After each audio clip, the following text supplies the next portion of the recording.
Chapter 1. The night wind howled, casting the shadows of trees that danced upon the window. The evening breeze wafted through the cracks of the window, emitting an eerie, mournful sound. A charming young lad lay languidly on a bamboo bed, suddenly yawning widely, and then vigorously rubbed his face before sitting up, his demeanor decidedly lethargic. In the spacious room, the flickering flame of an oil lamp cast fluctuating shadows, permeated by a thick scent of incense.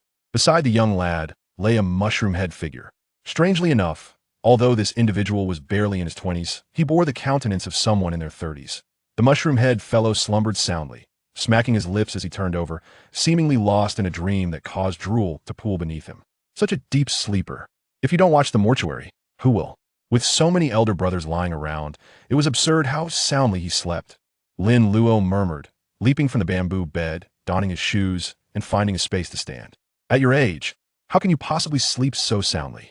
Esteemed uncles, aunts, brothers, and sisters, your humble servant find himself rather bored and intends to stretch a bit here. If anyone finds it bothersome, I kindly ask you to bear with me for a moment. His crisp, languid voice echoed within the mortuary. Lin Luo waited a couple of seconds, and upon hearing no dissent, nodded in satisfaction and began to warm up. Uncle Jiu had once told him there were 3 things one must never do in a mortuary. He even composed a little rhyme: walk by the wall, invite trouble, whistle, and be scolded by ghosts. Tap on shoulders, shorten one's life. Disregarding these 3 admonitions would surely lead to trouble. However, beyond these matters, one could do as they pleased, with fists and feet flying. Lin Luo's talisman affixed to his clothing rustled in concert. Lo and behold, this young lad displayed remarkable vigor as he unleashed a flurry of punches and kicks, subduing dragons, overcoming tigers, splitting mountains, and advancing with grace. After an energetic display, Lin Luo felt invigorated and much more alert. He patted his stomach, sensing a pang of hunger. Lin Luo approached the offering table, climbed atop a small stool, and poured himself a cup of cool tea, drinking it down. Time indeed flies. A decade has passed since his arrival in this world. When Lin Luo first opened his eyes, he found himself transformed into a mere infant. A remarkably distinguished man was changing his attire. Gazing at that familiar visage, Lin Luo felt utterly bewildered. So familiar. Was he caught in the rain? No, it seemed he had been doused in something else. That mischievous lad certainly had quite the character.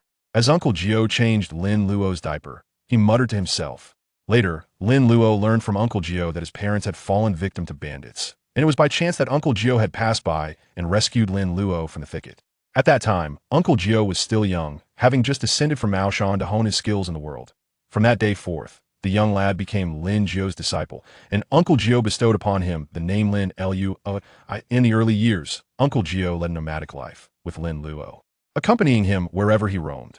Uncle Jiu relied on the generosity of others for sustenance, while Lin Luo indulged in the kindness of strangers. The situation had become quite tiresome.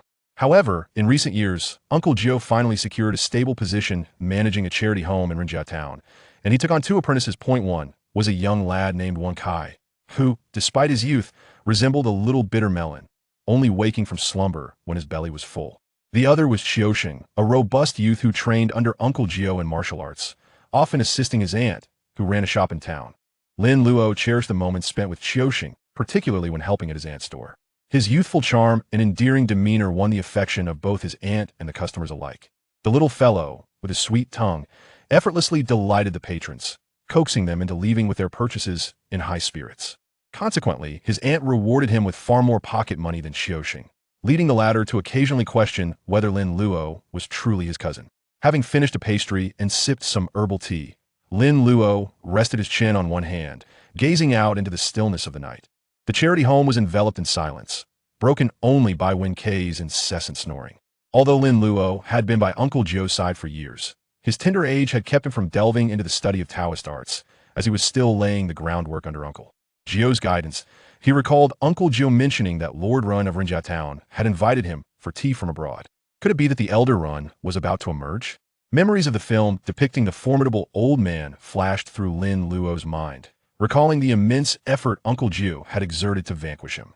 After living in this world for a decade, Lin Luo understood that what was portrayed in the films merely scratched the surface of reality. The depths of this world were far more profound, and my little arms and legs are hardly enough to fill a zombie's dental gaps, he mused, inspecting his small hands, which, despite their size, bore calluses from years of toil. Alas, they say that transmigrators possess systems. Where's mine? 10 years have passed, system. Do you have any idea how I've spent this decade? Do you think that milk is so delightful? Lin Luo resumed his attempts to summon the system. Open sesame. Avada Kedavra. Munch on the big melon. Fortune, align with my desires. Manifest swiftly. Feeling disheartened and somewhat irate, he lamented the lack of a golden finger for a transmigrator like himself. Deep Blue. I demand an upgrade. System. I wish to draw a prize. Damn it, my dear father. Ding. The command was correct. The simplified system was activated. Wait. There was indeed a startup password. Why didn't it mention this sooner? A reminder for incorrect passwords would have been appreciated. System. My dear father. My dear father. My dear father. Command acknowledged. Command acknowledged. Command acknowledged. Curse it, you imbecile. You truly deserve a long, fiery reprimand. After venting his frustrations, Lin Luo began to investigate the system. Is there a novice gift pack? Unlock the novice gift pack. All attributes increased by 5. Unlock 20 cubic meters of storage space. This 20 cubic meters of space is a coveted artifact for the mobile backpack, something the hooded brother has long desired. How convenient it will be to visit the gold shop. And this increase of 5 in all attributes must surely be an extraordinary boon. The body is the foundation, the very essence. Practicing foundational cultivation is a process of forging one's base. Hence, enhancing physical attributes is of utmost importance. The higher the foundational attributes, the stronger the future power. For the past few years, he has been diligently honing his body under the guidance of Uncle Jiu, so he understands this well.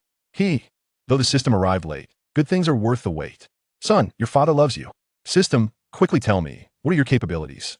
The host can simplify cultivation through the simplification system. Simplification points, 100. 3 large black question marks appeared above Lin Luo's head. Simplified cultivation? Lin Luo pondered and rummaged through the cabinet to extract a copy of the Supreme Clarity Grand Void Scripture. Detected remnants of the Supreme Clarity Grand Void Scripture. True Chi flows down to the ghostly gate, solidifying the spirit and sealing the source of death. The Jade Scripture enlightens all deities, granting me eternal life. The 7 ancestors reverse the fetal immortals, refining the essence of 100 gods into 1 Chi. Simplification requires 5,000 simplification points, insufficient points. Oh dear heavens! What on earth does insufficient simplification points mean? How can I acquire these simplification points? They could be obtained from extraordinary beings. Lin Luo, feeling helpless, took out another book, The Supreme Clarity Breathing Technique. This is the foundational text of the Supreme Clarity Grand Void Scripture. Detected the Supreme Clarity Breathing Technique. Conserve Chi to pacify the spirit, with spirit full and Chi abundant, refining essence in a Chi. Simplification requires 100 simplification points. Would you like to simplify? Simplify. Simplification successful. The Supreme Clarity Breathing Technique has been simplified to breathing. Translated, this means that simply breathing will make one stronger. The Supreme Clarity Breathing Technique is the most fundamental method of breathing in Maoshan, yet is also the most crucial introductory practice. Once mastered, one becomes light and fit, increases strength, refines essence in a Chi, and extracts true Chi. Whether practicing martial arts or cultivating, it is universally applicable. Uncle Jiu has stated that mastering the Supreme Clarity Breathing Technique allows one to further cultivate the Supreme Clarity Grand Void Scripture. At that point, by harmonizing Chi and nurturing the spirit, one can draw on the energies of the sun, moon, stars, and the 24 celestial bodies into the body, opening all acupoints, so that within these acupoints, the spirit is complete and the Chi abundant, thus becoming a true Maoshan orthodox master. However, whenever Lin Luo sits down to cultivate, his mind becomes a chaotic whirlwind. A multitude of disjointed thoughts surge forth, leading him to distraction, making it difficult to still his spirit. But the essence of cultivation lies in calming the mind and focusing the spirit. Thus, after 2 or 3 years of practice, Lin Luo has yet to enter the threshold, yet he has made modest achievements learning martial arts from Uncle Jiu. He is strong and healthy, akin to a small leopard. With his talent, he could defeat 100 opponents. At this moment, Lin Luo endeavored to take a deep breath and suddenly realized that he had seamlessly entered a state of cultivation. His mind was clear, his body felt weightless, and a gentle flow of energy coursed through him. There was no need for specific postures or to empty his mind with each breath. The cultivation commenced effortlessly. As long as he breathed, he could cultivate. The thought of being able to cultivate every moment of the day, 24 hours, simply through breathing was exhilarating. Outside, the rooster heralded the dawn. Sunlight pierced through the clouds, casting its warm glow upon the earth. Lin Luo opened his eyes, performing a nimble flip and rising with grace. At that moment, he felt an unprecedented sense of comfort enveloping him. "How delightful!" he exclaimed, his fair face glowing with vitality as he stretched languorously. Awaking from slumber, every bone in his body tingled with a delightful sensation. It was sheer bliss, simply from a restful sleep. What were the grandiose images of 5 dragons winding around a pillar, or twin dragons playing with pearls, or mountains collapsing and the universe spinning? Those feats paled in comparison. When Kai, who had been sleeping like a pig, finally roused. With his eyes still closed, he stretched his arms wide, his body rigidly straightening, as his right leg began to twitch, causing him to shake on the bamboo bed, emitting strange sounds akin to the exertions of someone in a privy. Lin Luo scrunched his nose in distaste, pinching Wen Kai's nose. "Stop your grunting, wash up, and hurry to prepare breakfast, or Master will scold you again."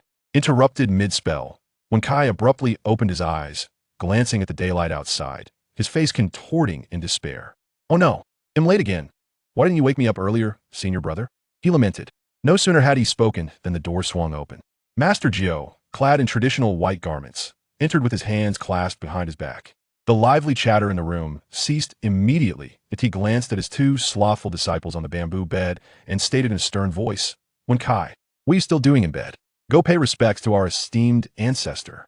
"Yes," Wen Kai replied obediently, swiftly tumbling off the bamboo bed, slipping on his shoes, and darting outside. For ordinary folk, making offerings was customary on the 1st and 15th of each month, but Taoist disciples performed this ritual both morning and evening. There is an old saying, "Those who do not pray regularly will turn to the Buddha in times of crisis."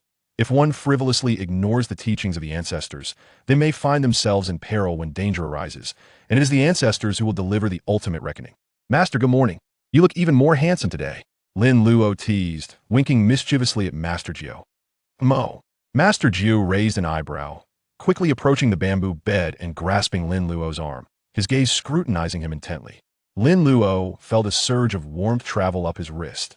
Master Jiu's expression brightened, and he released Lin Luo's arm, beginning to speak. "Little rascal, you've entered the realm of the clear breathing technique." Lin Luo nodded, chuckling softly as he replied, "Indeed, Master, I awoke to find myself initiated." Uncle Jiu's lips twitched. Was this even sensible? Countless individuals devote their entire lives without ever attaining such a milestone. Yet you simply wake up to it. Is it not a tad too audacious? Regaining his composure, Uncle Jiu admonished, "Though you have made your entrance, do not let pride cloud your judgment. The path ahead is arduous. This is merely the beginning. You must diligently practice henceforth, understood? Rest assured, Master, I shall certainly apply myself." Lin Luo earnestly affirmed, nodding repeatedly. Without Uncle Jiu's prompting, he was determined to strive hard. He was no idle talent like Qiuxing, who, despite having a good teacher, chose to slack off, becoming a burden in times of trouble. Life is one's own responsibility. If one does not take it seriously, should one hope to rely on others in times of peril? Very well, my dear pupil, I know you are the most obedient. Go wash up, and remember to pay your respects to our ancestral master. Uncle Jiu's tone softened unexpectedly as he gently patted Lin Luo's head. "Understood, Master," Lin Luo cheerfully replied, expertly playing the part of the adorable disciple as he rolled out of bed. At that moment, Lin Luo noticed that his body seemed to have grown significantly. His shoes felt snug. This must be the result of the overall attribute increase of 5. "Master, my clothes and shoes have shrunk," Lin Luo exclaimed, adjusting his garments. Observing Lin Luo's ill-fitting attire, Uncle Jiu felt astonished. This little rascal was growing at an astonishing rate. He had barely worn these clothes for a year. "After breakfast, they'll take you to buy new clothes." Lin Luo made a heart gesture with one hand, beaming with delight that "I love you, Master." Disciple Lin Luo pays his respects to our ancestral master. Before the statue of the ancestral master, Lin Luo, clad in ill-fitting clothing, held incense in both hands, his expression filled with reverence. Although the heavenly realm may not manifest in this world, the underworld certainly exists. Not to mention, Uncle Jiu's master, who is also Lin Luo's great-grandteacher, currently serves in the underworld. Thus, one must never be negligent when paying respects to the ancestral master. Otherwise, when the great grand teacher visits, one would surely face dire consequences. After Lin Luo sincerely offered incense, he rose to join Uncle Jiu for breakfast.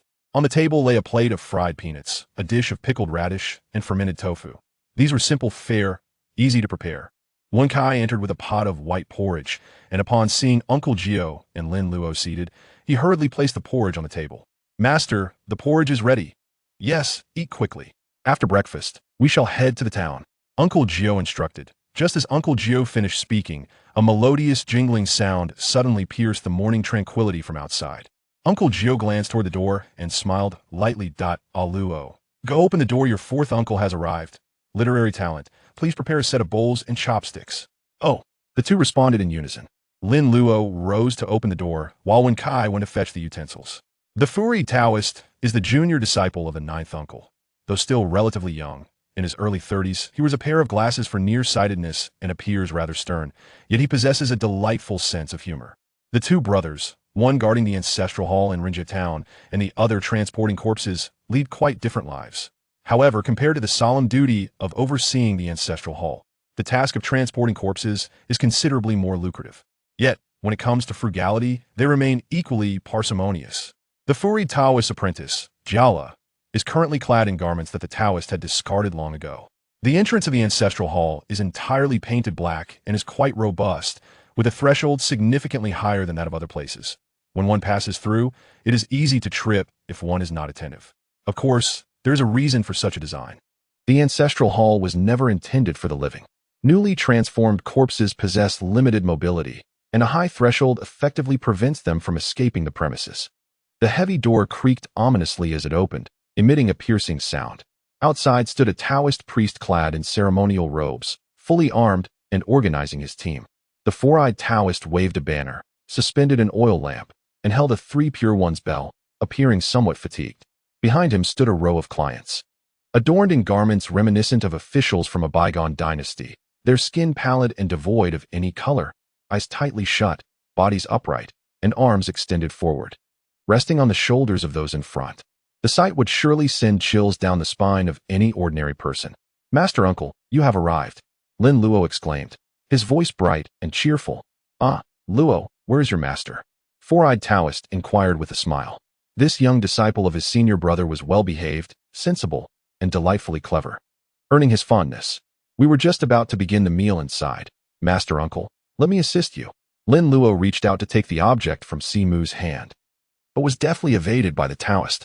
"All right, you are still young. My customers are rather unruly.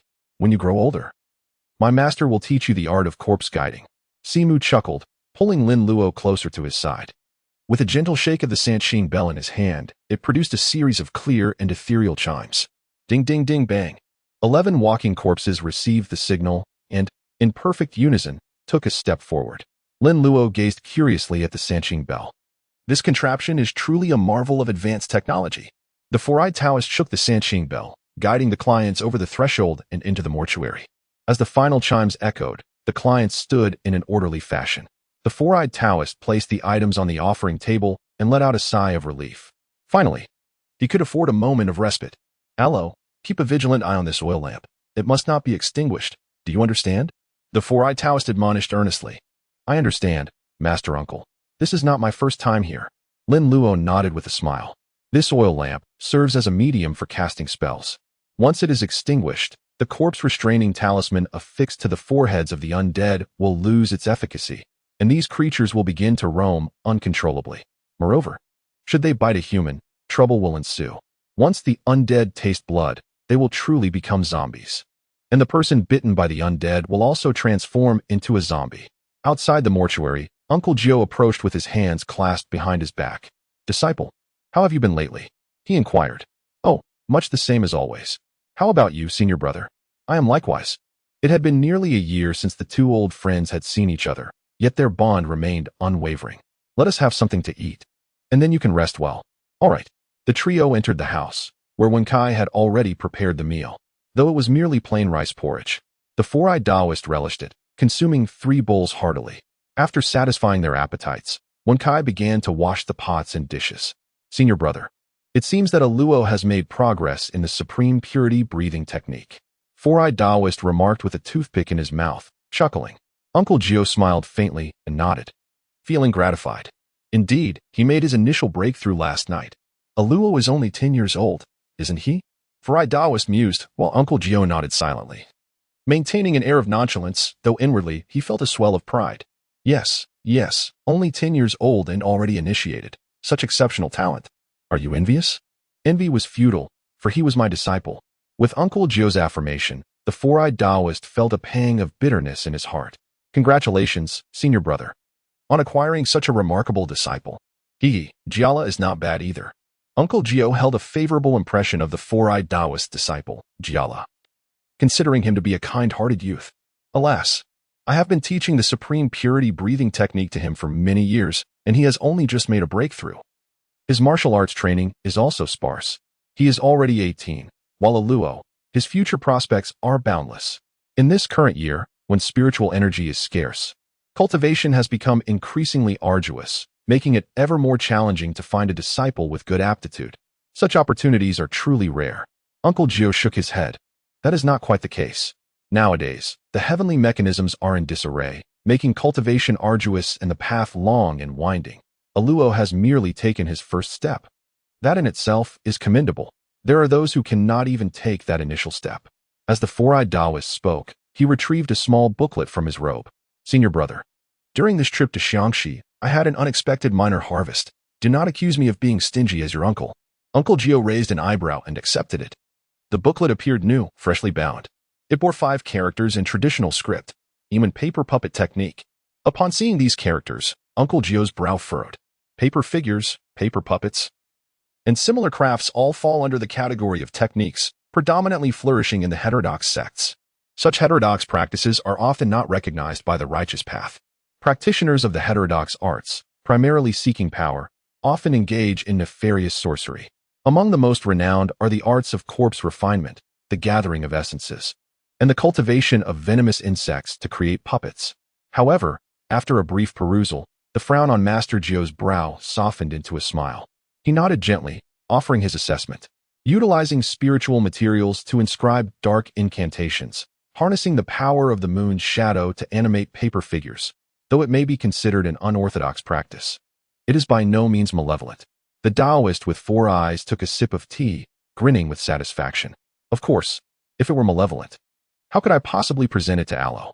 At that moment, Lin Luo entered, carrying a kettle of hot water. Master, Uncle, I have brought you more tea. Luo, your timing is impeccable. Uncle has a splendid treasure for you, the four-eyed Taoist exclaimed, snatching the booklet from Master Jiu's hands. A splendid treasure. Uncle, what kind of treasure is it? Lin Luo's eyes sparkled as he swiftly darted to see Mu's side. Who would have thought that the miserly master uncle would actually bestow a gift? Surely, the sun did not rise from the west today. Lin Luo had encountered the four-eyed Taoist several times in the past, yet had never received a gift from him. To his surprise, today brought an unexpected boon. Here, take a look for yourself, the four-eyed Taoist said, handing a small booklet to Lin Luo. Inwen paper crafting technique. Although written in traditional characters, Lin Luo was literate. After all these years, having read numerous books in traditional script and with the guidance of Uncle Jiu, he found no difficulty in reading. Lin Luo perused the material, which commenced with the origins of paper effigy crafting and subsequently detailed the techniques for its creation and application. It appeared to be an abridged version, for the pamphlet was quite new and not lengthy. It seemed to have been transcribed by Master Simu himself, as certain excessive content had been omitted. Nevertheless, this sufficed. Master Uncle, what purpose does this serve? Lin Luo, with a bewildered expression, inquired. This paper crafting technique involves the creation of paper figures and horses from spiritual materials. By inscribing them with shadowy script, one can harness the lunar energy. As long as you channel this lunar force, you can command a paper puppet at your will. This puppet can defend you against formidable foes in times of peril and assist with menial tasks, such as serving tea. However, do remember to keep it away from sources of fire. How impressive! Lin Luo exclaimed. Luo, don't forget to express your gratitude to your esteemed uncle. Uncle Jiu remarked with a smile, clearly pleased with his junior's generosity. Finally, we have a semblance of an elder. Thank you, uncle. Lin Luo replied. What gratitude is needed? From now on, Focus on your training under your master. While you have made some progress, do not let it lead to complacency. Do you understand? Master Simu advised, concerned that Lin Luo might become arrogant with his newfound achievements. Currently, the Maoshan lineage finds itself in a state of transition, lacking in promising successors. While the Longhushan sect remains the preeminent authority in Taoist practices, replete with potential talents. Maoshan, however, is distinct in order to preserve its legacy. Disciples are scattered far and wide, disseminating the teachings and seeking worthy successors. After a prolonged period, Maoshan has finally unearthed a promising talent. Moving forward, they will be able to stand proudly before their elders. Should they falter in their guidance and lead their disciples astray, they would face severe consequences. Indeed, I shall devote myself to my training. You need not worry, esteemed uncle. Lin Luo nodded resolutely, assuring, although cultivating in the era of decline is challenging, I possess an advantage. Uncle Jiu, pleased with Lin Luo's attitude, smiled as he retrieved a silver dollar from his pocket and handed it to him. If Qiuxing and Wenkai were to witness Uncle Jiu's expression at that moment, they would likely be too frightened to sleep. After all, who has ever seen Uncle Jiu smile? Let alone with such warmth? Ah Chong and Ada have seen it, but their experience in the mine for the money sword ended terribly. Luo, have Wenkai take you to purchase a new outfit. Your master and I have some matters to discuss, Uncle Jiu stated. Oh, I understand. Lin Luo accepted the money, tucking both it and the book into his embrace. In the realm of the undead, while various items may be scarce, materials for crafting shadows are undeniably abundant. However, the preparation is rather cumbersome, and one cannot predict what the simplified outcome might be. System, scan the art of shadow paper crafting. Detection complete. Shadow paper crafting detected. With bamboo for the bones, paper for the skin, and shadowed inscriptions commanding spirits at will. Simplification requires 1,000 simplification points. Insufficient points detected. Well, I anticipated that. Candied hawthorn. Savory pancakes. The lively calls of vendors echoed throughout the streets of Rinjia town, bustling with pedestrians, creating a vibrant atmosphere. Though Rinjia town may be modest in size, its proximity to the port renders it a hub of river transport, attracting a fair number of visitors, including the occasional foreigner. Wenkai, brimming with excitement, gazed around eagerly. It had been quite some time since he last emerged from the mortuary, hence his delight was understandable. Senior brother, would you like to try some candied hawthorn? Not interested? Then how about a savory pancake? Observing Wencai's salivating expression, Lin Luo felt a wave of exasperation. Why are you so greedy? It's just a pancake. What is so special about it? Lacking funds, with only a single dollar given by his master. I still need to purchase clothing. Lin Luo curled his lip and quickened his pace. Earning money in the ancestral hall is no easy feat, and the expenses are substantial. Therefore, Uncle Jiu is naturally inclined to economize as much as possible on his disciples. However, Uncle Jiu has never been stingy when it comes to Lin Luo's basic needs. What a miser! Wenkai scoffed quietly, yet dared not voice his true feelings. If Lin Luo were to report him to Uncle Jiu, he would undoubtedly face dire consequences. Senior brother, wait for me. Rinjia town bustled with its usual vibrancy, but there was one drawback, the scarcity of attractive young ladies. Lin Luo observed the surroundings but found none to uplift his spirits. How he longed for TikTok, with its beautiful young women showcasing their myriad talents. Oh. Lin Luo suddenly halted in his tracks. The crowd ahead parted, revealing a young and beautiful girl, elegantly dressed in contemporary fashion, who stood beaming in front of a stall. Engaged in conversation with the vendor. Adorned in a delicate pink gown, she wore gloves, one hand carrying a handbag while the other held an umbrella. The pearl necklace around her neck rested perfectly, exuding an air of affluence and generosity. Lin Luo has already recognized who this is. In Rinjia town, such beauty and wealth can only belong to Rin Tingting. She was sent by Rin to study in the provincial capital and has just returned. Wow.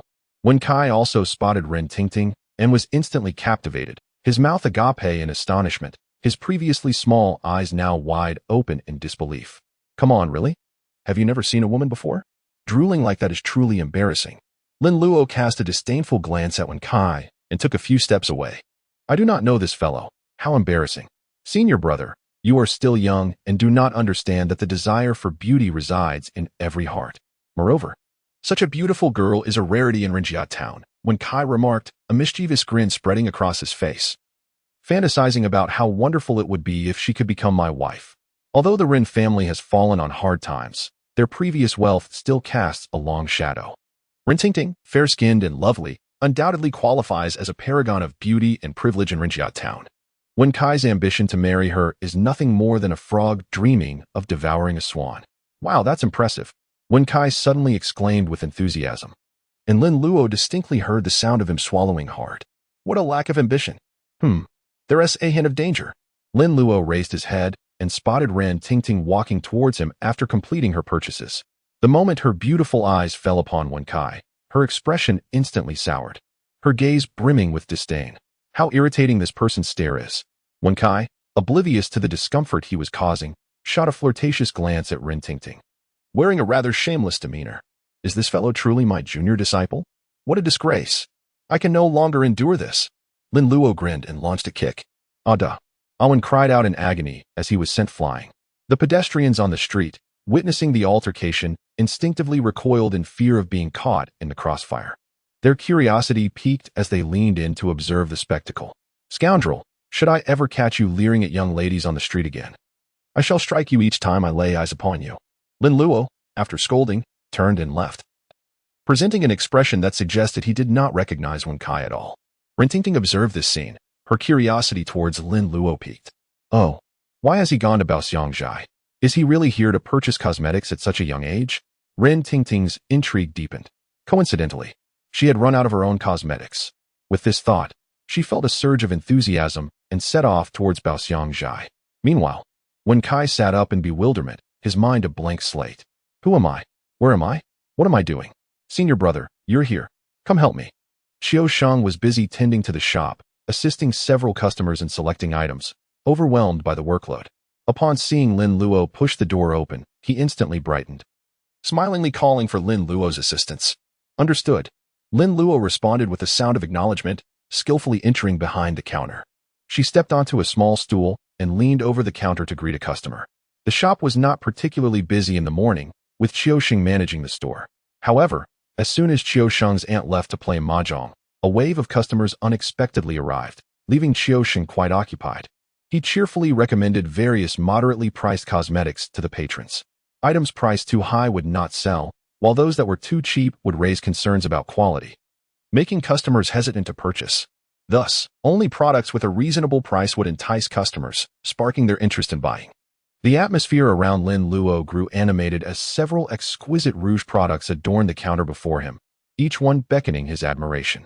At that moment, another individual entered the shop, surveying the surroundings with keen interest.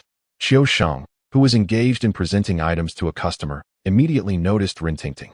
Wow, she's strikingly beautiful. Could she be a newcomer from the nearby Yihong courtyard?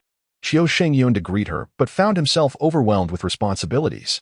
Meanwhile, Lin Luo also took note of the newcomer while continuing his presentation to the customer with an air of nonchalance. Ren Tingting curiously examined the array of products displayed throughout the shop. The shelves were laden with a plethora of rouge and powder, showcasing a diverse selection. Since childhood, Ren Tingting had learned the art of makeup from her mother. Following her mother's passing, makeup had evolved into her greatest passion. Later, upon moving to the provincial capital, she acquired more advanced techniques and eagerly returned to share her newfound knowledge with her old friends. This shop, specializing in rouge and powder, was truly a delight to her tastes. Lin Luo, with her charming demeanor, delighted the guests who, in turn, cheerfully settled their bills. One of them playfully planted a kiss on Lin Luo's cheek, exclaiming, "So sweet. Hee hee, little Luo, when you grow up, come find me, and I will give you red envelopes." Upon hearing this, the female patrons in the shop erupted into laughter. Lin Luo was indifferent. He had already grown accustomed to it. Life is fraught with challenges, yet there is no obstacle insurmountable. Such matters can simply be endured and will pass. Why rush to adulthood? One can offer red envelopes even now. Lin Luo, with an innocent and bewildered expression, spoke. The women in the room erupted into even louder laughter, their bodies shaking with mirth. They delighted in teasing this adorable little one. Such pure and charming demeanor was truly a beautiful thing in the world, evoking nostalgia. Qiu Sheng stared wide-eyed, thoroughly captivated by the scene. Ren Tingting, feeling perplexed, approached Lin Luo, questioning what was so amusing about the laughter over a red envelope. Upon noticing a new guest, the elder sister who had been playfully teasing Lin Luo didn't linger long. After exchanging pleasantries, she gathered her belongings and departed. The others continued to giggle and select items, though their voices had softened considerably, occasionally stealing glances their way. "Thank you for your help on the street, little one.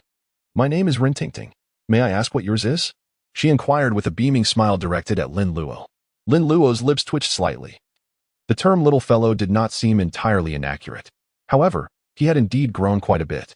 Lin Luo gently wiped the lipstick mark from his face and casually remarked, "My name is Lin Luo, but you may call me a Luo, beautiful sister. Would you like to see some blush? These shades are quite exquisite and would complement your elegance splendidly." Having endured several arduous years under the guidance of his uncle, Lin Luo had developed a silver tongue since childhood. His sweet words flowed effortlessly, ensuring he never found himself at a disadvantage. The time spent at Baoxiang, Zhai had further honed his skills in this regard. It's all part of the game, after all. He chuckled. "Oh, Luo, you are truly remarkable. You sent that fellow flying with just one kick. How did you manage that?" Rin Tingting, her cheeks flushed and heart soaring, inquired with a smile while fiddling with the blush. "It is the duty of chivalrous individuals like us to lend a helping hand when we witness injustice. And considering how beautiful you are, it is only natural. There is no need for you to dwell on it." Lin Luo spoke in a manner both earnest and precise. Despite his tender age, he expressed himself with the demeanor of a young hero, even going so far as to declare his own beauty, which only served to make Rin Tingting laugh more charmingly. Autumn Sheng, glancing over at Lin Luo, felt a deep sense of admiration mingled with confusion. How did the senior brother manage to elicit such joy from every woman who crossed his path? "It was remarkable. You were so impressive. After you helped me deal with the villains, I must express my gratitude," Rin Tingting said, stifling her laughter. Her lips pursed.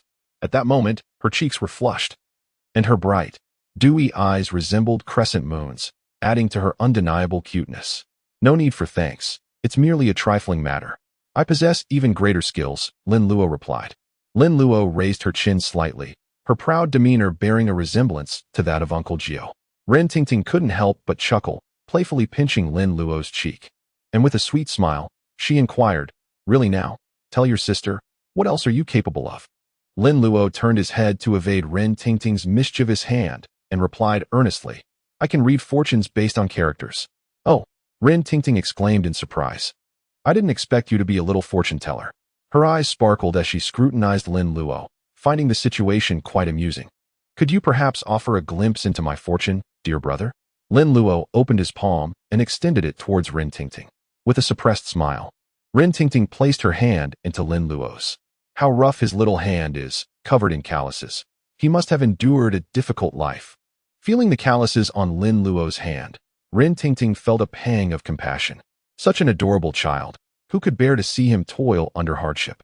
Lin Luo disdainfully pushed Rin Tingting's hand away and said, "I do not practice bone reading.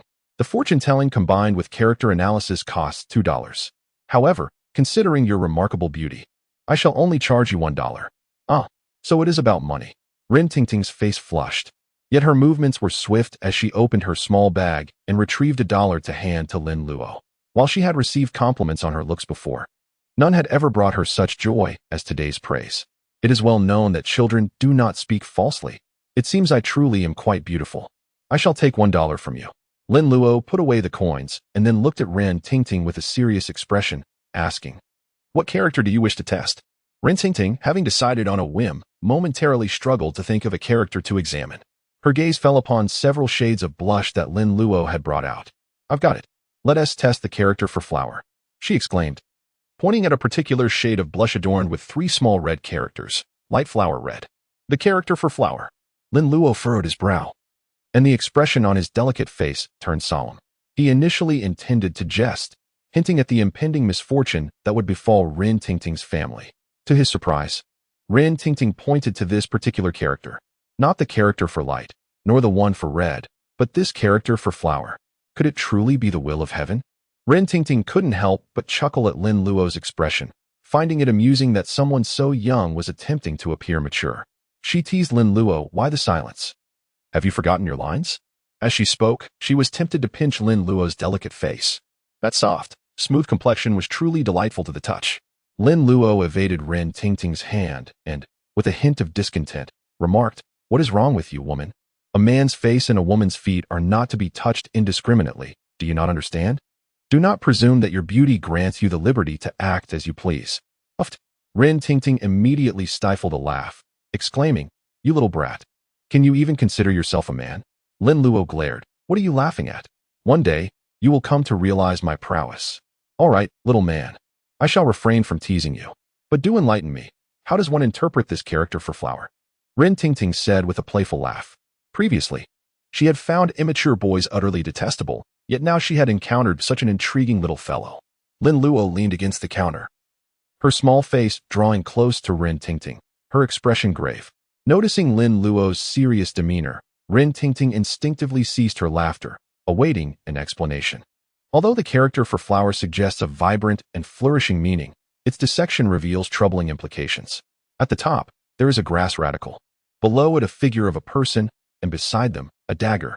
Most alarmingly, this character is rendered in ominous red ink. While red is typically a color of celebration, the presence of the dagger transforms it into a hue reminiscent of blood, suggesting the presence of a nefarious individual concealed among the grass, brandishing a bloodied knife. Furthermore, your gesture of pointing at him indicates that the victim is not you, but rather a member of your family. Lin Luo's expression grew increasingly serious. "Miss, it seems your household is destined for a calamity." Rin Tingting stood frozen in place after hearing this. She had never believed in fortune-telling based on characters, after all. Weren't those merely street-side scams? Initially, she found Lin Luo's earnest demeanor as a little fortune-teller amusing and intended to tease him. The hefty coin she offered was merely a token of gratitude for his assistance in dealing with the local ruffians. However, she never anticipated that Lin Luo would utter such words. Strangely enough, they appeared quite reasonable. "You." Rin Tingting snapped back to reality, her expression a mix of confusion and intrigue as she gazed at Lin Luo. "Young lad, how accurate can your predictions be? If you don't believe me, you may as well take this coin back." Lin Luo retrieved the large silver coin given to him by Rin Tingting and nonchalantly remarked, "I revealed this secret to you solely because of your striking beauty. Furthermore, allow me to impart a few words of wisdom free of charge. Although you adorn yourself with makeup and present a dazzling appearance, one's fortune cannot be concealed by mere fade. Your brow bears a dark hue. While your head is crowned with a radiant glow, there lies an ominous undertone. This aligns with the results of the divination, indicating that calamity may soon befall your household. However, amidst the darkness, there exists a hint of purple, signifying the arrival of noble benefactors. Your facial features do not portend death for you, but rather for someone dear to you.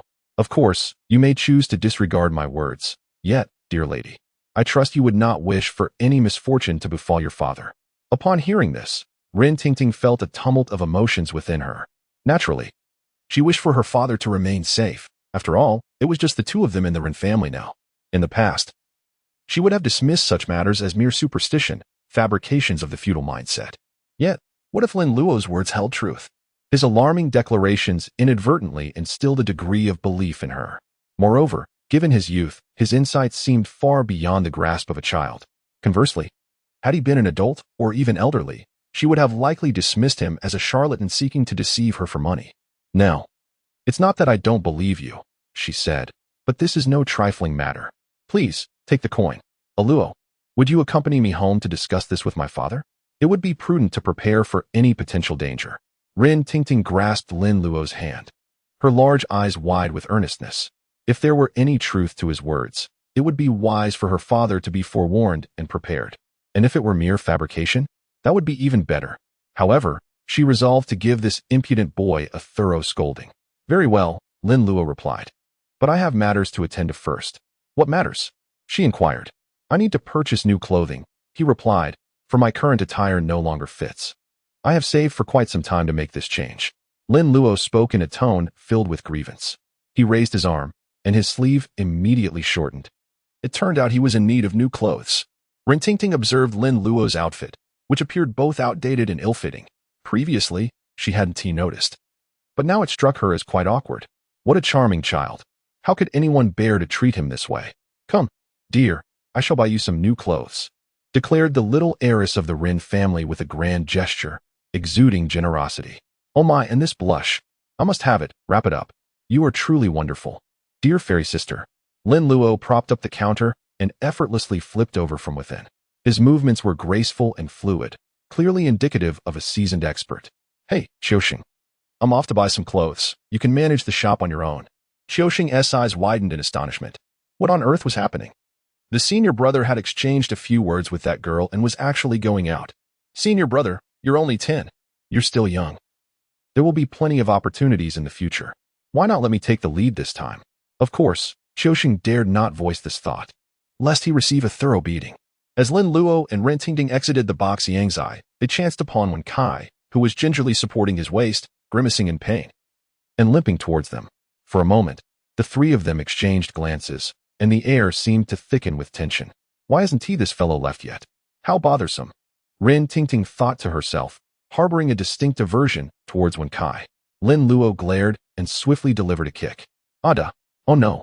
Wen Kai once again flew through the air, landing amidst a heap of debris by the roadside. Why am I being kicked again?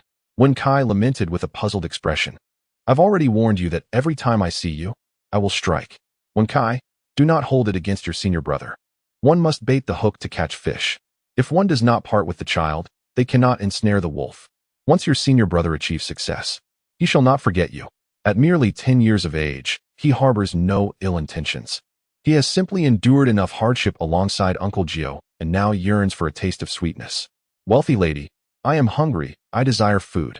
Wow, Luo, you are amazing. Ren Tingting clapped her hands in admiration. This is nothing. I could easily dispatch 100 like him. Enough talk, let us go and purchase some clothes.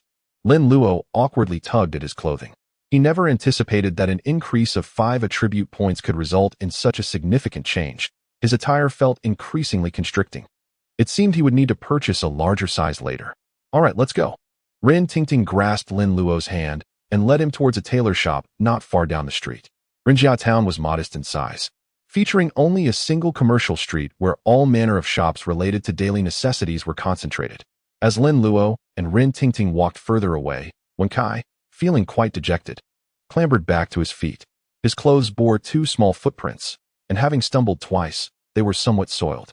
Fortunately, his body was unscathed, as Lin Luo had employed a deft touch, though he appeared rather disheveled. Master brother, I never expected you to be this kind of person, prioritizing romance over friendship. How excessive. I am your sworn brother, a dear companion. Kicking me twice is one thing. But couldn't you at least share half of that silver dollar given by our master? Wen Kai sighed heavily as he entered Box Yangzai. The shop was empty, and Qiuxing leaned against the counter, staring vacantly at the opposite Yihong courtyard. Wen Kai approached the counter and tapped it. Hey, what are you daydreaming about? The shop has been robbed and you're oblivious. Humph. Who would dare steal? I would smash their head. Qiuxing rolled his eyes at Wen Kai, somewhat distracted. Why aren't you at the charity house serving our master? What brings you here? The 4th master has arrived. And master asked me to accompany the master brother to buy clothes. Wen Kai replied honestly. Oh, then why aren't you with the master brother? Why come here? Qiuxing questioned, puzzled. Wen Kai pouted, explaining his grievance. Don't mention it. I just saw a girl on the street, stunningly beautiful, like a celestial being descending to earth. At the mention of women, Qiuxing seemed to transform, his spirits lifting immediately. Was she wearing a pink dress, adorned with a pearl necklace? Holding an umbrella and with a melodious voice?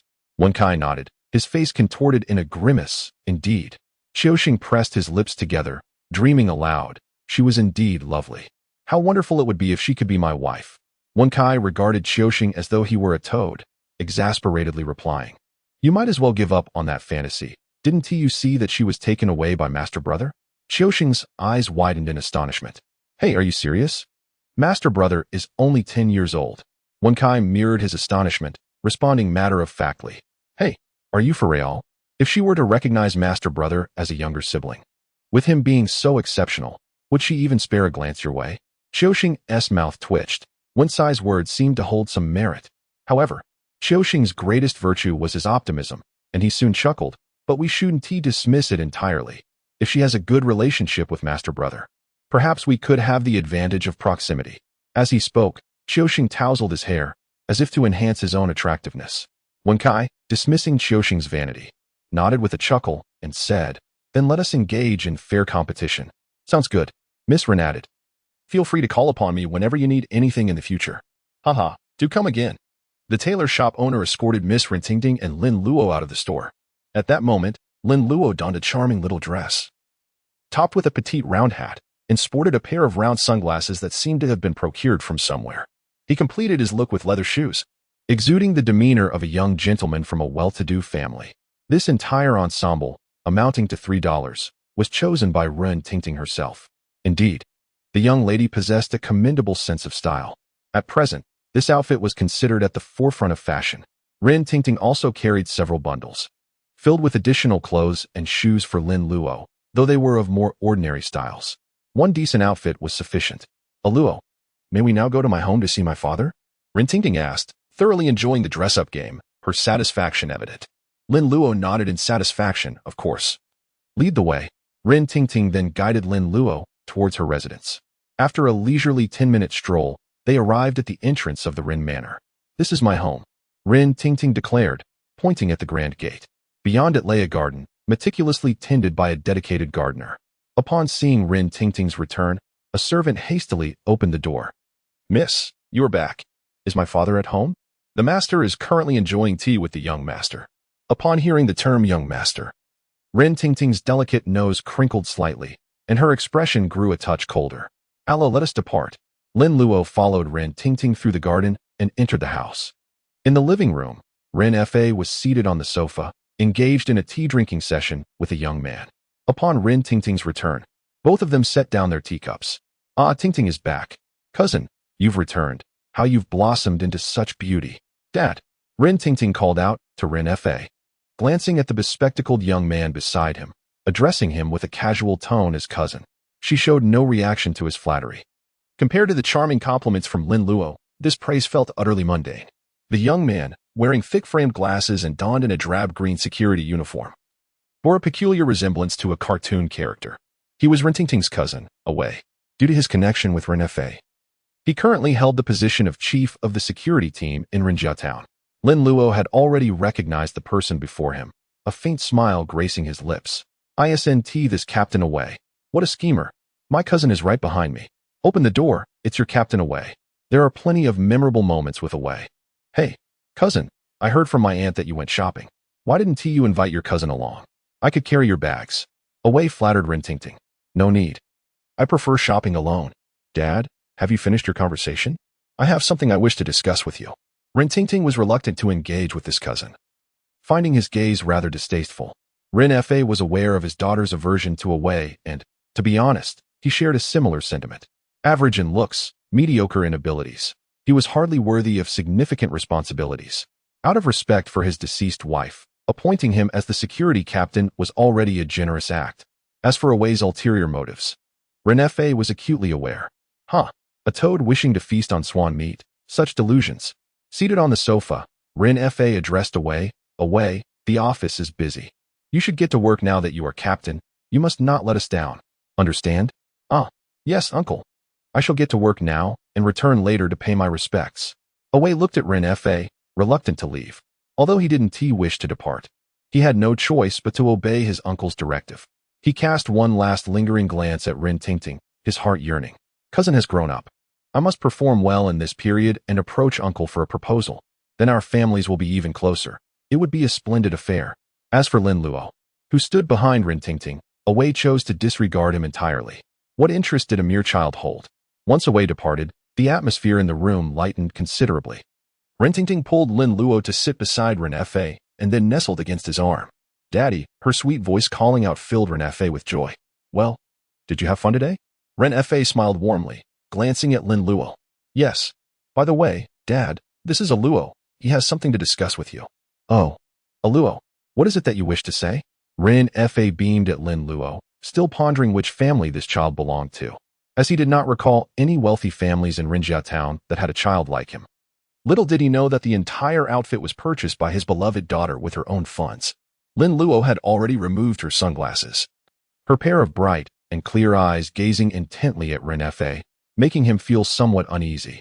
Rin Fa furrowed his brows, glanced at Rin Tingting, stifled his impatience, and inquired gently, Didn't you have something to say?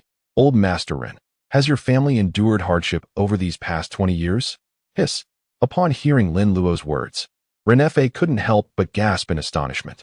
His eyes widened in disbelief as they fixed on Lin Luo, seemingly questioning how he had come to possess such knowledge. Meanwhile, Ren Fa's mind raced, contemplating the true identity of Lin Luo. Lin Luo's expression grew serious as he continued, after 20 years of accumulated misfortune. You are now facing a grave calamity. What did you say? Ren Fa exclaimed, rising abruptly, utterly astonished. Lin Luo sat calmly on the sofa, pouring herself a cup of tea. Although she was merely 10 years old, her demeanor commanded a presence that made Ren Fa hesitate to underestimate her. Who exactly are you? What do your words signify? Ren Fa sank back into his seat, his expression darkening, his mind swirling with confusion. Anyone faced with impending doom would find it unsettling. I am well, and yet you wish me harm? Linda took a sip of tea and continued to speak. My name is Lin Luo, and my master is the esteemed Jiu. Lin Luo introduced himself and continued. Today, I fortuitously encountered Sister Tingting on the street, who asked me to divine your fortune. The results were rather unfavorable, hence I was asked to come and caution you. The Ren family is likely to encounter troubles, and your life may be in jeopardy. Whether you choose to believe this or not, it is for you to ponder. I shall refrain from saying more. Often, revealing too many secrets of fate does not lead to a favorable outcome. Lin Luo spoke in an enigmatic tone, rising to his feet as he took the packages from Ren Tingting's embrace, storing them in his personal space. This personal space boasted a remarkable capacity of 20 cubic meters. To put it in perspective, a concrete mixer truck can hold between 6 to 18 cubic meters of cement. Suddenly, those packages vanished without a trace, witnessed by both Ren Tingting and Ren Fa, who were utterly astonished. What sorcery is this? How could the packages simply disappear into thin air? I take my leave. Lin Luo swiftly turned on his heel and strode out, his pace remarkably brisk, and soon he vanished from sight. While revealing heavenly secrets might invite divine retribution, he had not genuinely practiced fortune-telling. He merely possessed knowledge of the plot from a film he had watched. There is no celestial decree that states one must suffer for divulging spoilers. After Lin Luo departed, Ren Fa regained his senses, his brow furrowed, his expression fluctuating between gloom and uncertainty. Eventually, he turned his gaze slowly towards Ren Tingting. Tingting, please recount to me in detail your encounter with him today. Ren Tingting, still somewhat dazed, exclaimed in surprise before composing herself, pursing her lips, and meticulously narrating her meeting with Lin Luo. Upon hearing the details, Ren Fa's frown deepened. It seems you have encountered a malevolent force, a harbinger of misfortune. Had he not witnessed Lin Luo's extraordinary abilities, he would have found it hard to believe. Yet now he was compelled to accept the truth. For 2 decades, the Ren family had indeed faced hardships, with each year proving worse than the last. Ren Tingting blinked in confusion, gazing at her father as she asked, Daddy. Lin Luo mentioned he is the disciple of Uncle Jiu. Who is Uncle Jiu? Taking a sip of tea to calm his nerves, Ren Fa replied to his daughter's inquiry about Uncle Jiu. Uncle Jiu is the master we invited to oversee the ancestral hall in our town. He is a Taoist priest from Maoshan. I was even considering asking him to assist with your grandfather's reburial. Reburial. A sudden epiphany struck Ren Fa, as if he had been awakened from a slumber. Indeed. Reburial. What? Ren Tingting was taken aback by her father's sudden reaction, puzzled as to how this connected to her grandfather's reburial. Your grandfather has been buried for 20 years, and during this time, our family's business has steadily declined. Lin Luo just mentioned that the accumulated misfortune of 20 years suggests that calamity is imminent. This aligns perfectly. Ren Fa's eyes sparkled with realization, as if he had uncovered a pivotal truth. The tribulations he spoke of must be linked to your grandfather's grave. It has to be. Father, what shall we do next? Will there be any repercussions? Ren Tingting looked at her father with concern. Lin Luo assured that she would be fine, but her father would face calamity. Rest assured. I have arranged to meet Uncle Jiu for coffee tomorrow. I shall seek his counsel then, and all will be well. Ren Fa comforted Ren Tingting with a smile. With this, Ren Tingting felt considerably reassured and nodded in agreement. Master, we are back. The once tranquil ancestral hall was once again filled with lively chatter. Lin Luo, Qiuxing, and Wen Kai entered, carrying numerous bags and packages. Uncle Jiu and Simu emerged from the house and, upon seeing the 3 laden with so many items, Uncle Jiu raised an eyebrow and inquired, What have you purchased in such abundance? Have you struck it rich? He, indeed we have, Qiuxing replied with a playful grin. Casting a sidelong glance at Lin Luo, it was then that Uncle Jiu noticed Lin Luo's elegant dress, which was evidently of fine quality.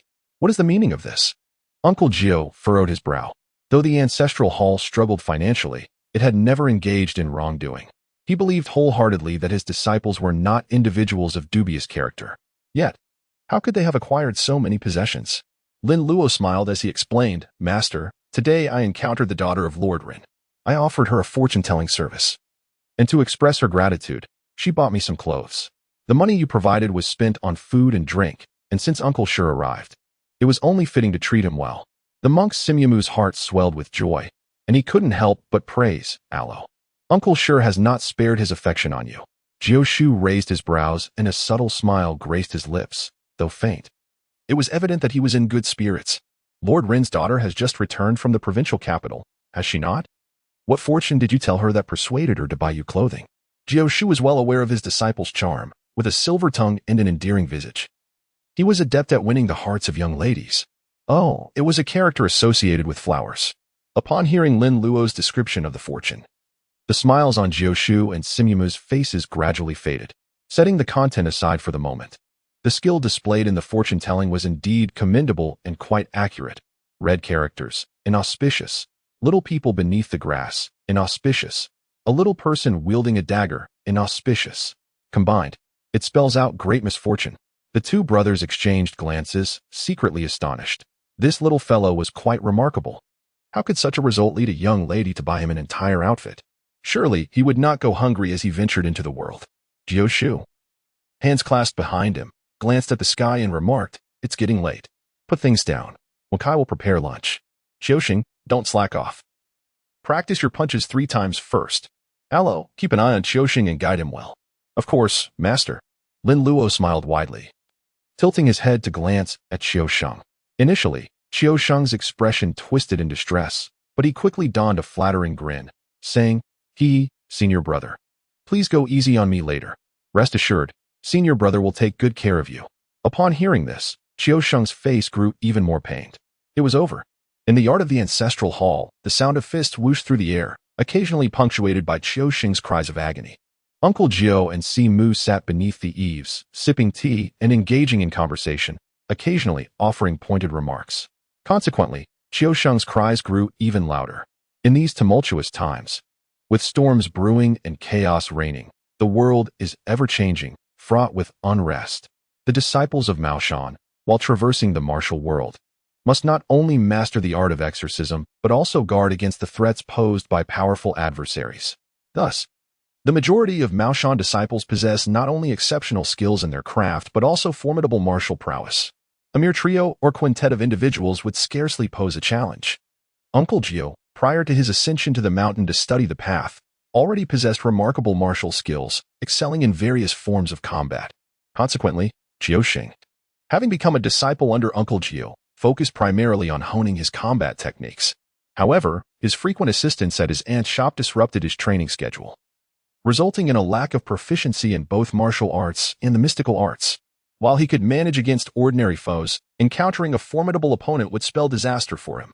Lin Luo is quite exceptional. Since the age of 6, he has immersed himself in medicinal baths to open his meridians, engaging in this practice for a full 2 years.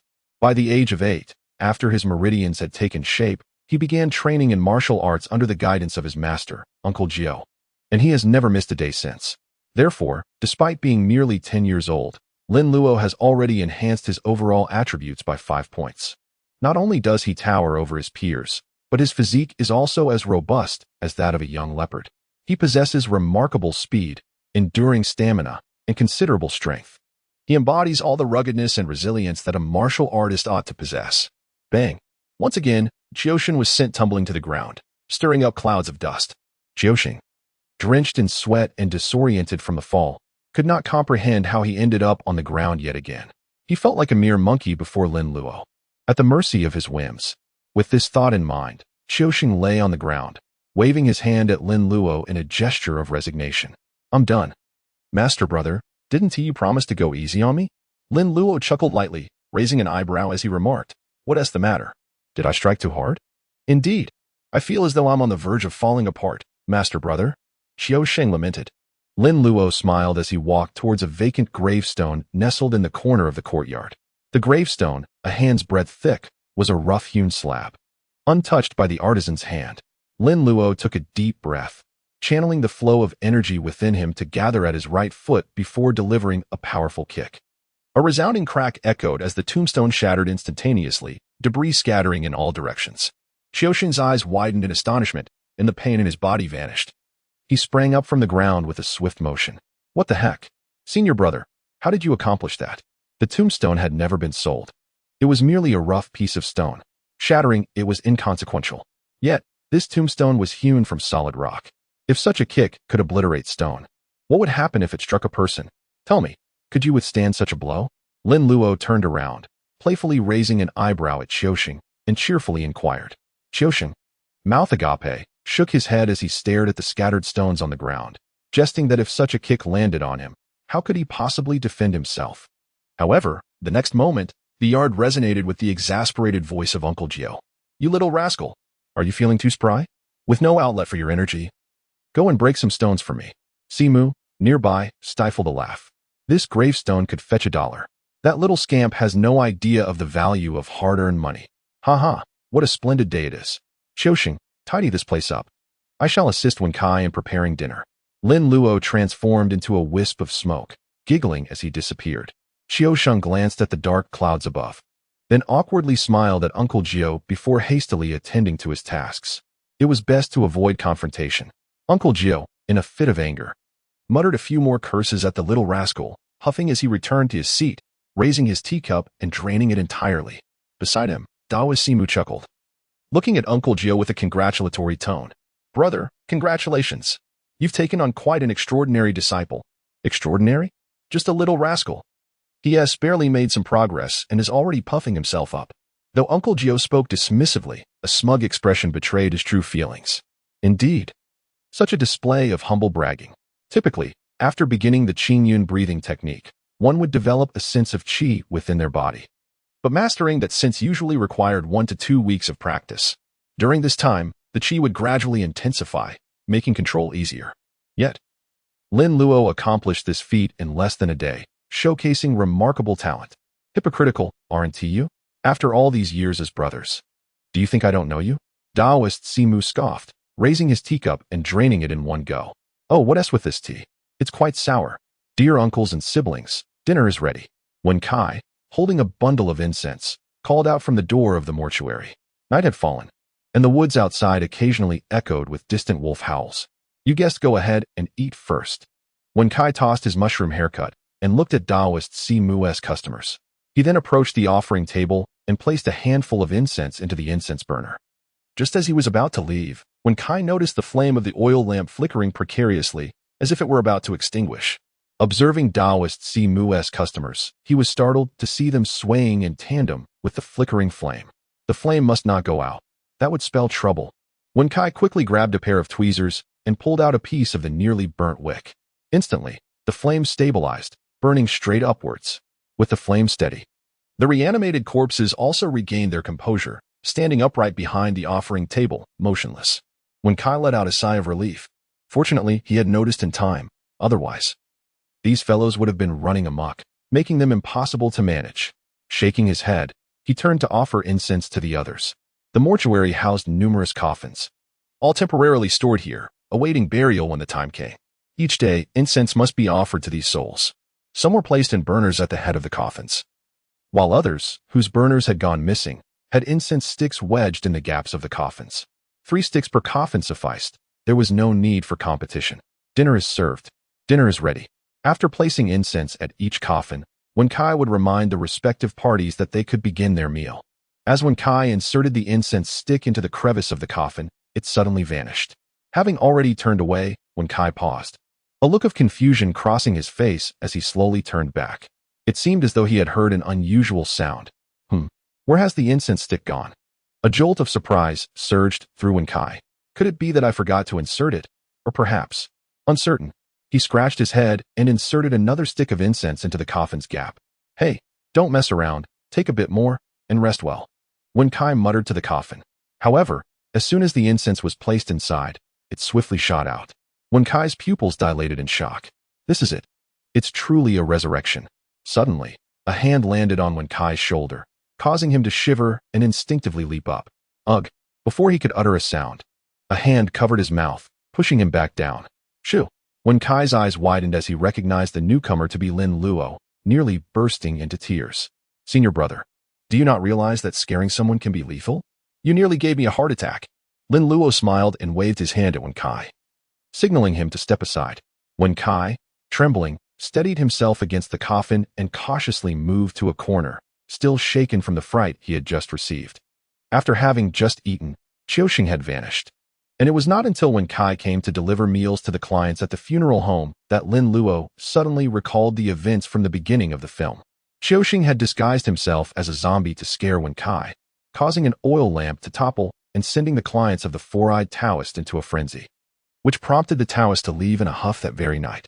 Wen Kai, with his beady eyes, looked eagerly at Lin Luo, hesitating over whether to call for his master.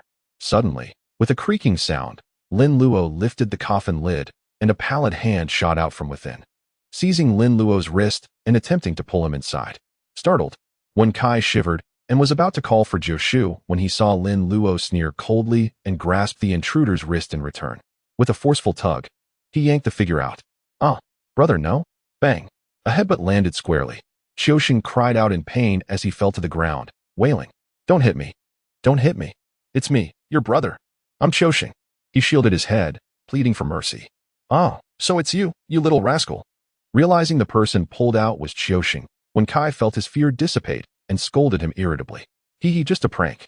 Qiuxing grinned mischievously, his face still painted for the zombie role, giving him a rather comical and grotesque appearance as he laughed. Just a prank. Lin Luo swung his fist, and Wen Kai, unable to contain his anger, approached to deliver a kick. Is this a joke? How amusing. Pretending to be a zombie. Trying to frighten me. It was a mistake. A grave error. I shall never do so again. Senior brother, spare me.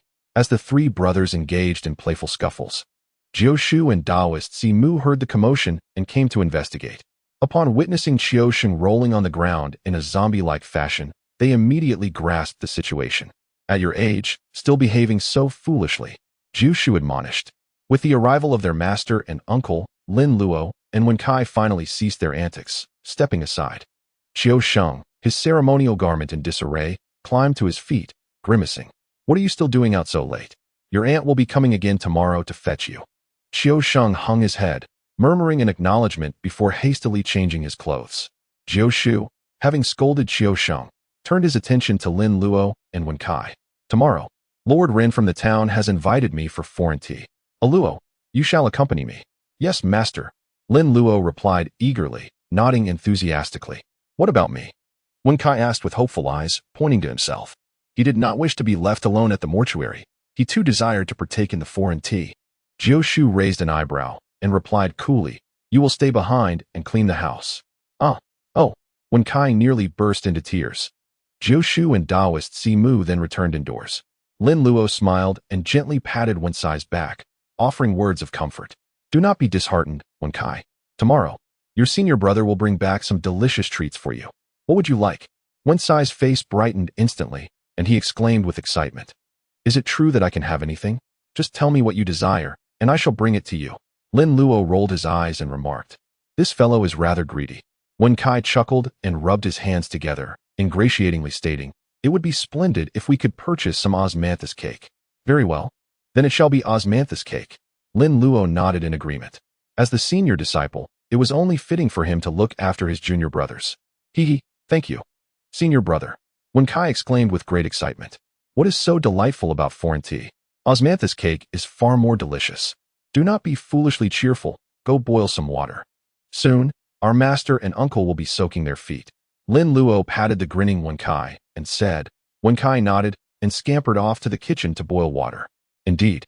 It seems that incentives are necessary to ignite motivation. I have never seen Wen Kai so enthusiastic about work. At this moment, Qiuxing had already changed his clothes. Yet traces of white powder still adorned his face, giving him a rather comical appearance. Senior brother, I shall take my leave, Qiuxing proclaimed, holding a lit incense stick towards Lin Luo. Very well, do take care on your journey and remember, do not look back. Understood, Qiuxing replied, inserting the incense stick into the front of his bicycle handle. He then pushed the bicycle out of the ancestral hall and, after mounting it, gradually pedaled away, ultimately disappearing into the encroaching darkness. Lin Luo closed the door of the ancestral hall, humming an unknown tune as he made his way towards the storeroom. Inside the storeroom lay several talismans discarded by Uncle Jiu. Some were broken, while others had been replaced by superior options. Although their efficacy paled in comparison to the set currently employed by Uncle Jiu, they were more than adequate for Lin Luo's needs. He intended to replenish his personal storage, preparing for any unforeseen circumstances. The night was serene and quiet, with the shadows of trees swaying outside, occasionally interrupted by the howls of wolves and the eerie calls of night creatures. On the bamboo bed of the morgue, Wenkai slumbered peacefully, cradling his long worm-shaped pillow. Such was his nature. He could eat and sleep soundly, never allowing worries to trouble his mind. Lin Luo sat before several oil lamps, perusing the paper effigy crafting techniques bestowed upon him by the Taoist priest, Simu. The content was not particularly intricate. However, the materials required and the process of inscribing the spirit scripts were exceedingly cumbersome. To obtain a compliant paper puppet, one would need to prepare for at least 3 to 5 months. Simplification required 1,000 points. Where could one possibly acquire such points? Lin Luo raised his gaze towards the mortuary, surrounded by coffins, with an array of spirit tablets densely arranged against the wall. The system had mentioned that simplification could be achieved by extracting from extraordinary beings. In Lin Luo's understanding, extraordinary beings should be entities akin to the likes of old Master Ren or Dong Xiaoyu. In any case, they were certainly not human, and such entities were abundantly found in the funeral home. With this thought, Lin Luo stowed the booklet into his personal space and stood up, heading towards the adjacent small room. While the mortuary outside was filled with coffins, this small room was brimming with jars of liquor. Each jar was labeled with sorghum and adorned with talismans. The jars varied in size, filling the room to the brim.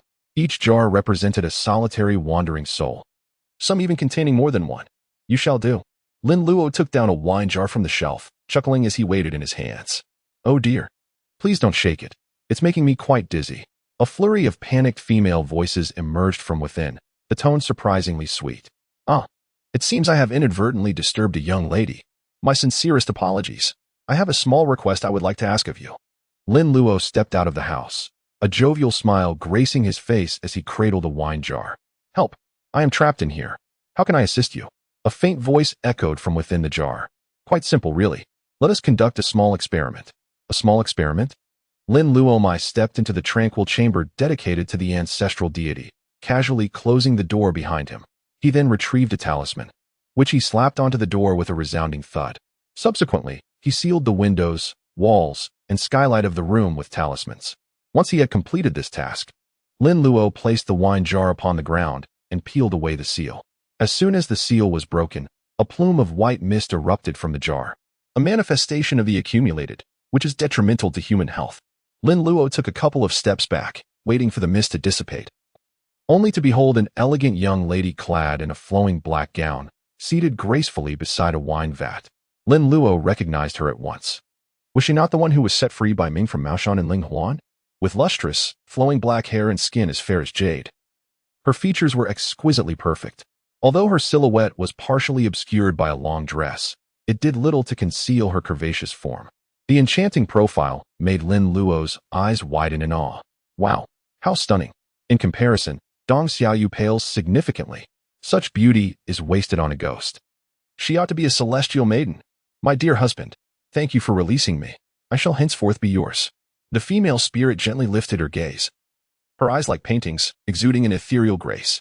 Her watery eyes met Lin Luo's with a look of gratitude, her voice a melodious whisper, and her presence exuded a purity that seemed untouched by the earthly realm, reminiscent of a fairy.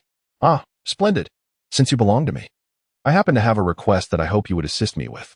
Surely, you wouldn't refuse? Lin Luo chuckled mischievously as a mysterious Sanqing bell suddenly appeared in his hand. The expression on the ghostly woman's face transformed dramatically. My lord, no, please don't, she pleaded. The sound of the bell rang out. The ghostly figure clasped her hands over her ears, releasing a piercing scream. Oh dear, it seems to be effective. Lin Luo's eyes sparkled with excitement, yet he refrained from shaking the bell any further. Allow me to pose a question. If you were within the forum, would my ringing of the bell have any effect on you? Lin Luo inquired.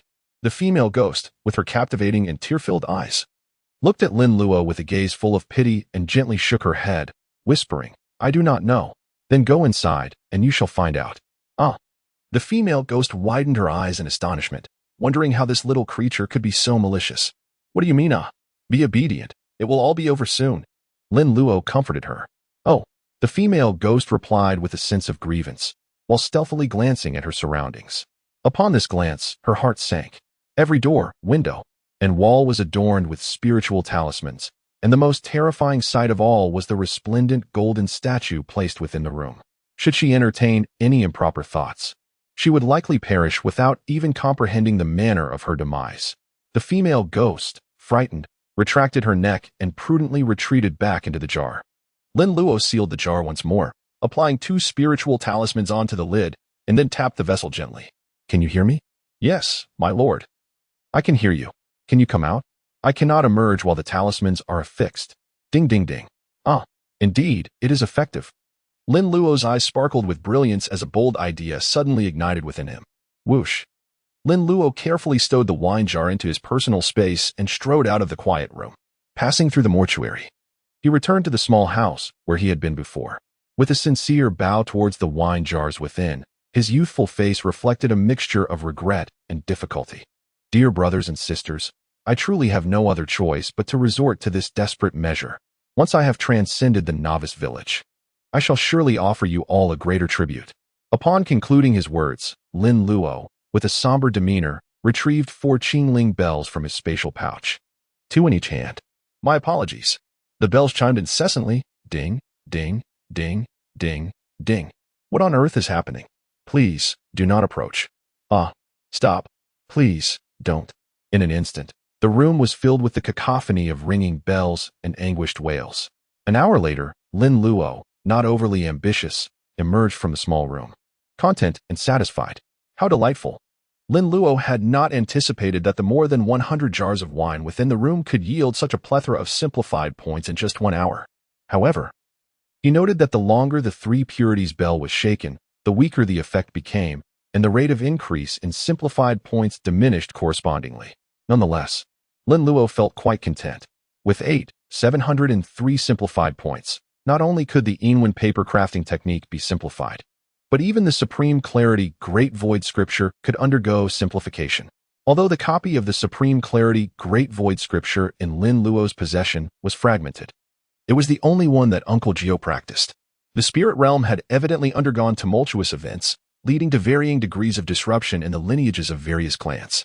Currently, the best preserved teachings likely belonged to Longhu Mountain. Some sects had even completely lost their inheritance. System: simplify the Supreme Clarity Great Void Scripture and the Inwen paper crafting technique. The system detected the fragmented version of the Supreme Clarity Great Void Scripture.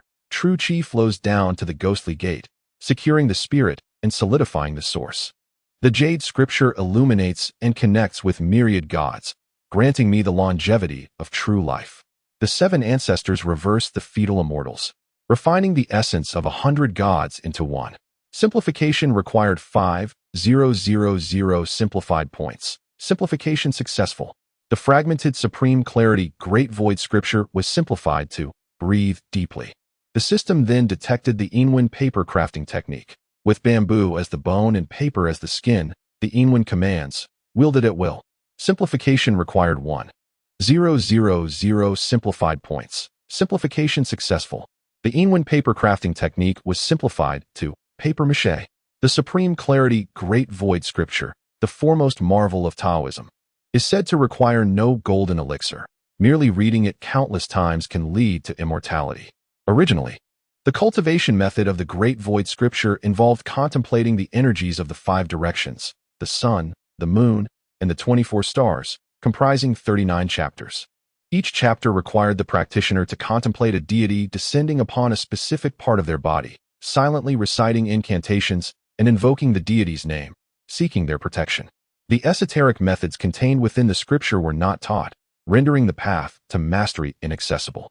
Even if someone were to teach, it would require comprehension during cultivation, making it exceedingly difficult for those lacking talent. Now, Lin Luo merely needed to breathe deeply. He need not concern himself with anything else, as deep breathing sufficed for cultivation. As for the Inwan paper crafting technique, it initially required the preparation of ghostly materials, the drawing of Inwan, and the application of spells to create a paper effigy. Now, there was no need for ghostly materials or Inwan. He simply had to craft the paper effigy, envisioning its form, and imbue it with a semblance of spirit. If word of this were to spread, it would undoubtedly astonish many. One must admit, the simplification system was utterly unreasonable, lacking any mystical quality.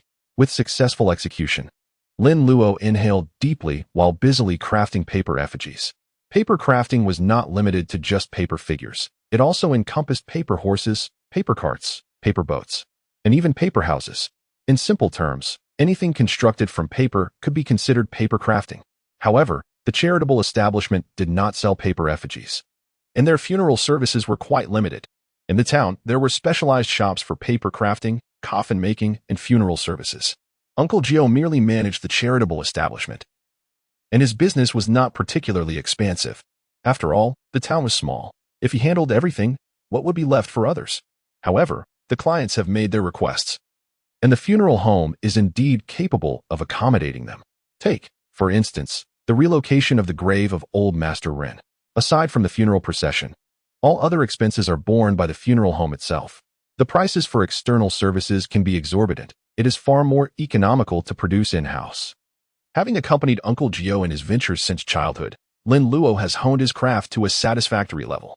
A paper effigy, roughly his own height, has already been assembled, and now it remains to adorn it with the requisite accessories: paper swords, paper knives, paper guns, paper bows, and paper armor. As this is the first attempt, there is no need for excessive complexity. A rough outline will suffice, and one merely needs to affix it. That should do it. Lin Luo gazed at the paper figure he had crafted, nodding in satisfaction. Fully armed, the next step was crucial.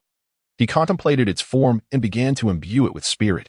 Lin Luo pricked his finger, drawing a drop of blood which he placed upon the eyes of the paper effigy. Paper spirit, heed my will. Teacher San, manifest swiftly. Of course, the incantation was merely a jest on Lin Luo's part. To dot the eyes signifies the awakening of the spirit. Typically, paper effigies are left without eyes before incineration. The owner's name is affixed to the body, and the eyes are punctured to facilitate their use. However, Lin Luo's current endeavor was to animate the paper figure to serve the living, thus the need for the eye-doting ritual. Awaken. In the next moment, the effigy's form seemed to inflate as if filled with air, as the moonlight streamed through the window, casting a soft, ethereal glow upon it. Lin Luo gazed intently at the paper figure, eagerly awaiting the outcome. After a considerable time, the luminescence emanating from the figure dissipated, and its paper form transformed to resemble that of a living being, albeit with an unnaturally pale complexion that appeared rather peculiar. A familiar yet endearing visage emerged, adorned in an extraordinary leather armor, with blades and swords affixed at the waist, a longbow slung across the back, and a spear firmly grasped in hand, resembling a fully equipped female general. The paper figure silently regarded Lin Luo. Haha, it worked. Take a few steps forward. Lin Luo excitedly commanded the paper figure. The paper figure took 2 steps forward. Lin Luo's eyes sparkled with light. Crouch down. Open your mouth. Stand up. Lin Luo experimented with some simple commands, and the paper figure executed them flawlessly, albeit with a certain dullness. Lin Luo did not instruct it to be silent, and its small mouth remained agape. Please close your mouth. Lin Luo spoke as he casually drew the sword from the waist of the paper figure. The blade shimmered with a peculiar cold light, making it impossible to discern that it was crafted from paper. The tip of the spear exhibited the same mesmerizing quality. With a swift motion, the sword was returned to its sheath, and Lin Luo chuckled as he stored Teacher San in his personal space. His gaze shifted to the remaining materials, and his eyes sparkled with excitement. Which teacher shall I summon next? Ah, I have it. You, Teacher Tano, step forth. The night swiftly passed. On the bamboo bed, Wen Kai was sleeping soundly when he suddenly felt a constriction in his breath. Woo-woo. Wen Sai's eyes flew open, and his terror evaporated in an instant. Big brother, you are playing tricks on me again, Wen Kai said with a pained expression, feeling wronged. He had just dreamt of a sumptuous feast, on the verge of indulging, when he was abruptly awakened. A table laden with delicacies, yet not a single bite had he tasted. How unfortunate. Still asleep? The sun has risen high. Hurry and get up to prepare breakfast, lest Master scolds you once more. Lin Luo smiled and exclaimed, "Oh, the dawn has arrived. It feels as though I have only just laid down." When Kai sighed deeply, rolling off the bamboo bed and trudging out of the room with a lackluster demeanor. After Lin Luo completed his morning ablutions, he entered the tranquil chamber, offering incense to the revered ancestor and presenting a bowl of yellow wine. The previous night, the ancestor had aided him in establishing a firm presence. Thus, it was imperative to express his gratitude today. "Esteemed ancestor, this is a humble tribute from your disciple. Please indulge at your leisure." A voice echoed softly from behind him. "Why would you be so benevolent without reason?" It was ninth uncle. Lin Luo turned around and beheld Uncle Jiu and Taoist Simu standing behind him with enigmatic smiles. "Hee, master. You know me well. I am the most filial disciple." Lin Luo chuckled playfully. "Oh." Suddenly, Master Simu expressed surprise, casting a scrutinizing glance at Lin Luo, and then uncertainly inquired of Uncle Jiu. "Do you think Aluo's aura seems different from yesterday?" Uncle Jiu furrowed his brow and began to observe intently. Upon closer inspection, he indeed detected an anomaly. His pupils slightly contracted in astonishment. "That little rascal, you have cultivated the Great Cave Sutra." Yes. Last night, while perusing the Great Cave Sutra, I somehow fell asleep. And upon waking this morning, I discovered that I had seemingly succeeded in my cultivation. Lin Luo continued to act adorably. Hiss. Both Uncle Jiu and the four-eyed Taoist gasped in unison. How could this be possible? While mastering the fundamentals of the Qing Tong breathing technique in one night might be plausible, achieving proficiency in the grand within such a short span was utterly far-fetched. In this era, where spiritual insight is scarce and cultivation is fraught with challenges, the grand is particularly obscure and difficult to comprehend. Although Uncle Jiu had shared insights on the cultivation process with Lin Luo, it was simply inconceivable that success could be attained in a single night. How did Lin Luo achieve this? However, the aura emanating from Lin Luo is undeniably authentic. It is the pure and genuine energy of the Mao Mountain tradition. Master. Uncle Master, how did you discern that I have mastered the great? Lin Luo curiously inquired. He had cultivated the upper clarity breathing technique, and Uncle Jiu had discerned this transformation. It was only natural that one could perceive the change from an ordinary person to a mage. However, how could it be that his cultivation of the Great Cave Scripture was also evident? He felt no different within himself. Uncle Jiu raised an eyebrow, suppressing his inner astonishment, and explained to Lin Luo that this was due to our shared ability in the art of Qi observation. Every individual possesses an aura that can be perceived. The art of Qi observation allows one to observe the dragon energy of mountains and rivers, as well as the energy emanating from a person, through which one can assess another's physical condition. You have recently practiced the Great Cave Scripture, resulting in an unusually abundant, vibrant, and solid essence within you. Most importantly, the energy within you is of the same lineage as ours. Upon hearing Uncle Jiu's explanation, Lin Luo finally understood and smiled broadly. Master, I wish to learn the art of Qi observation as well. Uncle Jiu nodded and replied calmly, that is permissible, but there is no rush. First, I shall offer incense to our ancestors. Uncle Jiu, along with Taoist Simu, presented incense, paying their respects to the ancestral spirits. With some time before breakfast, Uncle Jiu began to discuss the art of Qi observation with Lin Luo in the quiet room. The art of Qi observation serves as a means to discern fortune and misfortune. Every person or object has its unique energy field. One observes the yin-yang residents to assess the vitality of livestock, examines people to gauge their life force, observes spirits to determine their yin energy, inspects corpses to assess their corpse energy, and studies demons to discern their demonic energy. Take this book on the art of Qi observation. Study it diligently and commit its contents to memory.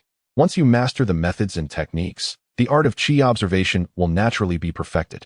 Lin Luo took the booklet, upon which the words Wangqi technique were inscribed. With a thought, the simplification system initiated its detection. It identified that those who seek Penglai through the Wangqi technique proclaim that Penglai is not far, yet those unable to reach it must be blind to its essence.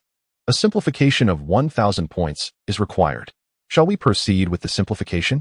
Indeed, it can be simplified. Simplify. The simplification was successful. The Wangqi technique was distilled to yin-yang eye. In an instant, Lin Luo felt a refreshing coolness in his eyes. The simplification system is truly remarkable. With the yin-yang eye, closing the left eye allows one to perceive the underworld, while shutting the right eye reveals the mortal realm. Master, I will study diligently. Lin Luo. cradling the art of divination, contemplated something, and then looked eagerly at his master, asking, "Master, now that I have attained the ability to channel qi, may I also learn the talismans and the techniques of Maoshan?" The Great Cave scripture states, "The source of the cave and the illumination of the cave give rise to myriad paths through the flow of energy." It further asserts, "First comes the flow of qi, then the awakening of spirit, ultimately leading to the communion with the divine. The myriad pathways culminate in truth, preparing the way to transcendence.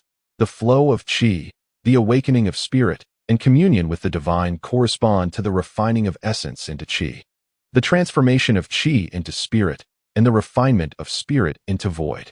Each layer of attainment consists of 36 thresholds, totaling 108 in all, resonating with the celestial and terrestrial numbers. With the passage of each threshold, the qi within one's body multiplies exponentially. The human meridians comprise 12 primary channels and 8 extraordinary vessels, arranged with 52 singular points, 309 dual points, and 50 extraordinary points outside the channels, amounting to 720 points in total. Once all 108 thresholds are traversed, these 720 points will be completely filled with true qi. Moreover, as expounded in the Supreme Clarity Great Cave Scripture, one must concentrate the spirit to summon a deity into the practitioner's meridians, silently recite blessings, and invoke the names of deities for protection. The 39 sovereigns of Supreme Clarity encompass all gods, summoning true energies and dispelling falsehoods. Each of the 39 divine protectors guards their respective domains, with each point capable of harboring a deity for safeguarding. Among the 12 primary channels and the Run and Du vessels, there are 365 vital points, corresponding to the 365 pathways of auspicious and righteous spirits. If one truly achieves this, having the protection of 365 righteous spirits within, it would not merely be a matter of governing the order of the mortal realm, but ascending to immortality and establishing a legacy would be well within reach. However, Lin Luo is currently at the initial threshold, having just begun to channel qi, standing at the very start of the path to immortality. Thus, he is eager to learn more life-preserving and safeguarding skills from his master. Maoshan is renowned for its talismans, and its techniques are quite exquisite, such as the ability to transmit sound over 1,000 miles. When Xiaoxing encountered trouble, it was his master who employed this technique to summon fellow disciples for assistance. Practical and effective. Now, having simplified the art of divination, Lin Luo has mastered it effortlessly. But what of the Maoshan techniques? Master Jiu chuckled, then nodded and said, "Why are you so anxious? Even if you do not ask, I shall tell you. From today onward, I will teach you the Maoshan talismans and techniques." Jiu is exceedingly pleased with Lin Luo's talent and hopes to personally nurture an extraordinary figure in Taoism.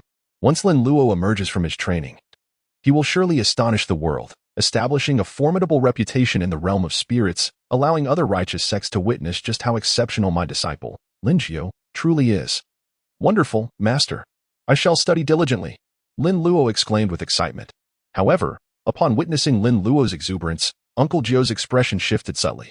The Maoshan sect possesses its own mature doctrines and techniques, distinguishing it from other Taoist schools, hence it is referred to as Maoshan art.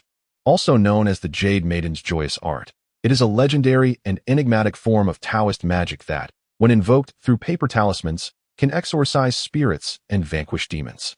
Aside from the Maoshan talismans and arts, what Lin Luo seeks to learn bears little difference from what Taoist priests of other sects practice.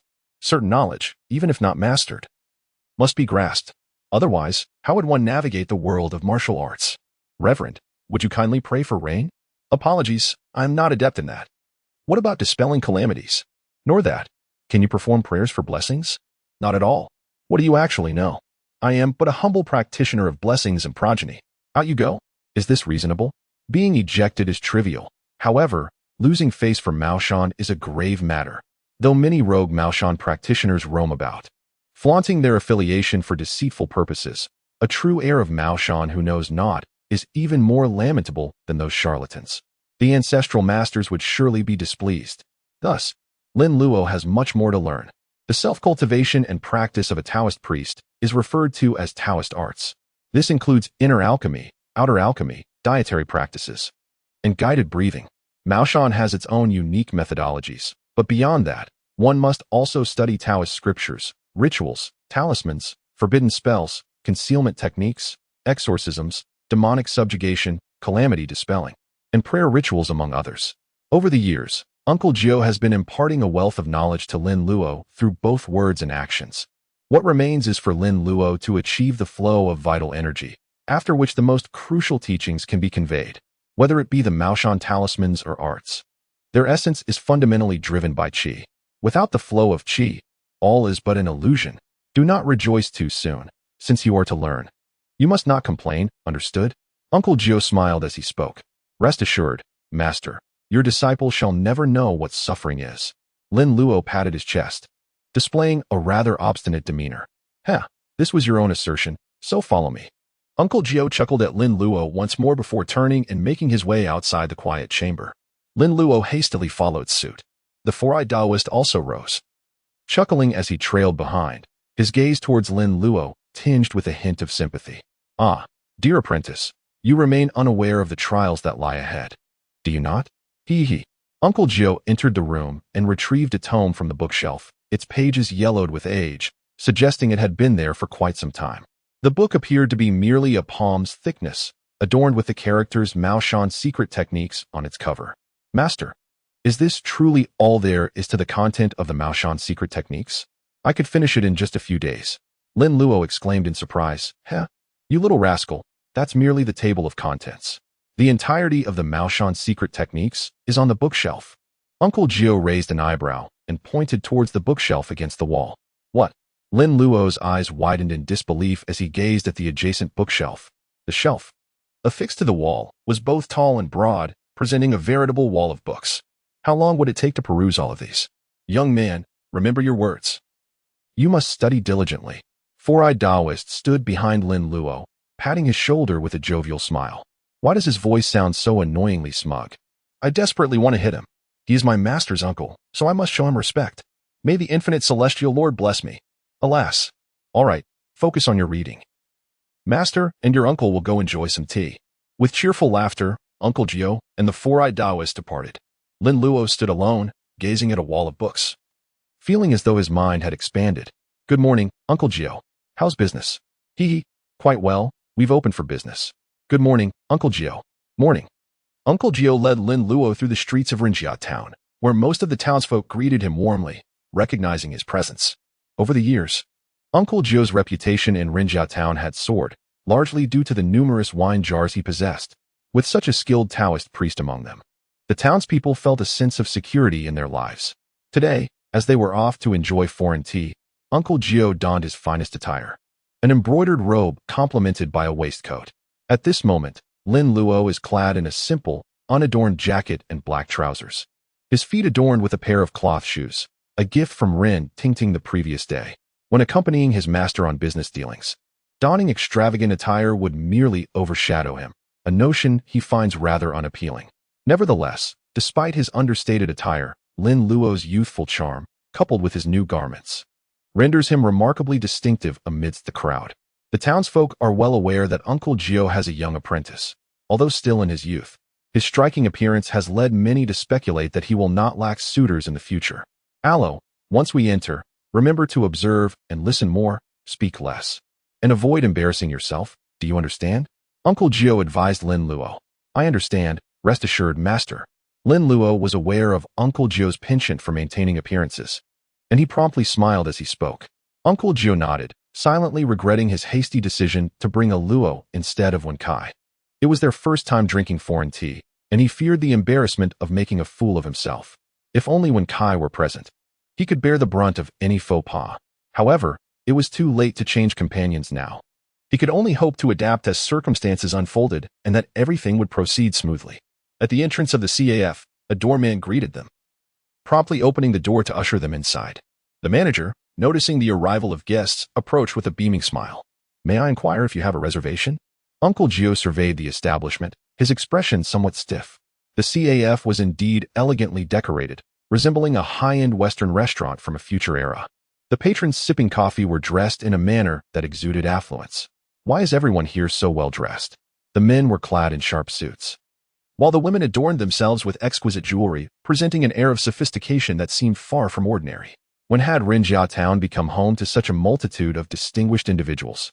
Uncle Jiu glanced at the manager, who was impeccably attired in a tailored black suit, exuding an aura of professionalism. He had believed that his own attire was quite fitting for an outing to enjoy foreign tea. Yet it appeared that even the staff outshone him in elegance. Uncle Jiu awkwardly shook his head. No, I do not. It was Lord Run who invited my master. Has Lord Run arrived?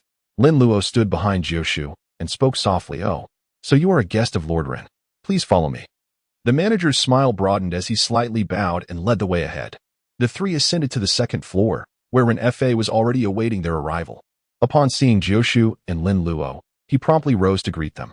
Ah, Jiu, it's a pleasure to see you. Lord Ren. Jiu was somewhat taken aback by Ren Fa's warmth. After exchanging pleasantries, he turned to Lin Luo and said, quickly greet Lord Ren. Greetings, Lord Ren. Lin Luo greeted Ren Fa with a cheerful smile, her demeanor remarkably charming and adorable.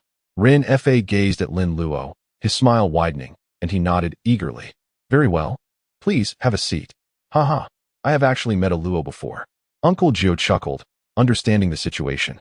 Lin Luo had already explained to him about her giving the character to Rin Tingting. My little disciple is quite mischievous and lacks skill, which must have embarrassed Lord Ren. Not at all. Uncle Jiu, you are too modest. A Luo's abilities, in my opinion, are exceptional. It is all thanks to your excellent teaching. Lord Ren praised Lin Luo with a thumbs up, showing great admiration. Just the fact that Lin Luo could articulate the hardships the Ren family had endured over the past 2 decades spoke volumes about her capabilities. The three of them took their seats, and the manager of the establishment brought over the menu, inquiring what beverages they would like. I would like a cup of coffee. Ren Fa ordered, glancing at Uncle Jiu, who was perusing the menu filled with foreign characters, more perplexing than the runes on their talismans. Is this a form of ghostly scribbles? Let us have 2 cups of coffee. Since he couldn't decipher it, Uncle Jiu decided to imitate what he saw. He gave a nod of approval to his own initiative. The waiter took the menu and departed. Uncle Jiu turned to Ren Fa and inquired with a smile, Lord Ren. Isn't your daughter back from the provincial capital? Why didn't you bring her along this time? Oh, that wild girl. She learned some makeup techniques in the provincial capital and has been running around teaching others since her return. She should be arriving shortly. Just as they were conversing, Rin Tingting happened to come upstairs. Ren Fa noticed her and smiled slightly. Look, my daughter is here. Uncle Jiu turned his head, and upon seeing Rin Tingting, his brows lifted slightly in surprise. This girl has grown up so much. Lin Luo also glanced over. Today, Rin Tingting was adorned in her customary pink gown, exuding affluence and generosity. Father. Upon spotting Rin Fa, Rin Tingting beamed sweetly, her voice melodious, before approaching him from behind, scrutinizing Jiu and Lin Luo. So, this is Aluo's master, Jiu. He appears rather unremarkable, save for those remarkably connected eyebrows. Upon noticing Lin Luo clad in the attire she had gifted, Rin Tingting's smile grew even brighter. Rin Fa nodded with a smile, signaling her to greet Jiu, saying, This is Aluo's master. Jiu. Rin Tingting greeted warmly. Ah, hee, how the children have grown. Please, take a seat. Jiu responded courteously, smiling as he continued. I sincerely appreciate Miss Rin for purchasing clothing for my young disciple yesterday. It was quite generous of you. Rin Tingting, dismissively smiling, replied, Not at all. I should be the one thanking Aluo. Ren Fa also nodded, affirming, Indeed, it is as it should be. Ren Fa summoned a waiter, instructing Rin Tingting to order a drink, before turning his attention to Jiu to discuss serious matters. Jiu, regarding my late father's coffin relocation, may I inquire if you have selected an auspicious date? Jiu had indeed chosen a date, yet relocating a grave is no trivial matter. It is generally advised to avoid such actions unless absolutely necessary. The elders often say, one should not disturb the dead. 9 out of 10 relocations end in failure. It is paramount to respect the deceased. Though somewhat exaggerated, this serves as a caution to posterity to approach grave relocations with utmost prudence. Ren Leoi. I advise you to deliberate thoroughly.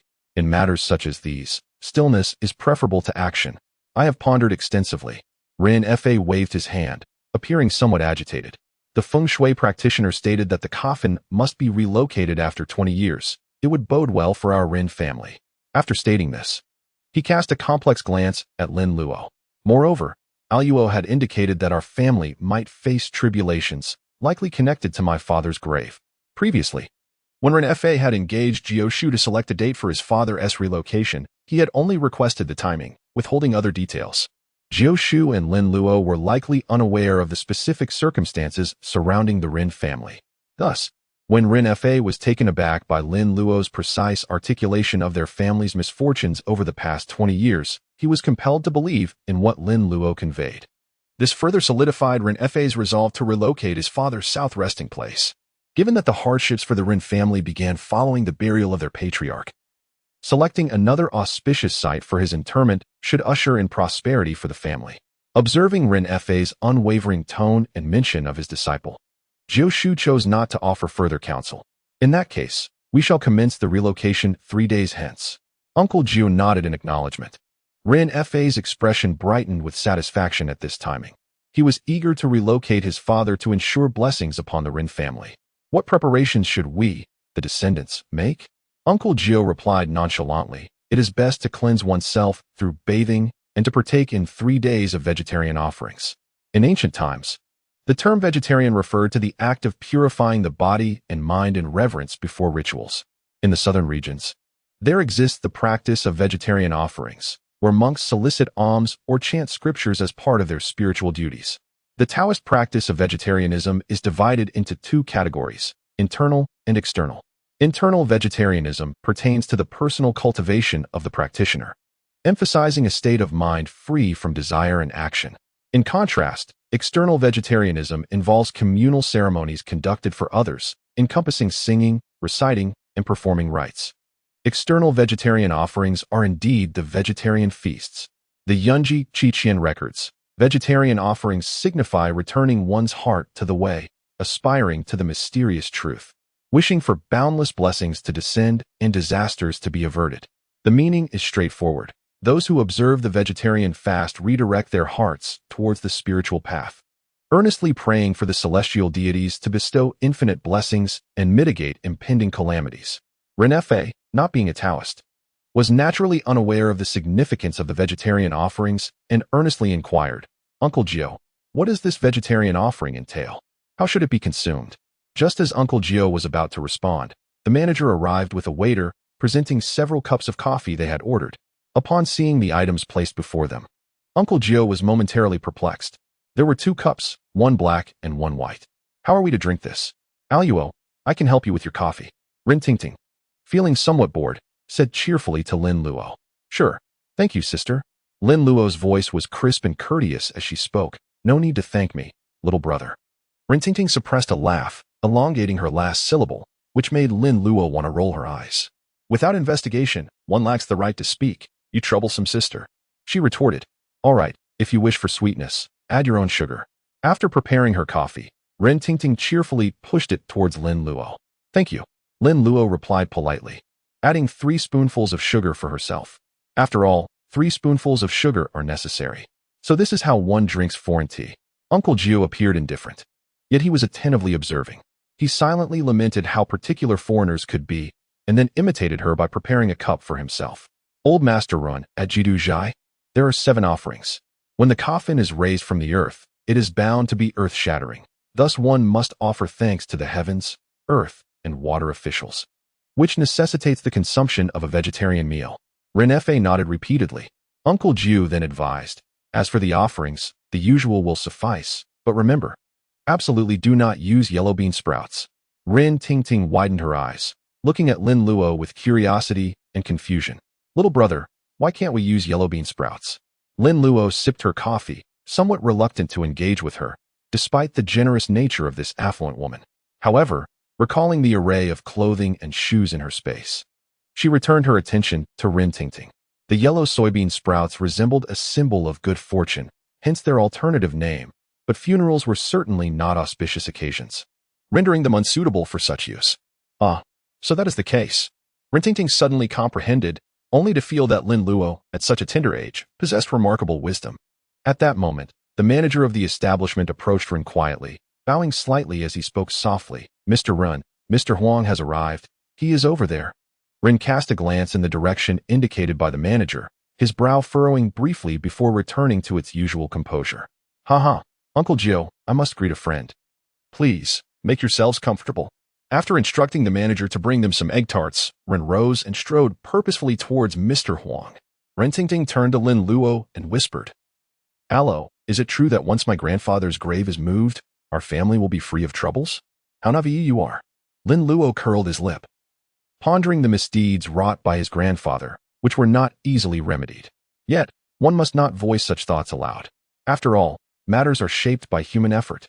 With a soft acknowledgement, Ren Tingting's heart brimmed with joy, her smile as sweet as honey. Ren Fa exchanged pleasantries with Huang Baiwan and soon returned. Engaging in brief conversation as the egg tarts were presented, he inquired further about the details concerning San Yuan's High and the relocation of graves.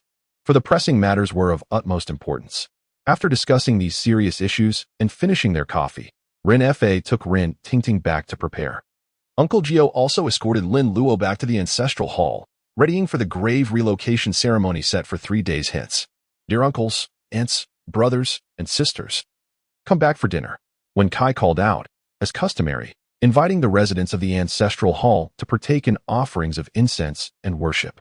Lin Luo sat cross-legged on the bamboo bed, cradling a book in his hands, his brows occasionally furrowing as he perused its contents, turning the pages intermittently. Beside him lay several stacks of books, towering higher than Lin Luo himself. When Kai, upon observing the multitude of books, felt a sense of schadenfreude. The senior brother must have surely angered the master. Upon his return, the master immediately tasked him with reading. With so many books, it would take an eternity to get through them. "Senior brother, why not take a sip of water and rest a moment before continuing?" One Kai said with a playful grin, approaching with a glass of cool tea after finishing his tasks. Lin Luo took the teacup and drank it in one gulp. "Another bowl, please," One Kai said with a cheerful smile as he went to pour more tea. While serving Lin Luo, he stole a glance at the book in Lin Luo's hand. The Yunji 7 Signs was filled with dense text that made his head spin. Truly, the senior brother was worthy of his title. At merely 10 years of age, he could comprehend such profound material. When Kai thought to himself with admiration, beside Lin Luo, there are the Dao De Jing, the Taishang Gaining Pian, the Nanhua Jinjing, the Chongshu Jinjing, the Tongxian Jinjing, the Dongling Jinjing, the Yinfu Jing, the Laozi Xiang Er Zhu, the Shanqing Daodong Jinjing, the Biopuzini Ipian, the Huaning Jing, the Lingyao Jing, the San Wangwen, the Qingjing Jing, and the Zhoui Cantong Qi. Among these, the Dao De Jing and the Taishang Gaining Pian are essential readings for disciples of Taoism. The Laozi Xiang Er Zhu, compiled by Zhang Daoling, the ancestor of Long Hushan, serves as the golden rules of Jingyi Dao and is a must-read. The Biopuzini Ipian, authored by Gu Hong, the founding master of the Maoshan sect, is imperative for disciples of Maoshan. The term must-read signifies the necessity of being able to recite them fluently. Lin Luo could not comprehend why the Taoist classics were placed at the forefront of the Maoshan secret arts catalog bestowed upon him by Uncle Jiu. If this continued, he feared he would not be able to embark on his journey until he reached adulthood. After finishing a bowl of cool tea with a satisfying gulp, he sent Wen Kai to tidy up. Lin Luo extracted the Tao Te Ching from the multitude. System, initiate detection of the Tao Te Ching. Lin Luo wishes to explore the possibility of simplifying the Tao Te Ching. He detects the text. The way that can be spoken of is not the eternal way. The name that can be named is not the eternal name. The request for simplification is overwhelming, requiring an extraordinary reduction of 500 million. The effort appears inadequate. Hiss! He exclaims in frustration. Lin Luo's eyes widened in astonishment, utterly bewildered by the situation. Although this tome is reputed to be the king of all scriptures, could it truly be so terrifying? The fragmented version of the Supreme Clarity Grand Scripture merely requires 5,000 points. Yet the Tao Te Ching demands a staggering 500 million. What profound wisdom does this Tao Te Ching impart? 500 million. How long must I ring the bells in my small chamber to accumulate such an amount? At that moment, the jars within the room shuddered in unison. Lin Luomeng, in a state of bewilderment, set aside the Tao Te Ching and retrieved several other tomes, preparing to test them one by one. System. Initiate the examination of the Taishang Gaining Pian. Among various texts on Taoism, the path to immortality is often depicted through external alchemical practices. The ingestion of divine fruits and celestial flowers, the arduous recitation of scriptures, or the internal cultivation of true energy. Aspiring to one day ascend on the back of dragons or ride cranes into the heavens. These pathways to immortality whether seemingly vacuous or profoundly mysterious, are elusive and difficult to grasp. However, in the Gaining Pian, benevolence emerges as the singular, tangible means to transcendence.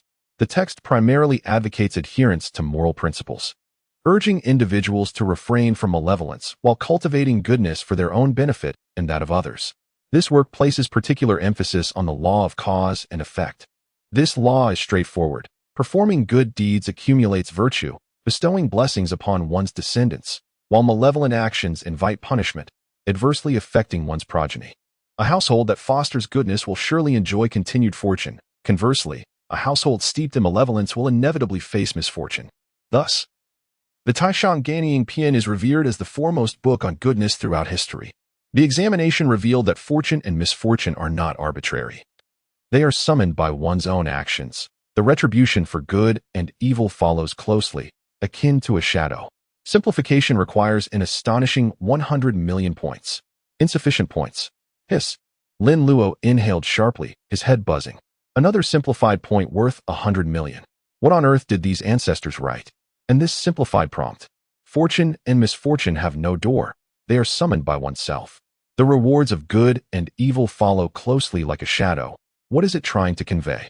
Lin Luo scratched his head, perplexed and gazing at the remaining collection of Taoist scriptures, feeling a deep sense of helplessness. It seemed futile to continue trying. The simplifications were excessively lofty, so it was better to pursue something more practical. Lin Luo rummaged through a pile of books and finally unearthed a volume titled An Introduction to the Talismans of Maoshan. This textbook, bestowed upon him by his esteemed master, recorded the origins, evolution, and transmission of Maoshan talismans. It also detailed the rituals and taboos preceding the drawing of talismans. A commendable emphasis on discipline before the commencement of classes. How formal. System, please analyze this an introduction to the talismans of Maoshan. The system detected the foundational text.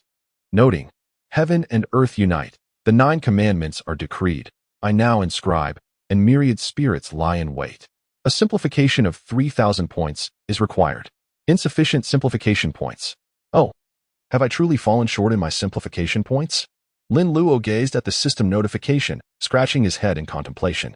Previously, he had accumulated over 8,000 points from the small chamber, simplifying the fragmented texts of the Great Whole Scripture and the art of Inshin paper crafting.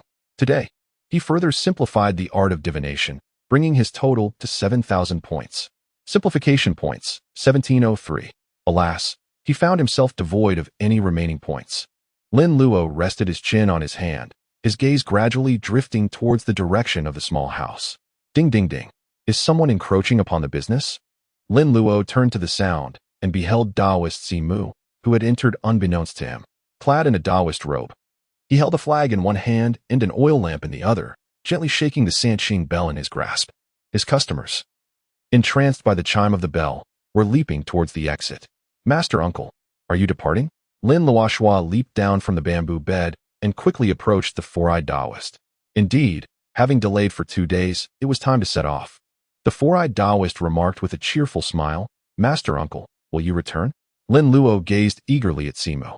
The Taoist priest, touched by the little one's hopeful eyes, felt a warm sensation in his heart. It appeared that he held a significant place in the young disciple's esteem, as the child was reluctant to see him depart. Of course, I shall return. After I escort these gentlemen home, I will bring a new batch of clients back, passing through this very place. At that time, Master Uncle will be checking your studies, Simu said with a cheerful smile. Can I accompany you? I wish to visit junior brother Jala. Lin Luo chuckled softly and remarked, by the time Master Simu returns, the affairs of the Rin family should reach a conclusion. However, Master Simu is still entangled in the narrative. Upon returning home, he will encounter the formidable royal zombie. Additionally, those who fell victim to the royal zombie have all transformed into undead themselves. Surely, this matter requires a considerable simplification. It must amount to at least several thousand points. Even the smallest mosquito is still flesh, and we cannot let any slip by. Moreover, let's not forget about Uncle Qianhe. He enters the scene only to engage in the pinnacle competition, yet all his teammates are seasoned veterans. As his disciple, is it not reasonable to save his life? Master Simu nodded with a smile. Certainly, I shall speak to your master about taking you on an adventure. However, You must diligently focus on your cultivation and resist the temptation to indulge in frivolities. I understand, uncle. I am truly committed to my efforts. Lin Luo nodded and said, hee hee.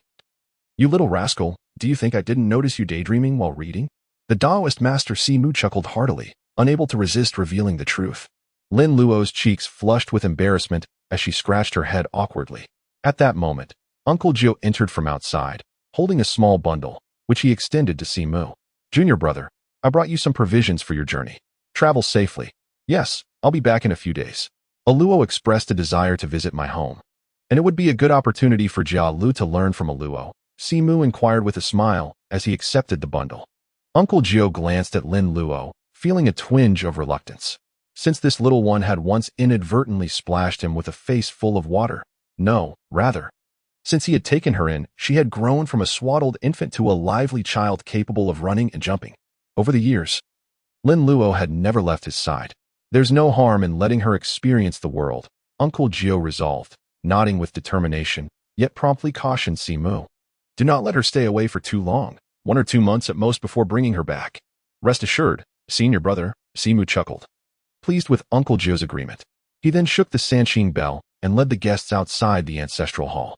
Uncle Jiu and Lin Luo accompanied Simu to the entrance of the hall, watching him depart before returning indoors. After reviewing Lin Luo's studies and nodding in satisfaction, he instructed her to rest early and then went to wash up and retire for the night. Lin Luo also soaked his feet, then reclined on the bamboo bed, inhaling deeply. With each breath, a warm current flowed through his body, circulating within his meridians, nourishing both his physique and internal organs. It was akin to being perpetually immersed in a hot spring, devoid of any adverse effects. Upon returning from disposing of the foot-soaking water, when Kai closed the door, squeezed onto the bamboo bed, and chatted with Lin Luo while embracing his long worm-shaped pillow. However, he soon succumbed to slumber, occupying the pillow to the extent that even thunder or earthquakes could not rouse him. In the stillness of the night, the forest outside the ancestral hall became lively with the presence of wolves. The howling echoed relentlessly, while the night creatures joined in, occasionally emitting peculiar sounds from unknown beings. Yet, these entities dared not venture into the ancestral hall. The hall was brightly lit, and animals kept their distance from the flames. As for spirits, they were well aware that, despite the presence of the living, it remained a forbidden territory. Those who dared to intrude had already found themselves confined to jars. This revelation came from the residents of the ancestral hall during a casual stroll. Initially, some spirits, skeptical of the warnings, attempted to cause trouble, only to find themselves ensnared, receiving a free supply of incense in the process. After several incidents involving older spirits, the wandering souls in the forest developed an unspoken reverence for the ancestral hall.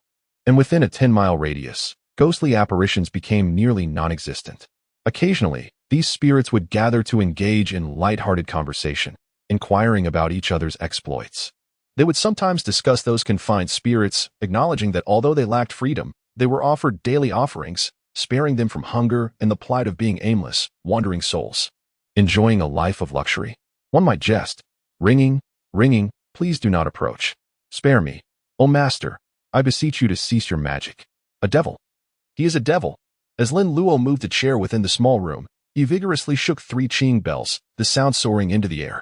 In his quest to gather the 3 bells, Lin Luo had scoured the ancestral hall, finally managing to collect enough. With great determination, he maneuvered in every direction, ensuring that the sound of the bells resonated for every spirit confined in the jars to hear. Ding, ding, ding. The bells chimed melodiously. Lin Luo had stuffed her ears with paper talismans, and her voice was off-key by a wide margin, yet her heart was overflowing with joy. How effortless this was to earn. TSK, I truly am a genius. An hour later, Lin Luo lit incense for her generous friends in the little house and emerged, feeling thoroughly content. At this moment, Lin Luo's complexion was flushed, brimming with the exuberance of spring. Who am I, Lin Luo? A benevolent soul who performs good deeds without seeking recognition. Faint echoes of gratitude could still be heard emanating from the small abode. The little demon has finally departed. Oh heavens, I implore you to take him away. This little demon is truly inhuman. My head feels as if it might explode. How delightful. Upon observing the harvest of 342 simplification points after merely an hour, Lin Luo felt a profound sense of satisfaction. This was far more advantageous than embarking on a quest to exorcise ghosts or eliminate zombies. System: simplify the Maoshan talismans. Upon returning to the bamboo bed, Lin Luo eagerly grasped the Maoshan talismans and addressed the system. Detected: basic Maoshan talismans. Heaven and earth unite. The 9 regulations decree, I now inscribe. All ghosts shall be subdued. Simplification requires 3,000 points. Simplification successful. The Maoshan talisman has been simplified to yellow talisman writing. The Maoshan talismans elucidate that there exist numerous taboos in the art of talisman crafting. The act of inscribing talismans and reciting incantations is not something just any Taoist can accomplish. Without formal qualifications and without the support of deities, one lacks the authority to command the spirits and cannot inscribe talismans. In simpler terms, one must possess an official status. Moreover, when a Taoist inscribes a talisman, it is imperative to strictly adhere to the prescribed procedures, following various methods and requirements for the talisman to be effective. After completing the talisman, one must also conclude it with a binding spell. As the saying goes, a blade without steel is not swift, and a talisman without a binding spell is not effective. However, while inscribing talismans is relatively straightforward, concluding them with a binding spell can be quite challenging. 3 types of binding spells are commonly employed: the Heavenly Gang binding, the Spring-Well binding, and the Elbow binding. The Heavenly Gang binding and the Spring-Well binding are the most frequently used. The type of talisman dictates the binding spell and the incantation to be recited. In summary, the art of talisman inscribing is a meticulous and intricate endeavor.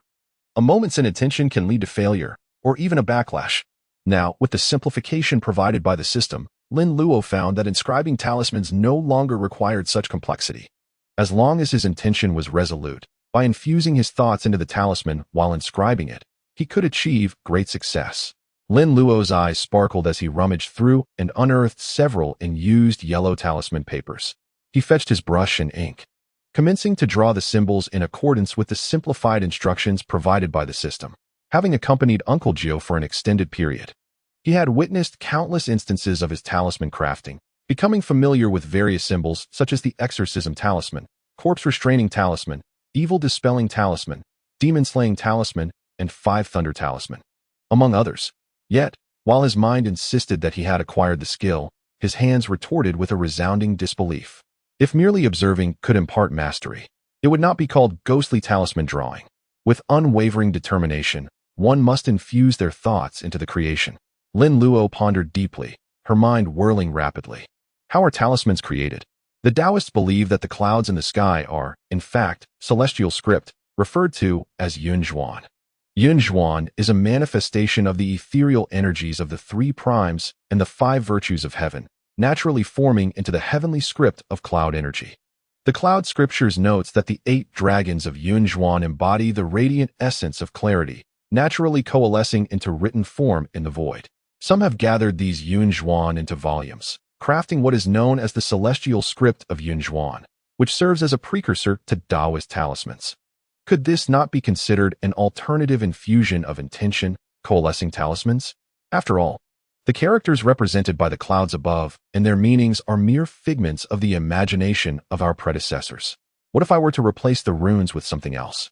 For instance, a peachwood sword, renowned for its ability to exorcise spirits and ward off malevolent forces, as well as to protect one's dwelling from harm. Lin Luo, with a heart as pure as the spirit, took up his brush and deftly sketched a sword upon the yellow talisman paper, inscribing beneath it the words peachwood sword. The combination of the crimson illustrations and the delicate text rendered this yellow talisman somewhat absurd. Any Taoist disciple who laid eyes upon it would likely burst into laughter, wondering which mischievous young acolyte had engaged in such whimsical doodling. Lin Luo closed his right eye and observed the talisman with his left. The talisman emanated a faint golden glow, capable of warding off evil and providing protection. Although its power was limited, it was undeniably effective. How remarkable is the simplification system? Though Lin Luo was not a novice in utilizing this system, the simplified method of drawing talismans was truly invincible. The process of crafting a talisman and the intricacies of its script were both cumbersome. A moment's carelessness could lead to failure. A master of the highest purity school would require decades, if not longer, to confidently claim any mastery in talisman crafting. Yet, Lin Luo merely needed to focus his intent while drawing. For instance, firmly believing that he was creating a talisman for exorcism would manifest precisely that. If this were to be widely known, both practitioners and non-practitioners of talisman crafting would surely be rendered speechless. Is this truly how talismans are drawn?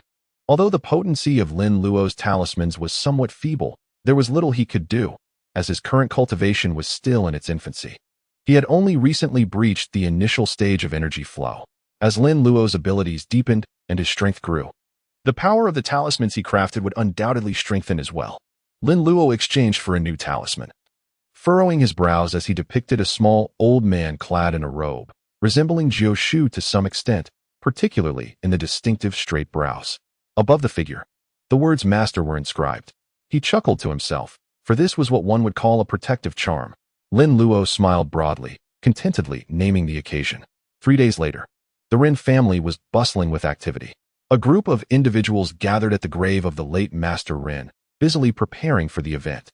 As dusk approached, the arrangements for the ceremony were finally completed.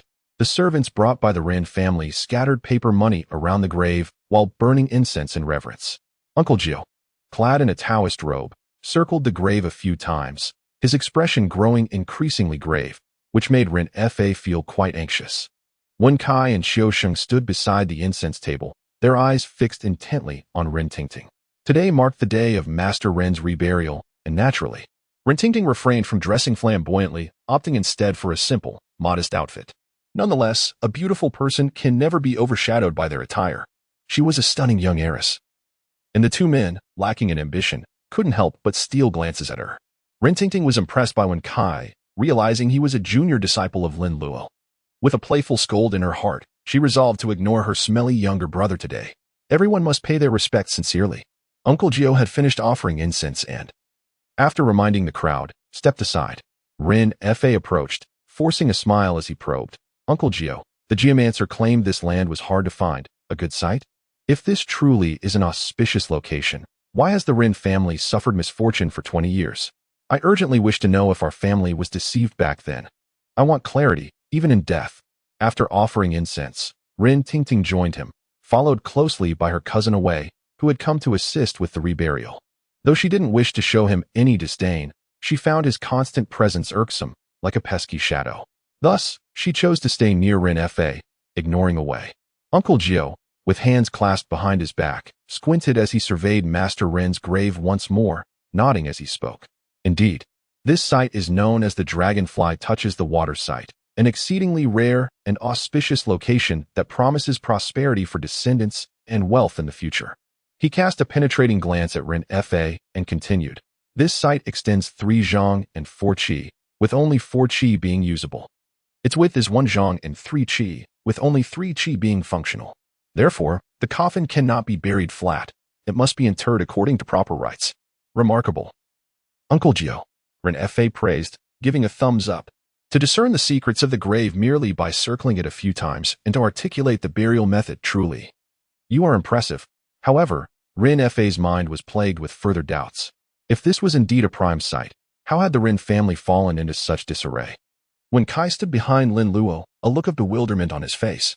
Having been with his master for some time and having overseen numerous funerals, he had never encountered the concept of a ritual burial. Wen Kai, carefree and lighthearted, possessed the admirable trait of being inquisitive and eager to learn, often asking questions when confused. Master, what does ritual burial mean? Is it a French-style funeral? Uncle Jiu gazed at Wen Cai's infuriatingly wrinkled face, and his expression darkened instantly. A lifetime of reputation, tarnished in an instant. How could I, Lin Jiu, a man of great wisdom, have such a foolish disciple? Wen Kai was taken aback by Uncle Jiu's demeanor, his face drooping like a bitter melon. It seemed he had indeed stirred up trouble. Ren Fa secretly mused. Is this person truly a disciple of Uncle Jiu? How could he be so vastly different from a Luo? Uft. Ren Tingting could no longer contain herself and burst into laughter. A French-style funeral. How could this mushroom-headed fellow be so astute? Though she was unaware of what a legal funeral entailed, she firmly believed it could not possibly be a French-style ceremony. Upon hearing Ren Tingting's laughter, Uncle Jiu's countenance grew even darker. To think I could enjoy coffee with foreigners without embarrassment, only to stumble here. What a disgrace. Master, a legal funeral refers to vertical burial, does it not? Lin Luo pushed past Wen Kai, tilting her small face upwards with a smile as she spoke. It was her elder brother's duty to restore the dignity that Wen Kai had tarnished for their master. The crowd turned their gaze towards Lin Luo, and Uncle Jiu's expression softened significantly, nodding in appreciation. Indeed, it was a vertical burial. Remarkable, a Luo, truly deserving of being Uncle Jiu's esteemed disciple. Ren Fa gave Lin Luo a thumbs up, beaming with praise. Meanwhile, Wen Kai stood aside, his head drooping, muttering under his breath, in such a vast area. One can bury in any manner they wish, yet they choose a vertical burial. What a peculiar mindset. However, no one heard his mumblings, as they remained intrigued by the grave of old Master Ren. Father, why must grandfather be buried vertically? Ren Tingting asked curiously, wrapping her arms around Ren Fa's.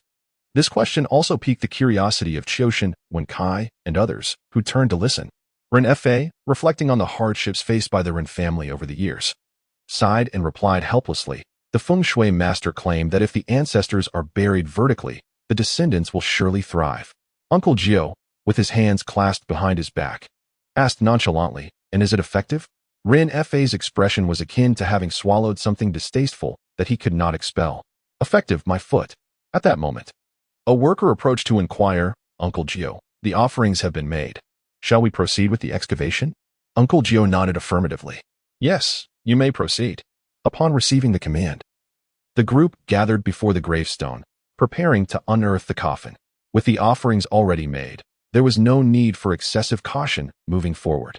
Two workers kicked forcefully, sending old Master Ren's gravestone flying, crashing against the cemetery wall with a resounding thud.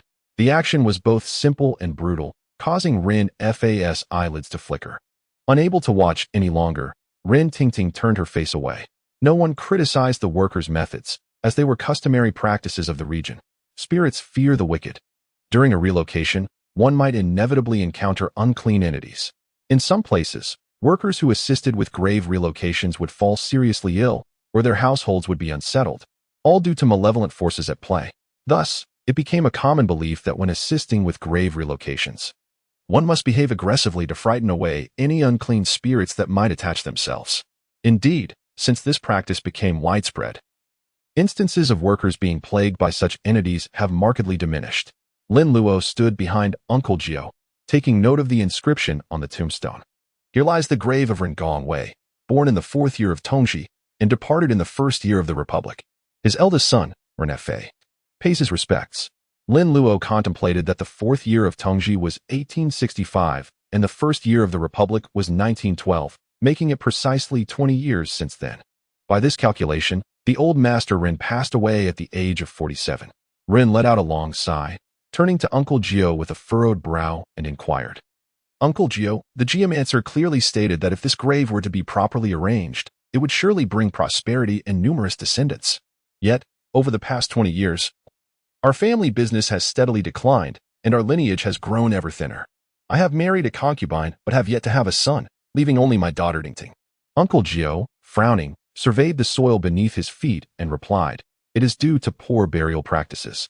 Ren's expression froze. Astonishment etched on his face as he asked in bewilderment, but we followed the geomancer's instructions precisely. Buried at the hour of the tiger and unearthed at the hour of the rabbit, with no discrepancies whatsoever. How could there be an issue? Indeed. How could there be a problem? Wei, standing behind Ren Tingting, interjected. Ren shot him a disapproving glare, admonishing, when adults speak, the younger generation should remain silent. It is a matter of decorum. Oh. Wei recoiled slightly, obediently lowering his head. Uncle Jiu, disregarding Wei, clasped his hands behind his back and gazed toward the excavation site. His brow furrowed as he remarked, I suspect that the geomancer harbors a grudge against your family. A grudge. Ren was momentarily taken aback before a realization dawned upon him. Could it be that the geomancer had malicious intent? Did the old master have any grievances with him during his lifetime? Uncle Jiu directly queried. Ren chuckled awkwardly, lowering his voice. This land originally belonged to that geomancer. My late father, aware of its auspiciousness, purchased it with money. Was there merely temptation involved? Or was there coercion as well? Uncle Jiu pressed further. Ren's smile grew even more awkward, yet he refrained from offering further explanations, tacitly agreeing with Uncle Jiu's assertion. A cold smirk crossed Uncle Jiu's mind. Those who are wealthy yet unkind shall inevitably face their own ruin. In Lin Luo's mind, The text of the Taishang Gaining Pian inexplicably emerged. Fortune and misfortune have no door. It is man who summons them. The retribution for good and evil follows like a shadow. The current misfortunes of the Venerable Run are entirely the result of his past malevolent deeds. I surmise it must be coercion. Otherwise, he would never have harmed you. Ah, Uncle Jiu, how did he harm us?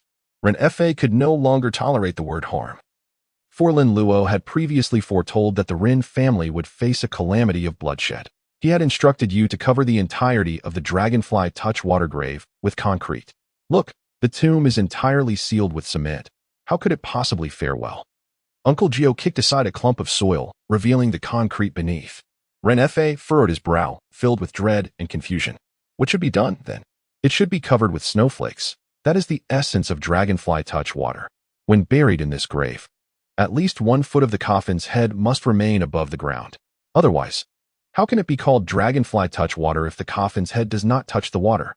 He still possesses some conscience, allowing you to exhume and relocate the coffin after 20 years, afflicting you for half a lifetime instead of a full one, tormenting 1 generation rather than 18. Uncle Jiu's words weighed heavily upon Ren Fa, yet there was a flicker of solace. Thankfully, he was still young. There would be future opportunities. Behold, at the sound, everyone turned to see that the coffin of the Venerable Run was now visible in the grave. Ren Weiyang's coffin was interred vertically, so it had not taken much digging to uncover it. Once the coffin was secured with ropes, the group worked in unison, using pulleys to hoist it up. After the coffin was properly set, Uncle Jiu commanded in a solemn tone, "Release the ropes, remove the nails." During the workers' brief pause to extract the coffin nails, Uncle Jiu addressed the gathered crowd. "Ladies and gentlemen, today marks the return of Ren Gong Wei Yong to the light of day. All individuals aged 36, 22, 35, and 48, particularly those born in the year of the rooster or ox, kindly turn away. Those required to avoid the scene turn their backs." And Uncle Jiu approached the coffin. The nails had been removed, and squinting at the coffin, his expression grew increasingly grave. This coffin exuded a heavy, malevolent aura. The situation appeared dire. Once the avoidance concluded, everyone adjusted their attire and opened the coffin. With a creaking sound, the lid of the Venerable Ren's coffin was lifted, releasing a wisp of black mist. At that moment, chaos erupted in the surrounding woods, as countless birds, startled, took flight, squawking wildly, sending chills down the spines of those present. Uncle Jiu's brow furrowed deeper. The sensitivity of animals is extraordinary, as they can perceive what humans often cannot. The fact that the birds fled in terror upon the coffin's opening suggested that the Venerable Ren within might not fare well. As the black mist dissipated, Uncle Jiu approached the coffin, and the crowd gathered around. Upon discerning the situation within the coffin, gasps of astonishment erupted, followed by a collective intake of cold breath, contributing remarkably to global warming. Inside the coffin lay old Master Ren, his complexion a ghastly blue, eyebrows pronounced, flesh withered and taut. Hands clasped over his chest holding an abacus, fingers stiff and nails unremarkable. Yet, the corpse began to swell visibly with the slightest breeze. White fuzz slowly sprouting upon the skin. Uncle Jiu's pupils constricted slightly, inwardly exclaiming, as expected. Old Master Ren was indeed on the verge of becoming a corpse demon. "Father!" Ren Fa collapsed to the ground, wailing in grief. Ren Tingting also knelt, calling out for her grandfather. The servants brought by the Ren family followed suit, kneeling in the rear. "Father, to disturb you in such a manner, your child is truly unfilial." After bowing 3 times, Ren Fa sorrowfully rose and inquired of Uncle Jiu. "Uncle Jiu, can this tomb still be used?" Uncle Jiu shook his head, replying gravely, "A dragonfly touches the water, it will never land in the same spot twice. This burial site is no longer viable." Ren Fa, initially harboring a glimmer of hope, upon hearing Uncle Jiu's words, resignedly responded, "Then I must implore you to assist in selecting a suitable resting place for my late father." Uncle Jiu furrowed his brow, stating, "In my opinion, it would be better to cremate him." "Cremate? Absolutely not. My father feared fire during his lifetime. I cannot do such a thing." Ren Fa's head shook vigorously, akin to a rattle drum. "Old Master, not cremating may lead to troubles." Uncle Jiu, feeling somewhat helpless, refrained from voicing his concerns. Considering Old Master Ren had yet to transform into a zombie, anything is acceptable, just not cremation. You must think of another way. Ren Fa asserted resolutely. In this era, traditional burial was in vogue, and there was no precedent for cremation. If the Rin family were to exhume old Master Rin before so many witnesses, and a fire were to ensue, the repercussions for Rin Fa would be dire. Seeing Rin Fa's steadfastness, Uncle Jiu had no choice but to relent. Very well. We shall temporarily place old Master Rin in our mortuary, and by tomorrow, I will assist in finding him another burial site, allowing him to rest in peace. Rin Fa, with a countenance of sorrow, nodded in agreement with Uncle Jiu's proposal. All right, seal the coffin and transport it to the mortuary.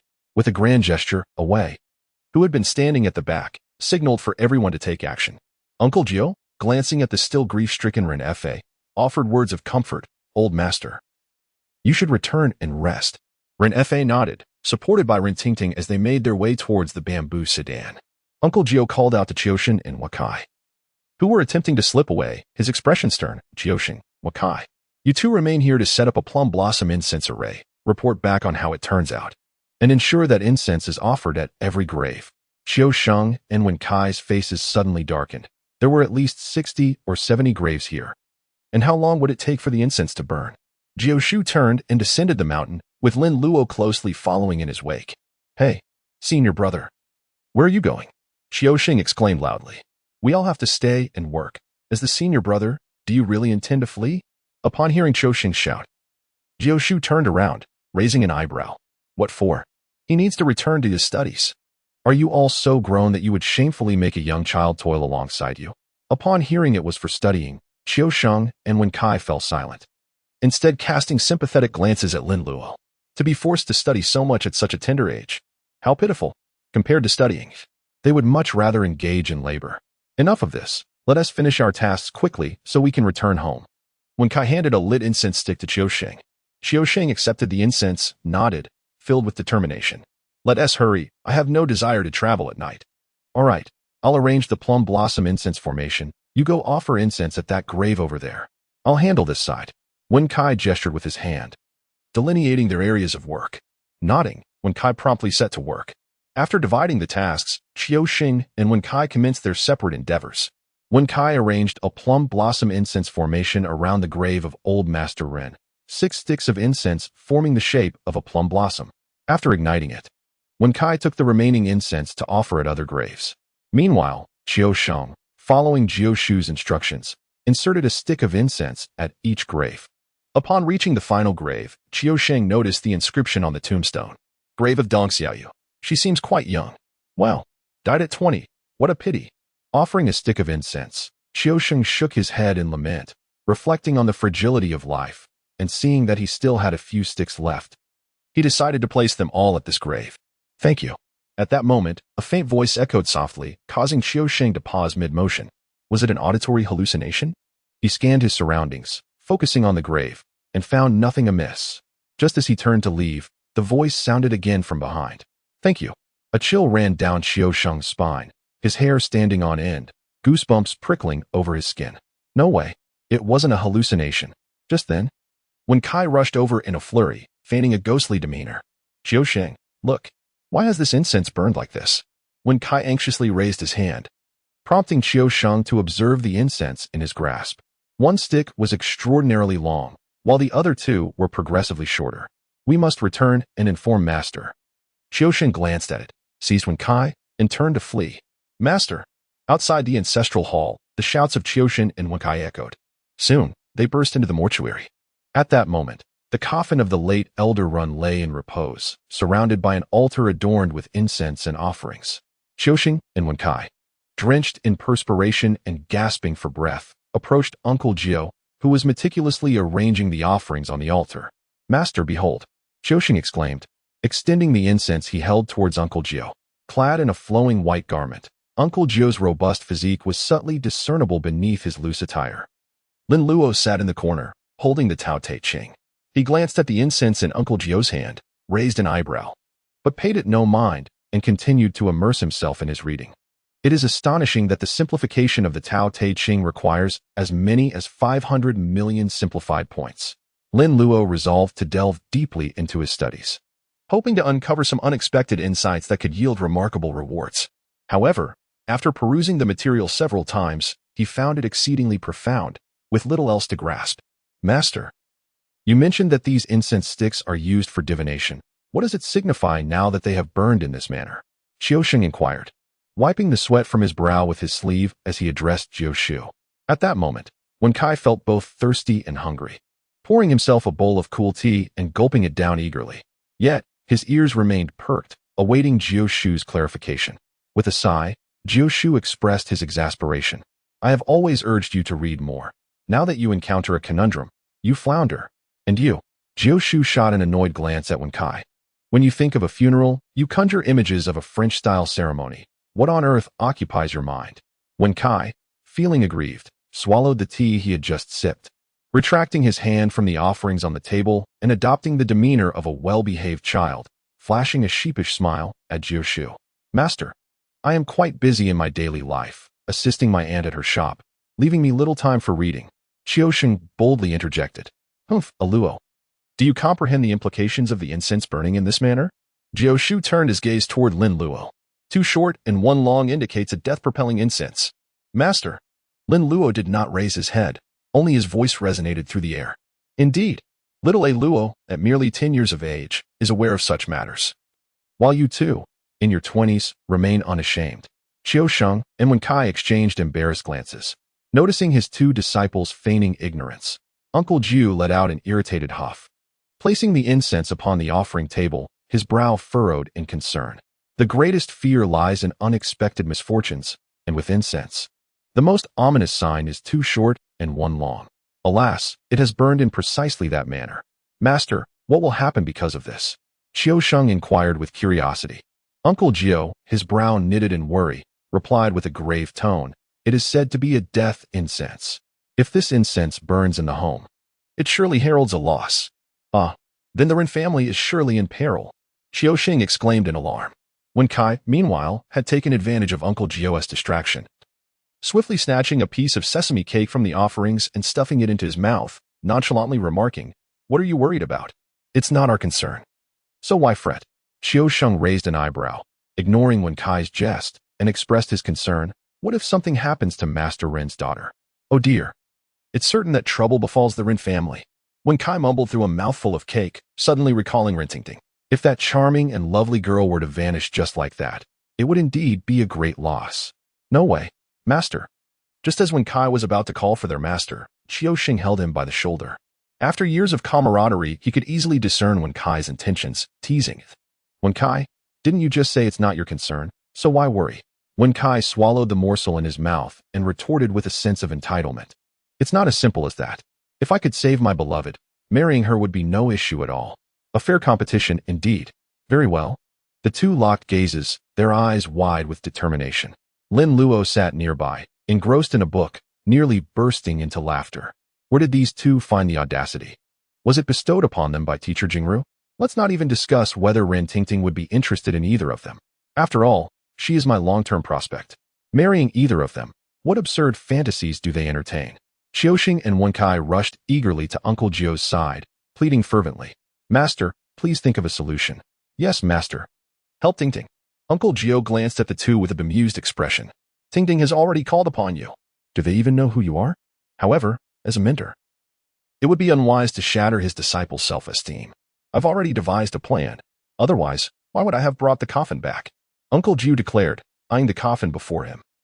Though a hint of concern lingered in his heart, the late Master Ren truly posed a conundrum. Were it an ordinary family, they could simply incinerate the body and be done with it. But this was the late master of the Ren family. The status of the Ren family in Rinjia town is beyond question. If they were to secretly burn the late master's remains, they would surely have to flee the town overnight. They could never show their faces in Rinjia town again. Is there an issue with the coffin? Wen Kai asked foolishly. Staring at it, the coffin is not the problem. It is the deceased who presents a dilemma.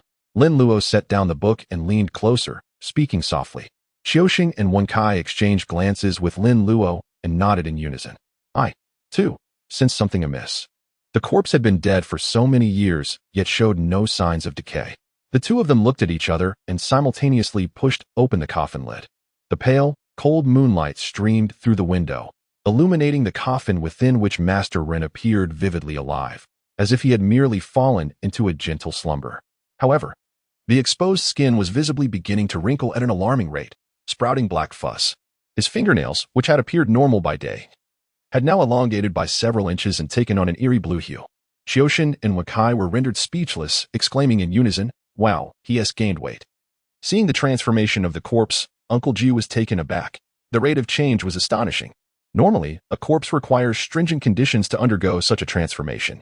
Moreover, there are various classifications of zombies: walking corpses, white zombies, black zombies, green zombies, hairy zombies, flying zombies, and those that do not decompose, among others.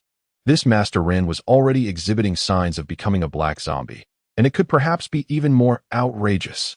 How could Uncle Jiu not be alarmed? He had never encountered such a ferocious corpse before. With urgency in his voice, he commanded, "Quick, close it up." With a loud thud, Qiuxin and Wenkai hastily replaced the coffin lid. Upon noticing Uncle Jiu's changed expression, they too realized the gravity of the situation. Although they had never witnessed a zombie, they had seen a walking corpse just days prior when their master had taken a client away. Surely, this Master Ren was on the verge of becoming a zombie. Uncle Jiu furrowed his brow, staring intently at Master Ren's coffin. After a moment of contemplation, he ordered, "Prepare the paper, brush, ink, knife, and sword." Qiuxin and Wakai were momentarily taken aback, then, in utter confusion, echoed, "What?"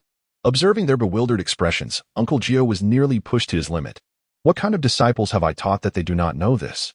He then impatiently explained, "It's yellow paper, red brush, black ink, kitchen knife, wooden sword. Master, it has all been prepared for you long ago." Lin Luo retrieved a cloth bag from beneath the coffin, a customary accessory for Taoist priests, often referred to as the treasure pouch. This particular pouch was prepared by Lin Luo upon his return to the ancestral hall. Upon seeing the treasure pouch, Jiushu's previously troubled spirits lifted considerably, and he nodded with relief. Thankfully, the ancestors had bestowed their blessings. Among his 3 disciples, one still proved useful. "You two, hurry to the backyard and catch a chicken. Remember, it must be a large rooster," Jiushu commanded, casting a stern gaze at Qiuxin and Wentai. "Understood." They replied in unison, hastily making their way to the backyard. Jiushu approached the altar with the treasure pouch in hand, ready to craft the necessary items. He rummaged through the cabinet and unearthed a brand new ink line. Lin Luo's eyes sparkled with realization. The ink line was indeed a formidable talisman against zombies, and its creation was not particularly challenging. "Master, once the ink line has been used, can it be retracted and re-inked for further use?" he inquired. Uncle Jiu shook his head and replied, "The ink line suffers damage, and the ink diminishes. Thus, its efficacy wanes, necessitating a fresh application of ink." After speaking, Uncle Jiu looked at Lin Luo with a hint of astonishment and asked, "How did you come to know what your master intends to do?" Lin Luo confidently responded, "Of course, the ink line is meant to subdue the zombies." Lin Luo nodded in response. Uncle Jiu felt a surge of satisfaction, truly deserving of being his esteemed disciple. A remarkable pupil indeed. Indeed, there is a new ink line at home. If you desire it, I shall craft one for you shortly." Uncle Jiu remarked with a gentle smile. Thank you, Master," Lin Luo replied, his heart resonating with Uncle Jiu's words. At that moment, Qiuxin and Wentai returned from the backyard, clutching a large rooster. Both of them were covered in feathers, appearing somewhat disheveled, which darkened Uncle Jiu's expression further. Was it so arduous to catch a mere chicken? Qiuxin grumbled, casting a sidelong glance at Wentai. "Not only did this fellow fail to assist, but he even tripped me." Upon entering the house, the rooster in Wentai's arms seemed to sense its impending fate, flapping its wings vigorously in a desperate attempt to escape. Wentai hastily held it tighter and hurried to Uncle Jiu's side. "Hee, Master, the chicken has arrived." Uncle Jiu nodded, accepting the rooster, gripping its head firmly and stretching its neck. Qiuxin seized the cleaver from the table and swiftly sliced into the rooster's neck. Blood gushed forth immediately, flowing along the blade and into a porcelain bowl. After filling 2 bowls with the rooster's blood, it lay still, devoid of life. Wentai, standing next to Lin Luo, nudged his arm and whispered, "Eldest senior brother, what is Master intending to do?" Lin Luo, with his arms crossed and an air of maturity, remarked nonchalantly, "Can't you tell? We are commencing a ritual." The wrinkles on Wenkai's face deepened further, as he muttered with a long face, "I know Master is performing a ritual. But what kind of ritual is it?" Before long, Uncle Jiu positioned his hands in a series of intricate gestures, inserting his fingers into a bowl filled with glutinous rice. As he withdrew them, each fingertip was adorned with a grain of rice, which he waved before the flickering candle flame, causing the 2 grains to ignite instantaneously. Uncle Jiu executed his movements with remarkable swiftness. With a swift shake of his hands, the burning rice tumbled into a bowl brimming with rooster's blood. In an instant, both bowls of blood erupted into flames, the fire leaping high, making it difficult to fathom that it was indeed rooster's blood and not kerosene. This was the first time that Xiaoxing and Wenkai had witnessed such a spectacle, and they found it quite intriguing. Previously, they had only seen talismans burned. Today, they were witnessing the burning of rooster's blood. Lin Luo had been following Uncle Jiu through the martial world since childhood, and such scenes had become commonplace to him. He reached into his bosom and pulled out a book, flipping it open to read. Uncle Jiu poured black ink into 2 bowls of blazing chicken blood, stirred it, and then covered it with a bagua mirror. Soon, the specially concocted chicken blood ink was ready. Wenkai noticed Lin Luo engrossed in his reading and refrained from disturbing him. Instead, he leaned closer to Xiaoxing and whispered, "What is our master doing?" Xiaoxing, only familiar with the ink tool, shot Wenkai an exasperated glance. "Can't you tell that that's an ink tool?" "As if I don't know it's an ink tool. I meant to ask what master intends to do with it." Xiaoxing, unsure of its purpose, shook his head and replied, "I don't know." Uncle Jiu set down the empty bowl and turned to his 2 murmuring disciples, his expression darkening slightly. However, upon seeing Lin Luo with his book, his mood lightened considerably and his countenance softened. Xiaoxing, Wenkai. "Yes, master," they responded in unison, straightening their backs. "Draw a line for Lord Ren's coffin." Xiaoxing and Wenkai acknowledged and took the ink tool to mark the coffin. Suddenly, Uncle Jiu recalled something and cautioned, "Make sure to draw the line across the entire coffin." "Oh." Xiaoxing and Wenkai squatted on either side of the coffin, beginning to draw the line meticulously. "Master, what is the condition of Lord Ren's corpse? It looks rather ominous." Wenkai couldn't contain his curiosity and inquired while drawing the line. Uncle Jiu placed 3 sticks of incense for Lord Ren and frowned as he spoke. "There are good and bad people, and there are corpses and zombies. Lord Ren is on the verge of becoming a zombie." Upon hearing this, Wenkai instinctively chimed in, "People can't always distinguish between good and bad, nor between men and women. You should be quiet when master is speaking." Uncle Jiu glared, causing Wenkai to retract his neck in fright and quickly feign compliance, his hands still in motion as he pulled the ink line taut. When he released it, a straight black line appeared on Lord Ren's coffin. Xiaoxing chuckled silently, thinking to himself that Wenkai was indeed one to forget lessons learned from past reprimands. However, with Wenkai taking the lead, he felt emboldened to ask, "Master, how does a corpse turn into a zombie?" Uncle Jiu glanced at Lin Luo, who had put down his book and was looking at him with an eager and inquisitive expression. He explained calmly, "A corpse becomes a zombie when it retains a breath of life." "A breath of life? What does that mean?" Xiaoxing and Wenkai asked in unison. "When a person dies with suppressed anger or breath, after death, a breath remains trapped in the throat. So, it's as if the person never truly died." Wenkai exclaimed, realization dawning on him. "Master, does that mean if we extract that breath from the zombie's throat, we can resolve the issue?" Lin Luo suddenly inquired. He recalled from the film that Ren Weiyong had been subdued on the ground, and Jiu intended for a way to assist Ren Laote in breathing. However, a way, being a coward, hesitated, and it was Ren Tingting who took the initiative to help, only to have Ren Weiyong struggle free, thus missing a critical opportunity. Jiu eyes lit up as he cast a commendatory glance at Lin Luo. Indeed, if one could find a way to disperse the breath trapped within the zombie's throat, the problem would be resolved. He then added, albeit with a note of caution, that it was exceedingly difficult. "Why is that, master?" Wenkai inquired with curiosity. "Once a corpse transforms into a zombie, it becomes immensely powerful, impervious to blades and bullets. Its claws and teeth are exceedingly sharp, making it an arduous task to subdue them long enough to disperse their breath." Xiaoxing laughed nonchalantly, remarking that there are talismans available. "One can use a talisman to restrain the zombie and then disperse the breath." "Fool." Jiu shot a reproachful glare at Xiaoxing, leaving him momentarily speechless. "Am I not correct in what I say?" Lin Luo chuckled and remarked, "Since we've already secured them with the corpse-restraining talismans, why bother exerting ourselves? A single fire would suffice." "Ah, indeed." Xiaoxing felt a wave of foolishness wash over him.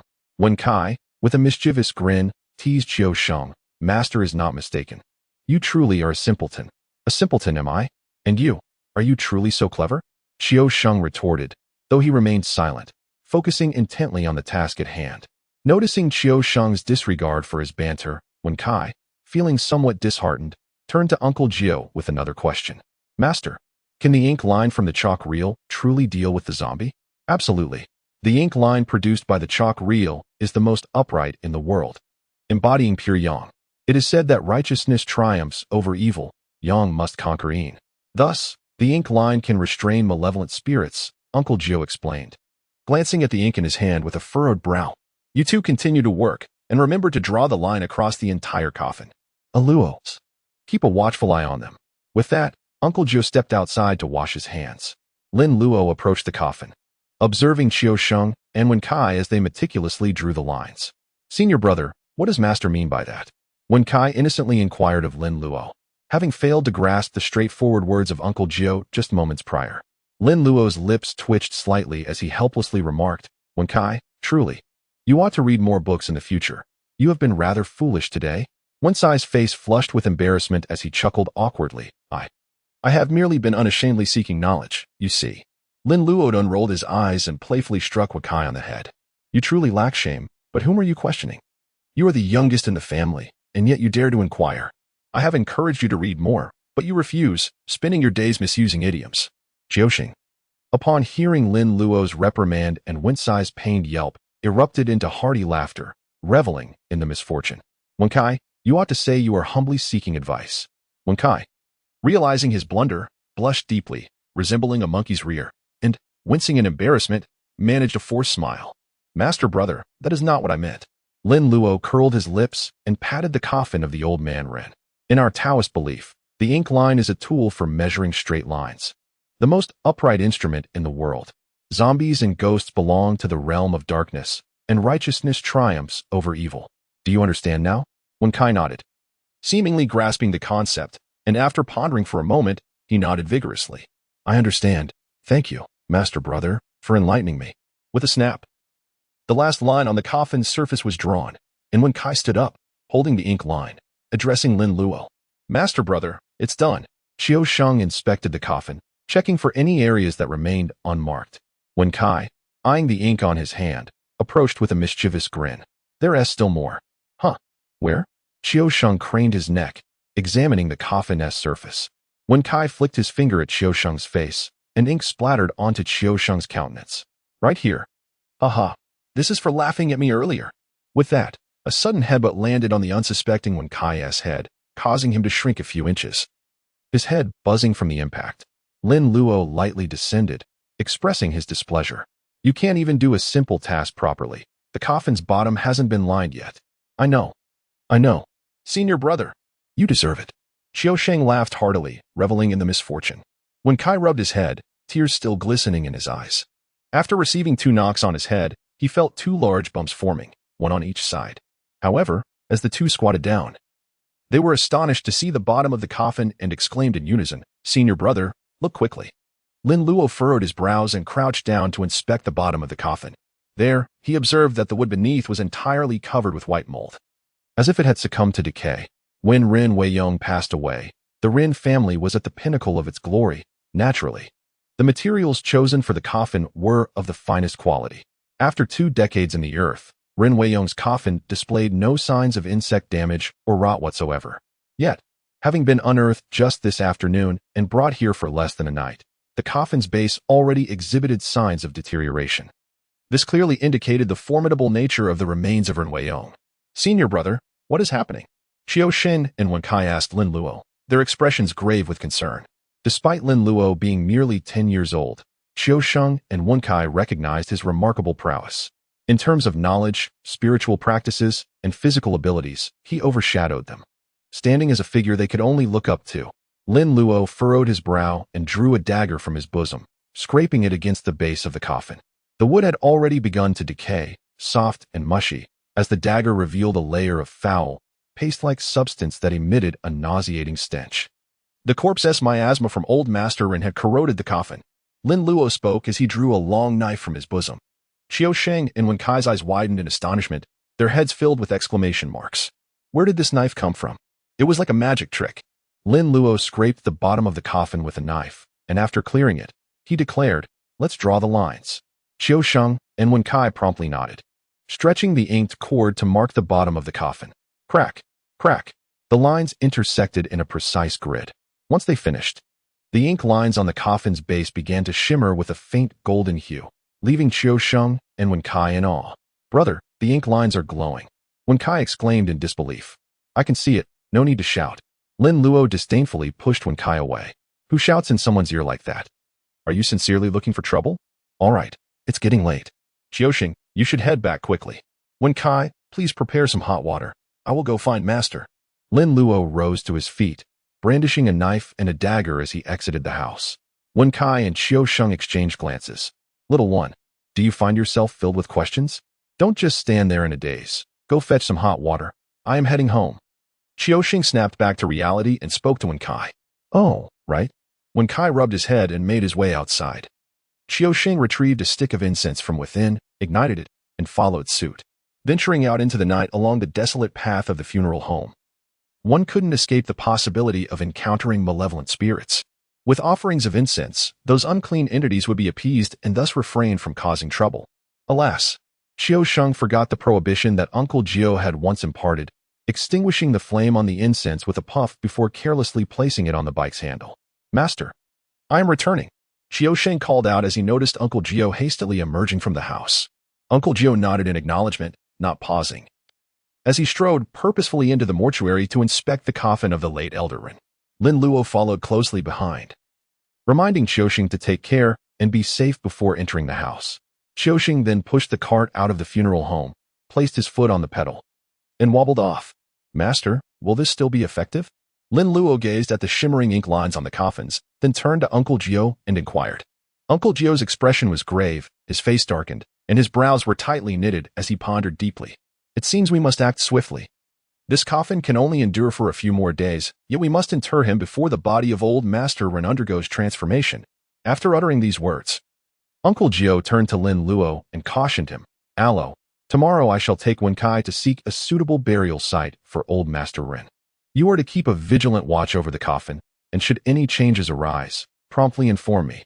Lin Luo nodded, gazing at the coffin of the old Master Ren, and said, I understand, Master. Well, it's getting late.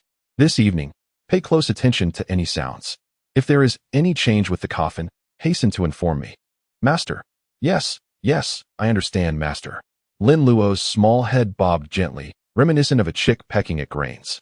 Uncle Jiu patted Lin Luo's little head with a sense of inner satisfaction, reflecting on the remarkable reliability of his eldest disciple. Though still young, he possessed a keen intellect and a caring heart. Were it not for him, the two fools, Qiu Sheng and Wen Kai, would undoubtedly have failed to notice the anomalies in the coffin's base. If they had remained unprepared, the ink line on the coffin might have proven insufficient to contain the zombie within. Uncle Jiu gazed at the coffin of the late Master Ren, then surveyed the surroundings. There was indeed an empty coffin in the mortuary, previously used by Qiusheng to frighten Wen Kai. However, the quality of the wood was hardly superior to that of Master Ren's coffin, and it would likely succumb to the miasma of decay in no time. Contemplating this, Uncle Jiu's eyes fell upon the extra ink line on the offering table, and an idea began to form in his mind. Luo, please summon Wen Kai. Lin Luo promptly jogged to summon Wen Kai. Upon Wen Kai's arrival, under the guidance of Uncle Jiu, he employed a chalk line to craft a net of ink cord, which was then draped over the coffin. The ink cord was rather short, thus the net was modest in size, enveloping the coffin in 3 circles, resembling 3 leather sheets encasing it. This arrangement would, to some extent, augment the coffin's protection. Given the materials of the coffin, it should endure a few more days. The night breeze caressed gently, and the cool moonlight cascaded down. Although it was late at night, the ground shimmered with a silvery luminescence, akin to a frost blanketing the earth, providing a clear view of the pathway ahead. Qiusheng whistled merrily as he pedaled his bicycle along the uneven forest path, which was riddled with bumps and holes, hindering his speed. He had traversed this route for many years, capable of finding his way home with his eyes shut. After a short while, he would reach Rinjiao town. Suddenly, Qiusheng sensed a chill creeping up from behind, prompting him to instinctively draw in his neck and shiver involuntarily. Oddly, the bicycle seemed to grow heavier, making pedaling considerably laborious. How peculiar! There was no incline. Qiusheng muttered to himself, noticing a tree branch hanging low ahead, and he quickly ducked his head. As he passed beneath it, he lifted his gaze, only to be startled by a sudden thud. It felt both surreal and tangible. Qiuxing glanced around, seeing nothing amiss, and shook his head in confusion, continuing to ride on. Beside the path, within a humble earth deity shrine, the statue of the land deity abruptly shifted its gaze, fixating intently on the thicket by the roadside. An invisible ghostly figure, clad in an eerie red bridal gown, sat amidst the grass, vexed as it observed Qiuxing's departure. Suddenly, sensing something was amiss, the ghostly figure scanned its surroundings with keen alertness, and then its gaze fell upon the statue within the shrine. Oh no, it thought. The thicket trembled violently, and in an instant, the ghostly figure vanished, leaving the grass to settle back into tranquility. The statue of the land deity returned to its former position, in the stillness of the night. Occasional wolf howls pierced the silence, while the call of the eagle echoed like a mournful lament. In the ancestral hall, after washing up, Uncle Jiu paid his respects to the ancestral deity, bidding good night before retiring. Tomorrow, he would rise early to venture into the mountains to select a burial site for old Master Rin, a task that would undoubtedly entail traversing rugged terrain and enduring considerable exertion. Lin Luo and Wen Kai bid good night to their ancestral master and returned to their room to soak their feet. After a brief wash, Wen Kai lay down, for he was to set out with Uncle Jiu the following day and needed to retire early. After Lin Luo finished soaking her feet, she carried the basin of foot-soaking water outside to dispose of it. Suddenly, an idea struck her, and with a sly smile, she abandoned the basin and dashed into the kitchen. Before long, Lin Luo emerged, holding a bamboo tube and a bag of glutinous rice. Lin Luo entered the morgue, carrying his belongings. On the bamboo bed, Wen Kai had already fallen asleep, clutching a long worm-shaped pillow. This fellow had always possessed a remarkable talent for monopolizing the pillow while slumbering. Lin Luo closed his left eye and surveyed the surroundings with his right. Each coffin was enveloped in a wisp of ominous energy, drawing in the incense sticks positioned before them with a fervent intensity. With each inhalation, the tip of the incense glowed momentarily, followed by a surge of fragrant smoke. Goodness! Little did he know, there were so many inhabitants here. Lin Luo tightened the garment draped over him, inadvertently revealing the talisman affixed to the lining, and felt a slight warmth envelop the room. Outside the mortuary, within the depths of the forest, the howls of wolves intertwined with the eerie cries of the night, crafting a wondrous symphony of the woods. In the eerily silent morgue, unexpected sounds suddenly pierced the stillness, resonating with remarkable clarity. Lin Luo, seated upon a bamboo bed in meditation, instantly opened his eyes. His clear and bright gaze fixated upon Ren Weiyong's coffin. Not only Lin Luo, but also the surrounding coffins began to emanate wisps of malevolent energy, seemingly quaking in response to Ren Weiyong's resting place. They have arrived. Lin Luo blinked, a smile gracing her lips as she leapt down from the bamboo bed. Holding her breath, she approached the coffin of Ren Weiyong with utmost stealth. The heavy coffin was suddenly lifted, and a withered, grotesque hand emerged from the crevice of the coffin's base. This hand was rigid and desiccated, its fingers unbending, with nails darkened to a purplish hue, sharp and pointed. Awkwardly attempting to overturn the coffin, Lin Luo's lips curled into a subtle smile as he mischievously inserted a pre-prepared bamboo tube into the coffin, wedging it into the crevice of the coffin's base. Whoosh! In Lin Luo's grasp appeared a peach with sword adorned with exorcism talismans, which he swung towards the zombie's hand. With a resounding crack, the sword emitted a soft golden glow upon striking the zombie's hand. The sound of sizzling filled the air as wisps of white smoke arose. The zombie seemed to recoil from the burn, jerking its hand back violently. Without the support of the zombie's wrist, the heavy coffin plummeted back down, yet, thanks to Lin Luo's bamboo tube, it landed without a thud. The bamboo was nearly shattered under the weight, but its sturdy quality barely sustained the coffin. A single strike yields 10 points. Lin Luo gazed in astonishment at Ren Weiyong's coffin. It was not a zombie at all, but rather a mobile power bank in disguise. Lin Luo chuckled softly, inserting the peach with sword into the crevice of the coffin's bottom. Here we go. Suddenly, the sound reminiscent of meat sizzling on an iron grill erupted from within the coffin. The coffin containing Ren Weiyong began to shake violently, producing a series of intense thuds, while the ink lines and cords adorning it shimmered with a faint golden light. If Lin Luo's system were one that could interpret thoughts, it could be surmised that Ren Weiyong's mind was racing with exclamations of frustration and challenge. After a considerable pause, silence enveloped the coffin, and no further responses were recorded. Lin Luo, perplexed, gazed at the coffin and withdrew the peachwood sword. Could it be that I have inadvertently sealed his fate? Lin Luo pondered with suspicion. Could it be that the freshly transformed zombie, perhaps not yet accustomed to being toyed with, was so easily dispatched? Lin Luo glanced at the peachwood sword. The front half was pitch black, and the talisman affixed to it had turned to ash. No wonder it had lost its potency. You little rascal. What are you up to? A familiar voice drifted hauntingly from behind Lin Luo, causing every hair on his body to stand on end, and he involuntarily shivered. Lin Luo turned his head and beheld his master, Uncle Jiu, gazing at him with a peculiar expression. Master, how do you appear and disappear so mysteriously? You truly frighten people. Uncle Jiu, clad in a pristine white tunic with the collar buttons undone, dashed over upon hearing the commotion, nearly losing his shoes in the process. Master, old Masterin has transformed into a corpse. Just now, his hand reached out. I was merely teaching him a lesson to keep him in line. Lin Luo discarded the nearly ruined peachwood sword in his hand and offered an awkward smile. Uncle Jiu furrowed his brows and pulled Lin Luo behind him. At that moment, a grotesque hand suddenly emerged from the coffin, withered and purplish, marked by a particularly vivid burn scar on its back. The hand groped the air twice, as if silently protesting. Lin Luo stood behind Uncle Jiu, a mischievous smile gracing his lips. With a sudden flourish, he flung a handful of glutinous rice into the air, resembling celestial flowers scattering about. The rice struck the monstrous hand, igniting an explosive cacophony of crackling sounds. The grotesque hand recoiled, only for a series of thudding noises to erupt from within the coffin, which trembled and creaked ominously. Had the coffin not been sufficiently sturdy and reinforced with 3 layers of inked ropes, it might have disintegrated entirely. Lin Luo felt a sense of delight as the simplified points were credited at 10 o'clock once more. This old gentleman, even in death, continues to benefit others. Truly commendable. Ninth uncle, Lin Luo. Master, do you think this fellow will emerge? Lin Luo wiped the dust from his hands onto his clothing, tilting his small face upwards with an adorable expression as he inquired of Uncle Jiu.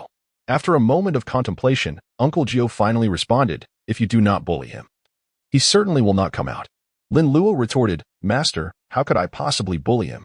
Lin Luo shook his head, observing Ren Weiyong's hand emerging once more, extracting a handful of glutinous rice from his pocket and tossing it aside.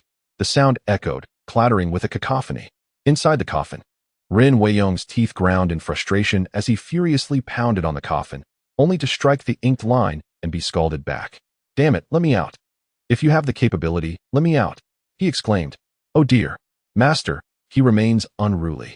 Lin Luo pointed at the coffin and spoke with indignation.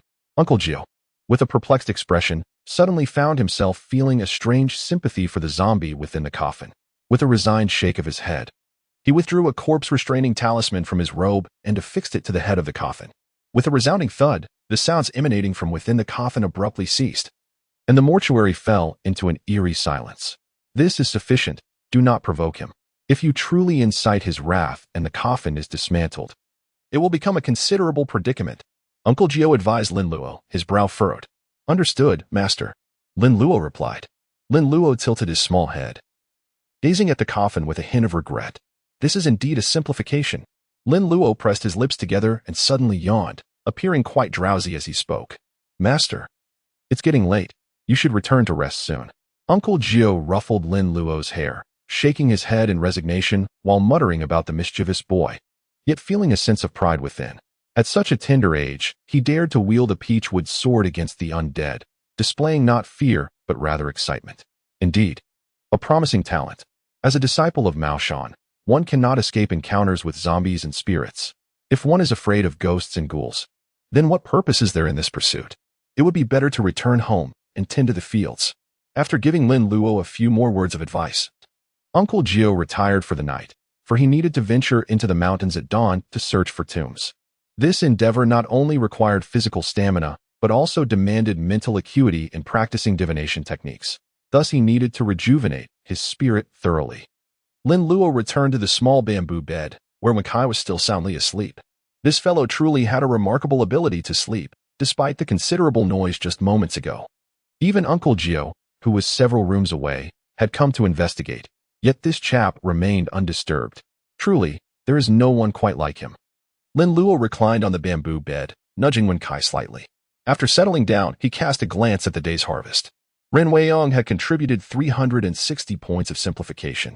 While this single contribution was considerable, it paled in comparison to the multitude of jars filling the room. However, this was merely the tally from injuries. One could only imagine the outcome if they were to be extinguished. At dawn, as the first light of day began to creep in, Lin Luo was stirred awake by Wen Kai's movements as he rose from his slumber.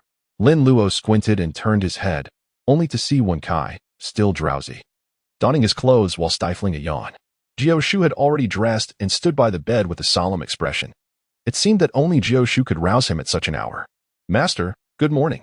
Lin Luo rubbed his eyes and greeted with a smile. Upon noticing that Lin Luo had awakened, Uncle Jiu's stern expression softened slightly, and he spoke gently, "Alo, now that you are awake, rise and freshen up. We shall go to pay our respects to the ancestral master. I will be taking Wen Kai into the mountains. You should stay at home and study diligently." "Oh, I understand." Lin Luo responded affirmatively, gracefully descending from his bamboo bed. He swiftly donned his garments and proceeded to wash up, his movements both clean and efficient.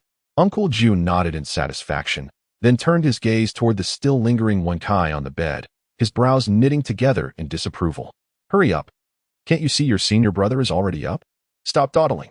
Wen Kai's expression turned sour. He dared not retort, merely hastening his actions while inwardly lamenting. Is the senior brother not tired at all? Of course, he wants tea. Despite Lin Luo having slumbered through the night, each breath he took was a form of cultivation. It could be said that Lin Luo's body was in a perpetual state of strengthening. Thus, even with minimal rest, he felt no hint of fatigue, instead finding himself instantly invigorated. After completing his morning routine, Lin Luo donned his attire and made his way to the meditation room. He selected 3 incense sticks and lit them using the candles on the offering table. The flame on the incense could not be extinguished by breath. Lin Luo gently fanned it with his hand until the flame was snuffed out. Disciple Lin Luo pays his respects to the esteemed master. Lin Luogong respectfully offered incense to the ancestral master. After exchanging a few charming words with the master, Lin Luo exited the quiet chamber. The sun had risen, illuminating the azure sky, unmarred by a single cloud. In the courtyard, Uncle Jiu awaited the arrival of Wen Kai, clad in a gray, cross-collared robe. With a precious pouch slung over his shoulder and a bamboo staff serving as a hiking pole in hand, he called out, "Alo, do not disturb the coffins while alone in the mortuary. Focus on your studies. Do you understand?" Uncle Jiu cautioned Lin Luo once more. The previous night, he had been startled awake by noises from the mortuary. Upon his arrival, he found Lin Luo standing beside Ren Weiyong's coffin, which had genuinely alarmed him. This impudent lad possessed far too much audacity. If the late Master Ren were to rise from his coffin, that little rascal would hardly suffice to fill the gap. "Understood, Master," Lin Luo replied. Lin Luo verbally acquiesced, yet his curiosity lingered within. He pondered whether Ren Weiyong could awaken from the coffin in broad daylight, contemplating if there were any simplifications to his predicament. At that moment, Wen Kai emerged after paying his respects to the ancestral master.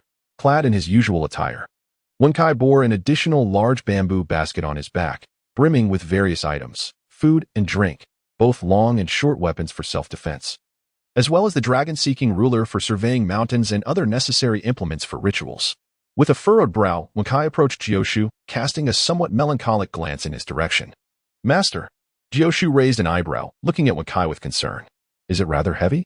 Wen Kai's mushroom-shaped haircut bobbed lightly as he forced a smile. "Indeed, Master, it is quite heavy. So heavy, perhaps you could help carry some of it." Jiu Shu feigned a sympathetic expression towards his disciple. Instantly, Wen Kai's frown transformed into a beaming smile, filled with anticipation. Little did he expect that today, Master would show such understanding towards him.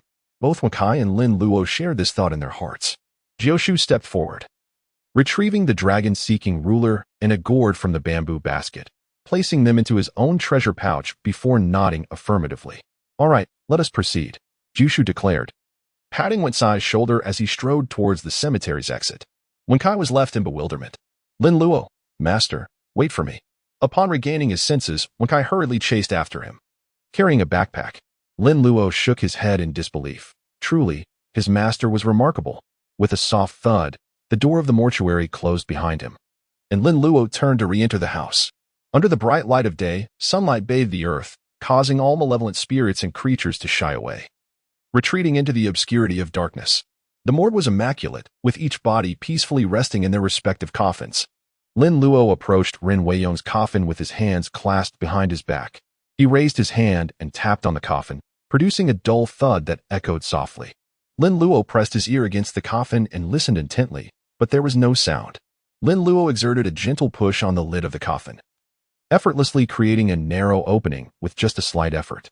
Standing on tiptoe to peer inside, she was met with an abyss of darkness. A faint beam of light penetrated the gloom, illuminating the face of the late elder Ren, whose features had long since lost their normality.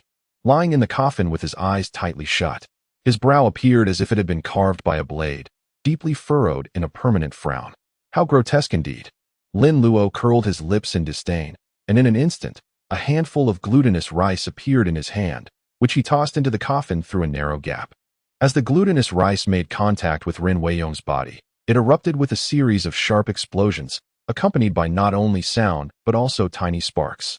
In the darkness of the coffin, this spectacle proved to be rather amusing. Lin Luo chuckled inwardly, thinking how splendid it was. Prohibiting firecrackers allowed for the clever idea of tossing glutinous rice into the coffin at night, both environmentally friendly and hygienic. However, it was rather precarious. The zombie within the coffin furrowed its brow even deeper. Though its expression was indiscernible, one could sense its profound anger at that moment. The undead figure trembled, attempting to rise, yet the talisman affixed to the coffin flickered with a golden light, suppressing the creature once more. And then, it was 10 o'clock. Let us experiment with the nostrils. Lin Luo's eyes sparkled as he pinched 2 glutinous rice grains and playfully tossed them into old Master Ren's nostrils. In the next moment, 2 loud pops echoed, causing Ren Weiyong's head to tremble uncontrollably. How amusing! Lin Luo chuckled softly to himself as he pushed the coffin lid back into place. Despite the time invested, the simplifications achieved were minimal. While it was somewhat entertaining, this venture was simply not feasible. Lin Luo stuffed 2 paper balls into his ears and took small, measured steps toward the little house. Simplifying things still relied on the support of his good friends. I am DJ Xiangyang, the wildest on the green pastures. Friends on the left. Friends on the right. Friends above. Aired up. Let us get the party started. Ding ding. Ding ding. The cheerful ringing echoed. No. Spare me. Why is he back again? Yama, take me away, please. In an instant, the atmosphere of the little house transformed into one of joy. An hour later, Lin Luo emerged from the small room, the paper balls still lodged in his ears. His face radiant with a satisfied smile. Simplifying, 16,543. An hour's earnings of 128 points, which is far more than toying around with what Ren Fei's father provided. As dusk approached, at the Ren residence, Ren Tingting was arranging flowers with the young maid. She wore a light orange, form-fitting qipao gown, her hair elegantly styled up, exuding a refined grace with a touch of maturity. In the living room, Away and Ren Fei were sipping tea. Away's small eyes were restless, constantly darting towards Ren Tingting. Clad in a beige suit, his hair was parted in the middle, and with round glasses perched on his nose, he had a charming demeanor when he smiled. Away, come. Have some tea. Ren Fei chuckled as he lifted the teacup. Thank you, uncle. No need to be polite. Ren Fei laughed heartily, took a sip of tea, and glanced at Away, asking with a grin, Away, no work at the yamen today? Oh. Those trivial matters can be handled by my subordinates, Away replied nonchalantly, his gaze drifting back to Ren Tingting. In his heart, he silently praised. His cousin was becoming more beautiful by the day. Uncle, Tingting isn't small anymore. Tingting. Indeed not small. It's time to find her a suitor. Absolutely, absolutely. Ren Fei casually continued Away's line of thought without even looking at him. Away's heart raced with excitement. This was the perfect moment to propose. His eyes sparkled with eagerness as he leaned closer to Ren Fei. Uncle, I'm not so young anymore. Away chuckled shyly. Oh, how old are you this year? 29. I'll be 30 after the new year. Ren Fei nodded. You're not so young anymore. It's time to settle down. Yes, yes. Hee hee, uncle, actually I want some tea? I'll pour it for you. Before Away could finish, Ren Fei cut him off, taking the teapot to serve him. Just then, a servant entered and whispered beside Ren Fei. Sir, 9th uncle has arrived. Ren sir. Uncle Jiu entered with Qiuxing and Wen Kai, greeting Ren Fei with a respectful gesture. Ren Fei rose, a faint smile gracing his lips as he inquired, Uncle Jiu, how has the matter of my late father's coffin progressed? At last, I have fulfilled my promise. Uncle Jiu nodded in response. Today he appeared quite fatigued.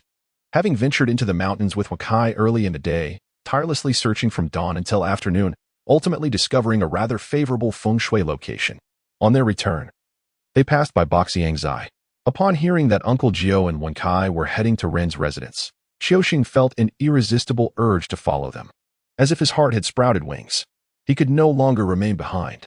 Ren Fa felt delighted, surprised by Uncle Jiu's dedication to his father's affairs. Just yesterday, they discussed finding a new location, and today it was already accomplished. However, Uncle Jiu had also mentioned that the quicker, the better. Yet Ren Fa believed it prudent to inquire further about the feng shui position Uncle Jiu had discovered, for if it were subpar, it would not suffice. Nodding, he cheerfully suggested, "Uncle Jiu, let us converse in the study." Uncle Jiu was taken aback by the invitation to the study. Although the Ren family had fallen on hard times, the residence was still adorned with a degree of opulence, with portraits of the late Lord Ren hanging on the walls, his official garb denoting his high status during his lifetime. No wonder the entire town bore the name of the Ren family. In those days, this was indeed their domain. Thus, Ren Fa's study was not a place one could enter casually. As Ren Fa ascended the stairs, Wei, eager not to miss the opportunity, intended to discuss his affairs with cousin Tingting. However, as he approached, Ren Fa shot him a glare that silenced his intentions. Any matters can wait until later. Ren Fa's serious demeanor caused Wei to shrink back, retreating sheepishly to the side. Uncle Jiu cautioned Qiuxing and Wenkai, "You two, behave yourselves here." They nodded obediently, adopting a compliant demeanor. Uncle Jiu was well aware of their tendencies, having taught them some Maoshan techniques. They often forgot their manners and could inadvertently invite trouble. Ascending to the second floor with Ren Fa, Wei sighed in frustration. These three are truly insufferable. They arrive precisely when I wish to discuss important matters with my cousin, he thought to himself, glancing toward Ren Tingting, only to find Qiuxing and Wenkai had stealthily sidled up to her, vying for her attention. "Miss Ren, I was wrong before. My senior has reprimanded me, so please do not hold a grudge." "Indeed, Miss Ren, though this fellow may not be the most handsome, his heart is not wicked." As Qiuxing finished, Wenkai shot him a disdainful look. "I may not be handsome, but must you emphasize it so? Hey, what are you two up to? Sneaking around? Are you planning to steal something?" Wei glared with wide eyes, rushing over with a flushed face and shouting. Qiuxing and Wenkai were startled. "Goodness, is this person unwell?" Suddenly charging over and yelling as if wanting to bite someone. He even accused them of attempting to steal. Ren Tingting was arranging flowers. Her already limited good mood shattered in an instant. Though she felt a surge of disdain, she could only helplessly gaze at Wei, wanting to say something but holding back. "Oh dear, you dare to approach my cousin. Are you trying to take advantage?" Wei rudely shoved Wenkai aside, nearly sending the weary Wenkai tumbling after a long day's work. "Cousin, do not fear. Your older cousin is here. No one shall bully you," Wei declared, lifting his chin and puffing out his chest, exuding bravado. "Cousin." Ren Tingting cast a troubled glance at Qiuxing and Wenkai. Despite her disdain for Wenkai, he and Qiuxing were ultimately Lin Luo's junior disciples and not entirely bad people. Moreover, they were diligently assisting with her grandfather's burial arrangements, contributing significantly. Her cousin's behavior towards them was indeed inappropriate. Wei, oblivious to Ren Tingting's displeasure, turned to Qiuxing and Wenkai, disdainfully remarking, "My cousin even wants to scold you, but she is too shy." Ren Tingting rolled her eyes internally at Wei, thinking, "I am the one too shy to scold you. After all, we are relatives, and I cannot speak too harshly." Qiuxing and Wenkai seethed with indignation, their nostrils flaring. Having learned from Jiu Shu, they had never endured such humiliation. Who is this insolent brat? Is this not the Ren family? Why is he making a racket here? This cousin truly believes himself the master of the premises. Exchanging glances, Qiuxing and Wenkai understood each other's thoughts instantly. "Let's teach this brat a lesson." "Yes, precisely," Qiuxing suddenly exclaimed, diverting Wei's attention. "We should not be here. Let us move to the garden." Wei raised an eyebrow at Qiuxing, failing to notice Wenkai slipping behind him. Suddenly, Wei felt a sharp pain on his head and turned around with a yelp. Wenkai, with a mischievous grin, held a small tuft of hair, among which was a single white strand. "Wow, white hair, a sign of premature aging. So feeble, could this be yours?" Wenkai teased, causing Wei to fume. Unable to muster a retort, how could he respond? To admit it was his would imply inadequacy, yet admitting such in front of Ren Tingting would be utterly foolish. He had been cornered into this embarrassment. No, Impossible. How could I have white hair?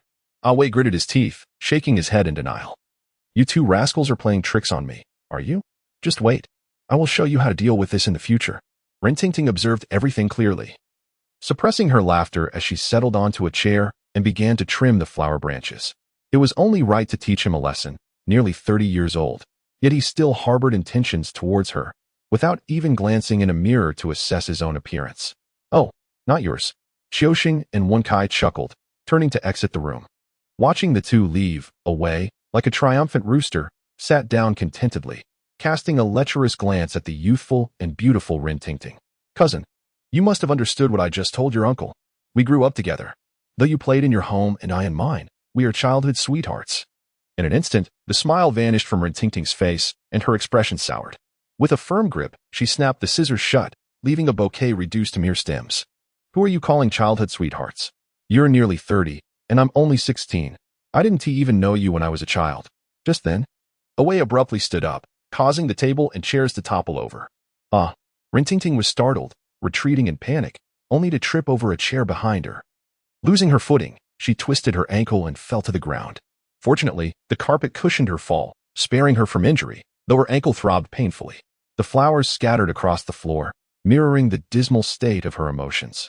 What on earth was Wu Shiwei thinking? Was he out of his mind? Someone should slap him. Outside, Qiuxing peered through the window, excitedly relaying the scene to Wen Kai. Hesitant, Wen Kai raised his hand and gently slapped his own face. In the living room, Away stood dumbfounded, bewildered as to how he had suddenly risen. Realizing Rin Tingting had fallen due to his antics, he understood the gravity of the situation. Cousin, you. Away's words were abruptly cut off by the sound of his own slap. With tears welling in her eyes, Rin Tingting glared at Away in silence. You scoundrel. Don't think I'll forgive you just because you hit yourself. I never want to see you again. Come on, put some strength into it. Haven't you eaten? Qiuxing turned to Wen Kai. Wen Kai grimaced as if tasting bitter melon. Hey, that hurts. What's there to fear? Let us do a somersault.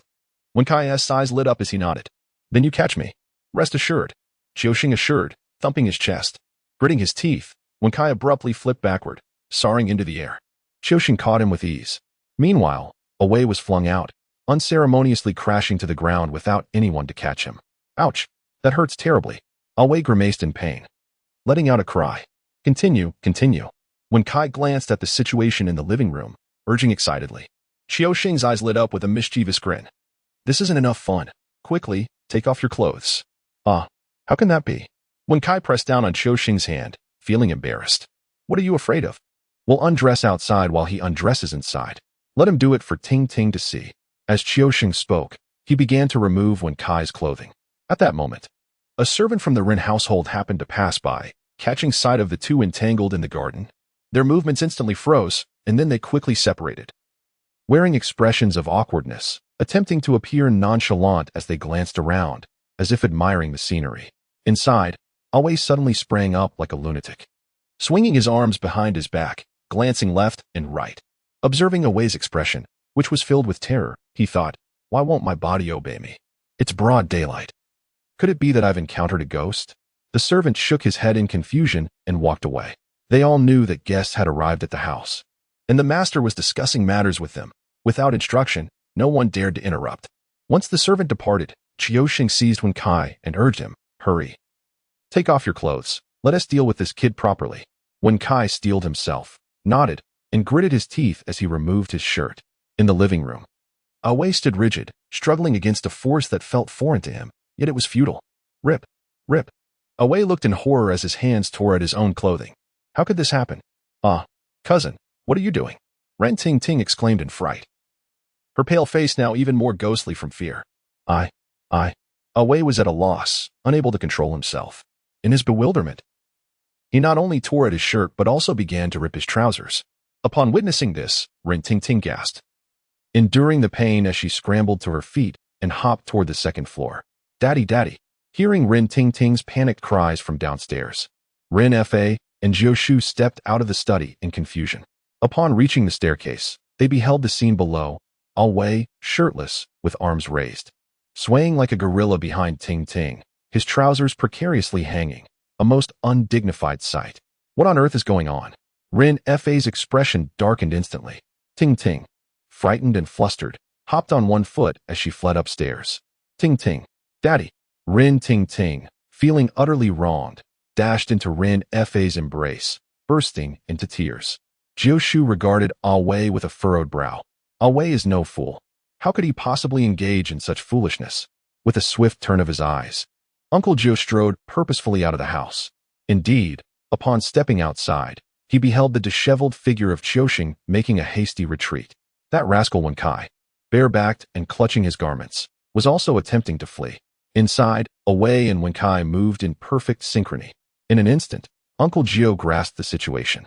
These two scoundrels were up to their mischief with the little Mashon tricks. He advanced a couple of paces and seized Wen Kai by the hair, delivering a punch to his abdomen with just the right amount of force. Wen Kai's body involuntarily arched like a shrimp.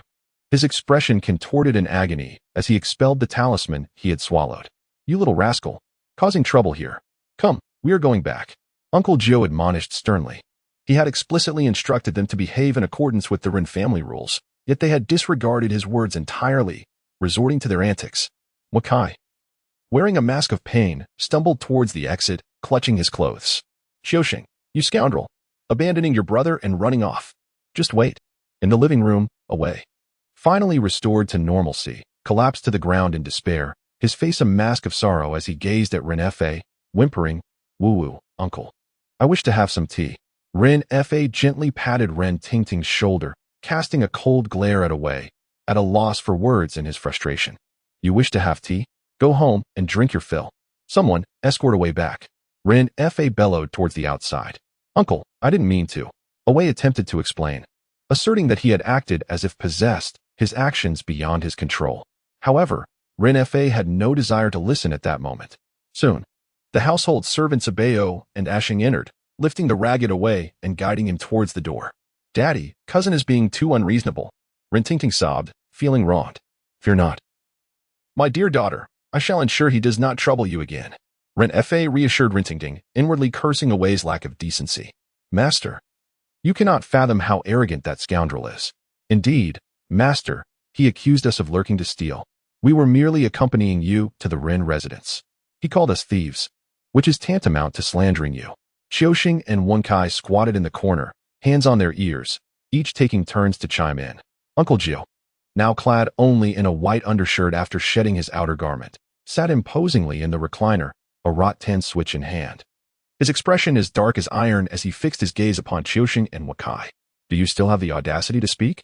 Having learned a few tricks, you dare to wreak havoc outside. Do you not realize that if Wei were to go mad or suffer a fatality, your own lives would be forfeit?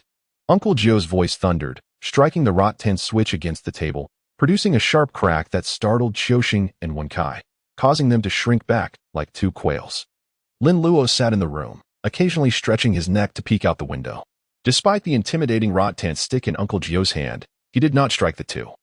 At most, he merely rapped it on the table to frighten Qiuxing and Wen Kai. By the time Uncle Jiu and his companions returned to the ancestral hall, twilight had already descended. After a simple meal, Uncle Jiu commenced his instruction. Aluo, how long have they been squatting there? Uncle Jiu turned his head, addressing the curious little head peeking in from the window. Lin Luo turned to glance at the incense burner within the room. Master, it has not yet been a single incense stick. Uncle Jiu raised an eyebrow, calculating the passage of time in his mind. Not a single stick? That cannot be right. By my reckoning, it must have been at least two. He cast a glance at Qiuxing and Wen Kai, who were crouched in the corner, their bodies trembling and swaying, appearing on the verge of collapse. With a sharp clap, Uncle Jiu reprimanded them. Look at you two rascals, always up to mischief. You cannot even maintain a horse stance for the duration of a single incense stick. What kind of image is that? Qiuxing and Wen Kai, feeling aggrieved, struggled to steady themselves. Internally lamenting, Senior brother, for the sake of our brotherhood, lend us a hand. Steady yourselves, Uncle Jiu exclaimed, rising to scold them while striding into the room with a rattan stick in hand. He sensed something amiss. Could it be that with his fighting prowess, he would become parched after merely half a stick of scolding these two rascals? It seemed implausible.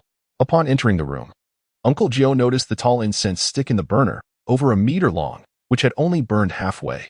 A pang of regret surged within him. Aluo, you rascal. This incense is quite expensive. How can you waste it so? Master, you mentioned a single incense stick. Upon entering, I saw this incense. Surely it is the guidance of our ancestral master. Lin Luo chuckled mischievously. Humph, you prodigal son. Uncle Jiu recalled the gravestone that Lin Luo had previously shattered, muttering a few words under his breath. It seemed he would have to teach that little rascal a Luo a lesson. For wasting money deserved a good thrashing.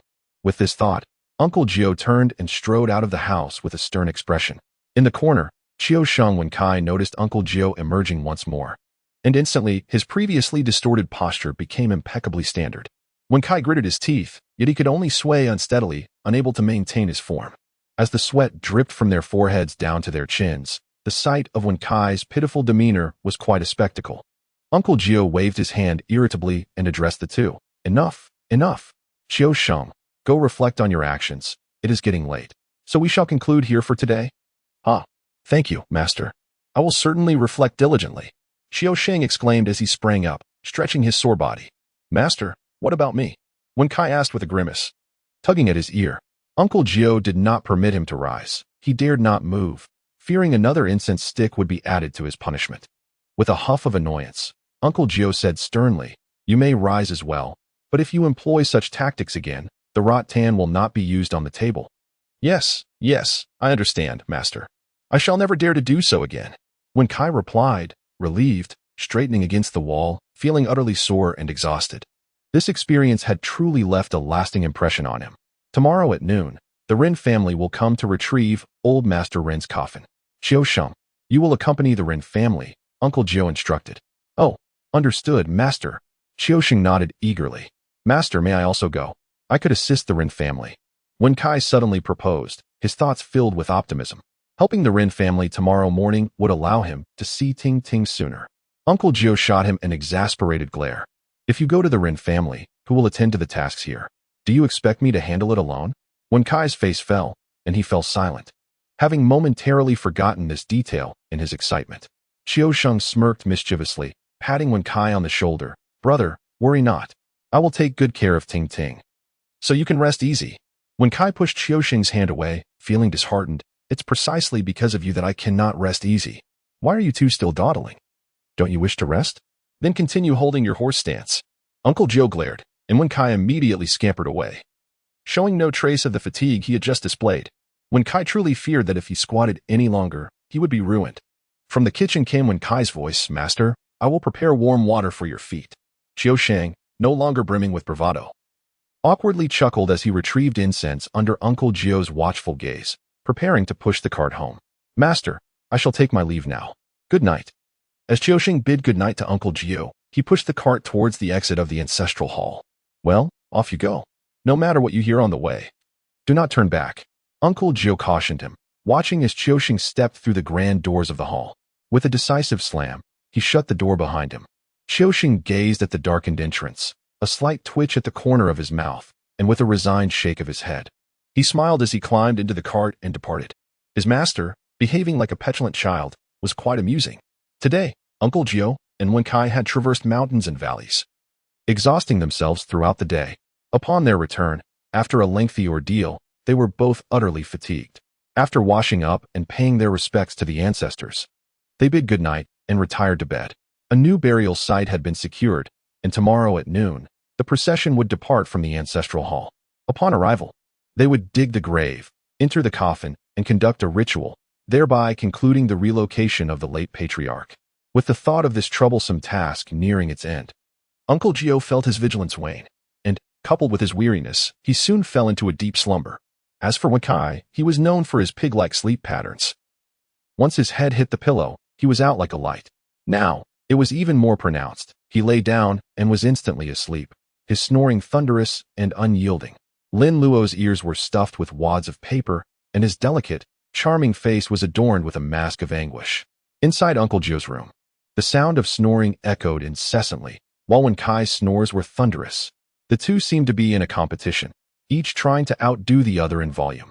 Particularly Wenkai, whose snores could rival the sound of a power drill. A cacophony of snoring that twisted and turned like a winding road. In such a predicament, how could Lin Luo possibly find sleep? He had tried stuffing his ears with cotton balls and paper, to no avail.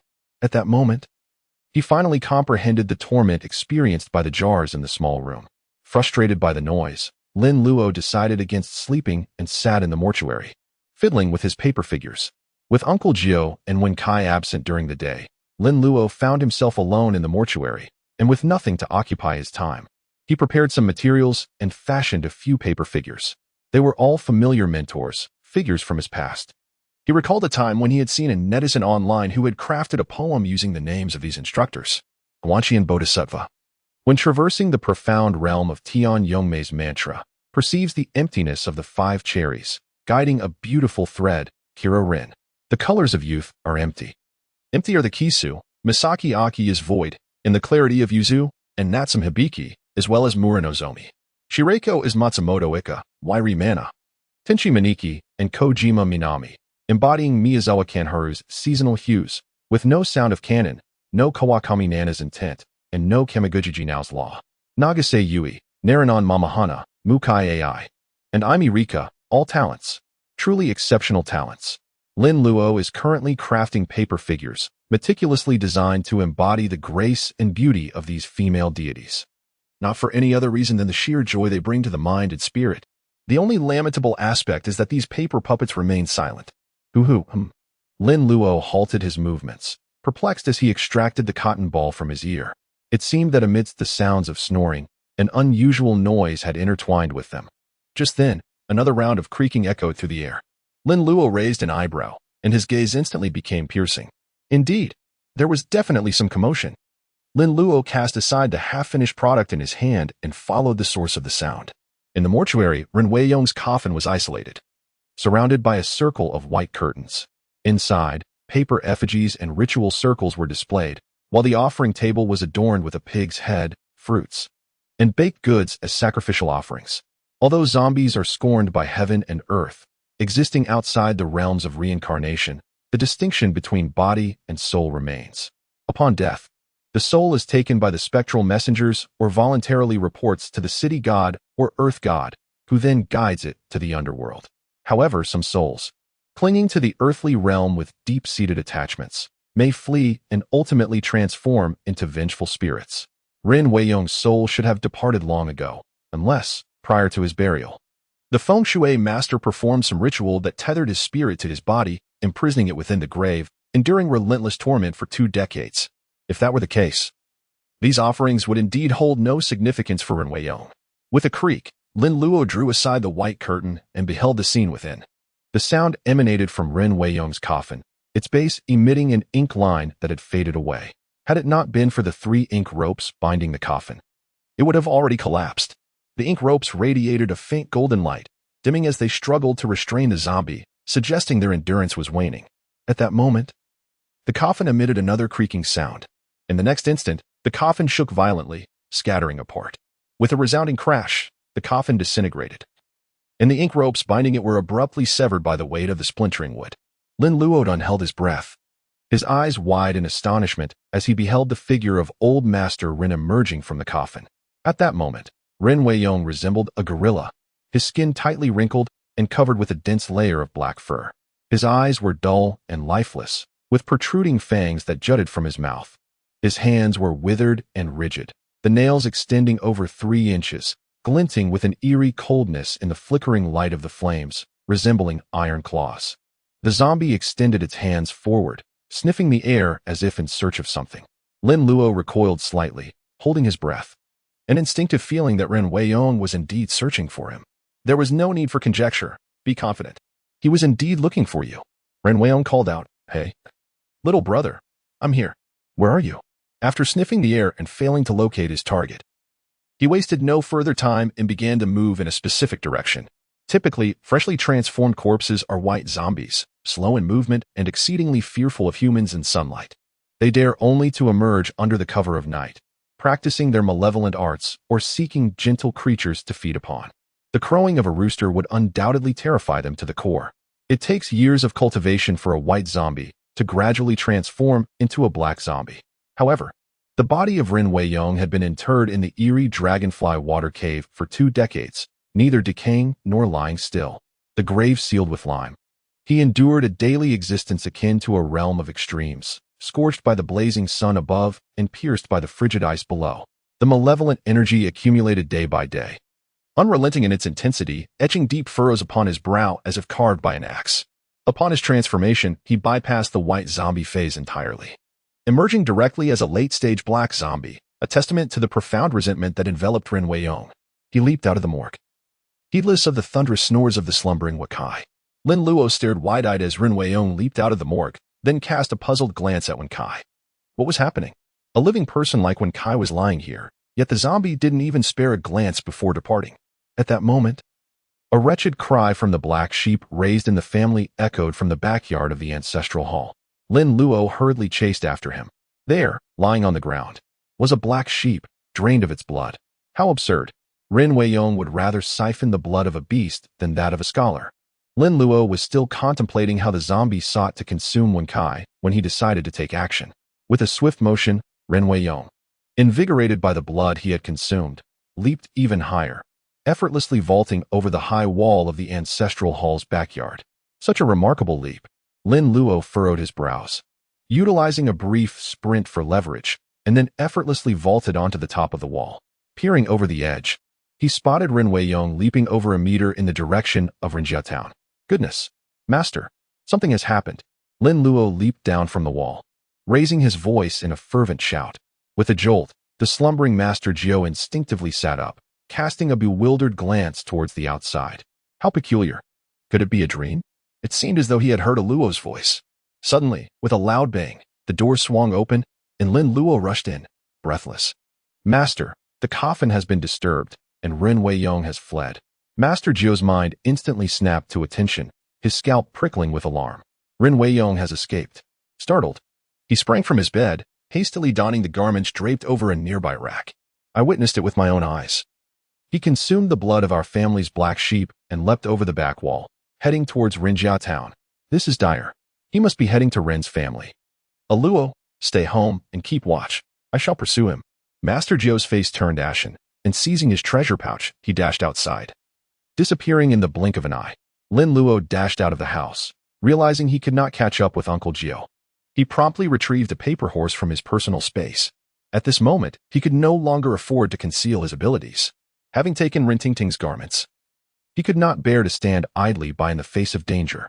Lin Luo pricked his finger, allowing a drop of blood to fall into the pupil of the paper horse. As he envisioned the majestic form of a noble steed in his mind, he began to channel his spirit. Awaken. In the next instant, the paper horse began to expand, ultimately transforming into a creature indistinguishable in size and shape from a real horse. Lin Luofei mounted the horse with a swift motion, giving it a nudge with his legs, and the magnificent steed immediately surged forward. Master, hurry up. Ninth uncle was sprinting ahead when he suddenly heard Lin Luo's voice behind him, alarmingly close. Could it be that some reckless ghostly entity was causing a ruckus? Instinctively, ninth uncle glanced back, nearly losing his balance in shock. There was Lin Luo, riding a towering, ominous horse, galloping towards him. What an audacious brat. Where did he acquire such a spectral steed? Ninth uncle's heart nearly dropped as he turned to witness his petite apprentice astride a grand horse of intimidating stature. Yet, this horse emanated a chilling aura. Undeniably a ghostly creature. Ninth uncle twisted his body to regain his composure, his eyes widening in astonishment, yet before he could utter a word, a gust of wind swept past as the horse came to a halt beside him. Master, quickly get on. Lin Luo urged. There's no time for explanations. Get in the car quickly. Uncle Jiu took a deep breath, fully aware that this was not the moment to delay. He slightly bowed, then with a swift motion, leaped onto the horse. Sitting behind Lin Luo, Uncle Jiu took the reins and declared, let us depart. Lin Luo urged the paper horse within his heart, and the steed immediately galloped forth with great vigor. As night fell, the Ren family had just completed the preparations for the items needed for the elder's funeral the following day.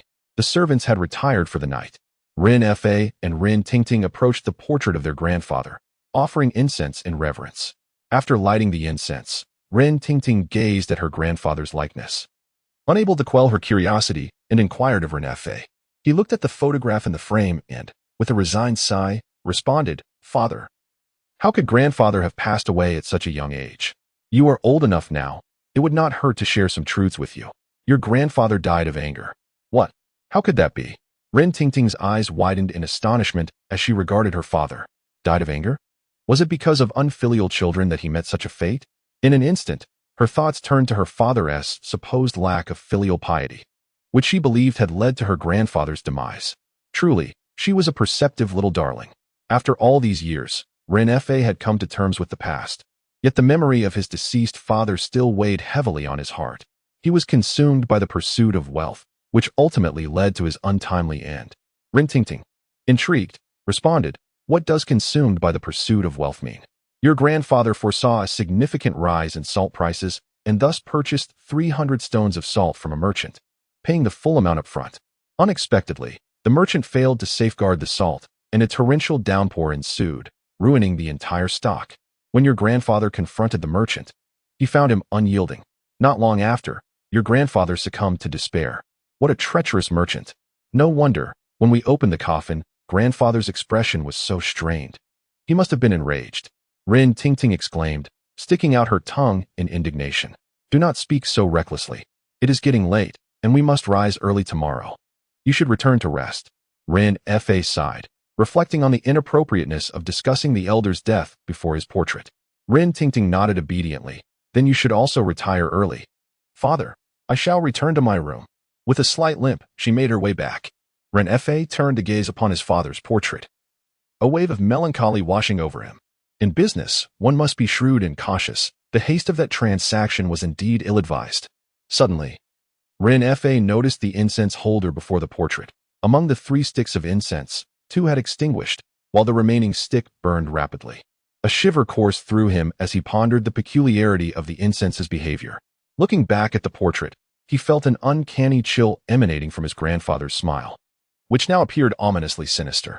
A gust of cold wind swept through, causing Ren Fa to shudder involuntarily. He shook his head, bitterly amused by his own fatigue. "Truly, I am exhausted. My eyes are growing dim." Rubbing his face, he retreated to his chamber, realizing that amidst the flurry of preparations for the elder's funeral, he had neglected the family's business affairs and must thoroughly review the accounts. Lin Luo sat astride the horse, cradled in the embrace of his uncle. The paper steed galloped swiftly, its hooves a flurry of motion yet producing not the slightest sound. "Master, ahead lies the Ren family." Lin Luo beheld the grand entrance of the Run residence and exclaimed with fervor. Lin Luo gradually slowed the paper horse, which soon arrived at the entrance of the Ren family mansion, finally coming to a steady halt. Uncle Jiu dismounted swiftly, and Lin Luo, supporting himself on the horse's back, leaped down. With urgency, Uncle Jiu rapped on the door. Lin Luo, however, harbored concerns about potential issues as he leapt over the wall with a single bound. The wall, standing 2 to 3 meters high, was designed to thwart the majority of petty thieves. Yet, before Lin Luo, it offered no deterrent whatsoever. Lin Luo leaped into the courtyard and opened the iron gate from within. Uncle Jiu understood that this was not the time for rigidity and rushed towards Ren Fa and Rin Tingting's room. "Master, you go check on old Master Rin, and I shall see Tingting." Lin Luo followed closely behind Uncle Jiu, cautioning him, "Be careful and pay attention to your safety."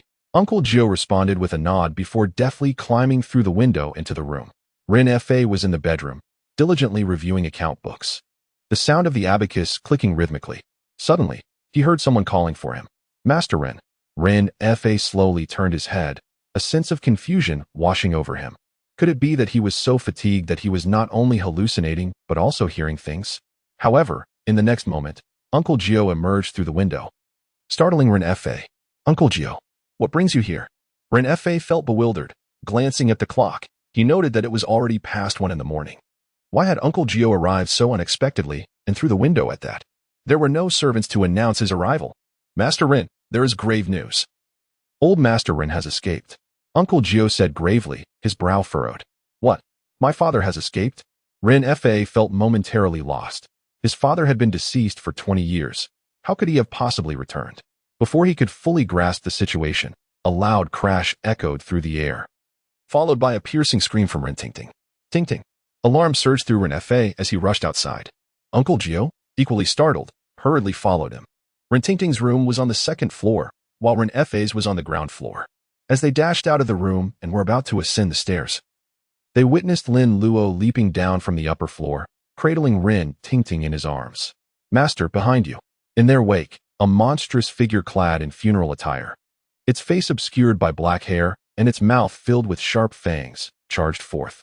The zombie emitted a ghastly moan, its beast-like eyes dull and lifeless. Yet the familiar scent compelled it to pursue relentlessly. Lin Luo, cradling Rin Tingting, descended gracefully like a swallow. Upon landing, he executed a roll, bringing Rin Tingting to the side of Uncle Jiu. Tingting, are you all right? Rin Fa, filled with concern, pulled Rin Tingting close, his voice laced with anxiety. At that moment, Rin Tingting was clad in a silk nightgown, having been in a deep slumber. Abruptly awakened, she initially believed it was Rin Fa calling her to rise, puzzled as to why she was being roused so soon after falling asleep. To her astonishment, upon opening her eyes, she discovered it was Lin Luo who had disturbed her peace, leaving her startled. As Lin Luo was about to speak, the roof above Rin Tingting suddenly shattered, and a dark figure fell from above. The overwhelming aura of malevolence and the stench of decay made Lin Luo's scalp tingle. Without time to explain, he seized Rin Tingting and dashed outside. Ren Weiyong leaped from the second floor, crashing down and creating a dent in the ground.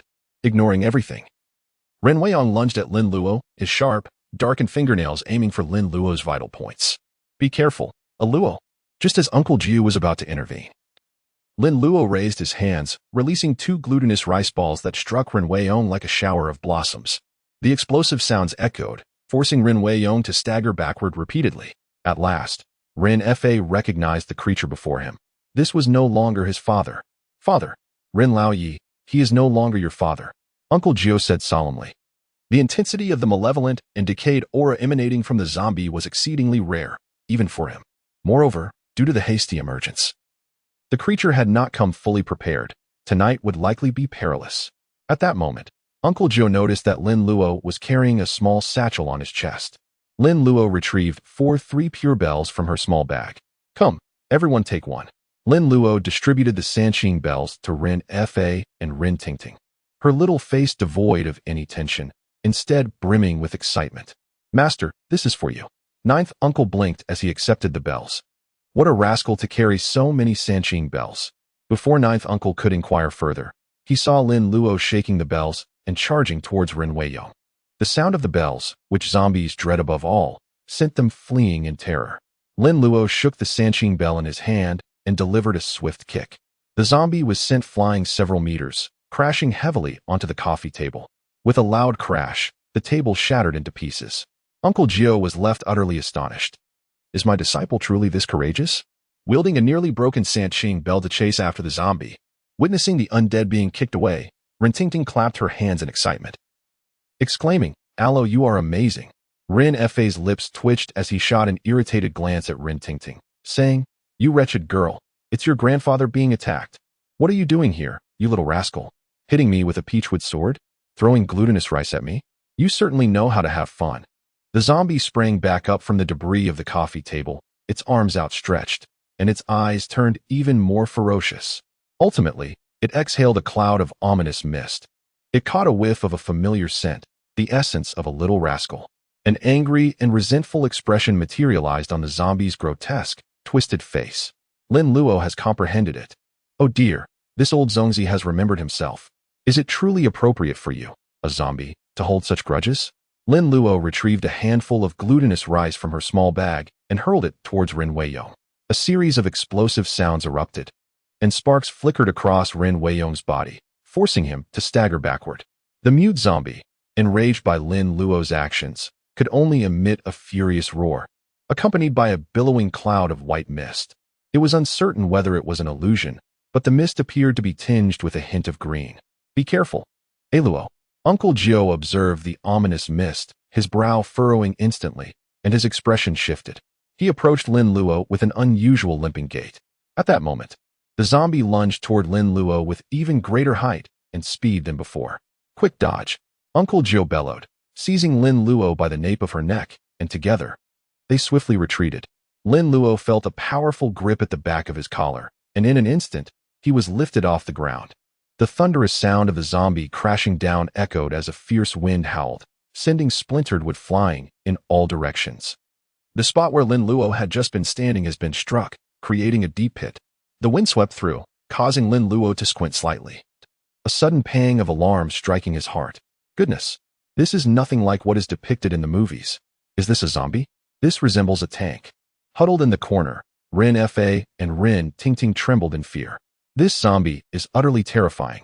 At that moment, Ren-Fa finally grasped the meaning behind Uncle Jio's warning about the troubles that would arise from not cremating the dead. Is this what he meant by troubles? This is a calamity. While Ren-Fa was filled with dread, he also felt an overwhelming sense of relief. Fortunately, Uncle Jiu and Lin Luo sensed that something was amiss and rushed over to save the father and daughter. Otherwise, tonight would have marked the end of their lives. Aloe. Glutinous rice can only provide a slight restraint. Its effect is minimal. Uncle Jiu said gravely to Lin Luo, after steadying himself alongside him. Lin Luo swallowed hard, casting a glance at the pit beneath the zombie's feet. Although the surface was adorned with wooden flooring, the ground beneath was compacted solidly. It was astonishing to consider that even several hundred pounds of weight would leave the surface unscathed. Just how tremendous was the force with which this zombie had plummeted to create such a crater. Aloe, be cautious. Rin Tingting, trembling, urged Lin Luo from her position beside Ren-Fa. Lin Luo waved his hand at Rin Tingting and spoke quickly. Do not worry about me. You all hide well. And at a critical moment, hold your breath. The zombies cannot see. They rely on their sense of smell. Upon finishing his words, Lin Luo became fully alert. Both Ren-Fa and Rin Tingting instinctively covered their mouths and noses, fixating their gaze on the zombie while holding their breath, their movements remarkably synchronized. In truth, Lin Luo had mentally prepared himself before Ren Weiyong's emergence. Zombies in films are portrayed by actors without special effects. Thus, the visual representation is merely the tip of the iceberg. Yet now, this is an authentic realm of the supernatural. It is entirely reasonable for the zombies to exhibit such ferocity. Master, is it this old man Ren who has transformed into a particularly fierce zombie? Or are all black zombies inherently this formidable? Lin Luo gazed intently at the zombie, his vigilance heightened as he quietly inquired of Uncle Jiu.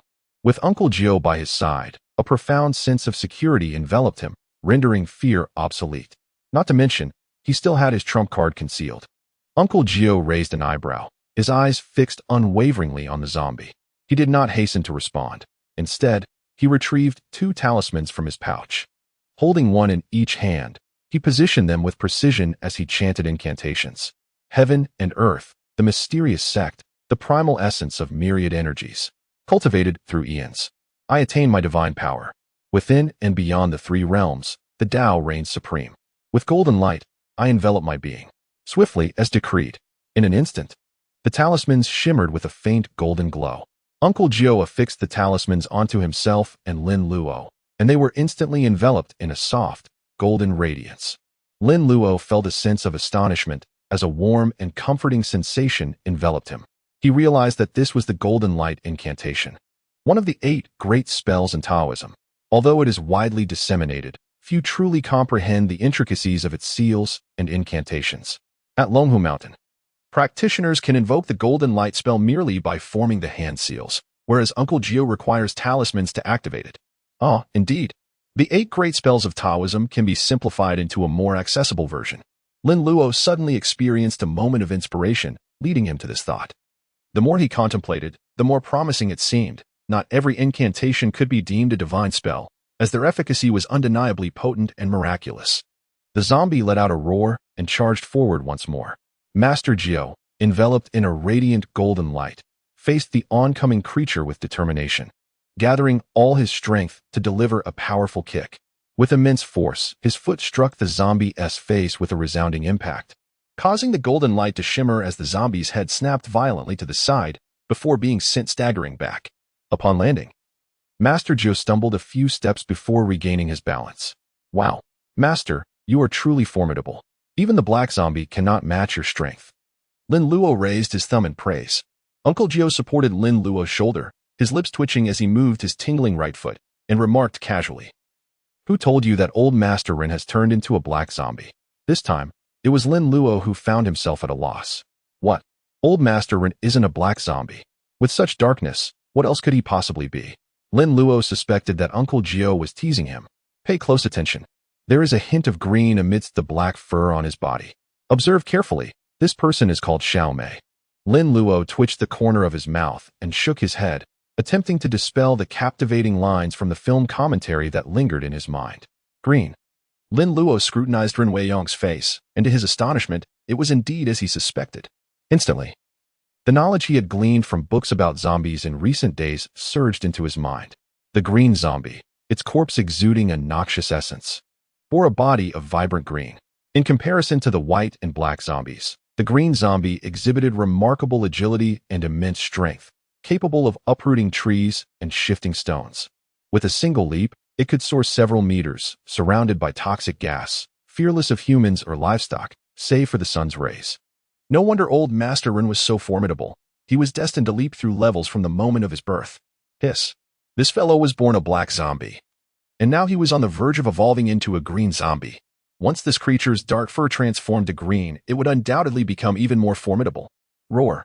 Lin Luo bellowed once more, realizing that he could no longer detect the scent of the Lin family's father and daughter. That was the aroma of his own blood relatives.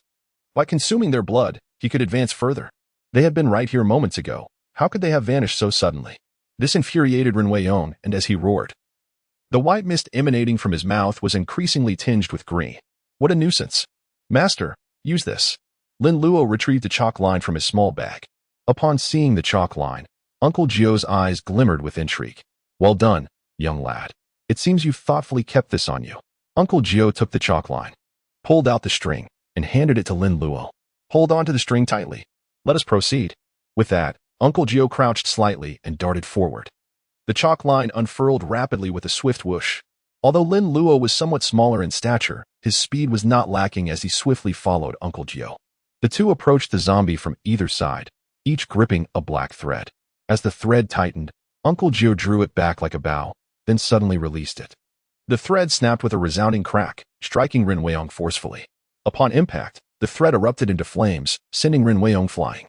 With a thunderous crash, he shattered the dining table and landed on the ground. Yet, like a spring, he sprang back up. Lin Luo's eyes shimmered slightly as he gazed at the ink line in his hand, and an excellent idea struck him. Master, let us bind him directly with the ink line. As soon as Lin Luo opened his mouth, Lin Luo caught the scent of Lin Luo's breath and, with a roar, charged forward like a cannonball. Lin Luo remained unfazed as he observed the approaching zombie. He instinctively held his breath, executing a deft roll to the right, narrowly evading the creature's lethal grasp. Uncle Jiu stepped forward, his voice steady and grave. Once the ink line bends, it loses its efficacy. It cannot bind, but must be used to spring. With this understanding, Lin Luo tightened his grip on the ink line. Uncle Jiu seized the other end and approached the zombie, employing the same tactic once more. The ink line was drawn taut, resembling a bowstring, and upon release, it snapped back with great force. The ink cord struck the zombie, igniting a flash of fire once again, sending the elderly lord hurtling through the air. In mid-flight, Lin Luo and Uncle Jiu held fast to the ink cord. And as the zombie landed, it once more rebounded, colliding directly with the taut ink line. The zombie, barely regaining its footing, was flung away once more. However, this time, the ink line could no longer withstand the corrupting aura of the corpse, and, with a sharp snap, it broke apart. Lin Luo's chalk line was new, with a remarkably long string. Just as Lin Luo was about to remind Uncle Jiu to weave a chalk line net at the staircase like in the movies, old Master Jiu sprang up from the ground, turning without a moment's hesitation and darting straight towards the door. The solid wooden door was violently smashed, leaving a gaping hole. The zombie roared, falling into the courtyard, as if cursing, before making several leaps and vaulting over the Lin family's courtyard wall. When Lin Luo and Uncle Jiu reached the entrance, the traces of the zombie had vanished. Lin Luo's eyes widened in disbelief. Was old zombie really fleeing? Had he not reached the point of becoming a green zombie? Where was his spirit? Was he so easily intimidated? As the zombie escaped, Ren Fa approached with Ren Tingting. Uncle Jiu, both of them, still recovering from their earlier fright, had flushed faces. Ren Yi, Tingting, are you both unharmed? Uncle Jiu inquired, observing them closely.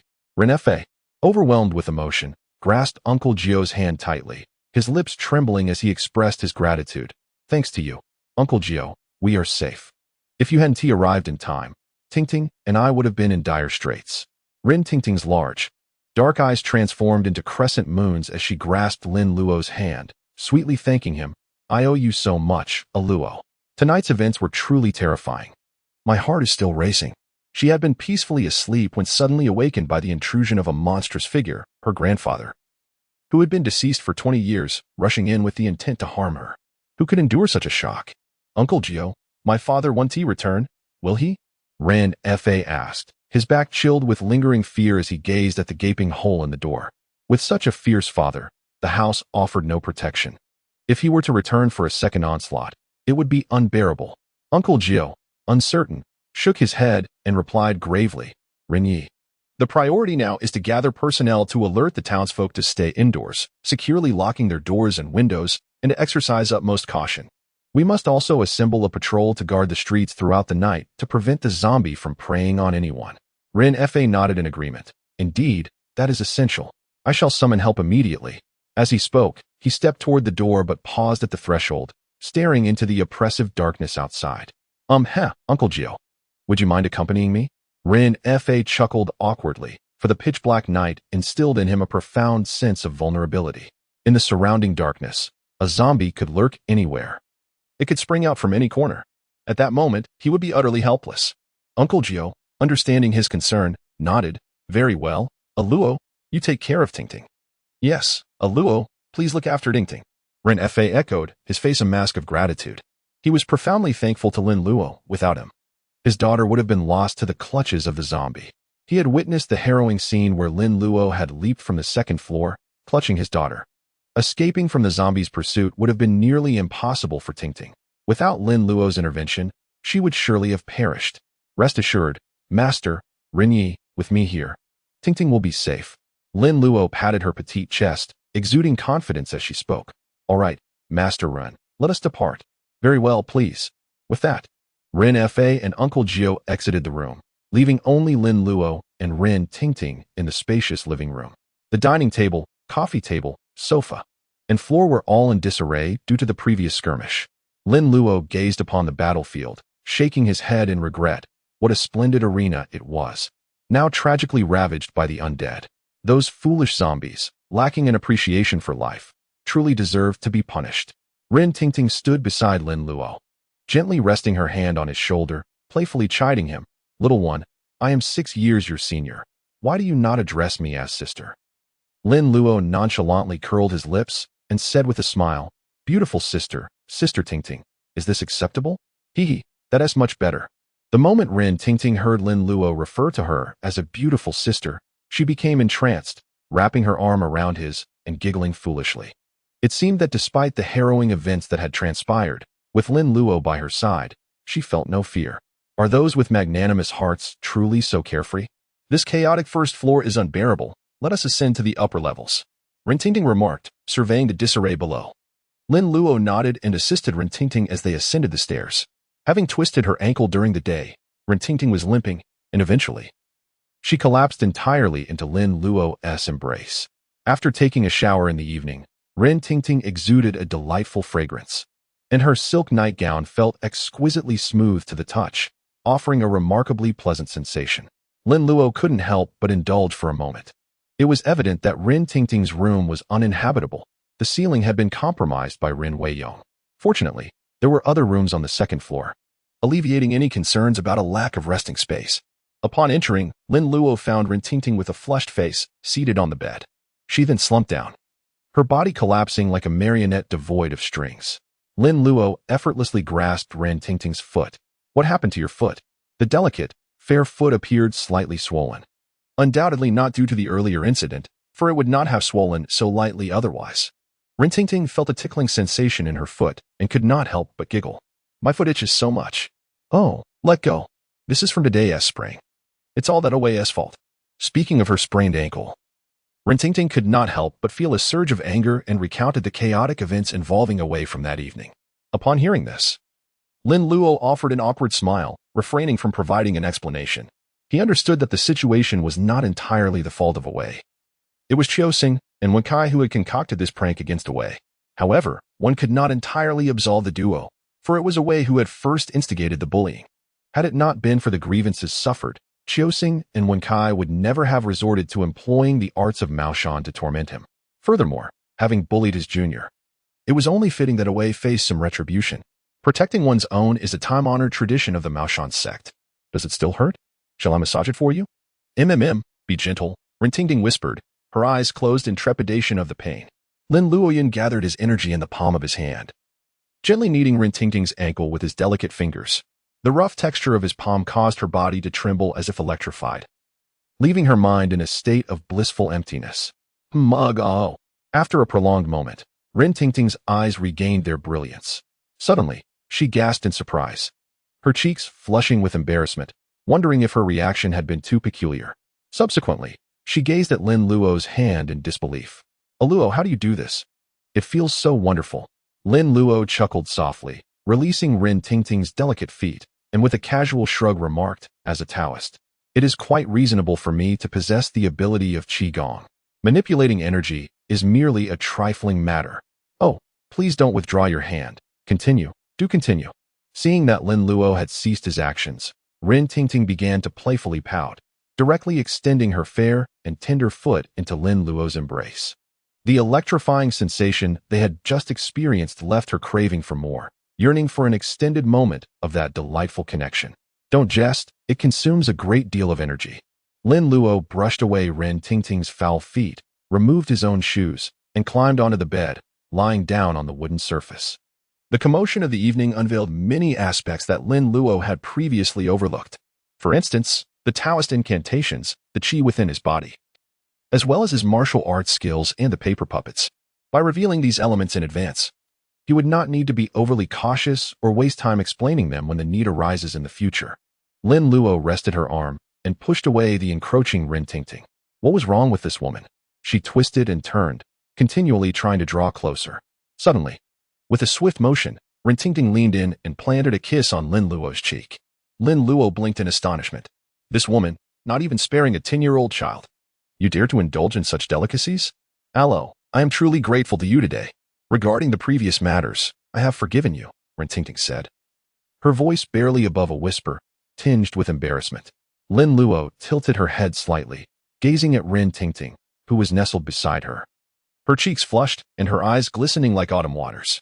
Lin Luo understood that she was referring to the earlier incident when she had feigned reprimanding Wen Kai to capture her attention and affection. Lin Luo smiled softly. Wiping the drool from her face, her heart as tranquil as still water, devoid of any tumult. If you truly wish to express your gratitude, do treat me to something delightful in the future. Hee, splendid. Let us indulge tomorrow morning. I know a place in town that serves exquisite boat congee. Excellent. However, you must serve as my maid for a day. Rin Tingting bit her lip. All right. No problem. But you must let me hold you while I sleep. Be my pillow. No issue at all. Are you tired? Would you like to rest now? Lin Luo raised an eyebrow and inquired.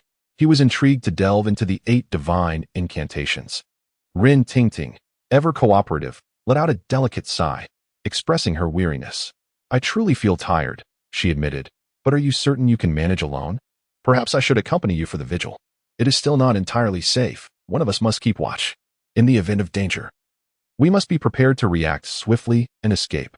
Lin Luo smiled gently, reaching out to ruffle Rin Tingting's hair, his tone reminiscent of soothing a child. Rest assured, with me around, you can sleep soundly. Rin Tingting paused for a moment, feeling the warmth of his hand upon her head, and inexplicably sensed that at this moment, Lin Luo seemed less like a 10-year-old child and more akin to an elder brother. In an instant, her cheeks flushed anew, and she retaliated playfully by tousling his hair back. Little rascal, I am the older sister here.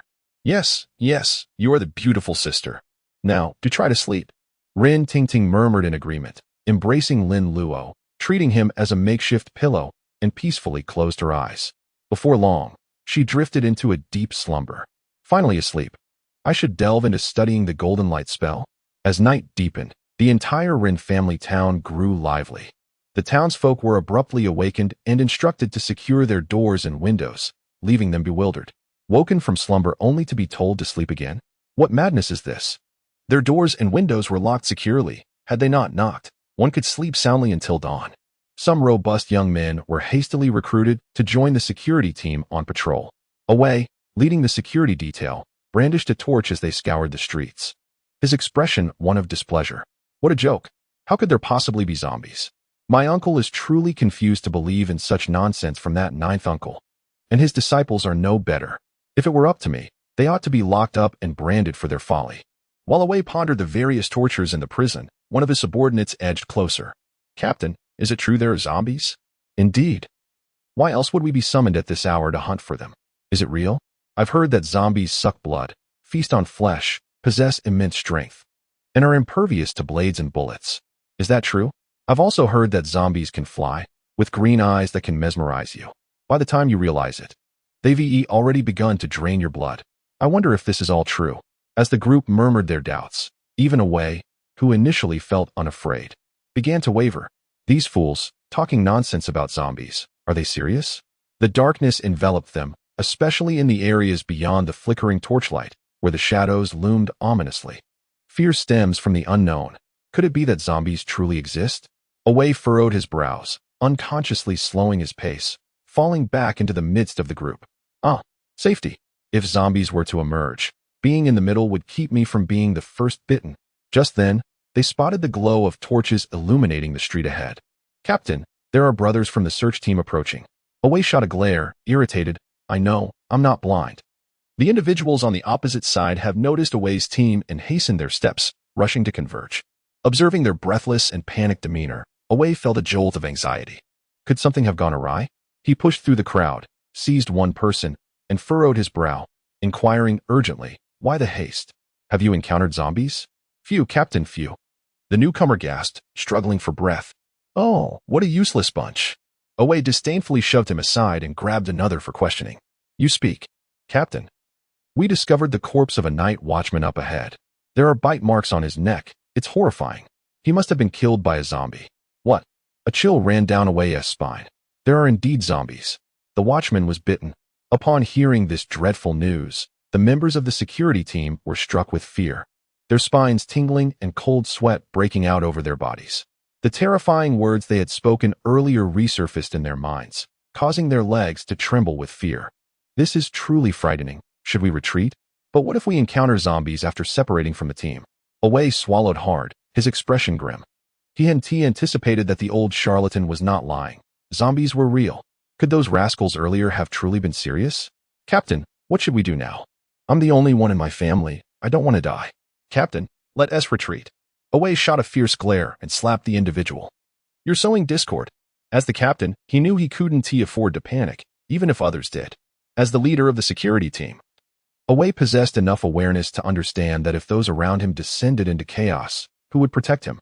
Everyone, do not fear. There is strength in numbers. Zombies will not dare approach us. We shall continue our patrol and ensure the safety of the citizens of Rinjia town. Away proclaimed loudly, showcasing a semblance of his leadership responsibility. His words had some effect. The group steadied their nerves, reassured by the presence of so many comrades. Now, let us unite as one team and proceed with the patrol. Indeed, the captain is right. We are numerous. There is no need to fear. The crowd echoed in agreement, following Away with newfound enthusiasm. For the first time, he relished the feeling of being looked up to. Yet, why was everyone trailing behind him? A few should come forward. Away surveyed the scene, a rigid expression on his face, as everyone clustered at the back, nearly forming a crowd. His thoughts were rife with expletives. A bunch of cowards. Let us proceed. Ai gritted his teeth and, with a sweeping motion of his hand, led the way down a street. The crowd, armed and emboldened, continued their patrol. On the second floor of the Rin residence, in a guest room, Rintingting lay soundly asleep with her delicate arm draped over Lin Luo. At that moment, Lin Luo sat cross-legged at the head of the bed, engrossed in perusing a handwritten tome of the Golden Light Divine Incantation. He was deeply absorbed in his studies. Uncle Jiu's collection of books was extensive. Over the years, he had amassed a wealth of knowledge, delving into various schools of Taoism as well as folk practices. This particular manuscript of the Golden Light Divine Incantation was penned by Uncle Jiu himself. Golden light symbolizes the manifestation of the Tao and the divine radiance. Gold signifies strength and indomitability, representing the aspirant's profound mastery of the esoteric, its brilliance sufficient to dispel malevolent spirits, vanquish evil entities, and command divine generals. Like the resilience of gold, its radiant glow is indeed the essence of golden light. Within this manuscript, Uncle Jiu also shared his insights on the cultivation of the Golden Light Incantation. The incantation primarily focuses on refining the Tao body and spirit, cultivating the golden light as a protective aura, and vanquishing demons to uphold the Tao. Its applications are manifold, and its power formidable, thus earning the title of a secret incantation within the Taoist tradition. The Golden Light Incantation conceals methods of cultivation, with various sects employing distinct practices. Some utilize incantations to transform golden light into talismans, while others harness latent golden light, refining it into elixirs. Some seek enlightenment through true cultivation, supported by divine guardians. And others empower magical artifacts, enabling them to traverse earth and sky. It can be regarded as the panacea of Taoist incantations. However, many of the specialized terminologies within Uncle Jiu's manuscript bewildered him, leaving him in a haze of confusion, as though the years of study had been in vain. Without the guidance of a knowledgeable mentor, this tome seemed like a cryptic scripture to an ordinary person. Forget it. It's not worth the trouble. System. Scan the golden light divine incantation. With a system at hand, why bother with such matters? Lin Luo has begun. The golden light incantation has been detected. A scroll of divine light spells, manifesting in the air. As the golden light incantation is recited, all deities bow in reverence. A simplification of 15,000 points is required. Shall it be simplified? Indeed, indeed, indeed. Lin Luo unhesitatingly chose yes. The golden light divine spell is simplified to photosynthetic divine spell. Lin Luo was momentarily taken aback, but soon an explanation emerged in his mind. Photosynthesis is typically the process by which plants absorb light energy to synthesize organic substances rich in energy from carbon dioxide and water, simultaneously releasing oxygen. This involves numerous energy conversion issues. The golden light divine spell is reputed to harness the light of heaven, earth, sun, moon, and stars, illuminating all directions with its brilliance. The simplified version of the golden light divine spell is extraordinarily powerful, as long as there is light. Lin Luo's body can automatically absorb it and transform it into golden light. Lin Luo's lips curled into a subtle smile, suppressing the urge to burst into laughter. The expenditure of 15,000 simplified points was indeed worthwhile. One could grow stronger simply by basking in the sunlight, moonlight, or starlight, by warming oneself by the fire, or by lighting a lamp. As long as there is illumination, one can continuously enhance their strength. Is this not more convenient than being a superhero? Lin Luo gazed at the dimly lit oil lamp within the room, taking a moment to center himself. The illumination emitted by the lamp could also be absorbed, albeit with a somewhat diminished efficacy. It was soothing. This was akin to a dual cultivation experience. His breathing grew stronger, and his capacity to absorb light intensified. It would be splendid if there were methods to enhance his strength through eating, walking, and drinking as well. Lin Luo felt a surge of delight as he glanced at his remaining 743 simplification points, his smile transforming into a mischievous grin. The simplification points were running low once again. Tomorrow, he would have to put his beloved companions in the little house to work. At that moment, the spirits within the wine jars of the small dwelling shivered in unison, an inexplicable sense of dread washing over them. How peculiar. That little demon had not arrived. Why was there such anxiety? Had he finally had a change of heart and decided not to torment them tonight? Surely he wouldn't show up during the day. They would prefer his nocturnal visits. You're insane. Close your crow's mouth. Let us hope he never returns. Yes, yes, indeed. Oh heavens. Open your eyes and rid us of that little demon. However, Lin Luo was oblivious to the praises of his friends in the small house. With 743 simplification points still at his disposal, Lin Luo prepared to delve into the Taoist incantations he possessed, hoping to discover something simple and practical to simplify. System. Simplify the Binding Ghost spell. Detecting the Binding Ghost spell. Heavenly command. Bind ghosts and capture spirits. Simplification requires 500 simplification points. Would you like to proceed with the simplification? Yes. The Binding Ghost spell is simplified to, if I call your name, will you dare to respond? Lin Luo's expression suddenly became animated. The ghost binding spell does not require incantations, as long as one possesses an object such as a gourd or a wine jar. Merely calling out to the target will suffice. If the target responds, they will be ensnared within. However, one must possess greater strength than the target, or the latter must be significantly weakened, lest they break free from control. Goodness, before capturing a ghost, one must inquire about their name.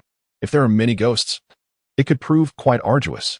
As the night surrendered to dawn, a clamorous sound of gongs echoed through Rinjiao town. Such urgent ringing typically signals trouble or the announcement of mourning. Soon, the townsfolk learned that the night watchman had met with a grave incident. A crowd gathered before the security team's headquarters, where Wei, clad in the captain's uniform, was vocally recounting the events of the previous night. Upon hearing the news of zombies causing chaos and the watchman being bitten to death, the atmosphere grew tense. Recalling the security team's warning to keep doors and windows tightly shut and refrain from venturing outside, fear gripped the hearts of all present. Rest assured, Lord Ren has summoned Uncle Jiu. I believe he will swiftly subdue the zombies. Wei consoled the crowd loudly. The mention of Uncle Jiu brought a semblance of relief to the townsfolk, who increasingly revered him over the years, placing their trust in him. This was largely due to Uncle Jiu being a man who exuded a profound sense of security. But Jiu, the night watchman, was bitten by a zombie and hurriedly returned to the shop, her shopping basket in hand, her face awash with concern as she spoke to Jiu. Having slept soundly through the commotion of the previous night, Jiu was only now being awakened from his pleasant dreams, feeling somewhat lethargic. While tidying up, he was jolted into alertness upon hearing his aunt mention the watchman's fate. What? A zombie? Indeed. The watchman's body now lay at the yamen, with family members weeping. A tragic sight with both the elderly and young affected. Jiu set aside his feather duster, his mind swirling with confusion. How could there suddenly be zombies? Ever since Uncle Jiu's arrival, Rinjia Town had been free from such supernatural occurrences for a long time. Could it be related to old Master Rin? Oh no. Jiu's eyes widened in shock, and he hastily discarded the feather duster, rushing outside. Aunt, I'm going out. Hey. Where are you going? Aunt called out anxiously as she followed him to the door. However, Jiu had already vanished from sight. That troublesome boy. Aunt stomped her foot in frustration. Returning to the shop, securing the door, her heart heavy with unease. Could it be that something truly dreadful had transpired? Qiusheng raced ahead, swiftly arriving at the Rin family residence. At this moment, a considerable crowd had gathered, comprising the town's gentry and wealthy elites, all influential figures. The living room of the Rin family, having undergone only minor repairs, bore no trace of the previous night's turmoil. The atmosphere was notably heavy as the guests sat in silence, all too aware of the zombie incident that had plagued the town throughout the night. To make matters worse, the town's watchman had been bitten to death by a zombie. Last night, the watchman fell victim. What might today bring? Uncle Jiu, we implore you to devise a solution. This zombie must be eradicated post-haste. A chorus of anxious voices turned towards Uncle Jiu. Despite having toiled all day and endured a sleepless night, Uncle Jiu appeared remarkably unwearied. Acknowledging the concerned gazes directed at him, he nodded solemnly, declaring, "Rest assured, I shall exhaust every effort to capture that zombie." Just then, Qiusheng burst into the room, his face etched with concern. Upon spotting Uncle Jiu and Ren Fa seated within, but not seeing Rin Tingting, an unease gripped his heart. "Master, Lord Rin." Uncle Jiu nodded at Qiusheng. "You arrived at a fortuitous moment. Please head to the mortuary and have Wenkai bring the tools." Qiusheng responded with an "oh." Glancing at Ren Fa, whose somber expression and furrowed brow hinted at profound sorrow, causing Qiusheng's heart to tremble. "It's over. Tingting has truly been bitten by the zombie. My beloved, my first love. Is it to end before it even begins?" "Qiusheng," Uncle Jiu called out, noticing Qiusheng's distracted demeanor and furrowed brow. "Ah, master, I am going," Qiusheng stammered, regaining his composure, though his tone remained despondent as he hurried out of the Ren residence. Uncle Jiu raised an eyebrow, bemused by Qiusheng's melancholic retreat. "What ails that rascal?" As Qiusheng walked towards Boxiangzai, he continued to lament the fleeting nature of beauty. Such a stunning girl as Ren Tingting. How could she be lost? Suddenly, he halted, fixated on a nearby kanji stall. Xian Ji Liwan Tingzai Zhou. The proprietor, hailing from Yangcheng, had rented a roadside stall and operated it for several years. With generous ingredients, exquisite flavors, and reasonable prices, it had won the affection of the townsfolk.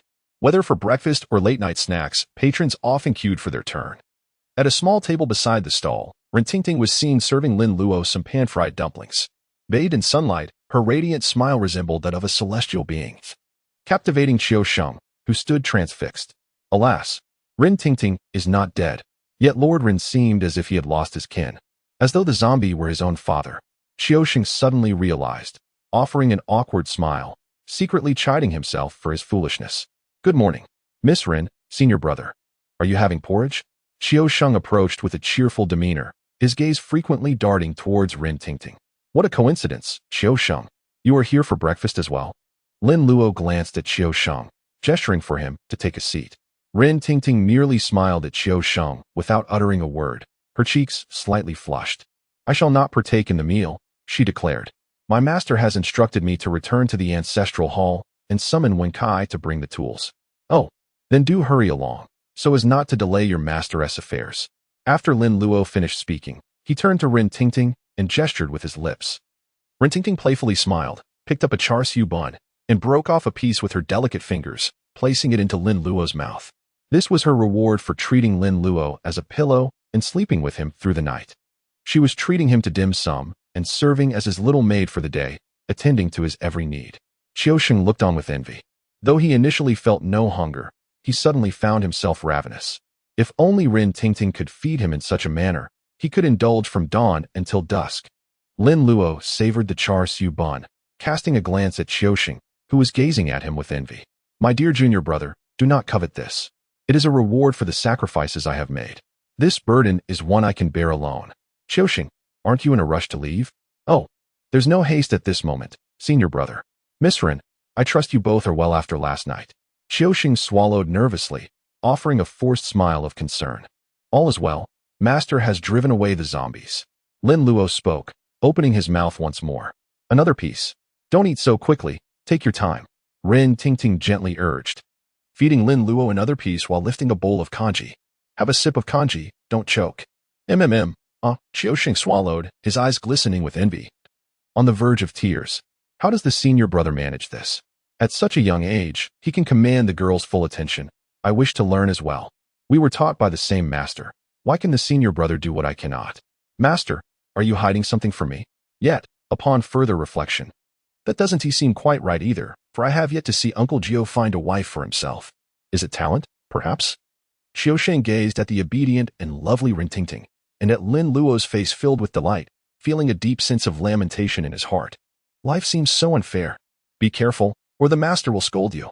Lin Luo savored his porridge and turned to see that Qiusheng had not yet departed. He called out once more, You rascal, you're about to drool into my bowl. I got it, senior brother. Qiusheng pouted, gazing enviously at Lin Luo before turning his attention to Rin Tingting. Goodbye, Miss Rin. Goodbye. Rin Tingting replied casually, her large eyes still fixed on Lin Luo. She sweetly inquired, Allo, are you still having porridge? Absolutely. Slurp. The flavor of this boat porridge is truly delightful, fragrant, and tender. Perfection. Oh. Lin Luo turned his head and noticed that Qiusheng had already walked far away. For reasons unknown, a song suddenly came to his mind. Snowflakes fluttering. The north wind howling. The world is a vast expanse. What are you looking at? Pay attention. Rin Tingting turned Lin Luo's small face back towards her, puffing out her cheeks as she spoke. The food on the table is about to be finished, and her little maid's probationary period is nearing its end. You mischievous little rascal, don't even think about stalling for time. Lin Luo blinked, catching a glimpse of a snowdrift out of the corner of her eye. Ahem. Let us eat some buns. Woo-woo. Luo, what shall we do after finishing breakfast? Rin Tingting, while attending to Lin Luo's meal, pondered where they might venture next. Although the previous night had been filled with such turmoil, Rin Tingting had been quite startled, yet with Lin Luo as her comforting pillow. She had slept soundly throughout the night. Lin Luo felt a warm sensation enveloping him, as if he had indulged in a refreshing slumber, leaving him utterly relaxed and dispelling all traces of fatigue, akin to the soothing effects of a sauna. When Rin Tingting awakened that morning, she was astonished to find herself tightly embracing Lin Luo, who regarded her with a look of mild disdain, causing her cheeks to flush with embarrassment. Just the night before, she had proudly declared herself the elder sister, yet here she was, sleeping like a child. The mere thought of it made her blush even deeper. Nevertheless, the comfort of her current state was undeniable, leading Rin Tingting to acquiesce to Lin Luo's proposed unequal treaty, wherein she would serve as his maid for the day, attending to his every need for food, drink, and amusement. First, let us return home.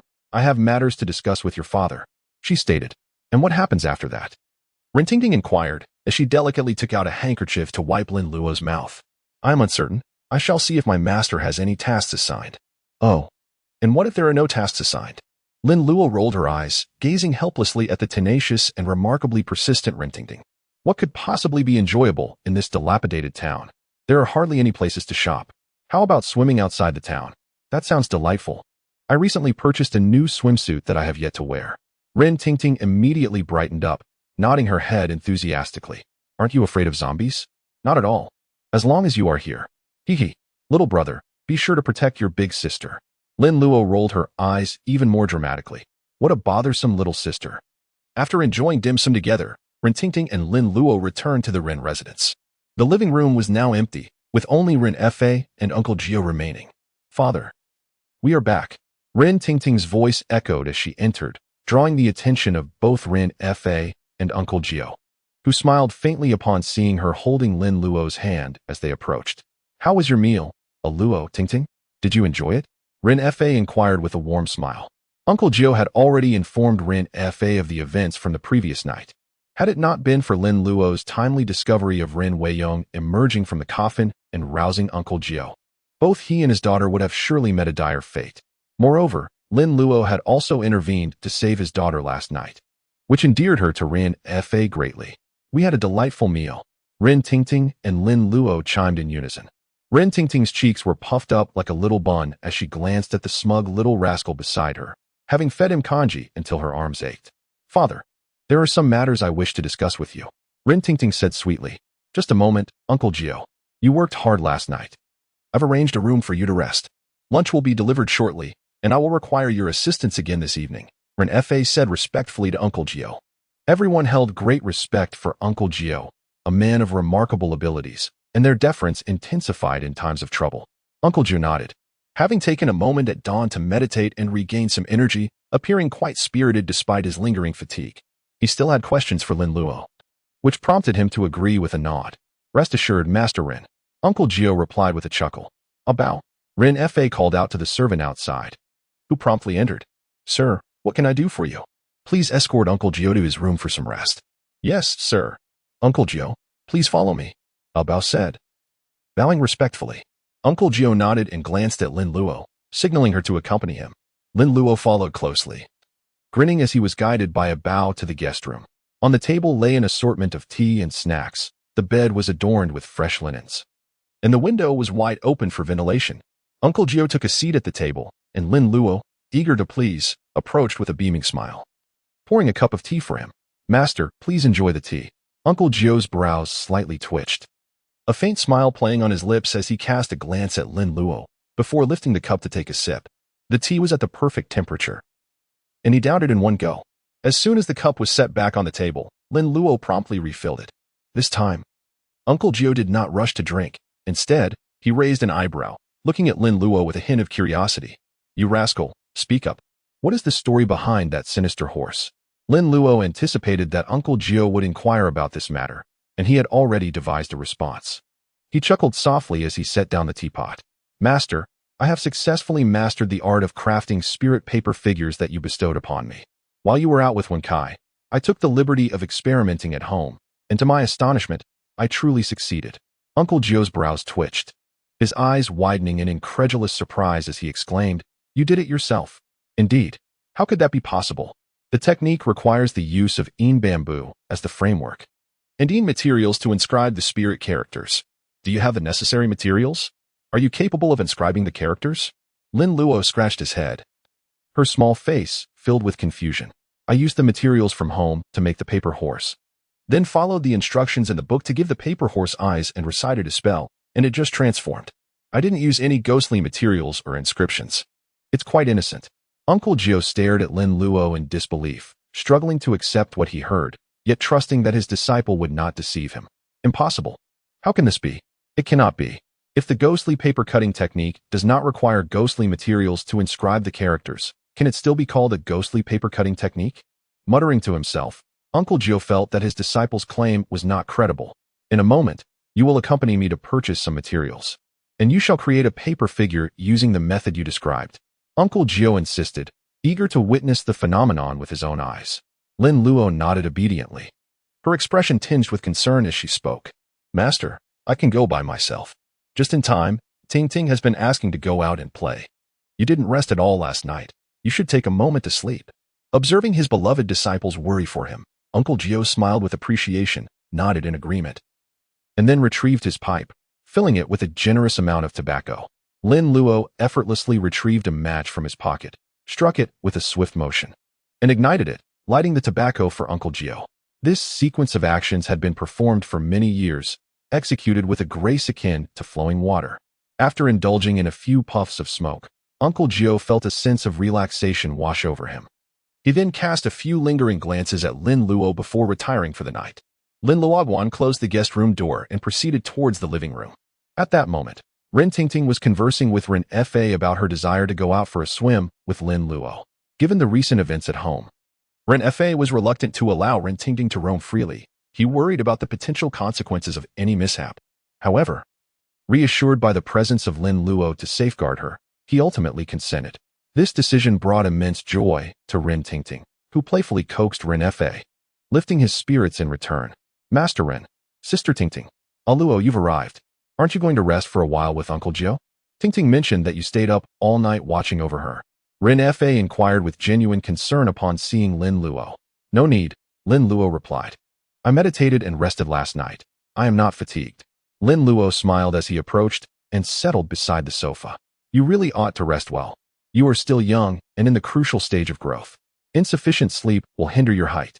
Ren Fa chuckled as he poured a cup of tea for Lin Luo.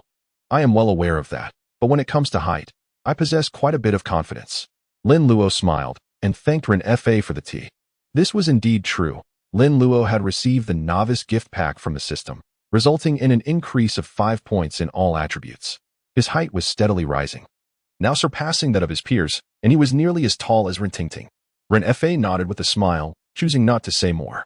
He had witnessed Lin Luo's prowess the previous night, as he valiantly chased after zombies, striking with the agility of a young leopard. If Lin Luo did not develop well, one could hardly imagine anyone thriving in this world. Lin Luo took a sip of tea, set down the cup, and with a faint smile, remarked, Master Ren, zombies have an aversion to glutinous rice. You witnessed it last night.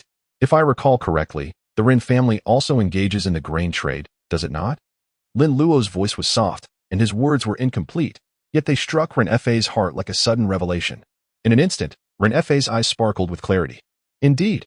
Ha, Luo, despite your youth, you possess a remarkable intellect. You shall undoubtedly make an excellent businessman in the future. It is true. The Ren family has a rice shop business. Ren Tingting remained perplexed, unaware of the reason behind her father's sudden excitement. Luo, henceforth do not address me as Master Ren, but rather as Uncle Ren, understood? Ren Fa said earnestly, gazing at Lin Luo. With such an outstanding junior to befriend, the Ren family need not worry for decades to come. Lin Luo blinked his eyes and offered a sweet smile, saying, All right, I'll listen to you, Uncle Ren. Ha, splendid. Truly splendid. Tingting, make sure to play well with Luo and heed his words. I have pressing matters to attend to, so I must take my leave. With that, Ren Fa turned briskly towards the door, not waiting for Ren Tingting's response. Ren Tingting shook her little fist, muttering in discontent, What is this? I am the elder sister. That little brat should listen to me. He, Tingting. Ren Tingting widened her eyes, her brows furrowing in displeasure as she looked at Lin Luo, exclaiming, I am the elder sister. You must call me sister. You little brother. Oh, Uncle Ren insists that you listen to me, sister. Lin Luo smirked, crossing his legs and reaching out to tap the teacup on the table. I desire tea. Ren Tingting wrinkled her adorable nose, pouting as she reluctantly poured tea for Lin Luo. This mischievous rascal, how had I not noticed his wickedness before? Using a mere feather as a command. Here, now, that is more like it. Given your compliance, I shall allow you a glimpse of my prowess today. Lin Luo took a sip of tea, tilted his chin up, and said with a cheerful smile, Oh, you are quite impressive. Ren Tingting's eyes sparkled with excitement as she leaned closer to Lin Luo, wrapping her arms around his. And instantly, a fragrant breeze enveloped them. Lin Luo was startled by the soft and elastic sensation. What are you planning to do? Ren Tingting's eyes sparkled as she whispered. What you described as intense, is it like last night? Warm, tingling, and particularly delightful. Lin Luo shook his head. What delightful notions does this woman entertain? Forcing progress and refining meridians is indeed a laborious endeavor, consuming both breath and vitality. What could that possibly be? Ren Tingting immediately felt a wave of disinterest wash over her, her enthusiasm waning.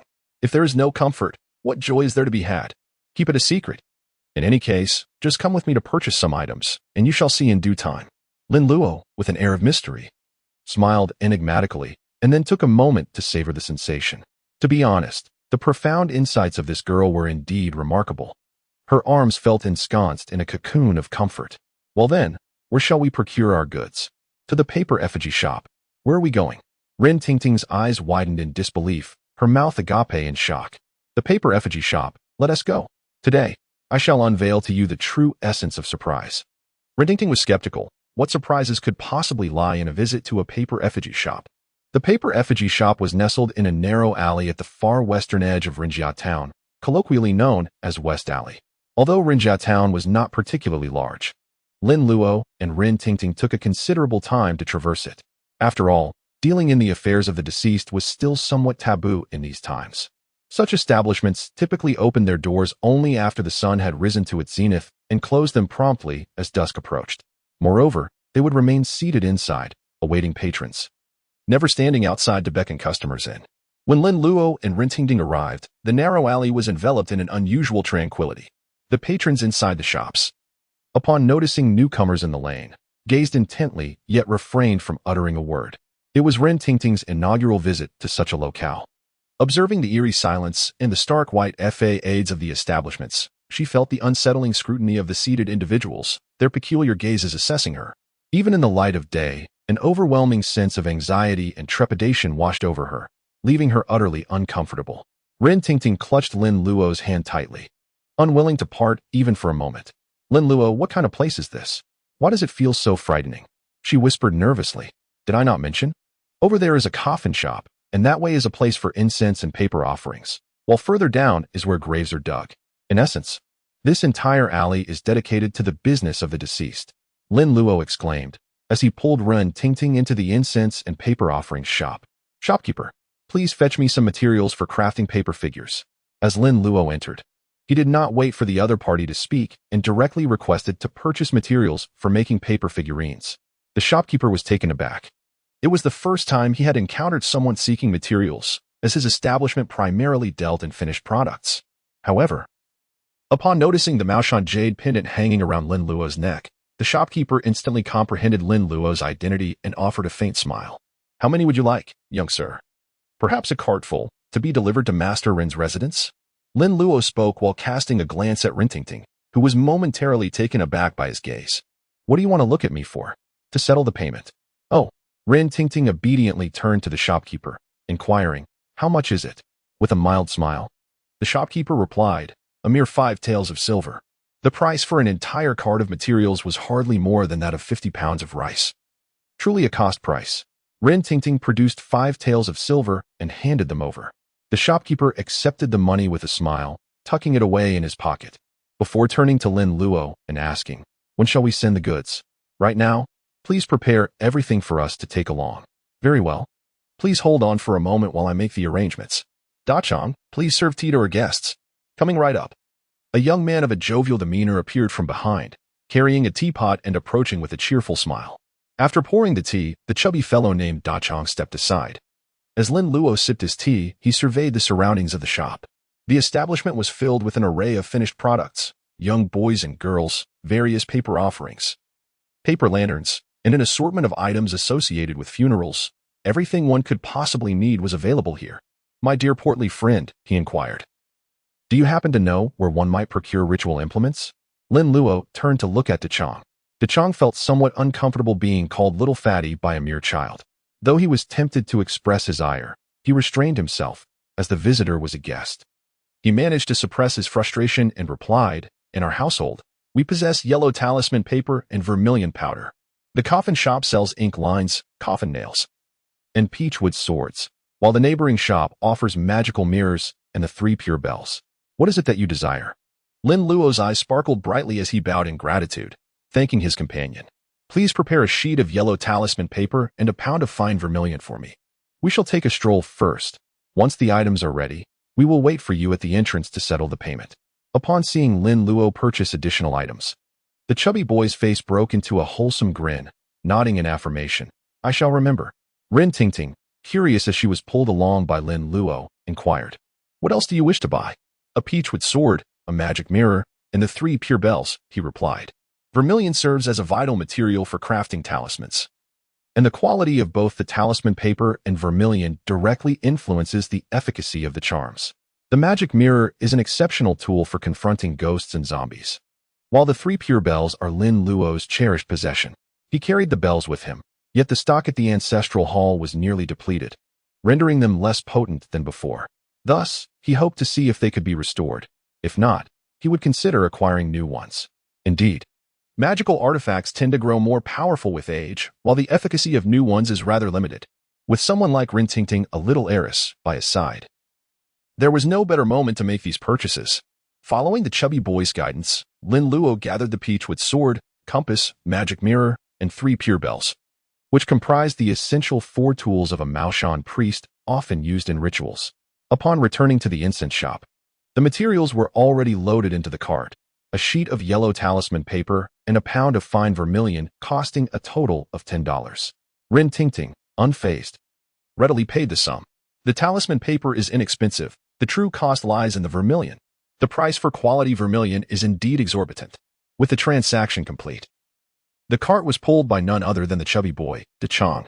Lin Luo and Rin Tingting trailed behind, slowly making their way back to the Rin residence. The servants helped unload the items into the storage room, and Lin Luo inquired about Uncle Jiu, learning that he was still fast asleep.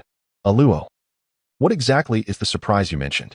Rin Tingting, now somewhat bored, mused aloud. The weather was pleasant, and she felt that a swim by the riverside would be delightful. Her anticipation was palpable. You shall find out shortly. Lin Luo smiled as she busied herself with the pile of paper crafting materials. Rin Tingting sat helplessly on a small stool beside her, resting her chin on her hands and watching Lin Luo at work. Lin Luo's movements were deft and practiced, swiftly crafting a framework for a paper figure. Following this, he meticulously refined it, applying paper skin, outlining, and organizing. In the end, a somewhat coarse paper figure was created. Rin Tingting noticed that this paper figure bore a slight resemblance to her cousin, holding what appeared to be a stick for stirring the fire. She couldn't help but open her mouth in surprise and asked, Alo, is this paper figure meant to resemble my cousin? Hee indeed. What do you think? Does it look like a way? Lin Luo supported the shoulder of the paper figure and inquired with a smile. Rin Tingting felt increasingly bored, pouting her lips. Is this what they call a surprise? It's utterly tedious. Not quite. Rin Tingting shook her head, her voice feeble. It will soon resemble it. We are on the verge of witnessing a miraculous moment. Lin Luo raised his voice and gently pricked his own palm, eliciting a drop of crimson blood. Rin Tingting, puzzled yet intrigued, widened her eyes as she gazed at Lin Luo. Lin Luo, with an air of mystique, performed a hand gesture and pointed his finger at the paper figure's eyes. Paper figure, heed my command. Captain Away, manifest swiftly. Activate. In the next moment, a faint glow flickered in the dimly lit storeroom. Rin Tingting's eyes widened in astonishment, her delicate, rosy face etched with disbelief. Her mouth agape as she covered it with her tiny hand. Before her, the crudely crafted paper figure of Away gradually transformed into a lifelike Captain Away. Clad in his official uniform, he stood with sturdy leather boots, sporting a rather foolish pair of glasses, a holster at his waist, and wielding a branding iron inscribed with the character for deceit. Cousin. Lin Luo approached with a smile, unbuckled his holster, and retrieved the revolver within. After inspecting it, he pulled the trigger, only to find it utterly unresponsive. This contraption was nothing more than a mere fayade. Lin Luo, speechless, tucked the gun back and turned to face the bewildered Rin Tingting, flashing a grin. Come on, bow to your aunt. Captain Away, with unwavering decisiveness, bowed to Rin Tingting, nearly smashing his head against the ground. So, do you now understand what a surprise is? Zhang Mozi exclaimed, what the hell is a surprise?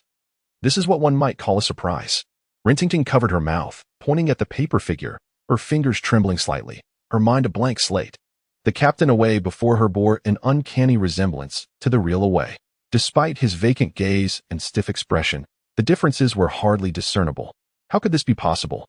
It must be a deception. Rin Tingting had witnessed Lin Luo craft the paper figure with her own eyes, and she had also seen the paper figure transform into the living paper Away. Lin Luo smiled as he took Rin Tingting's hand and approached the paper figure. Come. Take a closer look. Rin Tingting widened her eyes and observed intently. As they drew nearer, the details became clear.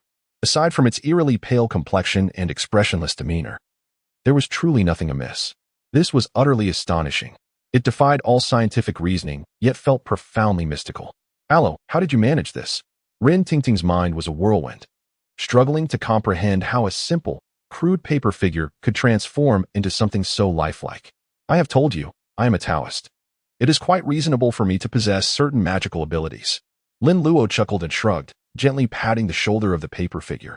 Here, let off some steam. Shall we? Give him a couple of punches. Rin Tingting eagerly raised her small fist, gesturing towards the paper figure's torso with a few playful jabs. Yet ultimately lowered her hand. Never mind. After all, he is my cousin. I just can't bring myself to do it. Lin Luo expressed his understanding that Rin Tingting is a kind-hearted girl. Although she possesses a hint of cunning, she would never engage in actions that could harm others. Lin Luo chuckled and said, since you are unwilling to take action, let him serve as our laborer. All right, but won't it be too conspicuous for him to go out like this? Rin Tingting expressed her concern. After all, Away held a certain status in the town. A simple straw hat to obscure his face should suffice. As Lin Luo spoke, he conjured a conical hat and a raincoat as if performing a magic trick. After adorning the paper figurine captain with the hat and raincoat, one could scarcely discern that it resembled Away. Oh, what is that peculiar object in the captain's hand? Rin Tingting observed the stick resembling a firewood poker that the paper figurine captain held. Lin Luo smiled as he took the branding iron. One end bore the character for crime. This was a tool for branding, used by your cousin on criminals. Rin Tingting had heard of the practice of branding, which involved marking the bodies of wrongdoers, and she couldn't help but shiver. Oh dear, how could you create something so terrifying? Rin Tingting remarked with disdain.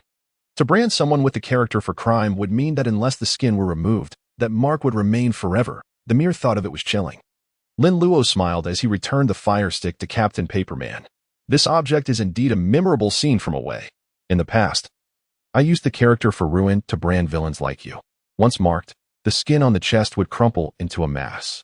Now, I have altered it to this character, which has fewer strokes and is more distinct. However, the pain remains just as excruciating. As Lin Luo crafted the paper figurine captain, he harbored concerns regarding the utility of the captain's firearm. Thus, he equipped him with a sturdy fire poker, ensuring that he was not left defenseless. After all, it was merely a playful endeavor. Before long, an unusual scene unfolded on the street. A handsome young lad was leading a radiant girl adorned with a beaming smile, accompanied by a peculiar figure clad in a raincoat and conical hat, brandishing the fire poker. Ah, cousin, where are you headed? On the bustling street, Away, who was patrolling with his team, caught sight of Rin Tingting and Lin Luo, his eyes brightening as he approached them. Ah, cousin. Rin Tingting's expression and tone were somewhat peculiar upon seeing Away. We're just going to play outside the town. You should continue your patrol. Away grinned. Going outside the town is quite perilous. Why not allow me to be your bodyguard? With your cousin protecting you, your safety is guaranteed. Who is this person? Away's gaze shifted to the figure in the raincoat behind Rin Tingting, his hand clutching the fire poker. That fire poker looks oddly familiar. Oh, he's just our servant. We were worried about the rain, so we had him wear the raincoat, Rin Tingting replied, visibly impatient. Cousin, can you stop wasting time? We want to go play. You should return to your patrol. Away chuckled awkwardly, not daring to press further. Nodding, he said, all right then, do be careful. He had already been warned by Rin not to pursue Ding any longer. Had it not been for the issues plaguing the Rin family, he would have been reassigned to another town by now. Thus, he truly did not dare to harbor any infatuations for Rin Tingting. As Away stepped aside, he scrutinized the raincoat-clad figure, feeling an odd sense of familiarity. Captain, that person looks quite like you, remarked one of the team members behind Away. Indeed. Look at their shoes. They are quite similar, chimed in another teammate. Away squinted, examining the shoes, and indeed found them strikingly alike. Impossible, absolutely impossible. He is merely a coarse and clumsy servant. How could he possibly resemble your esteemed and valiant brother, Away? Away raised his chin, nostrils flaring in disdain. Exactly. How could a servant possibly compare to Away? Away is far too modest. His valor and wisdom are truly unparalleled. Ha ha, is that so? I share that sentiment. Away chuckled, feeling a swell of pride. See, the public's perception is astute. My subordinates are genuinely the most honest and sensible. Come, let us inspect the Yihong courtyard. That place is notorious for harboring filth and vice. I suspect the zombies may be hiding there. In the serene woods outside Rinjia town, there exists a tranquil pool of crystal clear water. Rin Tingting, clad in her swimsuit, joyfully swims alongside Lin Luo in the refreshing waters. The sky is a brilliant blue, adorned with drifting white clouds. Verdant mountains and flowing streams create a picturesque landscape, accompanied by the melodious songs of birds and the fragrant blossoms of nature. Within the gently rippling pool, a graceful and ethereal mermaid glides effortlessly. This enchanting scene is Lin Luo's exclusive delight. At noon, Lin Luo and Rin Tingting savor their meal by the edge of the pool. Lin Luo gathered a selection of mushrooms and wild vegetables and caught several plump fish, which he grilled by the water's edge. In Lin Luo's portable space, there were numerous items, including ample provisions for a meal. This was Rin Tingting's first experience with outdoor cooking, and she found it quite delightful. After satisfying their appetites and extinguishing the fire, the two prepared to head home. Given the unrest in Rinjia town, plagued by zombies, they were cautious not to return too late, lest it cause concern for their families. Upon arriving at the Rin household, Uncle Jiu had just finished lunch with Rin Fa. Spotting Lin Luo and Rin Tingting's return, Rin Fa cheerfully inquired about their outing. However, Uncle Jiu's attention was drawn to the figure behind them, a peculiar scarecrow-like being. In broad daylight, it emanated a faint aura of darkness, indicating it was no ordinary person. Yet, lacking any ghostly presence, it was clear this was merely a paper puppet. Uncle Jiu glanced at Lin Luo, who responded with a triumphant grin. Who might this be? Rin Fa questioned, now noticing the strange figure behind them. Its silhouette seemed vaguely familiar, particularly with the stick it held. What on earth is going on? Dad, hee. Can you guess what this is? Rin Tingting replied playfully. Rin Fa squinted, slowly shaking his head, pondering that it bore resemblance to Away. Though he recalled Away was supposed to be on patrol. With a mischievous laugh, Rin Tingting approached and lifted the scarecrow's cloak. Both Uncle Jiu and Rin Fa were momentarily taken aback. Away, Rin Fa exclaimed, but soon realized something was amiss. This Away looks rather peculiar. Aluo, how did you manage this? Uncle Jiu, eyes wide with astonishment, inquired incredulously. Lin Luo was momentarily taken aback, pointing at the paper figure Away with a raised eyebrow. Isn't this simply created using the paper cutting technique taught to me by my master? It's quite easy to make. Uncle Jiu's lips twitched as he glanced at the paper figure, which bore an uncanny resemblance to a living person. How absurd.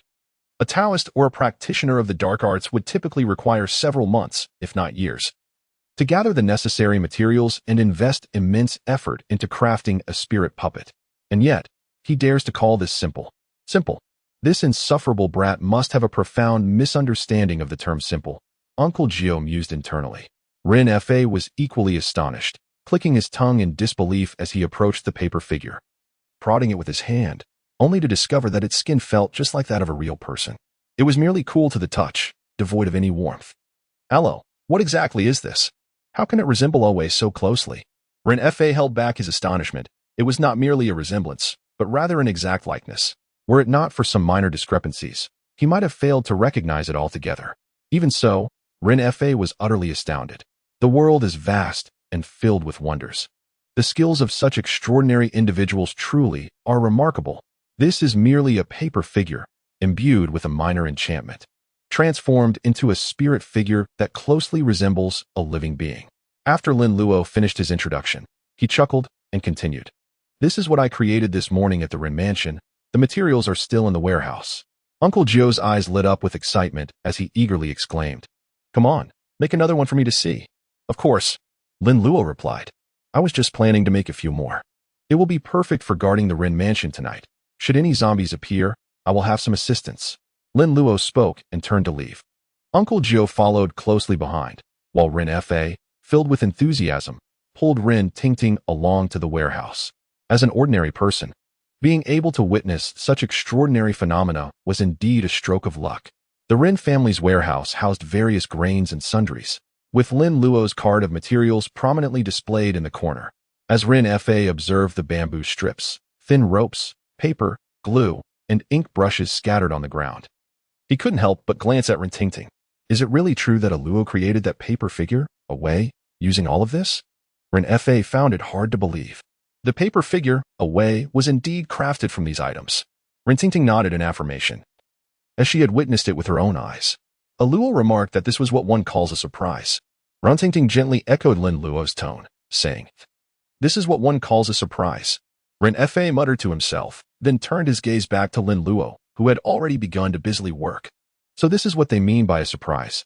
Uncle Jiu stood to the side, observing Lin Luo skillfully crafting the paper figures, his brow furrowed in contemplation. Lin Luo's movements became increasingly swift as he quickly completed the framework, proceeding to refine the intricate details. He applied paste and a fixed paper, and before long, a paper figure slightly taller than Lin Luo emerged. He then began crafting garments for the figure, along with a folding fan, a great sword, a paper gourd, and a judge's brush. With a pen in hand, Lin Luo deftly sketched the outlines, swiftly defining the general shape. He then dipped a brush into ink and began to embellish it. The style and color of the attire made the brows of Uncle Jiu raise slightly in intrigue. Finally, after less than half an hour, Lin Luo had completed the paper figure. Ren Fa and the others gazed at the rudimentary creation, casting a glance towards Ren Tingting. As if questioning, is this it? Ren Tingting covered her mouth with a smile, brimming with anticipation for what was to come. Uncle Jiu remained silent, watching intently, eager to see how Lin Luo would breathe life into this seemingly ordinary paper figure. The art of Inwen paper crafting was one he had perused when the book was first presented, clearly detailing the use of spiritual materials to draw Inwen, harnessing the power of the moon's shadow to animate the paper creations. Lin Luo had scrutinized the materials he was using. There was not the slightest trace of malevolent energy, nor even a hint of spiritual essence. They were nothing more than the most mundane materials for crafting paper effigies. The end result would merely serve as a superficial offering to deceive a spirit. Lin Luo pricked his fingertip once more, eliciting a drop of blood, which he directly placed upon the paper effigy's eyes. Paper effigy, heed my will. Master Jiu, manifest your spirit with haste. Ren Fa's eyes widened in astonishment, utterly transfixed by the phenomenon before him. The paper effigy began to emit a radiant glow. Uncle Jiu's brows knitted tightly, his eyes round with disbelief, his expression betraying a profound shock. How could this be possible? He possessed far greater knowledge than Ren Fa, thus comprehending the extraordinary nature of Lin Luo's actions. This was, in essence, a profound disruption of Uncle Jiu's understanding of metaphysics. Lin Luo's fingers gently pressed upon Zhong Kuei's eyes, sensing the vital energy within him ebbing away. This sensation was far more terrifying than any experience he had encountered while bestowing life upon a paper effigy. Awaken. The paper figure shimmered with a radiant glow, and with a final flash of golden light, its paper facade transformed into the likeness of a living being, clad in a resplendent crimson judge's attire. With a leopard-headed crown and a stern iron visage, his appearance was strikingly peculiar. A formidable sword hung at his waist, while in his hands he wielded a paper fan and a judge's brush. Who, if not Zhong Kuei, could this be? Lin Luo is portrayed based on the character Zhong Kuei, played by the esteemed Elder Wu, bearing a striking resemblance of approximately 70 to 80%. Lin Luo gasped for breath, beads of sweat glistening on his forehead, feeling utterly drained. Previously, when Lin Luo crafted paper figures, he found it to be a rather effortless endeavor. Regardless of whether it was the teachers or away, he felt little after completing the creations. However, during this occasion of crafting Zhong Kuei, he was astonished to discover that his internal energy had been entirely depleted, leaving him with an unprecedented sensation of weakness. Lin Luo gazed upon the vividly animated Zhong Kuei before him, increasingly convinced that this particular figure was unlike any other paper effigy. This Zhong Kuei appeared less rigid, with a glimmer of intelligence in his eyes. Could it be that my paper crafting skills have reached a new level? Lin Luo speculated inwardly. Uncle Jiu cast a penetrating glance at Lin Luo, then adjusted his garments and respectfully saluted the deity Zhong Kuei with a gesture of homage. I am Lin Jiu, a disciple of Maoshan, paying my respects to the great deity Zhong Kuei. The paper effigy of Zhong Kuei remained immobile, yet it emanated an aura of extraordinary uniqueness. Lin Luo took a deep breath for a moment, regaining his composure, and approached his master, Jiu, with an air of arrogance. Master, what do you think? Do you believe me now? Jiu gazed at Lin Luo's pale face, exasperated, and ruffled his hair. You impudent brat, truly lacking in self-awareness. How dare you attempt to manifest a deity? If it weren't for the mercy shown by the great Zhong Kuei just now, you would have been utterly drained of vitality, and the best outcome would have left you a mere shadow of your former self. The more Jiu pondered, the more he was filled with dread. Utterly astonished that Lin Luo had managed to transform the art of paper effigy into such a state. What was this? A puppet summoning? An unconventional method of inviting a spirit? It was merely the spirit of a paper figure. Among the various esoteric practices, there exists a technique known as spirit possession, which allows one to summon a deity. In the myriad branches of Maoshan, there are also methods of invoking spirits through stopping, summoning deities to possess the practitioner. harnessing their power to dispel malevolence and avert misfortune.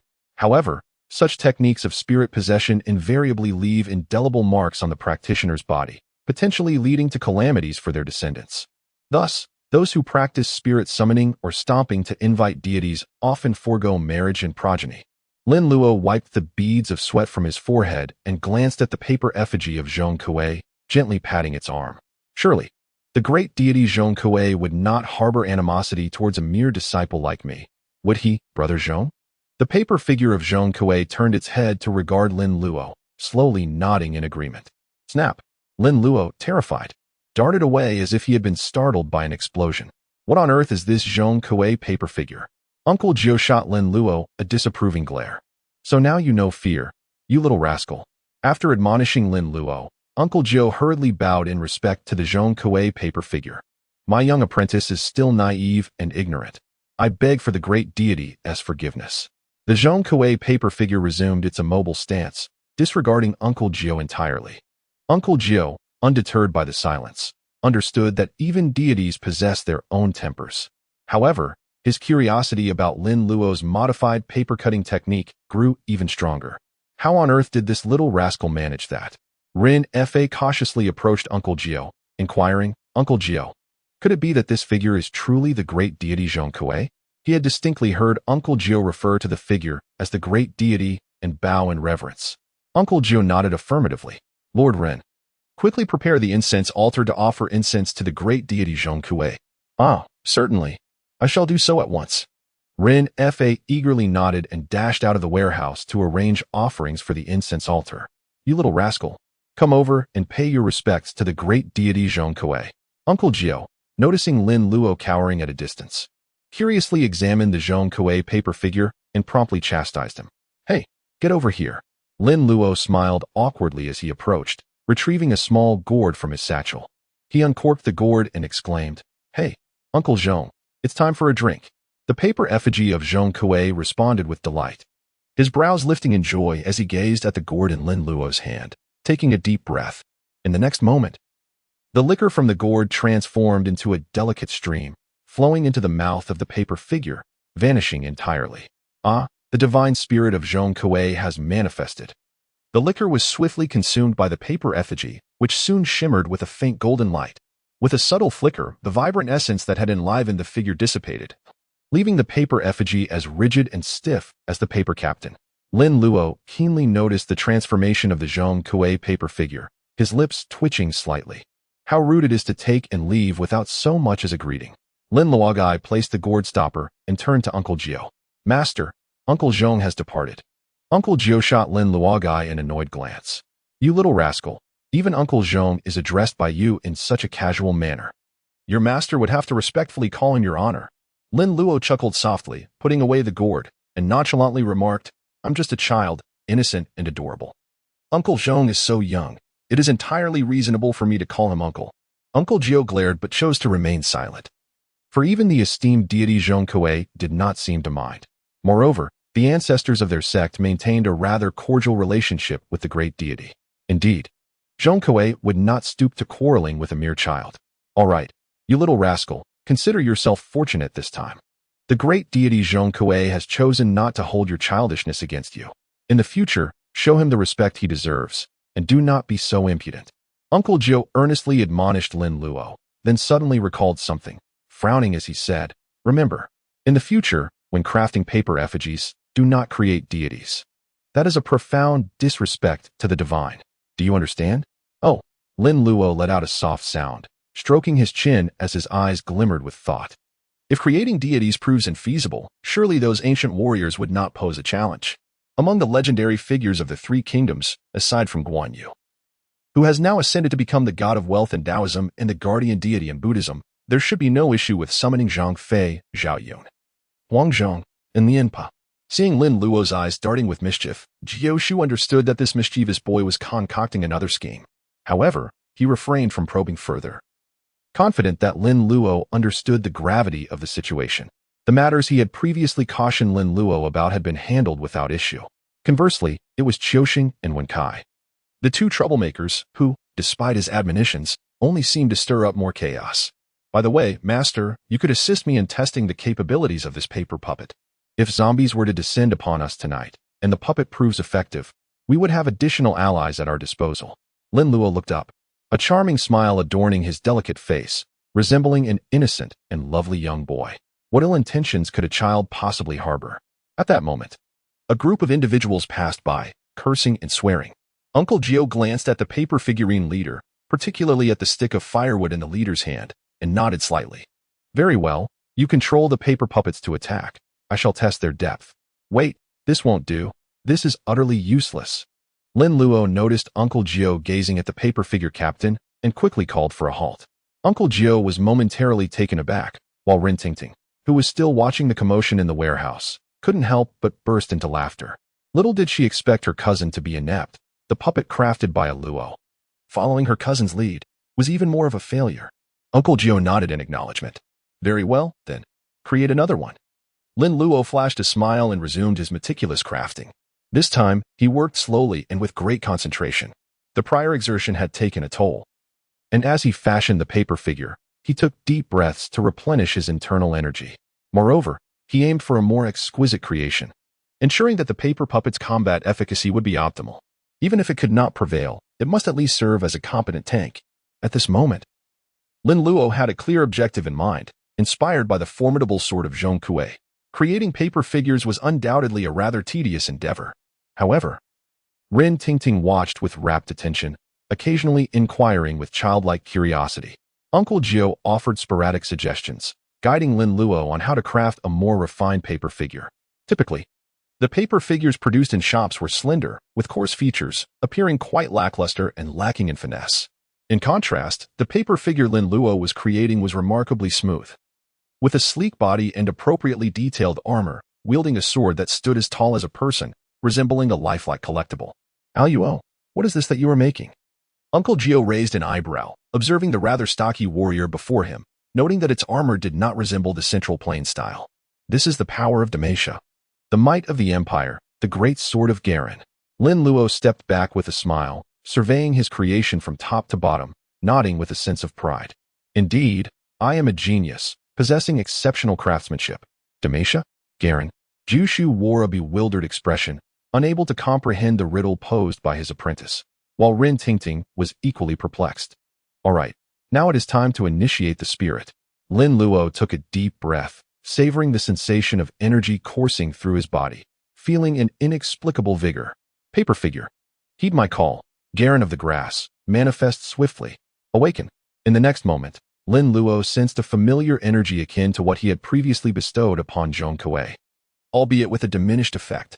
After a brief interval, a golden light flickered around the paper figure of Garen, transforming it into the formidable sword from the game. The towering figure, clad in heavy armor, wielded a colossal sword that stood taller than a person, yet in Garen's grasp, it appeared as light as a feather. Although the expression of the paper Garen was rigid, it lacked the utter stiffness of the paper captain, exhibiting a touch of liveliness. Garen, away, engage in combat. Lin Luo commanded the two paper figures, his heart racing with anticipation for the outcome. In the next moment, both figures received the command simultaneously. A flicker of light shone in their eyes, and then they hefted a colossal sword and a fire stick, respectively. With a resounding thud, the paper figure captain was sent flying against the wall, crashing with such force that it left a series of cracks in the surface. Wow! Rin Tingting exclaimed, covering her mouth in astonishment, her eyes wide with disbelief. This giant is incredibly powerful. He effortlessly sent that useless cousin flying. Meanwhile, the paper figure Garen stood firm, his massive sword planted into the ground, unwavering like an immovable mountain. Quite impressive. Master, this paper puppet possesses remarkable strength. You should give it a try. Lin Luo was quite pleased with Garen's combat prowess and turned to look at his master, Jiu with a cheerful smile. Oh, Master, where are you going? Jiu stood at the entrance of the warehouse, 1 foot already stepping outside. Rin Tingting turned her head to gaze at Jiu departing figure, murmuring in confusion, how strange. When did Master leave? Jiu, upon being called, chuckled awkwardly and glanced back at the imposing paper figure of Garen. I suddenly remembered an important matter I must attend to. Your paper puppet is quite impressive. Make a few more. They will be useful. With that, Jiu swiftly darted out the door and vanished from sight. What a joke. A puppet of such considerable stature must possess a strength of several hundred, if not 1,000 pounds. Am I in my right mind to engage in a contest of strength with such a creation? I am a Taoist. My expertise lies in ranged attacks. Close combat is merely a last resort. He thought of his rebellious disciple, Luo, who must be relishing the prospect of seeing his master in a predicament. Not a chance. I must make my escape quickly. Just as Jiu made his exit, the voice of Rin Fa echoed from outside. Soon, Rin Fa entered, accompanied by a group of people, carrying a ceremonial table laden with an array of offerings. Luo, I have prepared the offerings for the incense table. Take a look and see if everything is in order. If not, I can have someone fetch more. Rin Fa cheerfully inquired of Lin Luo. Lin Luo glanced over and found everything to be quite complete. The offerings to Zhong Kuei were undoubtedly sufficient. No problem, Uncle Rin. It is more than adequate. All right, all right. Oh my. Rin Fa was taken aback by the sight of the tall figure resembling an iron tower, Galen. Ah, this is also a paper puppet. Let it stand guard for you tonight. With its presence, you shall enjoy a peaceful slumber this evening. Lin Luo smiled and said. Rin Fa's eyes lit up, especially upon seeing the towering heavy sword, which indeed eased his mind considerably. Wonderful, wonderful. Haha, I can truly sleep soundly now. Thank you, Luo. Rin Fa expressed his heartfelt gratitude. What is there to thank? Just ensure that Ting Ting listens to me from now on. Lin Luo smiled broadly. Rin Fa chuckled and glanced at Rin Ting Ting. Rin Ting Ting was momentarily taken aback. What are you up to, you little rascal? She exclaimed, her eyes wide with confusion. Don't think I'm oblivious to your intentions. If I am to heed your every command from now on, what will become of me? Today, you treated me like your little maid, serving tea, feeding you, and giving you massages. Do you really think you can continue this way? Seeing Rin Ting Ting's discontent, Rin Fa laughed heartily and said, What is the harm, Ting Ting? You should listen to Luo from now on and not bully him. Do you understand? Dad. Rin Ting Ting pouted, twisting her body in a playful manner. Who do you think you are? I'm your daughter. How can you expect me to serve this little brat? Listen well. From now on, you must obey Luo. He will protect you. With that, Rin Fa turned and lit incense, respectfully bowing to the paper effigy of Zhong Kuei. The Rin family had always made offerings to the three pure ones and bodhisattvas, but despite their devotions, troubles still arose. However, Zhong Kuei had shown miraculous powers before their very eyes. If they honored him properly, perhaps he would remember the Rin family and ensure their safety in the future. Observing Rin Fa's devout demeanor, Rin Ting Ting pouted again and shot a glance at Lin Luo, who was smiling at her. She felt increasingly frustrated. It's over. I'll surely be under this little rascal's thumb from now on, with no chance of rising above. Night fell as expected. The sun set in the west, and the moon rose in the east, bringing an eerie silence to Rinjia town. The streets were deserted, with all doors and windows tightly shut, and no lights illuminating the homes. Families huddled indoors, afraid to venture out. In contrast, the Rin residence was ablaze with light. Fire pits illuminated the courtyard, casting brightness akin to daylight. Every door and window in the house was adorned with Miao Mountain talismans. Even the skylight was not overlooked under Lin Luo's guidance. Yet, the courtyard remained empty, and the vast mansion was eerily silent, devoid of any sound. Inside the main house, Rin Fa was wide awake, keeping vigil beside Lin Luo along with Rin Ting Ting. Though he claimed he could finally sleep soundly, he dared not do so while the threat of zombies lingered. What if he fell asleep and never woke again? Behind Lin Luo stood several pale figures, the fire stick Wei, the crimson-robed Zhong Kuei, the great sword Garen, and the paper puppet he had recently crafted. Master Brother Duanshui Lu, I bear no ill will towards you, but I must say, everyone present here is utterly incompetent. Yes, I mean you. On the other side, Jiu sat in a chair, wielding a peachwood sword, resembling a towering mountain, exuding a sense of calm and reassurance. Beside him lay a small table adorned with a dish of rooster blood, a set of 3 pure bells, and a bronze mirror. Jiu brows were slightly furrowed, his sharp gaze occasionally darting towards the door. He felt perplexed. Having sent Qiuxing to the mortuary to fetch one-sized tools that morning, why had they not yet returned? Even if they had to crawl, they should have arrived by now, were it not for Lin Luo's recent purchase of the Maoshan Taoist set. Jiu would be feeling quite embarrassed at this moment. As night deepened, his worries intensified. Had Qiuxing and Wenkai encountered trouble? The sound of loud snoring echoed in the quiet room, starkly resonant.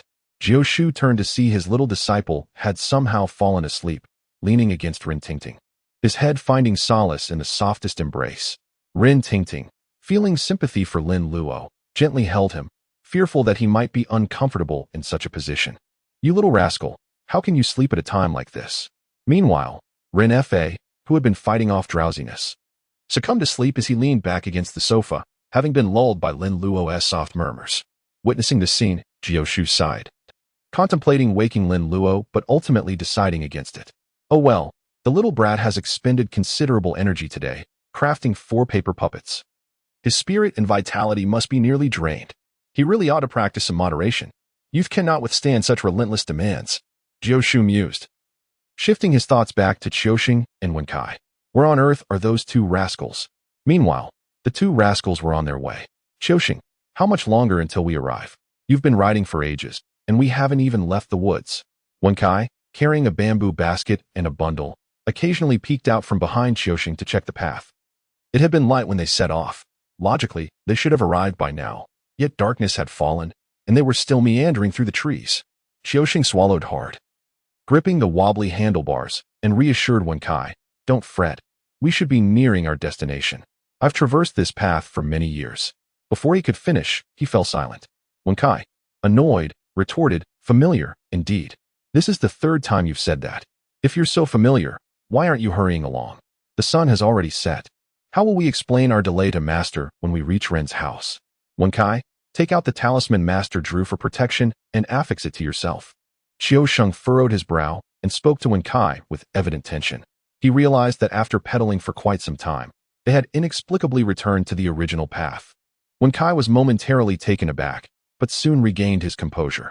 He retrieved 2 talismans from his bundle, affixing one to Qiuxing and the other to himself.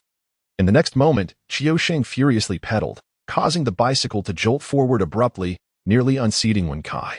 Whoa, slow down," Wenkai exclaimed, his face contorting in discomfort, resembling a bitter melon.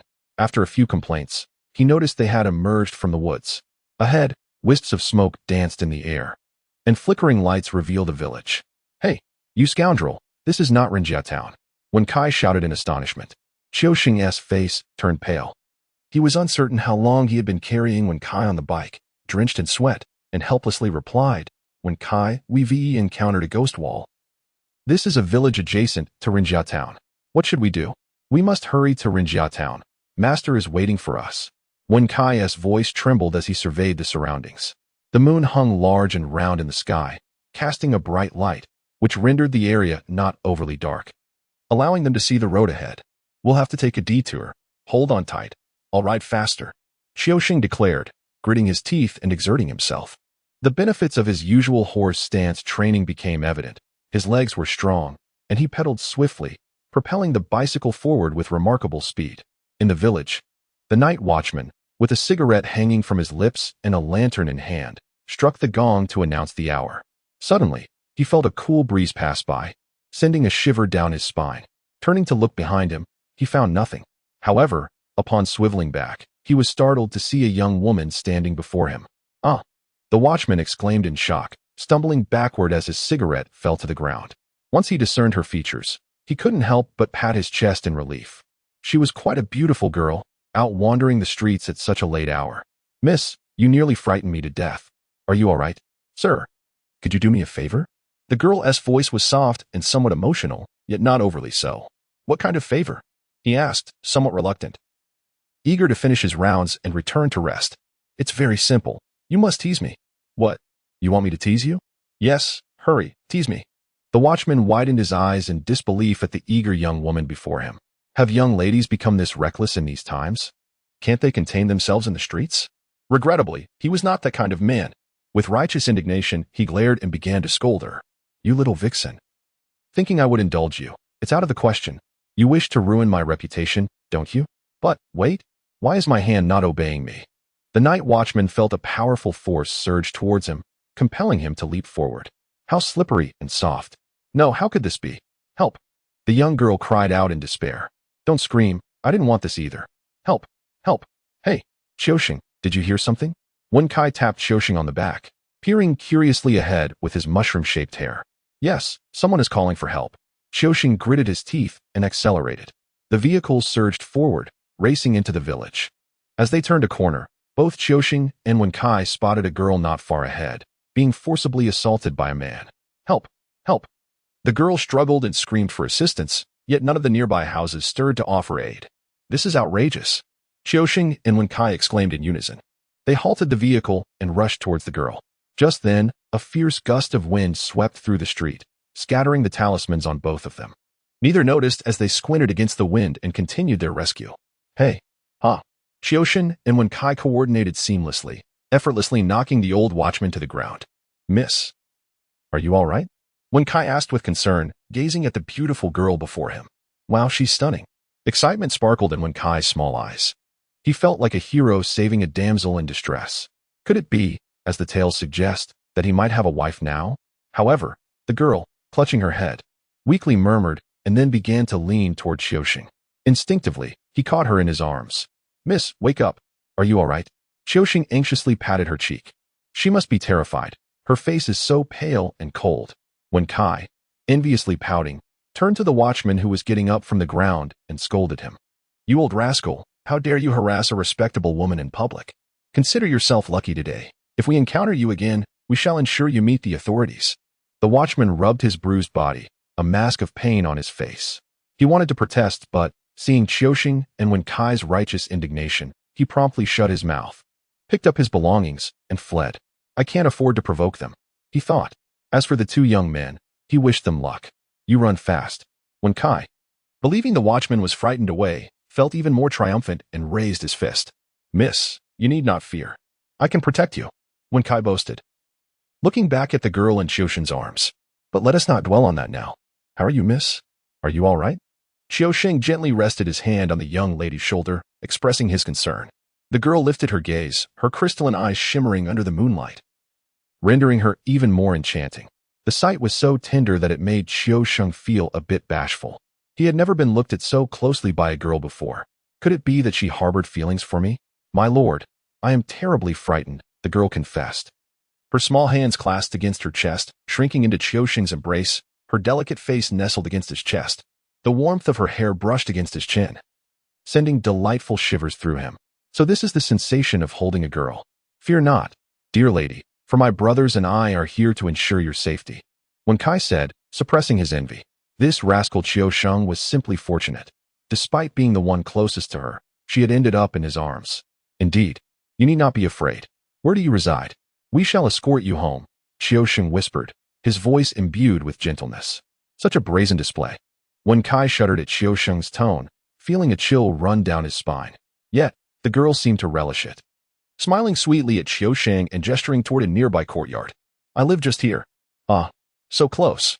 Yet you called out so loudly. Why did no one come from your home? Wen Kai inquired, puzzled as he surveyed the residence. My family is in the provincial capital. I am here alone, she replied. Goodness, how could your family leave you here all by yourself, without even a servant? Qiuxing remarked, discontented, then turned to Wen Kai. Wen Kai, you take care of the bicycle while I assist this young lady inside. Wen Kai sighed, begrudgingly making his way to the bicycle. It seemed unfair that one should carry a bicycle while the other held the lady. When would those of us less fortunate in appearance ever have our moment? As Wen Kai pushed the bicycle toward the courtyard, he noticed that Qiuxing and the young lady had already vanished from sight, moving with such haste. That rascal Qiuxing is far too eager, he muttered, parking the bicycle beneath the porch before stepping into the courtyard. The courtyard was exquisitely arranged, with a quaint bridge over a babbling brook and swaying bamboo, clearly a residence of affluence. Beautiful and wealthy, marrying such a lady would indeed be a great fortune.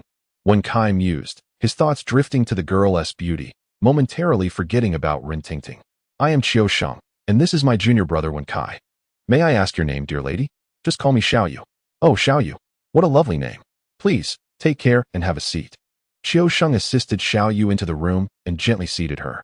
At that moment, Wen Kai rushed in from outside, disregarding Qiuxing, and sat beside Xiaoyu, his small eyes sparkling with curiosity as he gazed at her. With a chuckle, Wen Kai inquired, My lady, how do you fare? I hope you are not seriously harmed. Xiaoyu's cheeks flushed at Wen Kai's playful demeanor, and she shyly lowered her gaze. Fortunately, you all arrived just in time to rescue me. I scarcely know how to express my gratitude. Qiuxing replied with a gentle smile. Oh, it is nothing. The ways in which men and women express their gratitude are generally quite similar. Wen Kai nodded eagerly, his eyes gleaming with interest. Indeed, what do you propose? Xiao Yu glanced at Qiu Sheng, then at Wen Kai, and decisively turned her back on Wen Kai, focusing solely on Qiu Sheng. Qiu Sheng, feeling a touch of embarrassment, refrained from uttering anything so forward as to offer himself in return. That would seem opportunistic. Let us consider this. Had it not been for our brotherhood passing this way, we would not have had the chance to rescue you. Such coincidences are what we call fate. Wen Kai nodded vigorously, grinning broadly. Precisely, fate indeed. Moreover, had we not been men of valor, we would never have recklessly come to your aid. Such actions denote righteousness. And if we were not tender-hearted, we would not have taken the trouble to escort you back. This reflects affection. Wen Kai continued to nod in agreement, exclaiming, Yes, yes. Qiu Sheng, I never realized you were quite so astute. You are quite eloquent. Qiu Sheng shrugged and smiled at Xiao Yu, saying, with affection, righteousness, and fate combined. How do you intend to repay us? Wen Kai continued to nod enthusiastically, echoing, Exactly. But wait, why does this suddenly become about me? What about my share? Are you trying to hoard all the rewards? He patted his chest, anxious that Xiao Yu might overlook him. Feeling shy, Xiao Yu lowered her head further. Her voice barely audible, perhaps. I ought to offer myself in return, should I not? Both Qiu Sheng and Wen Kai's eyes brightened, their hearts racing. Qiu Sheng felt a flush creeping onto his face, embarrassed by his own audacity, and awkwardly chuckled. That is a common method of repayment. Wen Kai remained silent, nodding vigorously. Yet, in the next instant, both exchanged serious glances, the atmosphere shifting dramatically. Wait a moment. There are two of us here, yet only one lady. This hardly seems equitable. The two brothers exchanged looks, the ambience within the room growing peculiar. Ahem. Wen Kai, Master is calling for you to fetch something. Perhaps you should attend to that? Qiu Sheng cleared his throat, turning away to avoid meeting Wen Kai's gaze. Wen Kai furrowed his brow, shaking his head earnestly. No, I can't ride a bicycle. How about we switch? You're familiar with the road. You should go first. Don't be ridiculous, you little rascal. At this moment, you wish to leave me behind to enjoy myself. Not a chance. We're brothers, sharing both fortune and adversity. It's unfortunate, but my leg is cramping up, making it difficult for me to ride. Instead, why don't you carry the things and walk over? It's not far, just a little over 10 miles. Wen Kai's expression changed as he glanced down at his foot, shaking his head in dismay. What bad luck. I twisted my ankle when I pushed the cart in. I can't travel fast either. Please wait here for a moment. Xiao Yu suddenly interjected, interrupting the playful banter between Qiu Sheng and Wen Kai. Both brothers turned to watch as Xiao Yu stood up, gracefully making her way towards the screen in the room. Once her figure disappeared from view, Qiu Sheng regained his focus, sensing something amiss. Something feels off. Qiu Sheng tapped Wen Kai on the head, rousing him from his daze. Ouch! Why did you hit me? Wen Kai protested, covering his head in annoyance. Wen Kai, this doesn't seem right. How could we stumble upon such an event at this hour? Wen Kai paused, seemingly coming to the same realization. Qiu Sheng lowered his voice, speaking in hushed tones. There are only two possibilities in this situation. Either we're dreaming, or we've encountered a ghost. Wen Kai shuddered at the mention of ghosts. His mind became alert. You're right, we should leave quickly. However, just as Wen Kai finished speaking, Xiao Yu emerged from behind the screen, dressed in a flowing silver-gray silk robe that hugged her figure just enough to accentuate her curves. She exuded an air of enchanting allure. The sight was ethereal, shrouded in a mysterious charm that captivated the senses. Xiao Yu settled herself on the edge of the bed, crossing her legs, her delicate, fair feet exposed, drawing an inexplicable attention. Wen Kai's eyes widened in astonishment. So beautiful, so fair. I want. The thought of ghosts vanished from his mind. After all, it is said that one should die beneath the peony flower, embracing the allure of the afterlife. Qiu Sheng, still possessing some clarity, stood and addressed her with an apologetic tone. Miss, I was just joking earlier. We would never take advantage of anyone in such a situation. We truly have matters to attend to, so we must take our leave. If fate permits, I shall return to find you.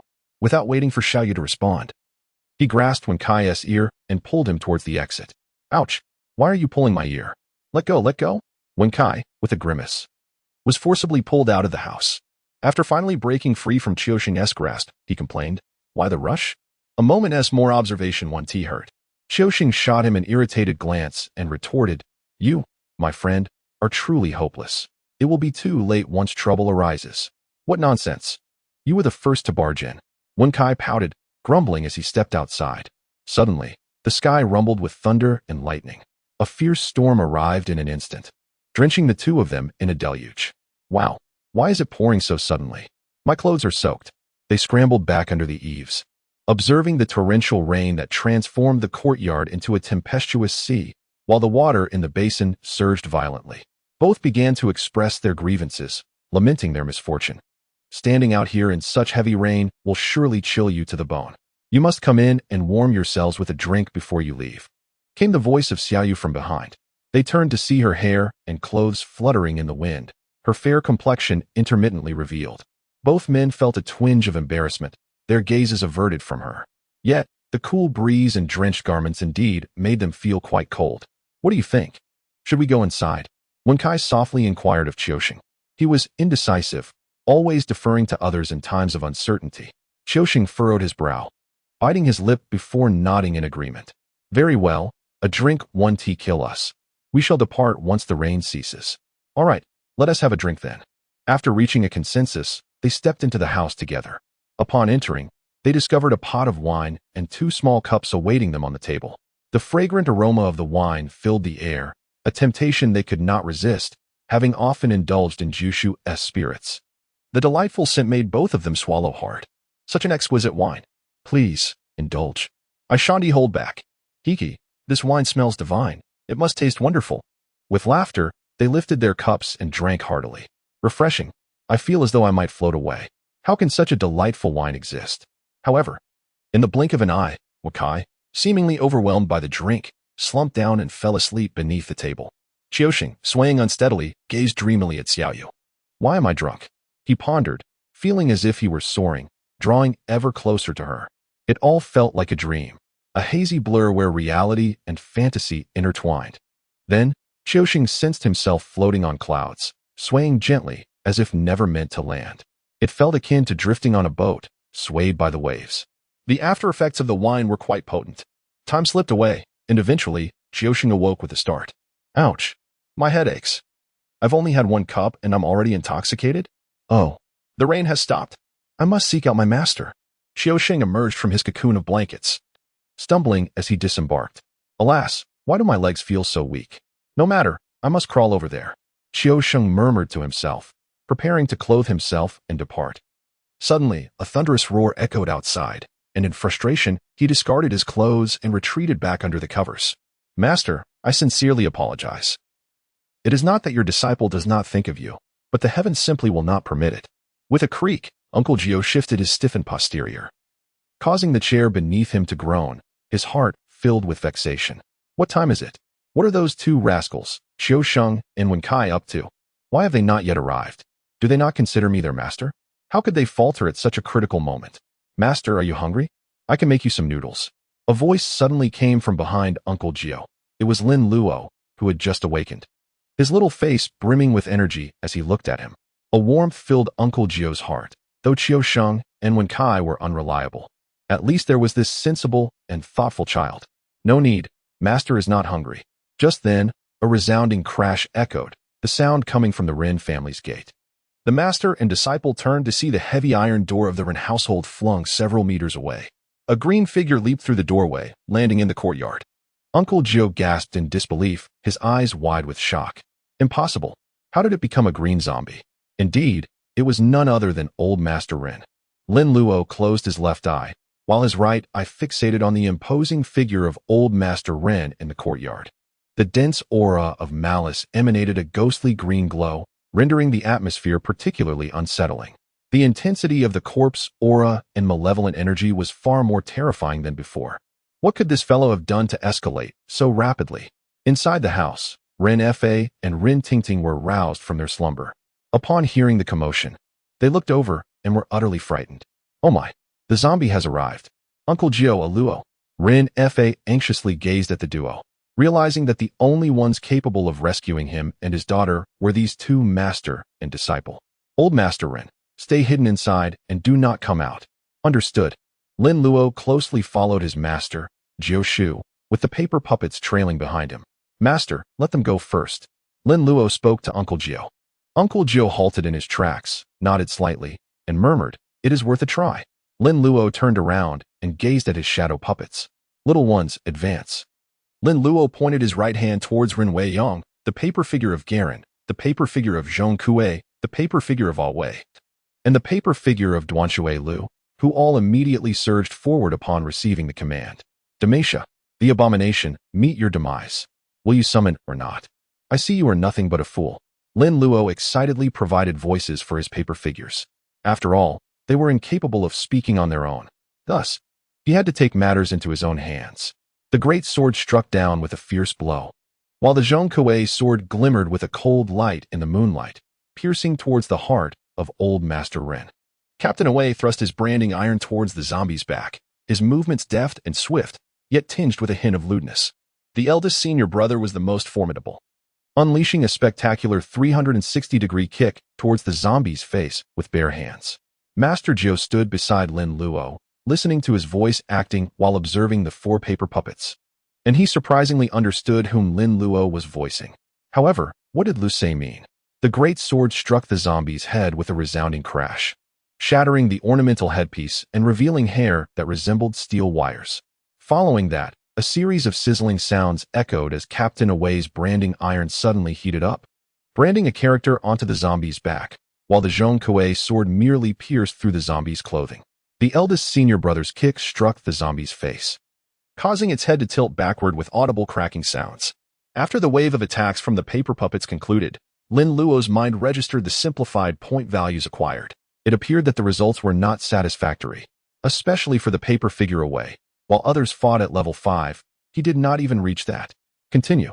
With a commanding shout, Lin Luo urged the paper puppet to continue its assault. The paper Garen swung his great sword, spinning in place before delivering a powerful strike upon the zombie. The force behind the blow was tremendous, likely exceeding 1,000 pounds, sending the zombie hurtling through the air. Without waiting for the zombie to descend, the paper captain, squinting with narrowed eyes, dashed forward and jabbed upward with his firewood stick. Instantly, a character for treachery appeared on the body of Old Man Ren. The grand crimson-robed Zhong Kue soared through the air, his sword slicing downwards, landing squarely on Ren's neck, producing a sharp clang. The zombie emitted a plume of green mist from its mouth, conspicuous in the brightly lit courtyard. A fierce gust of wind howled as Duanshui Lu stepped forward, executing a high kick that struck the zombie's head, causing its previously tilted position to bow down instead. With a thud, the zombie fell to the ground, only to bounce back up in the next instant. "Roar!" The zombie bellowed in dissatisfaction, a faint green toxic mist enveloping its form. "You little brats, seeking your own demise." Lin Luo's eyes widened in disbelief, his mind exclaiming the absurdity of the situation. In the film, even the formidable old Master Ren did not exhibit such overwhelming power after consuming Renfei's blood. While he acknowledged that the film diverged from reality, the extent of this discrepancy was astonishing. He recalled that in the movie, Ren Weiyong only gained strength at the very end. And despite the prolonged battle between Uncle Jiu and Xiuxing against the zombie, they failed to inflict any fatal wounds, suffering significant injuries themselves instead. Fortunately, the timely arrival of Taoist Simu brought about a twist, as he unexpectedly ensnared Ren Weiyong with a chandelier and ultimately vanquished him with flames. Continue onward.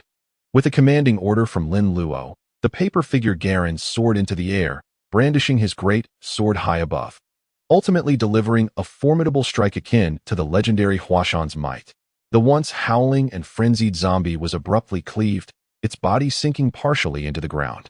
In a swift motion, Duanshui Lu leaped forward, vaulting onto the zombie's neck, his expression vacant as he unleashed a relentless barrage of iron-fisted blows upon the creature's head. Each resounding thud caused the formidable entity to nod involuntarily. At that moment, the paper figure away approached cautiously, wielding a fiery stick, and aimed a jab at the zombie's vulnerable area. The piercing sound echoed, inciting the zombie's fury, although transformed into a zombie and no longer needing such adornments. This was a matter of male pride. How dare this insignificant wretch assault my dignity? The enraged zombie bellowed, launching itself upward and bursting forth from the pit in a fit of rage. The elder brother, riding the dragon, attempted to disengage from the zombie's grasp. Yet, the zombie's speed surpassed his own. It pivoted swiftly and thrust its claws with ferocious intent. With a sickening sound, The zombie's talons pierced through Duanshui Lu's chest. With a triumphant roar, the zombie threw its head back, reveling in its successful strike. However, the elder brother remained undeterred by his injury, delivering a powerful punch the size of a sandbag squarely into the zombie's mouth. "Take that!" A resounding thump echoed, and to everyone's astonishment, a zombie tooth shattered and flew from its mouth. Enraged, the zombie's eyes glowed crimson, and with a surge of strength, it overpowered Duanshui Lu, sending him crashing to the ground.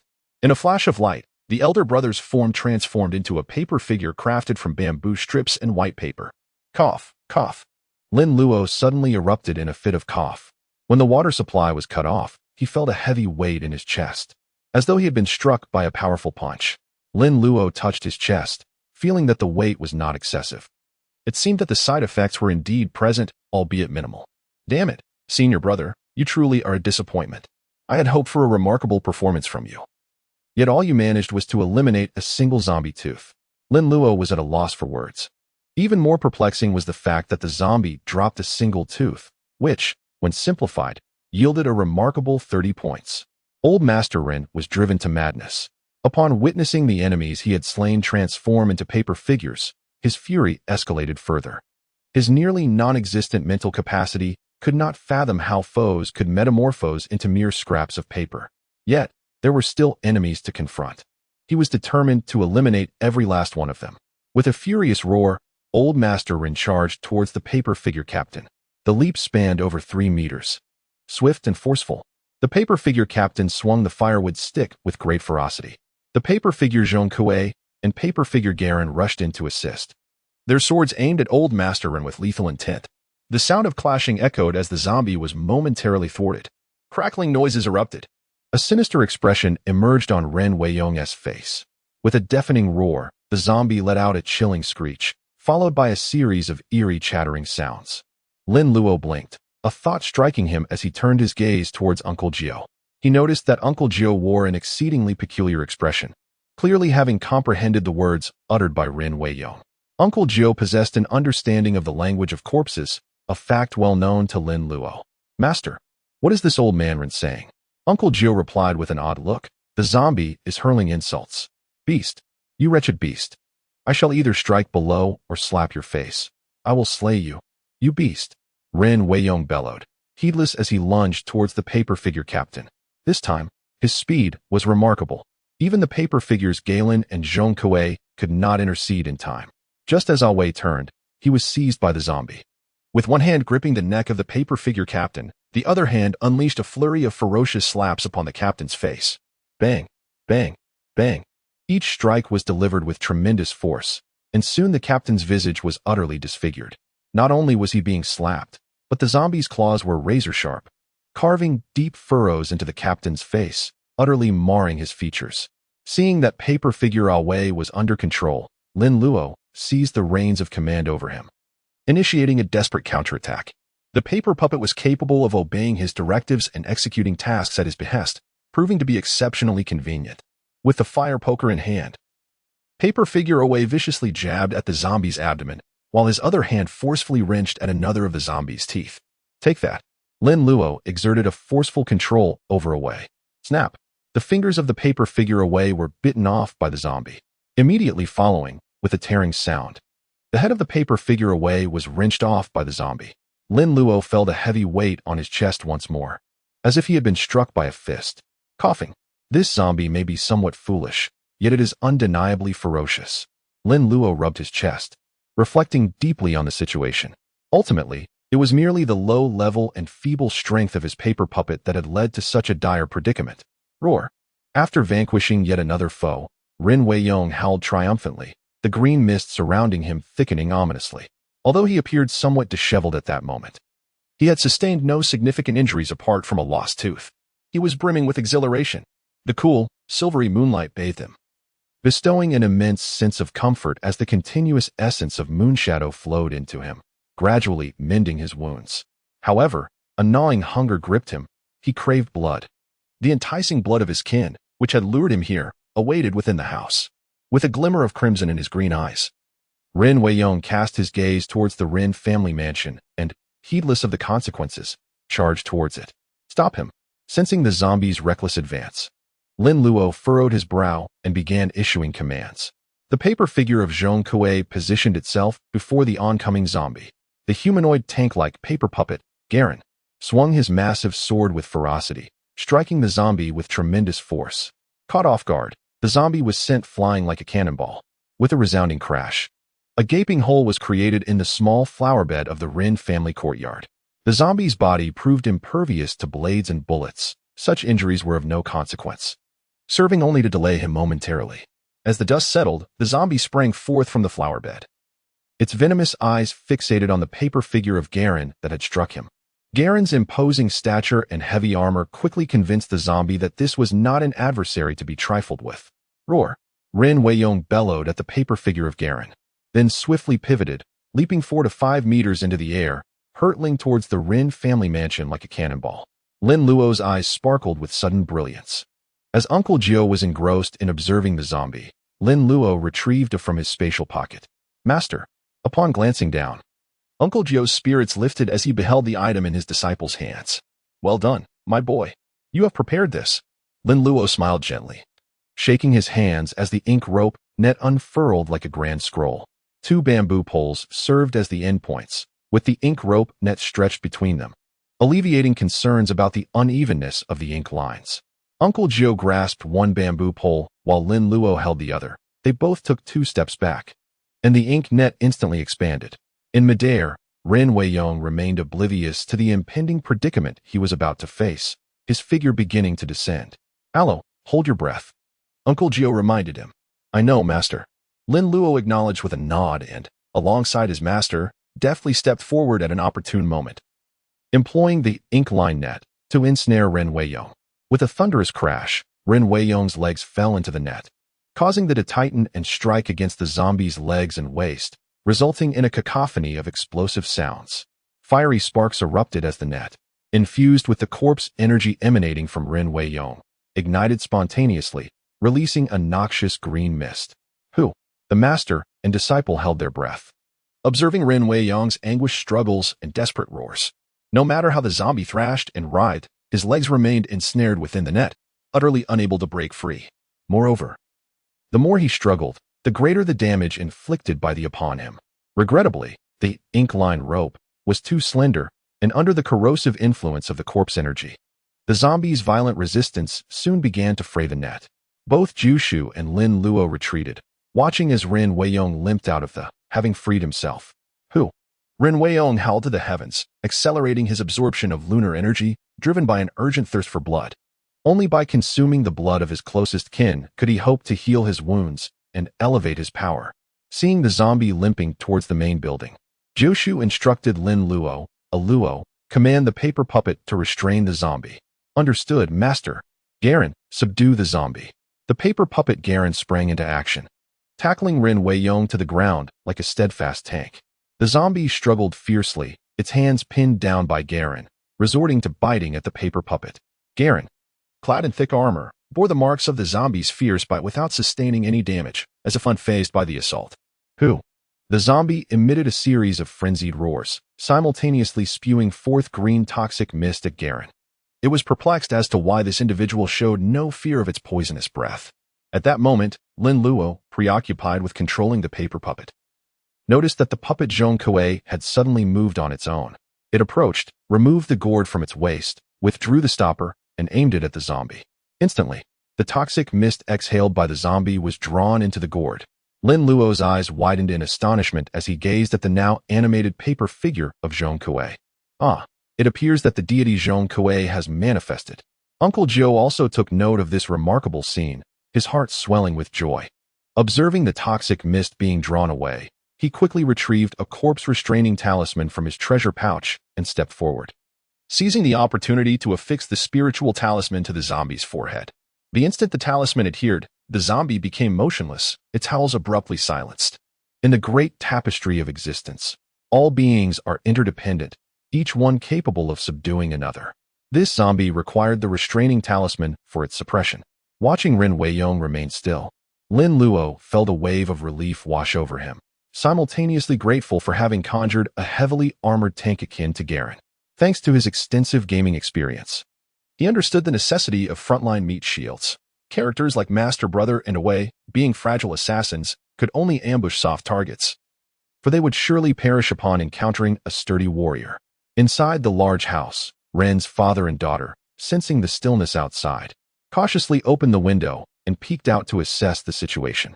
The fearsome zombie lay motionless on the ground, with that imposing figure pinning it down. Uncle Jiu and Lin Luo stood nearby, their expressions relaxed. "Uncle Jiu, has everything been resolved?" Ren Fa inquired, gathering his courage. Upon hearing his voice, Uncle Jiu turned and nodded with a smile, affirming that the task had been accomplished. Ren Fa exhaled deeply, nearly collapsing against the wall. It was finally over. The events of this evening had profoundly shaken him. How had his father transformed in such a manner? Had it not been for Uncle Jiu and Lin Luo, the father-daughter duo would surely have met their doom. The great iron door could not have held it back. Their refuge within the home was merely a waiting game for death. Even fleeing to another locale would not have spared them, as it would have tracked them by scent. Moreover, in these tumultuous times, with the Rin family's ancestral estate at stake, there was little hope for escape. "Rise." Lin Luo commanded the paper figure of Garen. The paper figure released the zombie and rose to its feet. Numerous scratches and bite marks were visible on its heavy armor. However, it appeared to be largely unharmed. Otherwise, it would have met the same fate as the elder brother and the paper figure of Wei, now rendered inoperative. Rin Fa and Rin Tingting emerged from the dwelling, their gazes falling upon the motionless Rin Weiyong on the ground, their expressions a blend of terror and sorrow. "Old Master, you see it too. The elder has transformed into a corpse. Even if we were to re-enter him, it would pose significant risks." Uncle Jiu spoke to Rin Fa. Rin Fa nodded repeatedly, his voice trembling as he replied, "I will heed your counsel, Uncle Jiu. Whatever you decide is acceptable to me." Observing Rin Fa's abject fear, Lin Luo couldn't help but smirk internally, thinking, had you heeded my advice sooner, none of this would have transpired. "Master, Uncle, allow me to take charge." Lin Luo spoke as he took the Zh sword from the paper figure's hand, gripping the hilt with both hands. He aimed directly at the heart of the zombie and thrust it forcefully. With a resounding thud, the Zh sword, empowered by Lin Luo's energy, penetrated effortlessly, piercing through Ren Weiyong's body before embedding itself into the ground, effectively pinning Ren Weiyong down. This time, Lin Luo unleashed an immense force. Wow, is the contrast in effectiveness between the empowered and the unempowered really so stark? Lin Luo rose to his feet, gazing in astonishment at the nearly submerged hilt of the Zhong Kuei sword, his eyes widening in disbelief at the simplicity of this lethal strike. Beside him, Uncle Jiu murmured, "Indeed, the Taoist Qi is inherently tranquil and harmonious, a pure yang energy that arises from the communion of man with the heavens, capable of subduing malevolent forces." After speaking, Uncle Jiu turned to remind Rin Fa, the remains must be burned with branches from the lychee tree. Otherwise, the cleansing will be incomplete. In the woodshed of the backyard, a substantial amount of lychee would have been prepared, courtesy of Luo's foresight. Ren Fa spoke, his gaze flickering with sorrow. He dared not voice any reckless thoughts beyond the necessity of cremation. He pondered whether placing a creature transformed into a zombie within their ancestral grave would lead to even graver consequences for future generations. Unwilling to take such a gamble, he contemplated the possibility of burning the remains to ashes, perhaps yielding a more favorable outcome. The paper figure, Galen, trudged heavily to the woodshed, returning with bundles of coarse lychee wood. After stacking them into a towering pyre, he cast Ren Weizhong's body atop. With fire oil poured over the wood and a torch ignited, a massive bonfire erupted in the courtyard of the Rin family. "Father, grandfather." Amidst the weeping of the Rin family, Ren Weiyong officially departed from this world. "Father, grandfather, old master, please accept my condolences." Observing Rin Fa's profound grief, Uncle Jiu could not bear to remain silent and offered words of comfort. Wiping his tears, Ren Fa stood, sorrow etched upon his face, and quietly inquired of Uncle Jiu, "If my father is reduced to ashes, will he still find peace after burial?" Uncle Jiu nodded reassuringly, "Fear not. With sincere intent and heartfelt offerings, the old master will surely find rest." With solemnity, Ren Fa clasped his hands in respect toward Uncle Jiu, sincerely stating, "I entrust this to you, Uncle Jiu. At dawn, please preside over the collection of my father's ashes for a proper burial." At that moment, it was difficult to ascertain Ren Fa's true motivations for seeking his father's burial. Judging by actions rather than intentions, it is said that no one is perfect in heart. Regardless of Ren Fa's underlying reasons, his desire for a dignified resting place for his father, to return him to the earth, exemplified filial piety. Very well.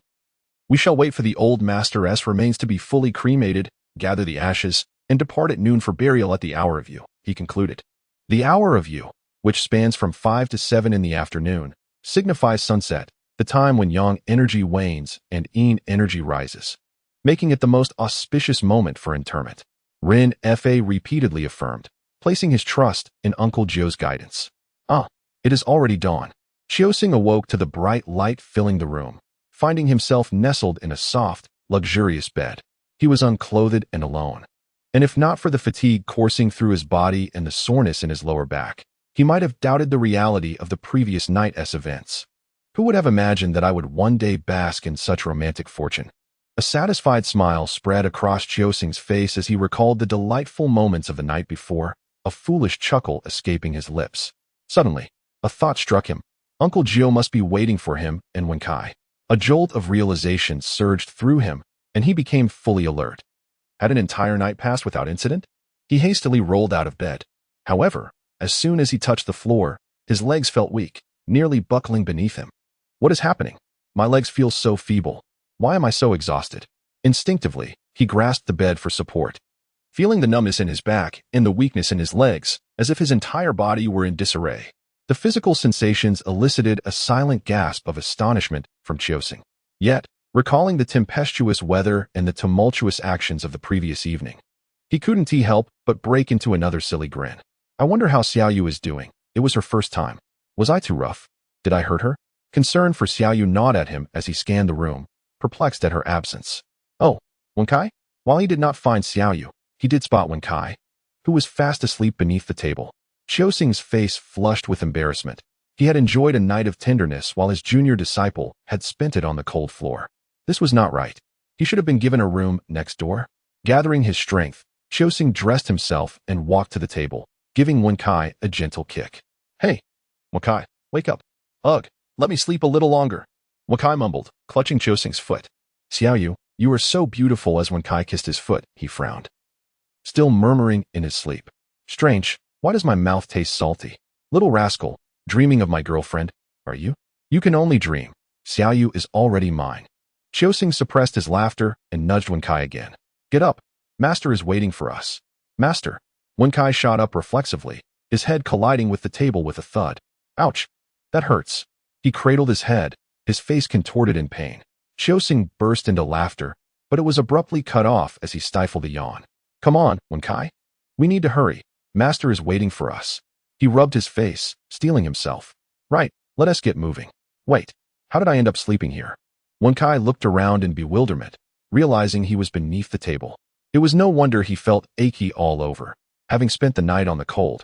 Damp ground was hardly conducive to comfort. However, upon scrutinizing Qiuxing, Wenkai was genuinely alarmed. Goodness. Qiuxing, what happened to you? You look dreadful. At that moment, Qiuxing's pale complexion was alarming, with dark circles under his eyes that suggested he was gravely ill, as if on the brink of death. Qiuxing yawned, clearly exhausted, and irritably responded, What do you mean what happened? It stormed last night, and I didn't get any rest. Let us hurry, the sun is up. And Master will surely scold us for being late. Indeed, what are we to do? We've delayed for an entire night. Master will undoubtedly reprimand us. Wenkai's concern shifted to his own predicament. With his own troubles weighing heavily on him, he could hardly question Qiuxing any further. The two hurriedly exited the house, finding the courtyard still resembling the scene from the previous night, yet little Yu was still nowhere to be seen. The cart remained under the porch, with the items retrieved from the funeral home still resting in the bamboo basket. The two pushed the cart out from the porch, oriented themselves, and rode away. In Rinjia town, at the Run residence, the servants were bustling about. The news of old Master Ren's coffin being moved for reburial after 20 years had spread throughout Rinjia town. However, as it was a second burial rather than a first, there was no grand ceremony planned.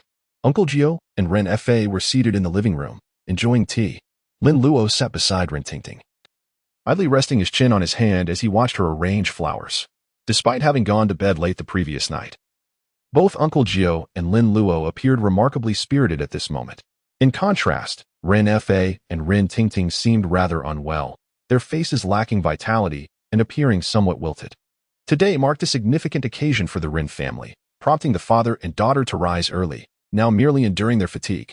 Having just finished breakfast, the household servants busied themselves in preparation for the elder's funeral ceremony. At that moment, Qiuxing and Wentai entered the main hall, one pushing a cart and the other carrying a backpack, guided by the servants. Upon seeing them, Uncle Jiu's brow furrowed in near disbelief.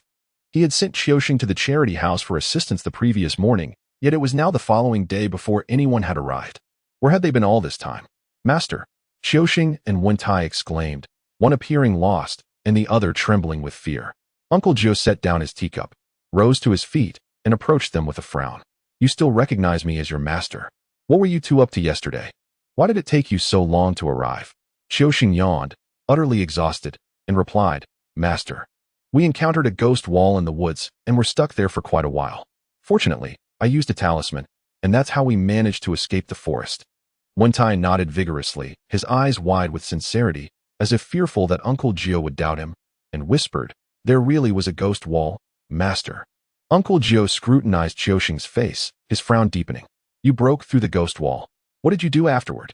With hands clasped behind his back, he inquired meaningfully. Nothing really. It was only after we left the town that we realized we had wandered into the neighboring village. Just then, a fierce storm hit, thunder and lightning, and we sought refuge in an abandoned house to escape the rain. Somehow we fell asleep. Qiuxing explained, stifling another yawn. Wentai nodded again, his face contorted in a grimace as he quietly added, Yes, we sheltered from the rain all night. I feel like my joints are freezing. I might catch rheumatism. Uncle Jiu raised an eyebrow, his keen gaze zeroing in on the two red marks on Qiuxing's neck. This rascal appeared drained, yet dared to concoct a tale about seeking refuge in a dilapidated house. Ren Tingting poked Lin Luo with her small hand, her expression peculiar as she whispered, Wasn't it clear skies last night? How could they claim to have sought shelter from the rain? Are they not in trouble? Lying about it. Lin Luo gazed at Qiuxing's ghastly appearance, curling his lips in disdain, silently reflecting that it was not merely a blunder, but a disturbance in a den of spirits. Oh, it's nothing. It is likely an encounter with the supernatural. Haven't they mentioned running into ghosts at the walls? Spirits are indeed quite sinister. Lin Luo smiled and spoke in a relaxed tone. What exactly is a ghost wall? Is it truly frightening? Ren Tingting's curiosity intensified, her eyes gleaming with a thirst for knowledge. A ghost wall, also known as a ghost's obstruction of sight, causes one to unwittingly circle in place. So, do you wish to experience it? Lin Luo smirked mischievously, posing a mysterious question to Ren Tingting. Ren Tingting's eyes sparkled with intrigue, sensing an exhilarating thrill, and she nodded eagerly, exclaiming, All right, poor child, why must curiosity lead her to this? Lin Luo felt it necessary to teach Ren Tingting a lesson.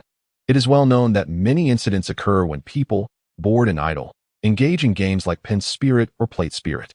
All right, come with me to the cemetery tonight. I shall bring you to experiment, he proposed. Oh, you are insufferable, Ren Tingting exclaimed, realizing that Lin Luo's mischievous smile was merely teasing her. With a playful pout, she reached out to swat him, only to have her hand effortlessly captured by Lin Luo. The two frolicked and bantered while in the same room. Qiuxing and Wenkai were under the watchful gaze of Uncle Jiu, feeling a mixture of anxiety and trepidation. The joys and sorrows of individuals do not resonate with one another. At that moment, Wenkai felt their ruckus to be rather bothersome. Master, nothing happened last night, did it? Qiuxing yawned, utterly fatigued, yearning for a place to rest. If nothing was amiss at Uncle Jiu's, he would concoct an excuse to flee. Uncle Jiu, hands clasped behind his back, glared at Qiuxing and Wenkai, his irritation palpable upon hearing Qiuxing's inquiry, nearly causing his nostrils to flare with indignation. I'm counting on you. If something has occurred, it's already too late. Wenkai lowered his head, seemingly searching for a crack in the ground. Upon entering, they had noticed the grand iron gate of the Ren family lying on the ground, with craters scattered about, and a large gash in the small flower bed, remnants of burnt firewood littering the courtyard. It appeared that a zombie had visited the previous night, though it had been dealt with by their master. Qiuxing's mind was clouded, unable to grasp Uncle Jiu's words, as he squinted towards the sofa. He longed to lie down and succumb to sleep. With that thought in mind, Qiuxing staggered over and, leaning precariously, collapsed onto the couch. His sudden fall startled Ren Fa, who wondered what was wrong with the child. Was his health failing? The pallor of Qiuxian's face was alarming, and the deep shadows under his eyes suggested he was utterly drained. Uncle Jiu, what has happened to Qiuxian? Ren Fa asked anxiously, glancing at Uncle Jiu, hoping nothing was seriously wrong. Both Ren Fa and Uncle Jiu turned their attention to Qiuxian, who lay sprawled on the sofa, sleeping like a lifeless doll. Uncle Jiu's expression darkened, though angry. He could not show it towards Ren Fa. It's nothing. I suspect he encountered a ghost and was drained of his vitality, Uncle Jiu replied, his irritation intensifying. Damn it, and you are still my disciple, Lin Luo. To be reduced to this after an encounter with a ghost. If that ghost had met Luo, it would have met a far grimmer fate. Uncle Jiu envisioned Lin Luo wielding his peachwood sword against Ren Weiyong, alongside his meticulous habit of carrying several Qingling bells. For a minor ghost or spirit to cross paths with Lin Luo, it would be a miracle if they survived. What? How could this be? Wen Kai exclaimed, his eyes widening in disbelief. Uncle Jiu could no longer contain his frustration and delivered a swift knock to Wen Kai's head, causing him to cry out in pain and crouch down, cradling his throbbing head. Oh, how it hurts.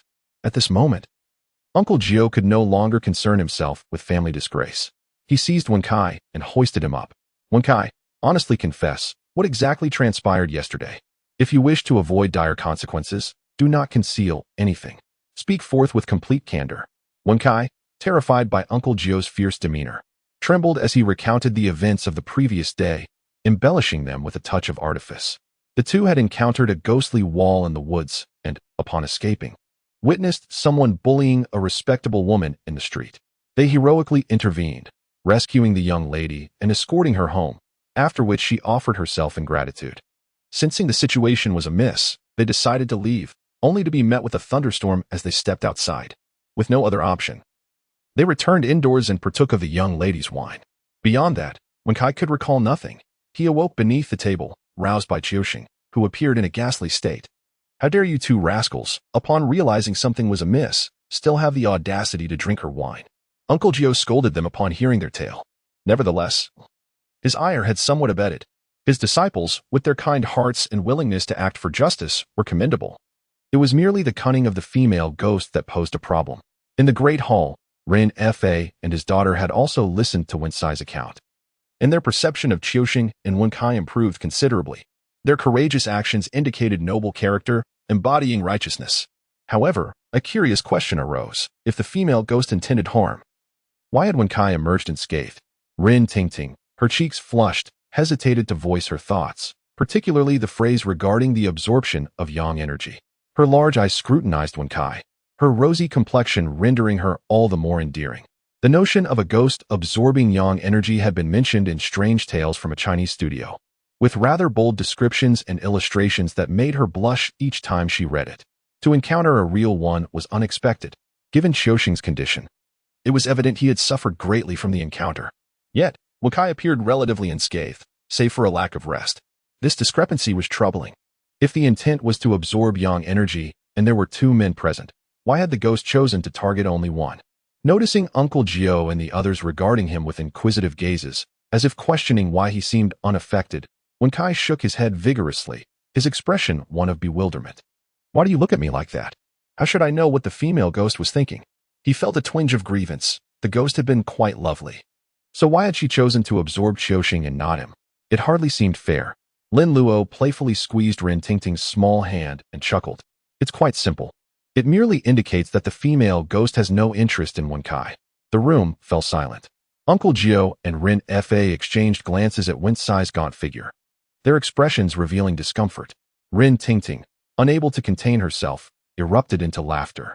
Wen Kai felt on the verge of tears, suddenly engulfed by a sense of injustice and sorrow. Master brother, please don't jest. Perhaps that ghost was sated after feeding on Qiuxian and didn't drain much from me. It's also possible that my robust physique made it seem like I was unaffected. Wen Kai spoke earnestly, although even he found his words hard to believe, let alone Uncle Jiu. A mere glance at his pallor revealed to Uncle Jiu that Wen Kai had merely been momentarily overwhelmed by the ghostly energy, his frail constitution unable to withstand it. While his essence remained intact. Your essence isn't scathed. You remain a youth. How could a female ghost possibly drain you? Uncle Jiu reprimanded sharply, dismissing the despairing Wen Kai to approach Qiuxian. Wen Kai wore a troubled expression, his gaze vacant, lost in thought. The words of Uncle Jiu and Lin Luo echoed in his mind, causing his eyes to moisten. The ghost has no interest in me. Your essence remains unbroken. You are still a youth. Why? It's one thing for Tingting to disregard me, but even the ghost does not find me worthy. Am I destined to be alone for life? Uncle Jiu, do you think Qiushin will be all right? Ren Fa inquired, concern lacing his voice as he observed Qiushin's pallid complexion and weary demeanor. Away must be dealt with. He cannot be allowed to wreak havoc in his home and torment Tingting. Ren Fa resolved. A dog that bites its master cannot be kept, let alone a person. Thus, he began considering a worthy successor for the captaincy. After careful deliberation, Qiushin appeared to be a fitting candidate, strong, capable, and far superior to the useless Away. Furthermore, with the current amicable relations between the Rin family and Uncle Jiu, supporting Qiushin's rise would strengthen their alliance and ensure future prosperity. Who could have anticipated that Qiushin would encounter trouble? He must not become incapacitated. Uncle Jiu sighed as he glanced at Qiushin, shaking his head in resignation. That rascal had a far more comfortable night than you. No need for concern. He merely requires ample rest and sunlight.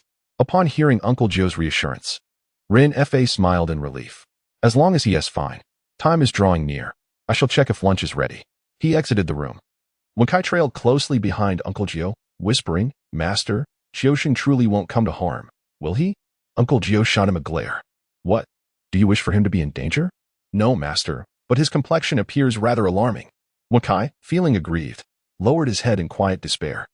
This mischievous lad had engaged in reckless antics the previous night, resulting in significant losses. It was unbearable even when dealing with a living person, let alone a ghost. After speaking, Uncle Jiu let out a resigned sigh. He was well aware of the thoughts occupying the minds of his two grown disciples. However, as their master, he found himself in a precarious financial situation, unable to assist them in finding suitable brides, which had led to continual delays. Nevertheless, this time was different. Having rendered substantial aid to the Rin family, the reward would undoubtedly be generous. At that point, he could arrange for these two rascals to marry, allowing them to embark on a business venture, which would surely be more promising than spending their lives merely overseeing the ancestral hall. Yes, that was the plan. Once these two rascals wed, he would take on two new disciples, ensuring a careful selection process. They could not be as unruly and troublesome as these two, who constantly attracted misfortune. A little less irritation would surely grant him a few more years of life. Not long after, Ren Fa returned to announce that it was time for the meal. Due to the timing of Ren Weiyong's funeral, which coincided with lunchtime, the meal was served early. The group abandoned Qiushin and proceeded to the dining hall. After their meal, the funeral procession set off from the Rin family estate, accompanied by music and fanfare. The procession was modest in size, consisting mainly of Rin family servants and hired workers. As they bore the coffin, their pace was slow, making their way westward out of Rinjia town and into the mountains. Once they entered the mountains, their progress became even more sluggish. Some paths were narrow and winding, while others made it difficult to transport the coffin. Ren Fa and Ren Tingting no longer used the bamboo sedan, opting instead to walk behind in simple garments. Qiushin remained asleep at the Run residence, while Wen Kai, despite his exhaustion, was not spared from his burdens. He carried a bamboo basket filled with various items, trailing closely behind Uncle Jiu, gasping for breath and feeling utterly drained. Uncle Jiu was deliberately punishing him, hoping to instill a lesson so that in the future, when encountering beautiful maidens, he wouldn't forget his own name, lineage, or purpose. As a disciple of Mao Shan, to be toyed with by a female ghost, what a disgrace. The embarrassment was trivial compared to the threat to his life. Uncle Jiu had no desire to later collect Wen-Sai's remains for burial. That would be a most sorrowful spectacle. The mountain path was treacherous, often obstructed by trees, necessitating someone to clear the way. Lin Luo's paper figure, Garen, resembled a formidable tank, effortlessly pushing through obstacles. No matter how sturdy the trees were, they could not withstand 3 strikes from his colossal sword. Those trailing behind stared in astonishment, utterly bewildered by the presence of such a humanoid behemoth. His strength was simply overwhelming. With Garen leading the way, the procession advanced at a pace far exceeding what Jiu Shu had anticipated. After traversing the final stretch of treacherous woodland, they arrived at an expansive clearing. This location was nestled halfway up the mountain. Behind a gently sloping depression lay a magnificent ascent. Surrounding them were lush green trees, and not far down the slope, A meandering stream could be seen. Lord Rin, this is the spot, Jiu Shu declared, standing upon the designated site he had chosen. Rin Fa surveyed the surroundings.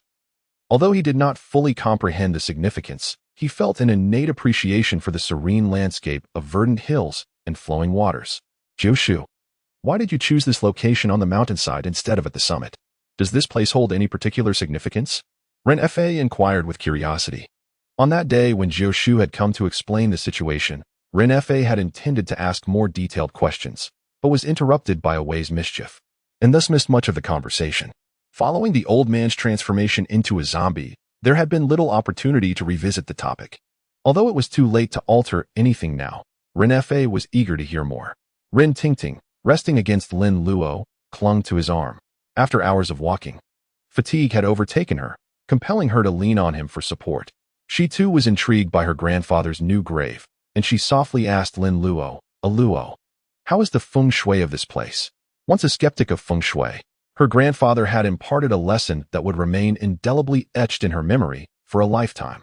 Lin Luo glanced around, nodding with a smile as he remarked, the feng shui selected by my master is undoubtedly impeccable. Observe the surroundings, nestled against the mountains and beside the water.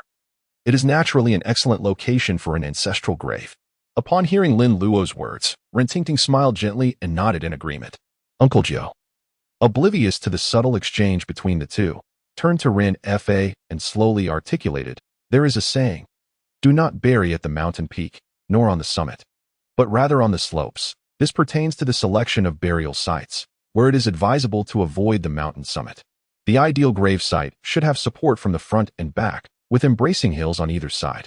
The feng shui of the grave primarily considers the presence of mountains behind and in front. A propitious location typically features mountains on all sides and a spacious center, forming a nurturing embrace. As Uncle Jiu spoke, he pointed out the features of the site to Ren Fa, noting that this particular location aligned perfectly with his description. Ancient wisdom holds that interring the deceased at the mountainous waste, surrounded by hills, provides excellent protection and allows for the absorption of the sun and moon's spiritual essence. Conversely, interment at the peak is susceptible to lightning strikes and portends misfortune for future generations. Merely on this account, Ren Fa nodded approvingly, already quite pleased with the site.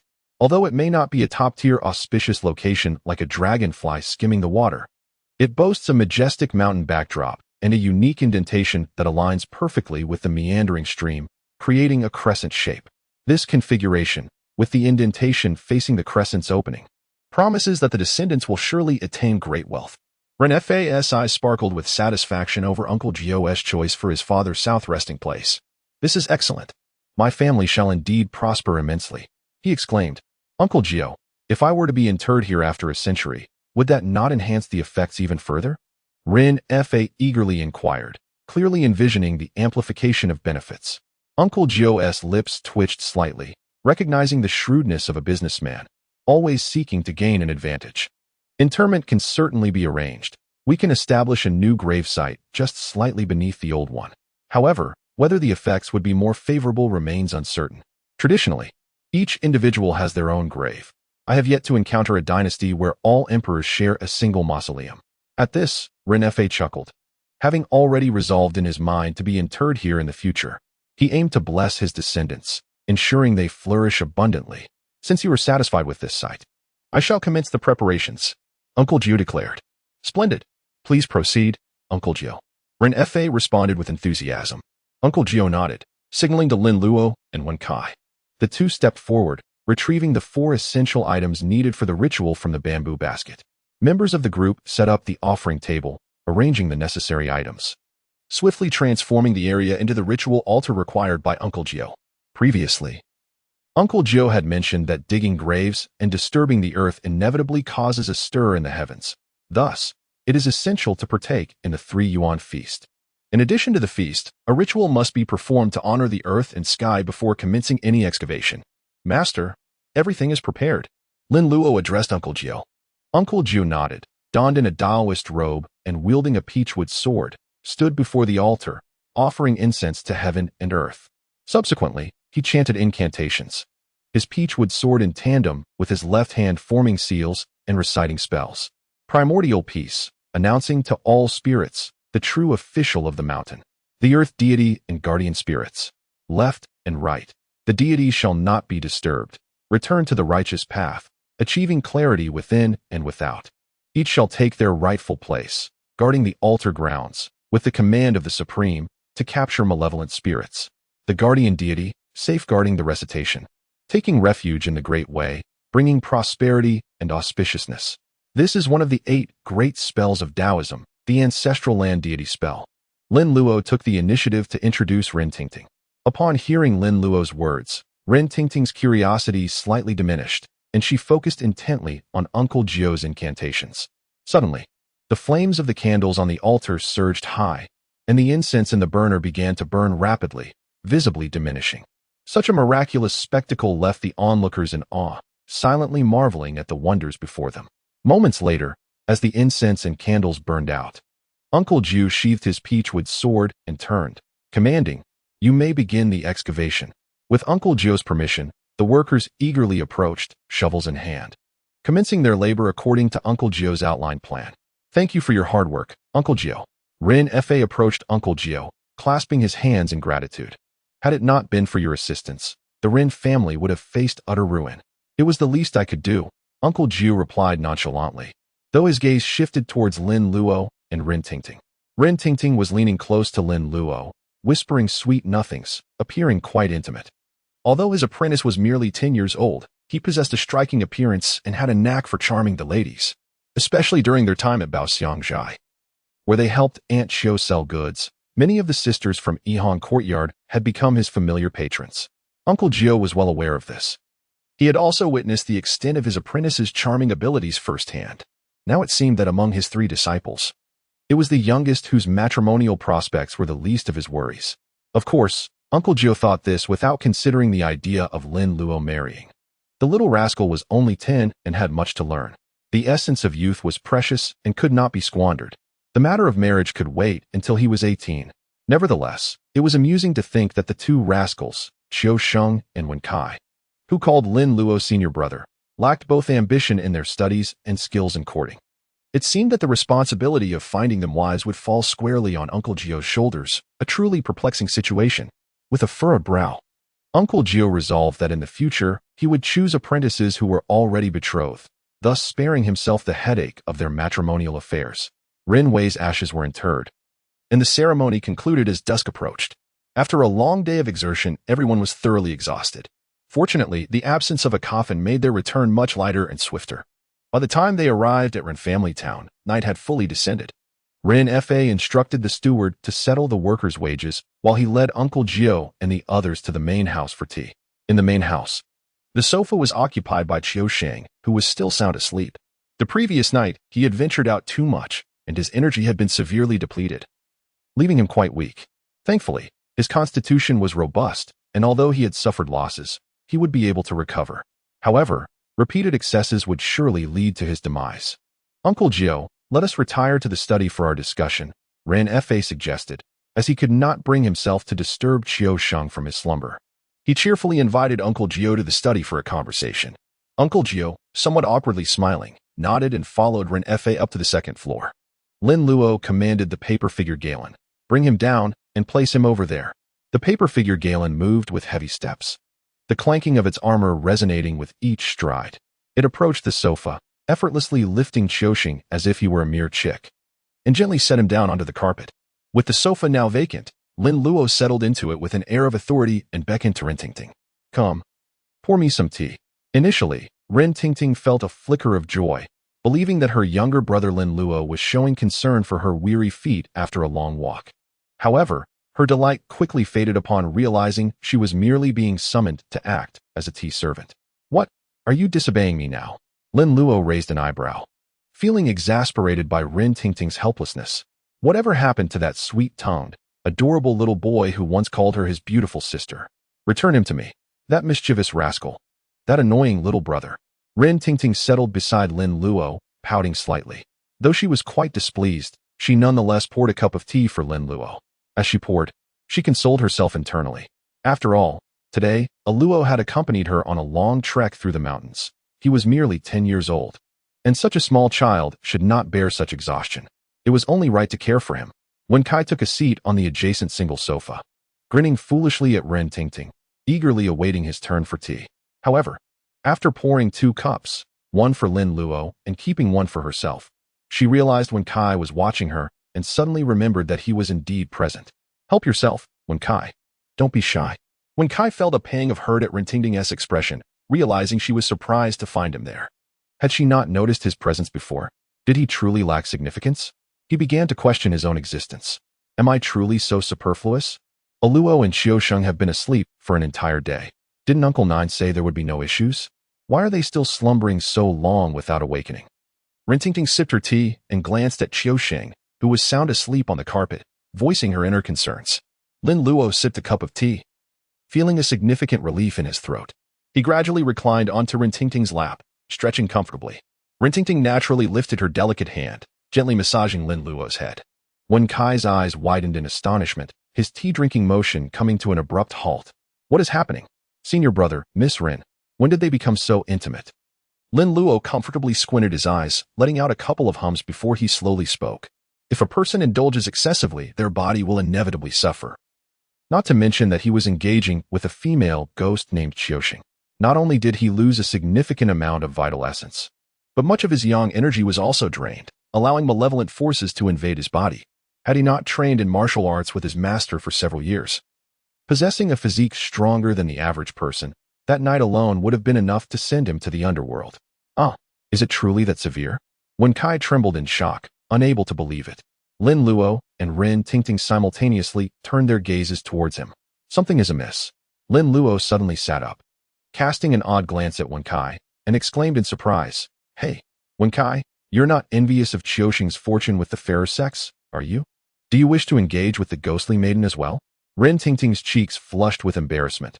How could this mischievous boy, at such a tender age, possess such knowledge? How impudent. With a playful pout, Ren Tingting attempted to pinch the soft flesh at Lin Luo's waist, but ultimately, her fingers found no purchase.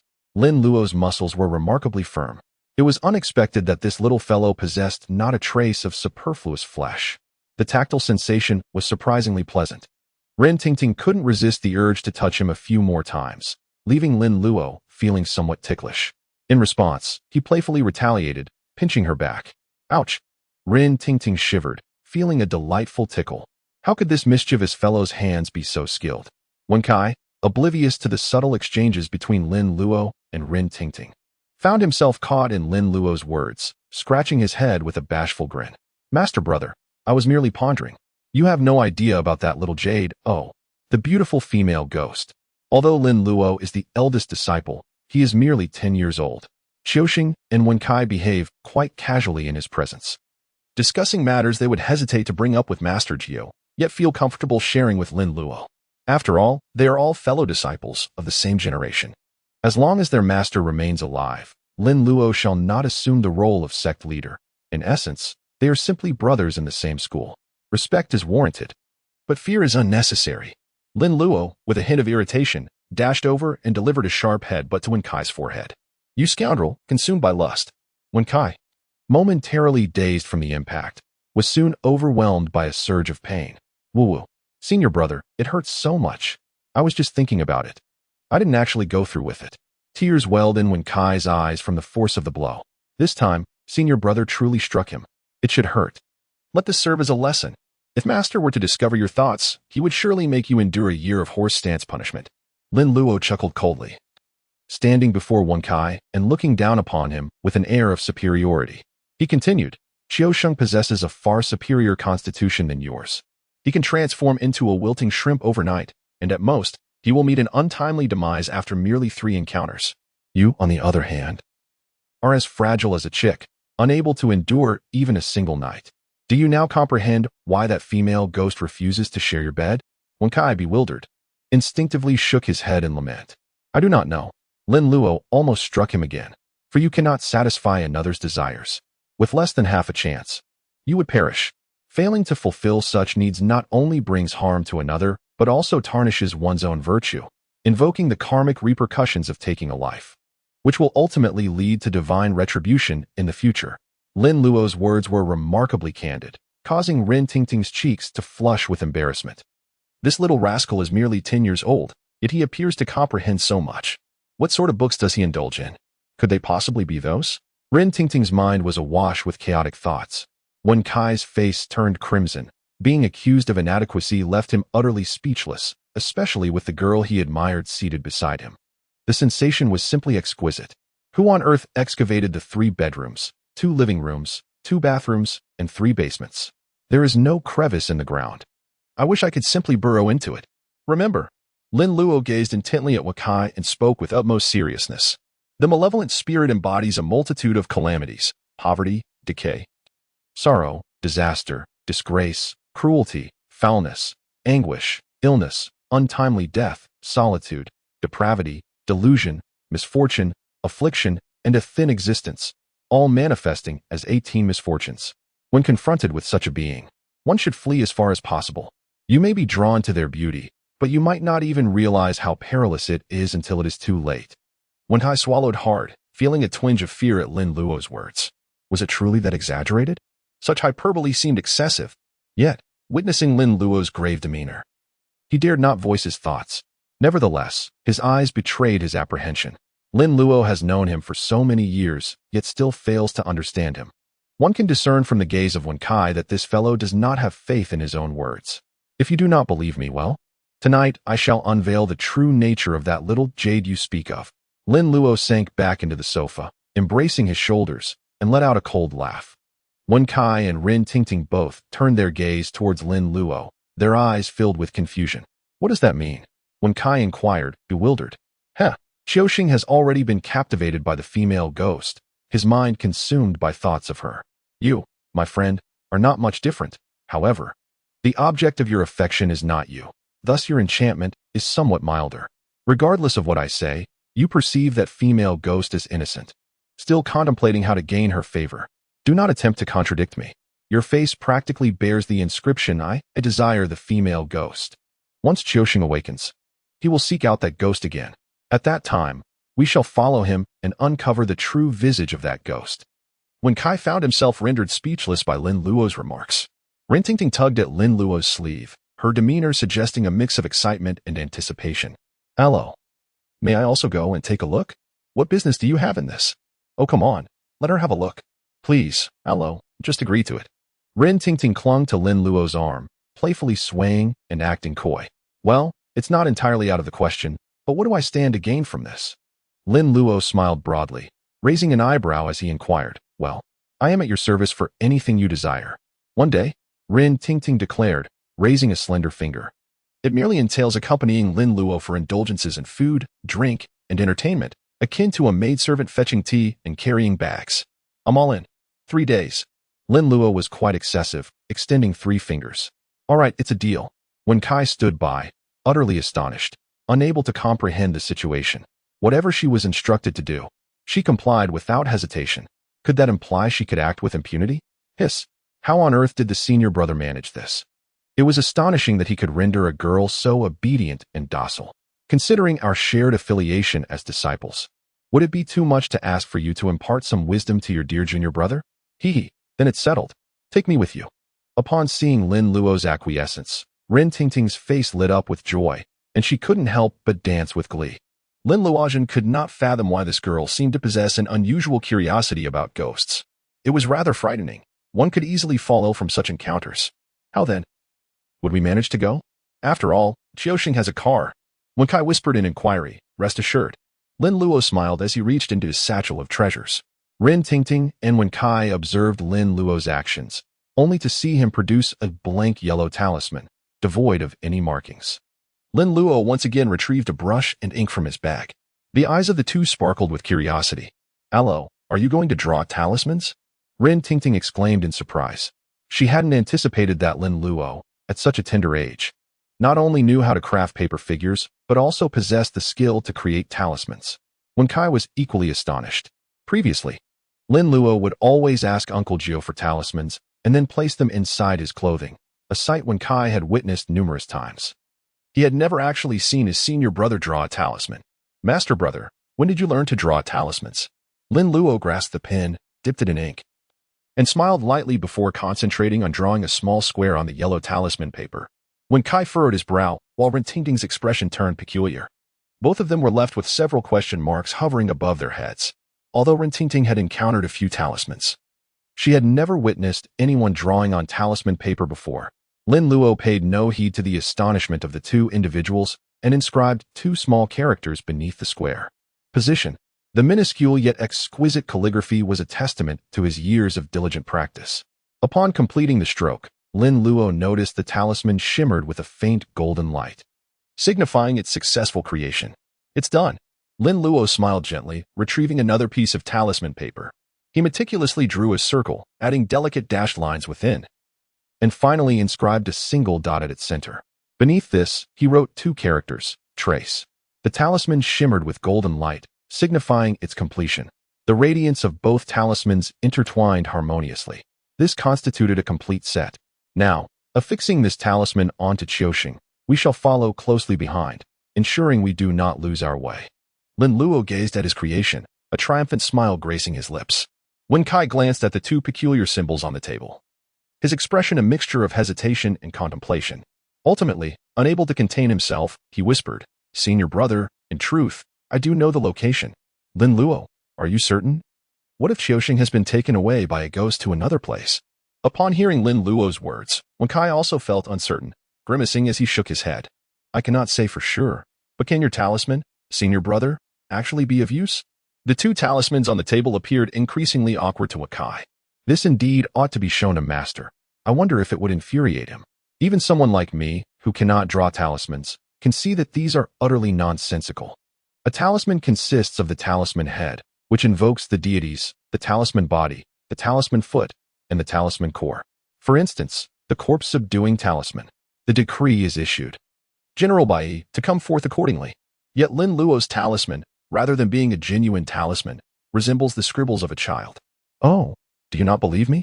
Lin Luo glared, causing Wen Kai to shrink his neck, hurriedly offering a flattering smile. How could that be? The talismans drawn by the senior brother are undoubtedly effective. This was much better. Lin Luo chuckled, fully aware that Wen Kai would undoubtedly be skeptical. However, he had no intention of wasting his breath on explanations. Once the talisman took effect, Wen Kai would realize just how blind he had been. Lin Luo seized the locator and approached Qiuxing, lifting his garment to affix it within. Moreover, it was essential for Qiuxing to behold the visage of that female specter. Lin Luo suddenly broke into a mischievous smile. He turned around, retrieved a piece of yellow talisman paper, and became engrossed in his task. Contemplating the opening of the spiritual eye, he skillfully depicted a peculiar eye upon the paper, characterized by a dual pupil. Beneath it, he inscribed words, spiritual eye, chant for efficacy. In ancient times, it was believed that possessing a dual pupil signified the presence of a sage, as those with such an anomaly were regarded as divinely extraordinary beings. Examples include figures like Song Jie, Yu Shun, Zhong Er, and Xiang Yu. Thus, Lin Luo envisioned the dual pupil as a conduit for the spiritual eye, enabling one to perceive the divine and observe the netherworld. However, his proficiency in talisman crafting was limited, and the talisman he had created would undoubtedly fall short of granting the ability to perceive the netherworld. Yet it would suffice for the observation of spirits. This talisman could not simply be applied to take effect. A chant was imperative. It was crucial for Qiuxing to discover the truth on his own, for only then could he grasp the extent of his erroneous beliefs. Lin Luo is truly a kind-hearted individual who delights in helping others. Lin Luo's expectations are modest when Qiuxing finally finds his beloved Xiaoyu. They will indulge in affectionate moments together within the confines of their home. Lin Luo quietly chanted incantations outside, aiming to bestow a spiritual sight upon Qiuxing. The scene was undeniably delightful. At that moment, Ren Fei and Uncle Jiu emerged from the study, engaging in cheerful conversation. Both appeared quite pleased, evidently having enjoyed a fruitful discussion. As they descended the staircase, Uncle Jiu spotted Lin Luo squatting before Qiuxing, her small hands playfully manipulating something on him. When Kai and Rintingting stood nearby, curiously observing Lin Luo's antics with Qiuxing. Upon witnessing this, Uncle Jiu furrowed his brow, pondering whether this mischievous child intended to prank Qiuxing. Luo, what are you up to? Ren Fei inquired with curiosity. Oh, it's nothing much. I'm just worried he might be haunted, so I'm applying a few talismans on him. Lin Luo stood up, his smile radiating with an innocent charm reminiscent of a naive young boy. Uncle Jiu nodded in satisfaction, having intended to undertake this task himself, only to be outpaced by Lin Luo. How foolish it was to doubt a Luo's intentions towards Qiuxing. Such thoughts were unwarranted. A Luo was not that sort of child. Suddenly, Qiuxing, who lay fast asleep on the ground, emitted a series of murmurs, signaling his impending awakening. He lazily stretched, rolling about as if he were a fish flopping on the floor. Upon opening his eyes, he was greeted by the dim yellow light of the room and the sight of several people standing beside him. Confused, he wondered how he had ended up on the floor. Oh, it was already dark outside. Startled, he bolted upright. In disbelief, Qiuxing gazed at the night sky outside the large house and inquired of Lin Luo, "How long have I been asleep?" With little regard for the fact that he had been sleeping on the ground, he realized that having missed an entire day at Boxiang's eye would surely drive his aunt to madness. Wakai, displaying commendable acting skills, mocked Qiuxing, saying, "You certainly know how to sleep, having dozed off for an entire day." Panic-stricken, Qiuxing exclaimed, "Oh no, I've missed a whole day at the shop. My aunt is going to be furious." He hurriedly rose from the ground, feeling a sense of relief as his body finally regained some vigor. Although his lower back still ached, the overwhelming fatigue that had consumed him earlier had dissipated. Uncle Jiu approached with his hands behind his back, his expression indifferent, and with a sardonic tone remarked, "Oh, so you do remember your aunt. She raised you, a troublesome little brat, without any children of her own, only for you to go sleep with a female ghost and court disaster. Hey, Master, is there anything else you need me to do?" Qiuxing asked sheepishly as he approached Uncle Jiu, mistakenly believing that his master was upset about his day-long slumber. Uncle Jiu shook his head, turning away as he said with double entendre, "Doing things? It would be a relief if you simply didn't bring me trouble." Not only had Qiuxing and Wakai failed to assist in capturing Rin Weiyong, they had also inadvertently attracted a female ghost. Now, Uncle Jiu had to devise a way to subdue her, otherwise, Qiuxing's life was in jeopardy. Wasn't this a source of trouble? Moreover, this ghost-hunting endeavor would yield no financial gain. "I acknowledge my mistake, Master. I promise not to trouble you again. If there is nothing else today, I shall take my leave." Qiuxing ventured tentatively. Surprisingly, he seemed to have recognized his fault. With his back to Qiuxing, Uncle Jiu furrowed his brow and replied, "Very well. Go home and rest early." "All right then, I'll be on my way," Qiuxing said eagerly, turning to leave without even bidding farewell to Lin Luo and Wakai. Normally, he would have greeted them when departing from the mortuary. As he walked away, Wakai and Rin Tingting exchanged glances with Lin Luo, their eyes brimming with inquiry.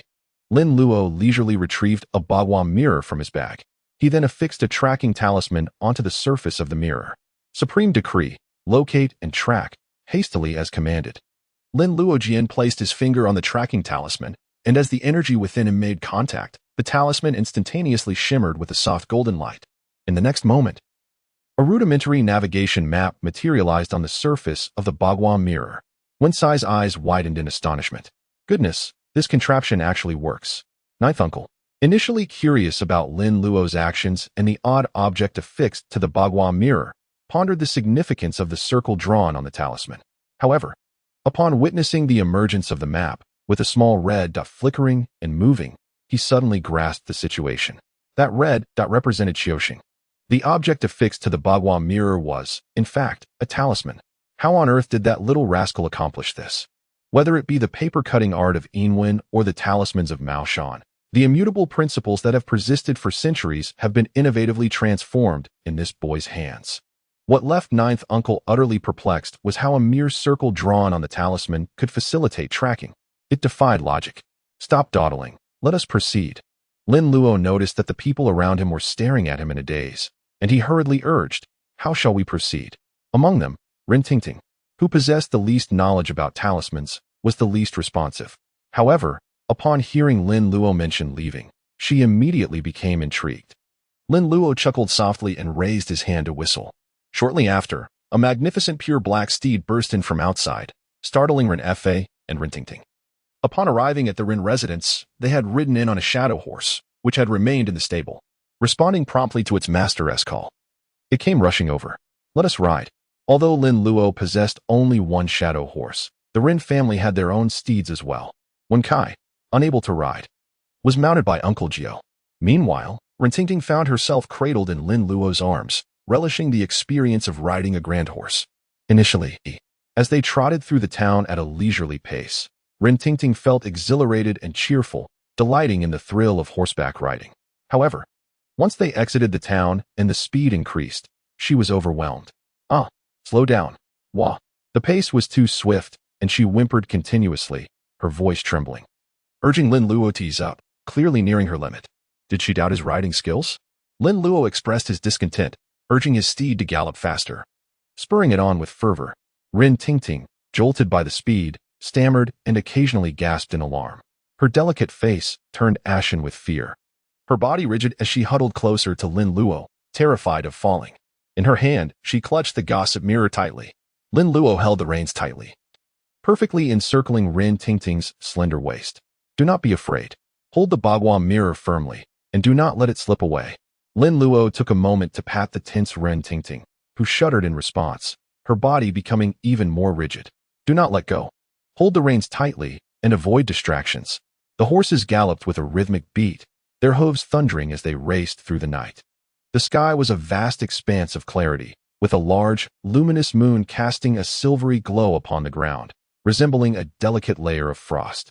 Though visibility was not optimal at night, Lin Luo's divination technique proved effective, allowing him to see clearly, unaffected by the darkness. Surprisingly, Qiu Sheng rode at a swift pace. Lin Luo and Uncle Jiu had pursued for quite some time before finally catching up. With Qiu Sheng ahead, there was no need to rush. The pace of the two horses slowed, maintaining a steady distance behind him. The nearby village of Rinjia town was modest, lacking nocturnal entertainment, and most townsfolk had already retired for the night. Qiu Sheng navigated through the dimly lit, deserted streets before halting his carriage in front of a rather desolate residence. After securing the vehicle, Qiu Sheng eagerly pushed open the door and called out, "Xiaoyu, are you home?" Bursting with excitement, he entered the room. Xiaoyu, still dressed in yesterday's attire, sat gracefully at the edge of the bed, her face lighting up with a smile upon seeing him. "You're here," she exclaimed, rising to embrace him sweetly, resting her head against his chest. The scent of a man enveloped her, truly delightful. "Did you miss me?" Qiu Sheng, feeling a rush of warmth, could hardly contain his anticipation. "I did." Xiaoyu's tender voice melted Qiu Sheng's heart. Overwhelmed with excitement, he felt as if he were dreaming. How could a humble man like him possibly attract the affection of such a beautiful girl? "How are you feeling? Does it still hurt? Was I too rough last night?" Qiu Sheng asked with genuine concern. Xiaoyu, blushing, gently shook her head and whispered shyly, "I'm fine now. I was very happy last night. Hee. Then tonight. Shall I make you even happier? Just a little bit more. I want to hold you a bit longer." "Oh dear, who would have thought you were so bold? How dare you say such things?" The two embraced, lost in their sweet intimacy. Meanwhile, Lin Luo, supporting the delicate Rin Tingting, nimbly climbed through the window and crouched on the ledge, while Uncle Jiu covered Wen Kai's mouth, joining him on the windowsill. Wen Kai had just jumped in over the wall, twisting his ankle and nearly crying out in pain, but Uncle Jiu's quick reflexes silenced him. Frustration brewed within Uncle Jiu. If Wen Kai struggled so much to scale a wall, he would have to intensify his training. Remaining so inept was simply unacceptable. Ninth Uncle pondered, casting a glance at the situation within the room. Rin Tingting's cheeks flushed crimson as she was taken aback by Qiu Sheng's seemingly serious demeanor, which concealed such frivolity. She nudged Lin Luo's arm and gestured towards the interior, as if to suggest that matters were about to escalate dramatically, urging them to take action. Ninth Uncle furrowed his brow and retrieved a handful of pomelo leaves from his treasured pouch, muttering under his breath with frustration, "Let me unveil your true nature." In the southern regions, pomelo leaves are regarded as precious, for soaking them in water is believed to ward off malevolent spirits. Some say they possess a protective quality, hence their widespread adoration. Lin Luo observed the movements of her elder brother Jiu and suddenly broke into a radiant smile. "Qiu Sheng, you will surely be grateful to your senior brother in the future. This time, it will undoubtedly leave a profound and indelible impression on you."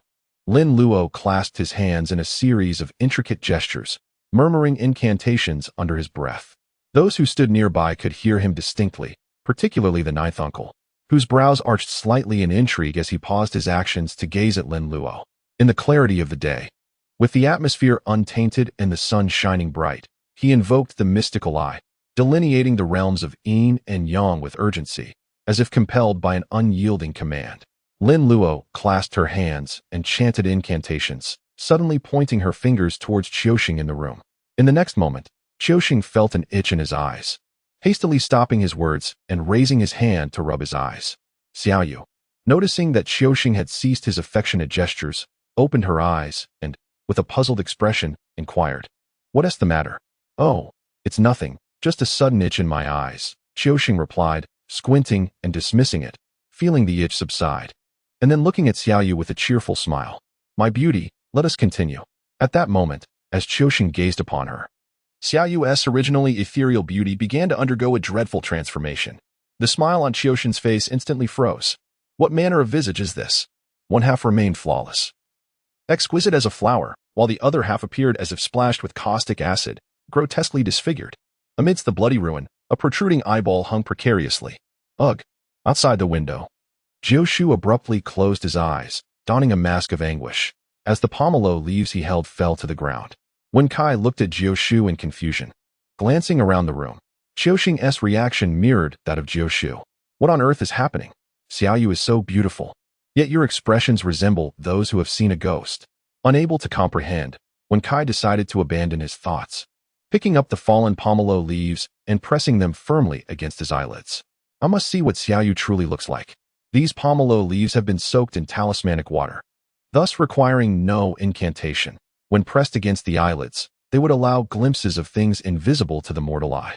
In the next moment, Wen Kai let out a pained exclamation, shutting his eyes in agony, covering his mouth with his hands while crouching on the ground, tears of regret streaming down his face.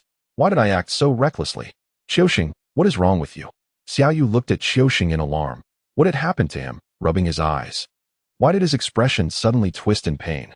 Outside, Ren Tingting observed the reactions of Jiu and Wen Kai, casting a bewildered glance at Lin Luo, seemingly inquiring about their distress. Lin Luo shrugged and, with a smile, picked up a pomelo leaf from the ground, demonstrating the action of placing it against his eyelid. He then raised an eyebrow at Ren Tingting as a signal. Ren Tingting, taking the pomelo leaf with a hint of skepticism, mimicked Jiu's gesture by placing the leaf on her eyelid, and then she turned her gaze towards the room. Inside, Xiaoyu had her back to her, preparing to embrace Qiuxing. Due to the recent commotion, the seal on Xiaoyu was partially lifted. The graceful figure and smooth skin of Xiaoyu filled Ren Tingting with envy.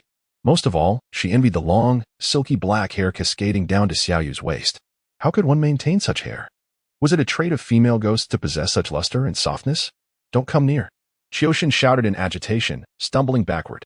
He struggled to comprehend how the ethereal beauty of Xiaoyu had transformed into something so terrifying and grotesque. "Xiaoyu, what on earth is happening?" she asked, bewildered, staring at Qiuxing. Just moments ago, everything was fine. As Xiaoyu turned to face Qiuxing, her visage came fully into Ren Tingting's view. Her pupils dilated, and her mouth fell agape. Ugh! Ren Tingting's incantation was interrupted by Lin Luo, who swiftly covered her mouth with a small hand, muffling her cries. Her face turned pale as she closed her eyes and threw herself into Lin Luo's embrace, gripping his arm tightly. It was utterly horrifying. That scoundrel, Luo, was a terrible villain. How could he deliberately expose her to such frightful sights, nearly causing her heart to leap from her chest? Qiuxing, just moments ago, they were exchanging sweet words and promises, preparing for a deeper connection, and now everything had shifted so abruptly. Xiaoyu called out to Qiuxing, feeling wronged as she reached for his hand. Yet, her once beautiful face now resembled that of a fearsome specter in Qiuxing's eyes, terrifyingly grotesque. Qiuxing, in a state of despair, let out a loud scream. "Don't come near. Qiuxing, you." Xiaoyu finally sensed something amiss. The look of sheer terror, disgust, and loathing in Qiuxing's eyes was unmistakable. If she failed to comprehend what was transpiring now, all her time as a ghost would have been in vain. With age comes wisdom. Although she retained a youthful appearance, it was merely a remnant of her youthful demise. Qiuxing's eyes were perceiving her true form. Xiaoyu furrowed her brow and exhaled a breath of ghostly energy towards Qiuxing. In the next moment, his frantic expression turned vacant, and he grew docile. His body swayed unsteadily, as if on the verge of collapsing. Xiaoyu raised her hand and beckoned, causing Qiuxing's body to slightly lift from the ground, floating towards her before she gently placed him on the bed. Strange. When Qiuxing had arrived, everything was perfectly fine, and they were so affectionate. How could he suddenly see her true appearance? Qiuxing himself was baffled. I had just undressed, and now this. The bamboo shoots on the mountain have vanished. Xiaoyu, filled with perplexity, unfastened Xiuxing's garments to investigate. Beneath his coat, she uncovered the answer: 2 yellow talismans. Although the designs on the talisman paper appeared peculiar and did not resemble Taoist charms, the faint aura emanating from them assured Xiaoyu that these were indeed the talismans the odious Taoist excelled at. Initially taken aback, she instinctively recoiled, only to realize that the talismans had no effect on her. She quickly understood that it was these charms that revealed her true form to Xiuxing. A tempest of rage surged within her, and with gritted teeth, she tore off the talisman, her pallid hands crumpling it into a tight ball. How infuriating! That detestable Taoist dares to thwart my endeavors. Meanwhile, outside in the courtyard, Jiu crouched on the ground, retrieving a short sword crafted from coins. His expression grave as he positioned it diagonally upon a stone. He acted swiftly. If he delayed, his disciple would be at the mercy of a female ghost. Although it had already occurred once, should it happen again, would he, Lin Luo, still have a place in the spirit realm? I, Lin Luo, am a master of myriad worlds. Your disciple has been sullied by a female ghost. I, Lin Luo, have countless disciples. Your disciple has been violated by a ghostly woman. My disciples possess the stature of emperors. Your disciple has been ravaged by a ghost. Do you lack any other phrases? Your disciple has suffered such indignity twice. It is enough to make one spit blood. Though he jested, the thought of this rumor spreading, that the renowned Jiu disciple had been defiled by a female specter, would render him utterly embarrassed in the spirit realm. He would be the subject of ridicule among peers and fellow practitioners alike. Grasping the Bagua mirror, Jiu aligned the lens at the center of the diagram with the full moon overhead, then gradually withdrew the base beneath the mirror. Moonlight focused through the lens, coalescing into a soft azure glow that cascaded onto the blade of the coin sword. As the Bagua mirror shifted, the moonlit radiance followed suit, traveling from the sword's tip to its hilt. The coin sword was unlike any other magical instrument. It was intricately woven from a multitude of copper coins. These coins circulated through human transactions, gathering the vitality of countless souls. Moreover, coins also symbolize the thriving fortune of a dynasty. Thus, copper coins hold a unique status among magical artifacts, as they cannot be artificially refined but must be gathered from the mortal realm. Furthermore, the coins selected for Jiu's sword were all from prosperous dynasties, endowing it with unimaginable power. Now, by invoking the solar energy and the lingering fortune of the dynasty with the moonlit radiance, wherever the moonlight touched, the coin sword shimmered with a divine golden glow. Lin Luo observed intently, his eyes sparkling with excitement. Behold, this is the enchanting technique of the Maoshan school. Upon returning, I shall delve deeply into its study. Tonight marks the full moon, a night when the power of lunar shadows is at its zenith. Thus, the effects of the enchantment will be significantly enhanced. Yet, with the fullness of the moon comes duality. It is also a night when spirits are most active, growing in strength and becoming more formidable adversaries. However, what a fortunate coincidence. The adept of Maoshan is most skilled in dealing with such apparitions. The enchantment has been successfully cast. Uncle Jiu grasped his short sword of wealth and sprang into the room with fervor. Lin Luo wielded a peachwood sword, trailing behind Jiu. Meanwhile, Ren Tingting and Wen Kai continued to hide beneath the window ledge, observing the unfolding events within the room. The moment Jiu and Lin Luo burst into the chamber, Xiaoyu had already sensed their presence. Who? She exclaimed angrily, her expression cold as she regarded the two intruders, clad in a Taoist robe and wielding a golden sword. Jiu's appearance momentarily startled Xiaoyu. However, her demeanor shifted when she laid eyes on Lin Luo. What business did this Taoist have in capturing ghosts? Accompanied by a mere child? The child appeared rather endearing. What kind of reckless Taoist was this, unconcerned for the child's safety? As Xiaoyu remained momentarily entranced by Lin Luo, Jiu raised the golden sword with his left hand, while his right hand pressed against his forehead, then pointed towards Xiaoyu's position. Spirit sword vanquish evil. In the next heartbeat, the golden sword in Jiu's grasp gleamed brilliantly and soared forth. Hiss! Was this not a form of sword control? Who claimed that Maoshan lacked its own techniques of sword mastery? In a flash, Xiaoyu vanished from sight, leaving behind a cloud of white mist where she had stood. With a thunderous crash, the golden sword struck the bedpost, embedding itself within. Jiu, drawing forth the peachwood sword he carried, plunged into the mist, yet found no trace of the ghostly figure Xiaoyu. He retrieved the golden sword, now his most powerful weapon against the female ghost. Suddenly, a fierce wind surged forth. Within the mist, Jiu's senses dulled, and by the time he reacted, It was already too late. Xiaoyu's hair lashed out like a whip, ensnaring Jiu Shu's neck and pulling him with great force.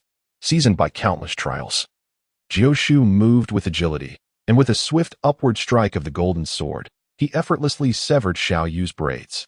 The golden sword was particularly effective against malevolent spirits, and while ordinary blades might falter, the golden sword proved unyielding.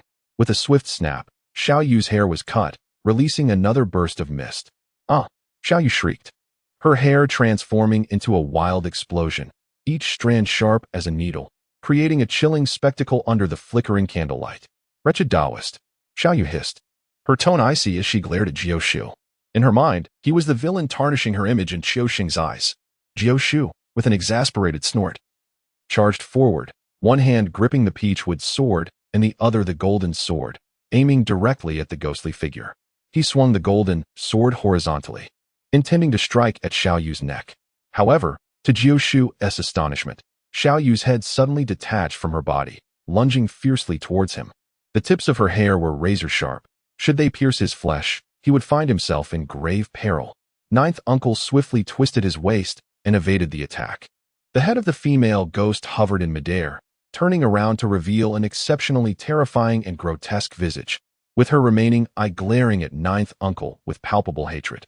He remained vigilant, observing the ghost's head as he awaited her next move. Unbeknownst to both the man and the ghost, there was another little creature in the room.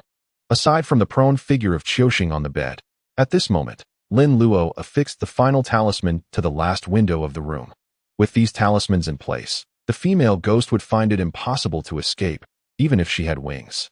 Lin Luo possesses a clear understanding of his own capabilities. At the initial stage of Qi cultivation, he is merely a fledgling who has just begun to grasp extraordinary powers. His foremost priority is to accumulate resources and enhance his strength. Engaging in direct confrontation is not his current course of action.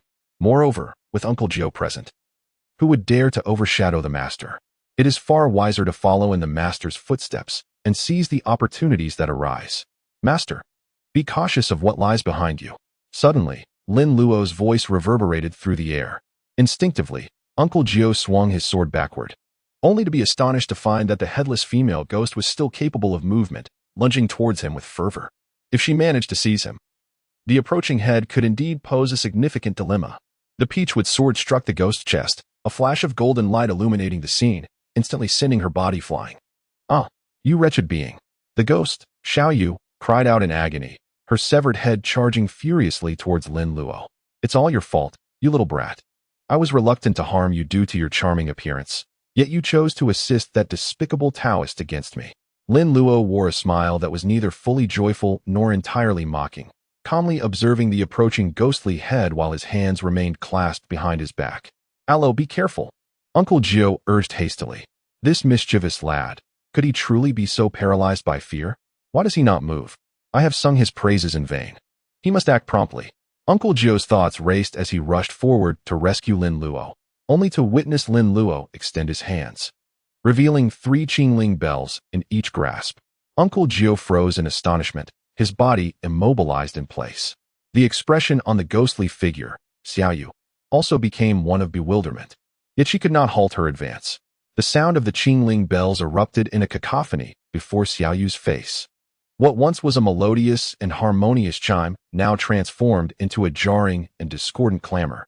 Yet, to Lin Luo, it resonated like celestial music. Please address me as this humble Taoist, the bell master. Ah, simplifying things, let us add up. Do not flee, Sister Hedgehog. Let us play together for a while. Do not come any closer. The bells rang out. Ah. In the room, Lin Luo, brandishing 6 Qingling bells, leapt about in pursuit of a disembodied head. Uncle Jiu watched this spectacle, his brows twitching with each passing moment. Outside the window, Wen Kai and Rin Tingting peered in, their expressions equally enthralled. Is it truly possible to engage in such antics? Xiaoyu was on the verge of madness. Little brat, could you refrain from shaking those bells? 1 is insufficient. You shake 6. You truly are a crafty one. The Qingling bell is an essential talisman used by Taoists during rituals, also known as the Emperor's Bell or the Fa Bell. It can summon the saints and expel demons. The Ta Qing Jade register records, holding the Emperor's Bell. Casting fire across 1,000 miles, the flowing bells pierce through the void. The resonating bell is revered by gods and ghosts alike. Thus, the Qingling bells not only restrain zombies, but are also highly effective against spirits. Lacking sufficient Taoist power, one must compensate with numbers. Is there a problem with my use of 6 Qingling bells? There is no issue. The bells chimed, as Xiaoyu let out a wretched scream. Her orifices nearly bursting with rage.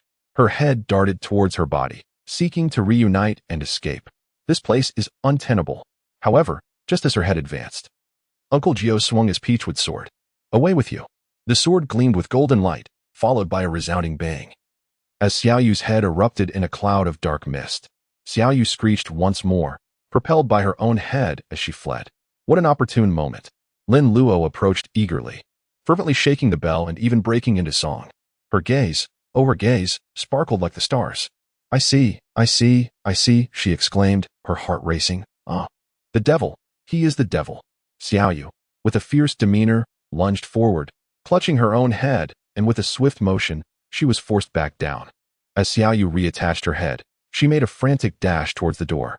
The room was small, so it took only a few movements to reach the entrance. However, just as Xiaoyu's hand grazed the door, the talisman glimmered with golden light, unleashing a tremendous force that sent her reeling backward with a pain scream. The bell continued to ring, and any attempt to flee was thwarted in advance. Lin Luo scoffed, ringing the bell and kicking the flying Xiaoyu away. The wooden sword in Jiushu's hand swung forth, propelling Xiaoyu once more into the air. The duo of master and disciple exhibited a remarkably synchronized partnership. Another wave of eerie mist wafted through the air, and Xiaoyu's form, no longer as solid as before, crashed heavily against the edge of the bed.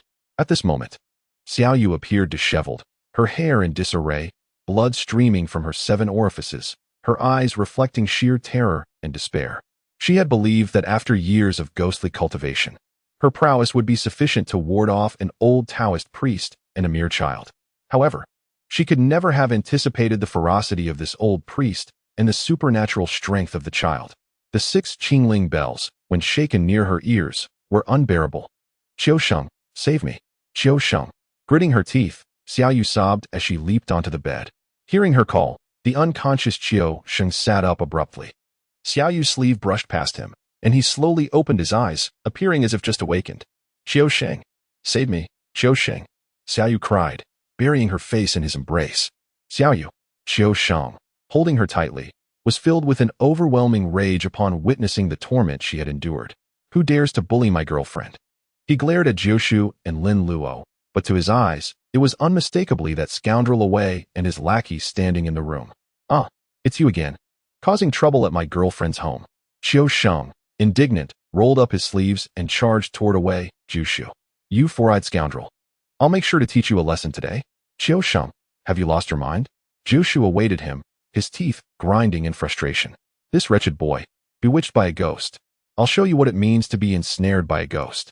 Jiushu executed a powerful strike, sending the charging Qiusheng spiraling. I'll fight you to the end. Ignoring the pain, Qiusheng lunged and tackled Jiushu to the ground. You scoundrel, striking my master. I won't let you bully Xiaoyu. Witnessing Qiusheng's desperate defense, Xiaoyu's lips curled into a faint smile. With someone to shield her, she felt a sense of relief and could manage the child. Her cold gaze turned toward Lin Luo. A mere child, had it not been for his plethora of magical artifacts, she would not have found herself in such a predicament. Yet, when Xiaoyu laid eyes on Lin Luo, her expression froze in surprise. Lin Luo held a gourd, grinning mischievously. Dong Xiaoyu, if I call your name. Do you dare to respond? Dong Xiaoyu looked at Lin Luo in confusion. How did this little brat know my name? In the next moment, a golden beam of light shot forth from the mouth of the gourd, wrapping around her neck like a swift rope. In an instant, Xiaoyu felt her body grow weak and powerless. No. Xiaoyu cried out in despair, yet was unable to resist. The binding ghost spell, even in its simplified form, remained a binding ghost spell. A ghost could not counter it. Although Dong Xiaoyu was not without skill, she had just been thoroughly defeated and was currently in a weakened state. Thus, even though Lin Luo's magical power was not particularly high, he was still able to subdue her. Bind. With a sharp reprimand, Lin Luo directed a surge of energy from within into the gourd. Instantly, the golden light emanating from the gourd contracted violently, drawing Dong Xiaoyu back into its confines. In the next moment, a thunderous roar erupted within the room. A chilling wind swept through, and ghostly mists began to rise. Outside, Rin Tingting and Wen Kai were startled into exclamations of fear. Uncle Jiu reacted swiftly, delivering a kick that sent Qiusheng flying, before rushing to Lin Luo's side and enveloping him with his ample Taoist robe, burying his own head within its folds. After a brief interlude, tranquility returned. The once opulent house now appeared dilapidated and desolate, its floors coated in dust and its walls draped with cobwebs, revealing the unmistakable signs of long abandonment. Outside, Wen Kai and Rin Tingting, both covered in grime, cautiously approached the now silent interior, brushing off the dust from their clothes. Uncle Jiu rose, shaking the dirt off his robe as he surveyed the surroundings. Upon noticing that Qiusheng lay on the ground unharmed, he paid him no further heed and turned his attention back to Lin Luo. "Hello, are you all right?" Lin Luo's garments were equally soiled, yet his little head was sheltered by the Taoist robe of his master, remaining quite clean. "I am fine, master." Lin Luo smiled radiantly, feeling a warmth in his heart. This was the essence of Uncle Jiu. Whenever trouble arose, his first instinct was to ensure Lin Luo's safety. The bond between master and disciple was not mere words. "Uncle Jiu, master." Tingting and Wen Kai approached the two. "Master, is Qiusheng all right?" Wen Kai inquired, concern etched on his face. "He is fine. Go check if he has awakened." Uncle Jiu replied tersely. Wen Kai nodded and crouched beside Qiusheng, gently nudging him. "Hey, Qiusheng, wake up. Are you all right?" Qiusheng stirred, gradually regaining consciousness. The moonlight streamed in, illuminating the room, which was not as dark as it seemed. Although his vision was blurry, Qiusheng recognized Wen Kai. "Wen Kai?" he exclaimed, springing upright and surveying his surroundings. Realizing the place was quite familiar. Seeing Qiusheng awake, Wen Kai let out a sigh of relief. "He is awake. That means he is fine. How could this happen?" "Am I dreaming?" Qiusheng said, bewildered. "Dreaming?" Uncle Jiu glared, scolding him. "You've been possessed by a ghost." Qiusheng jumped in fright, only then noticing the others behind him. "Master, senior brother, Tingting, what are you all doing here?" Tingting couldn't help but stifle a laugh at Qiusheng, who looked as though he had rolled in the dirt, his expression utterly bewildered. Yet, as she recalled the image of Qiusheng in the embrace of that hideous female ghost, her amusement vanished, replaced by an unsettling chill. The psychological trauma. Tingting playfully thumped Lin Luo's arm with her little fist. "It's all your fault. You should have intervened." Lin Luo raised his eyebrows and made a playful expression. "Who prompted your insatiable curiosity? It would be wise for you to learn a lesson and refrain from being overly inquisitive in the future. Do you not know that curiosity can lead to peril?" Uncle Jiu observed Qiusheng's dazed demeanor and could no longer contain himself, continuing with irritation. "What are you doing here? Had we not been present, you would have already succumbed." Qiusheng blinked, surveying his surroundings, his mind in disarray, with certain memories becoming hazy and even unrecallable. The only vivid recollection was of that intimate night with Xiaoyu. Reflecting on that intoxicating tenderness, Qiusheng couldn't help but break into a foolish grin. "Master, you simply do not comprehend. Such indulgence and joy, even if it leads to one's demise, would be worth it." Uncle Jiu, incensed, could not contain his fury any longer. "What nonsense! Enough of this." He raised his hand and delivered a sharp slap. With a resounding sound, Qiusheng's head buzzed, and he was jolted fully awake.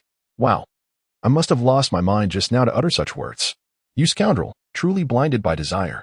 Lin Luo, Rin Tingting, and Wen Kai all stared at Qiusheng with peculiar expressions. Hadn't this fellow just witnessed the true visage of the female ghost? How could he still appear to revel in it? Or had he been rendered senseless by her? Wen Kai shivered, relieved that the ghost had spared him, truly a blessing from the ancestors. "May the infinite heavenly sovereign protect us. Get back." Uncle Jiu's face turned ashen as he pushed Qiusheng outside. "A small tree that is not pruned cannot grow straight. This rascal needs to be trimmed." Qiusheng hung his head, covering his face that had been struck, looking pitiful. Wen Kai stood obediently beside Lin Luo, fearful that any noise he made might attract Uncle Jiu's attention and lead him to a similar reprimand. He was already enchanted by the ghost. Upon exiting the dilapidated house, Lin Luo helped Rin Tingting onto the horse and then leaped onto its back himself. Uncle Jiu, with equal grace, mounted his horse and shot a glare at Wen Kai, who was still contemplating following them. Wen Kai instinctively recoiled, awkwardly chuckling as he scampered off to join Qiusheng. Why be so fierce? Riding in a carriage would suffice. "Hello. Take it slow on the way back," Rin Tingting quietly reminded before their departure, anxious about another wild gallop. "Rest assured, we shall return at a leisurely pace." Lin Luo smiled and nodded. "Indeed, that is much better." Rin Tingting responded with a satisfied smile. Shall we proceed? Go. In the next instant, the shadow steed surged forward with great speed. Ah! Rin Tingting exclaimed, colliding into Lin Luo. The shadow steed galloped like the wind, swift as lightning. Slow down, Alo. You rascal. Rin Tingting's cries echoed far and wide. By the time the group returned to the Run residence, it was already well past midnight. Rin Tingting pouted, her lips jutting out so high one could hang an oil bottle on them. They had clearly agreed to take it slow on the way back. Yet they had to ride at such a breakneck pace. What a liar. You little trickster. You naughty one. Rin Tingting muttered these words to herself, her grip on Lin Luo unwavering. Hey, we've arrived home. Will you not let go? Lin Luo shook his right hand, but to no avail. Rin Tingting held on even tighter. Don't let go. You shall not escape my grasp. Tonight, you will serve as my pillow. Rin Tingting declared with conviction. Why is that? There are no zombies tonight. You can sleep by yourself. Lin Luo had intended to spend the evening immersed in a book, but who could have predicted that Rin Tingting would cling to him in her sleep, becoming quite addicted to it, after vanquishing Run Weiyong and dealing with the female ghost. Xiaoyu, Lin Luo's simplification points had risen to an impressive 3543. He contemplated what else he could simplify to enhance his own strength. The simplification system was indeed formidable, yet it required diligent practice on his part. Although he could grow stronger through breathing and basking in the sun, one cannot achieve greatness overnight. Even the Great Wall was not built in a day. Particularly in Taoist cultivation, progress is made incrementally, laying the foundation step by step to reach immortality. It is seldom heard of anyone ascending from an ordinary person to a deity in an instant. Even Sun Wukong, born with divine qualities, had to train for 20 years under Master Bodhi, unless one were to consume the elixir of immortality from the old lord. Therefore, Lin Luo never entertained the notion of suddenly becoming extraordinarily powerful. Instead, he relished the gradual journey towards invincibility. In his leisure time, he devoted himself to reading, learning, practicing martial arts, or crafting paper figures. Rin Tingting pouted, feeling aggrieved. You still insist on making me see what that female ghost looks like. How am I supposed to sleep alone? Now, whenever she closed her eyes, her mind was flooded with the terrifying visage of the ghost, Xiaoyu. It was utterly frightening. Upon hearing this, Lin Luo chuckled heartily. He had no intention of foolishly opening his eyes to gaze upon Dong Xiaoyu's visage. The representation of Dong Xiaoyu's face in the film was already sufficiently disconcerting. Well aware that the realities of the world surpassed the terrors depicted on screen, Lin Luo felt no curiosity regarding Xiaoyu's true appearance. In retrospect, it seems that his choice was indeed prudent. Lin Luo playfully patted the gourd at her waist, exuding confidence. What is there to fear? She is trapped inside and cannot escape. That is unacceptable. Rin Tingting fervently shook her head, gripping Lin Luo tightly and refusing to let go. All right. Just 2 days. Lin Luo extended 2 fingers. What? It was only a day before. Rin Tingting said discontentedly. Why has the price suddenly increased? It used to be a day, but the market conditions have changed. This is a necessity, and naturally, the price must rise. Lin Luo nonchalantly remarked. If you dare to negotiate, I might just add 50 square meters to the communal area for every 90 square meters you argue about. Do you believe that? Rin Tingting wrinkled her delicate nose, gazing at Lin Luo with a pout. You're wasting your talents as a Taoist, a Luo. You truly ought to venture into business.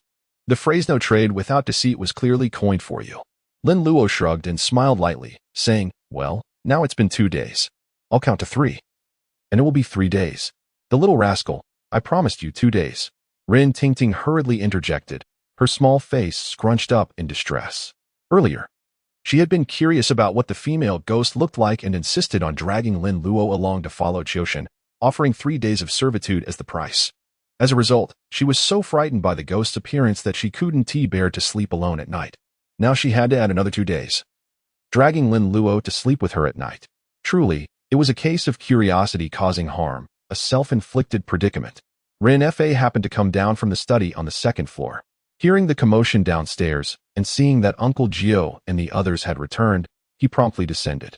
Uncle Jiu, how did it go? Was the matter resolved? All resolved. Uncle Jiu nodded at Rin Fa, his expression somewhat awkward. The persona of a master had indeed crumbled. How could someone so formidable have such incompetent disciples, who were even troubled by a female ghost? Naturally, Rin Fa would not let such trivial matters diminish his respect for Uncle Jiu. From the very beginning, He had clearly observed the shortcomings of Uncle Jiu's 3 disciples. Lin Luo, a young prodigy, undoubtedly possesses an immeasurable future. Jiu Xing, youthful and vigorous, remains a valuable asset. As for Wen Kai, his talents are limited to serving tea and water, incapable of achieving significant accomplishments. Time is of the essence, Master Ren. We shall not impose further. Uncle Jiu had initially intended to escort Ren Tingting home before departing. Upon hearing this, Ren Fa immediately expressed his discontent, warmly insisting on their stay. Alas, what does Uncle Jiu mean by that? As you mentioned, it is quite late. There is no need for further commotion. Let us stay for the night. Indeed, Uncle Jiu. Let us not leave today. We can return at dawn. Ren Tingting chimed in, smiling as she embraced Lin Luo's arm, playfully suggesting that she borrow him as a pillow for the evening. Ren Fa and Uncle Jiu turned their gazes toward Lin Luo, who wore an expression of helplessness, shaking his head with a smile. After all, he is merely a 10-year-old child. It was unexpected that Ren Tingting would take such a liking to him. Seeing her enthusiasm, Uncle Jiu had no choice but to acquiesce. Very well, let us impose. What are you saying? I have already arranged a room for you. I shall have a Bao and Ashing escort you to your quarters for some rest. Haha. As Ren Fa spoke, he called for the household servants outside. Soon, a Bao and Ashing entered, leading Uncle Jiu, Qiu Sheng, and Wen Kai to the guest rooms for a well-deserved respite. Lin Luo was dragged into her room by Ren Tingting. I've already promised to be your pillow. There's no need to hold on so tightly. I'm not going anywhere. Really? Indeed. I shall remain by your side without a moment's departure. Is that satisfactory? Lin Luo gazed at Ren Tingting, who clung to his arm as if fearing he might escape. The master has spoken. I abide by my word, she declared, a hint of exasperation in her tone. Ren Tingting pouted, glancing at the dirt on her clothes. After a moment of contemplation, she whispered to Lin Luo, I am so filthy. Lin Luo grunted in acknowledgement, his body covered in dust. I need to take a shower. Go ahead, I too am in need of a bath. Lin Luo nodded with a smile, and as he turned to leave, he noticed that Ren Tingting was still holding on to him. I will take you there. All right then. Ren Tingting pulled Lin Luo towards the inner room. After a moment, she exclaimed, Hey Ren Tingting, how old are you? You can wash yourself. No way, I'm scared. You can't leave. Just help me scrub my back. Absolutely not. It is inappropriate for men and women to have such contact. Oh, you little shy one. Hurry up. I'm in a swimsuit. It's not like you haven't seen me before. Ugh, foolish woman, it's not the same. The hot water is ready. Come help me scrub my back. Lin Luo, in a state of resignation, held the brush, tears brimming in his eyes as he surrendered to his fate. Who could have imagined that I, Lin Luo, the illustrious Taoist Lingling, a prodigy of the system, would find myself reduced to the role of a mere bath attendant? It is truly a source of shame. Isn't this just a back scrub? Hold steady, lie down. A bit lower, please. Ouch, be gentle. Don't speak. After the washing, Ren Tingting drifted off into a comfortable slumber. It was unclear what dream she ventured into, but her eyes curved into crescent moons, and she slept soundly, blissfully. Observing Ren Tingting lost in her deep sleep was a sight to behold. Lin Luo inhaled deeply, practicing the great cave true scripture to replenish the energy expended when he captured Xiaoyu. This energy, often referred to as qi, can also be called vital energy. The primordial qi transforms from the acquired breath. When invoking spells, it is termed magical power. As it circulates throughout the body, invigorating all living beings, it becomes true qi. Taoism emphasizes the dual cultivation of essence and life, which signifies a comprehensive refinement of both body and mind, aspiring to reach an exalted state of perfection. Essence refers to the internal path, encompassing character, thoughts, spirit, and consciousness, whereas life pertains to the external path, involving the body, existence, energy, and materiality. This explanation illustrates that a single entity may possess numerous appellations, and one designation may encompass various aspects. There is no need to become entangled in the nomenclature of qi and magical power. Ultimately, they are all forms of energy, differentiated merely by their intensity and the methods of application. Despite Xiaoyu's grievous injuries and weakened state at that time, Lin Luo's use of the Binding Ghost spell to capture her still consumed considerable energy. This demonstrates Lin Luo's impressive strength, as he employed a simplified version of the Binding Ghost spell. A novice, newly acquainted with qi, would be incapable of even performing the Binding Ghost spell. If he had utilized a magical artifact, such as a soul-capturing banner or a ghost-catching gourd, Even an ordinary person could effortlessly capture spirits. However, Lin Luo's gourd was merely a random find, and he primarily relied on the binding ghost spell. With the celestial decree, spirits are bound and souls captured. The term Daoyuo Tian refers collectively to the three pure ones, indicating that the spell's level is quite high, making its considerable energy consumption quite natural. Lin Luo should take the time to recuperate. In the dead of night, Rintingting turned over and continued to sleep soundly. Lin Luo draped a light blanket over her and then sat up. Finally, she felt a sense of relief. Has this sister practiced yoga? She truly knows how to entangle others. Lin Luo ceased his deep breathing and retrieved a substantial stack of tomes from his spatial pouch. His keen night vision fixated upon the titles, ultimately honing in on the manuscript of the 8 divine incantations transcribed by his revered Uncle Jiu. With a swift motion, he returned the other books to their resting place and opened the tome of the 8 divine incantations, where he discovered the purification incantation. The incident involving Qiu Sheng being bewitched by a ghost had a significant impact on Lin Luo. Logically, Qiu Sheng and Wen Kai, adorned with spiritual talismans, should have been impervious to such supernatural influences. Upon their return, Wen Kai recounted how, after bursting through the ghostly wall, they encountered the female ghost, Xiaoyu, who was being harassed in the streets. Just as they were about to intervene, a sudden gust of wind swept through, unnoticed by either of them, causing their talismans to vanish. Uncle Jiu surmised that the wind was conjured by the female ghost to strip them of their protective charms. This revelation implied that the talismans had significant limitations. A single misstep could result in one being ensnared by the ghost's enchantment. The thought of being drained of their essence was alarming. In such a predicament, the purification incantation, the foremost of the 8 divine incantations, could prove invaluable. Practitioners of Taoism must, in due course, purify their bodies and minds, dispelling distractions and achieving tranquility while mastering talismanic arts. The purification incantation allows the mundane heart to enter a state of serene silence, reflecting upon the Taoist heart and attaining clarity, while also serving to safeguard the soul and spirit. Hence, whether for routine cultivation, resisting the allure of phantoms, or combating inner demons, the purification incantation is indispensable. Previously, Lin Luo regarded the purification incantation merely as a mnemonic device, compelling himself to focus akin to counting sheep in moments of insomnia. Its efficacy had proven inadequate. Prior to activating the system, he found it impossible to attain inner calm. Now, however, Lin Luo was eager to discover the true application of this incantation. System. Simplify the purification incantation. Detection of the purification incantation confirmed. Supreme Star of the Great Void, unceasing adaptation. Exorcise malevolence. Protect life and limb.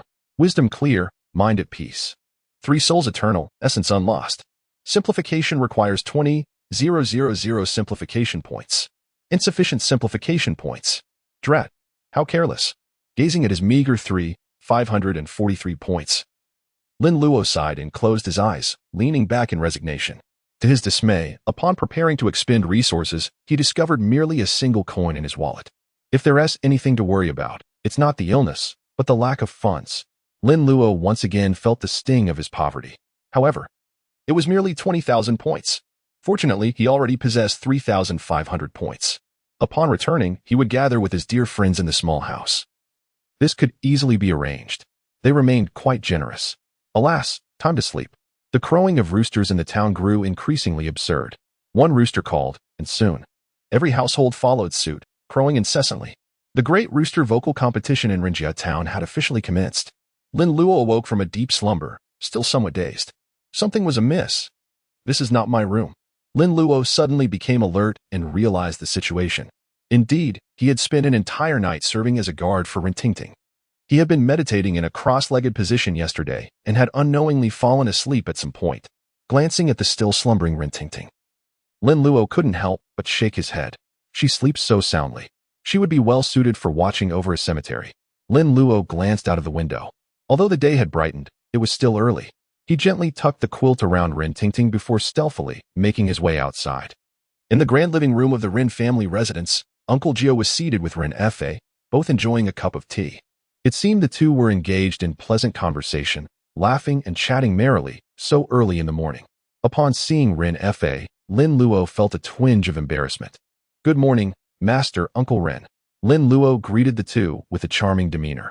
Upon hearing her voice, they turned to look, and upon realizing it was Lin Luo who had risen, they were filled with delight at her adorable greeting. Such a wonderful child, who could possibly dislike her? Rin chuckled and inquired, "Allo, why are you up so early? Can't you indulge in a bit more sleep?" Young people typically relish their slumber, or so he believed. After all, his own daughter always ensured she had her fill of rest before rising. Similarly, Qiu Sheng and Wen Kai were still lost in their dreams within the confines of the room.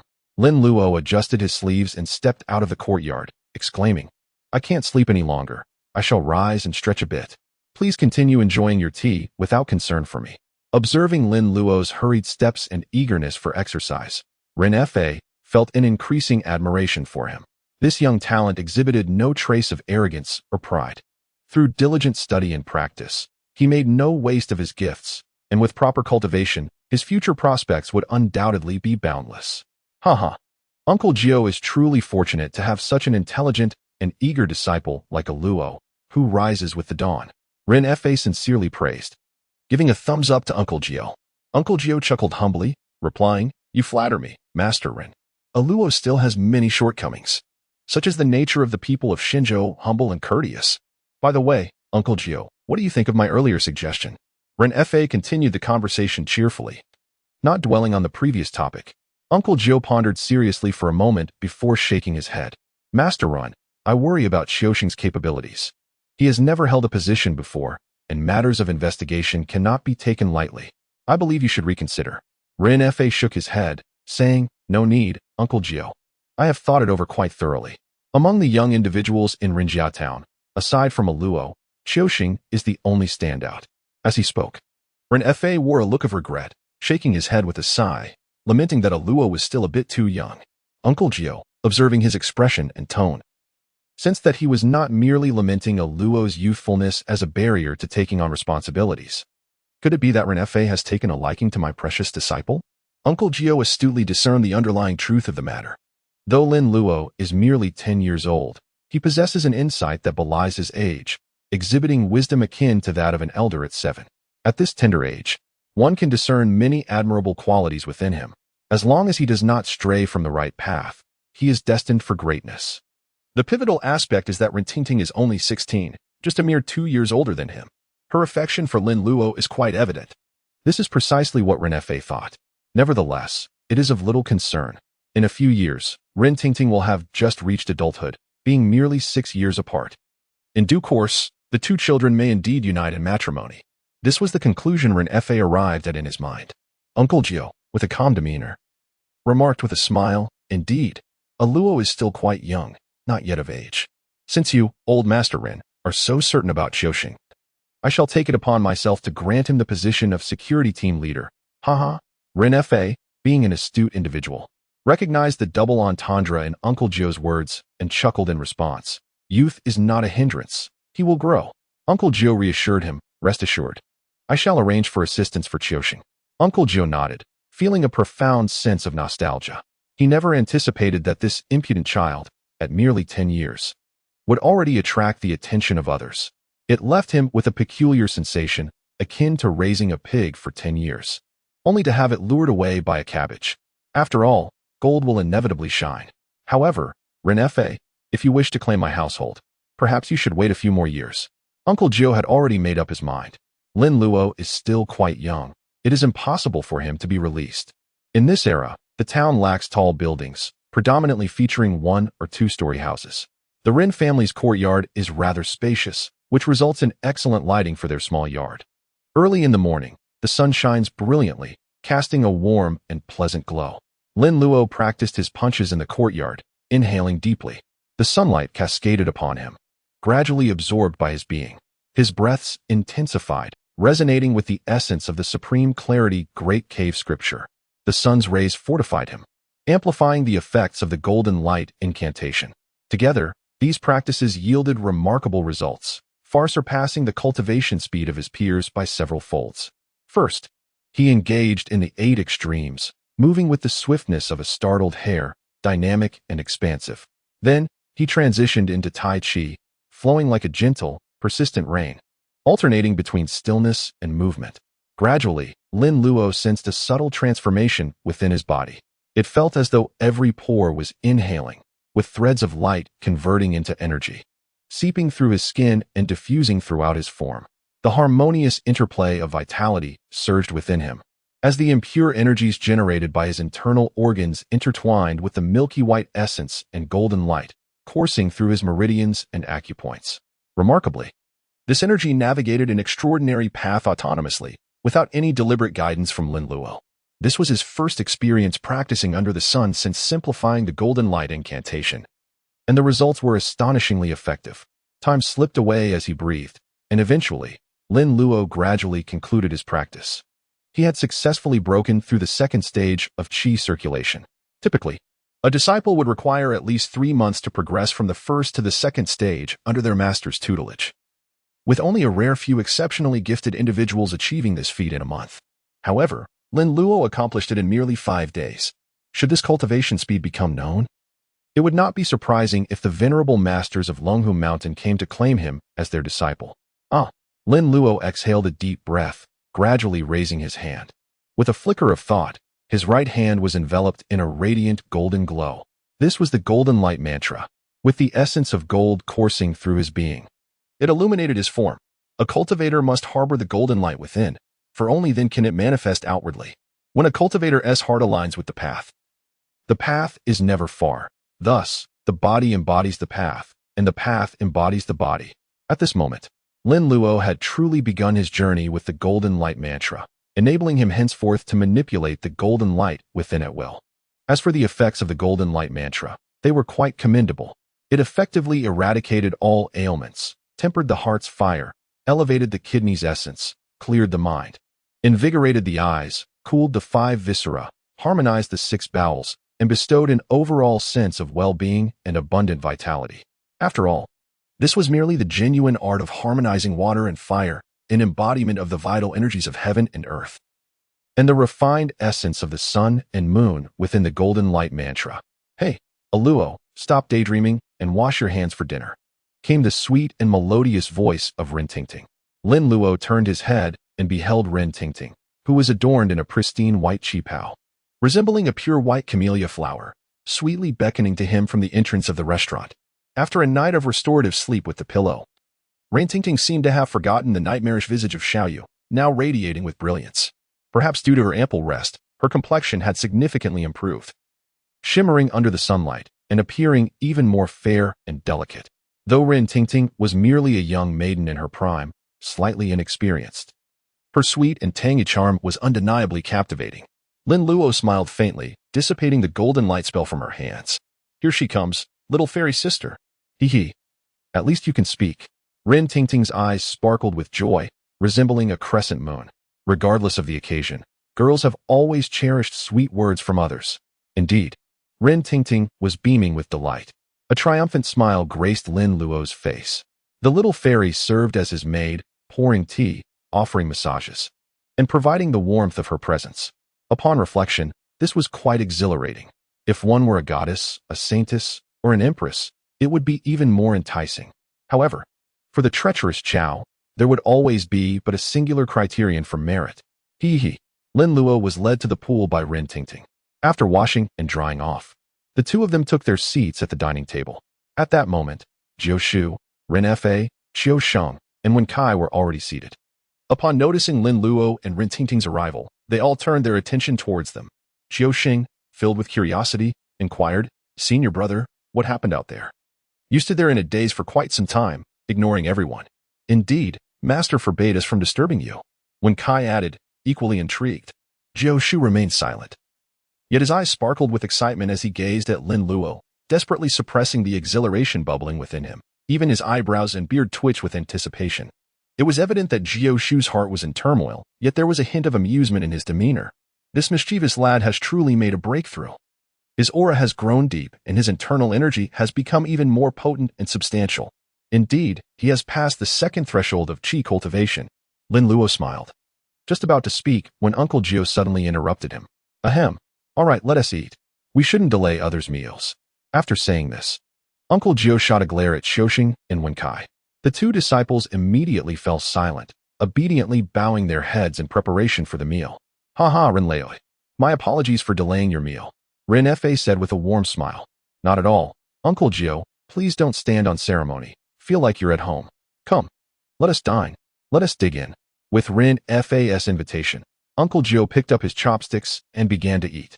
Only then did Qiusheng and Wenkai dare to join in, behaving like well-mannered children, fearful of incurring Uncle Jiu's wrath.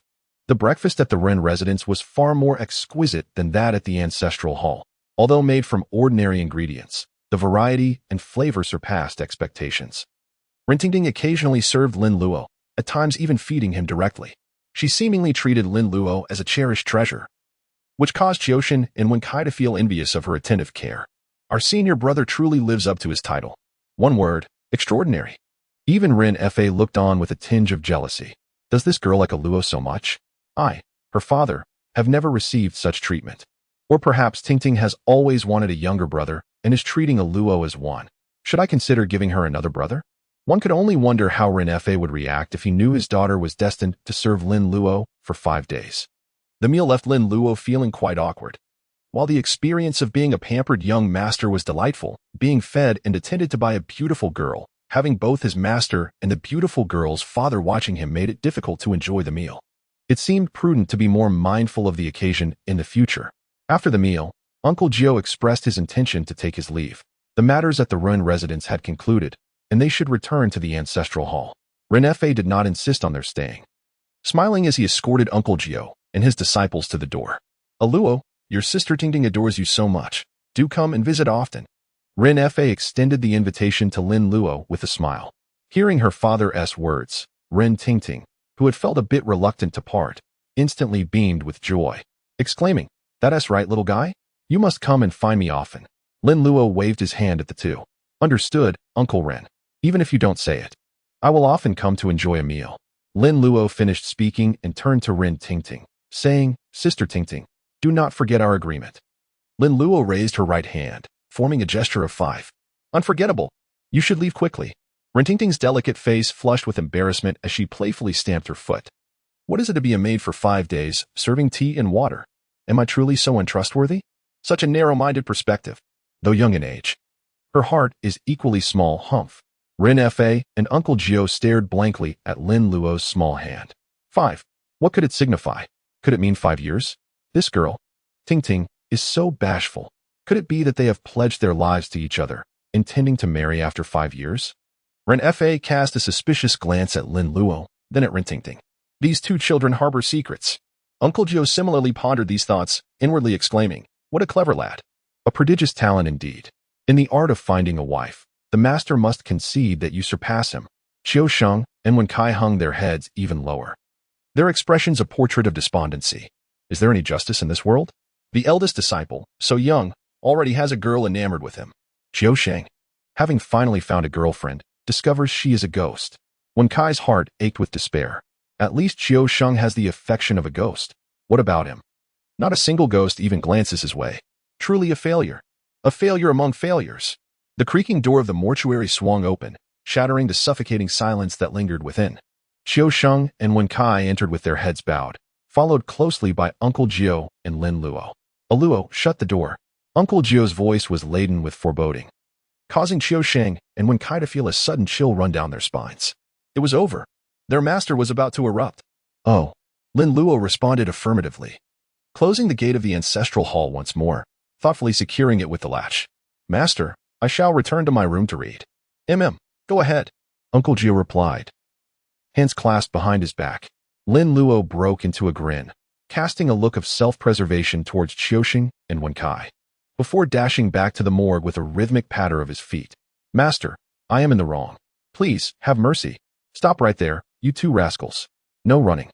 Not running would be foolish.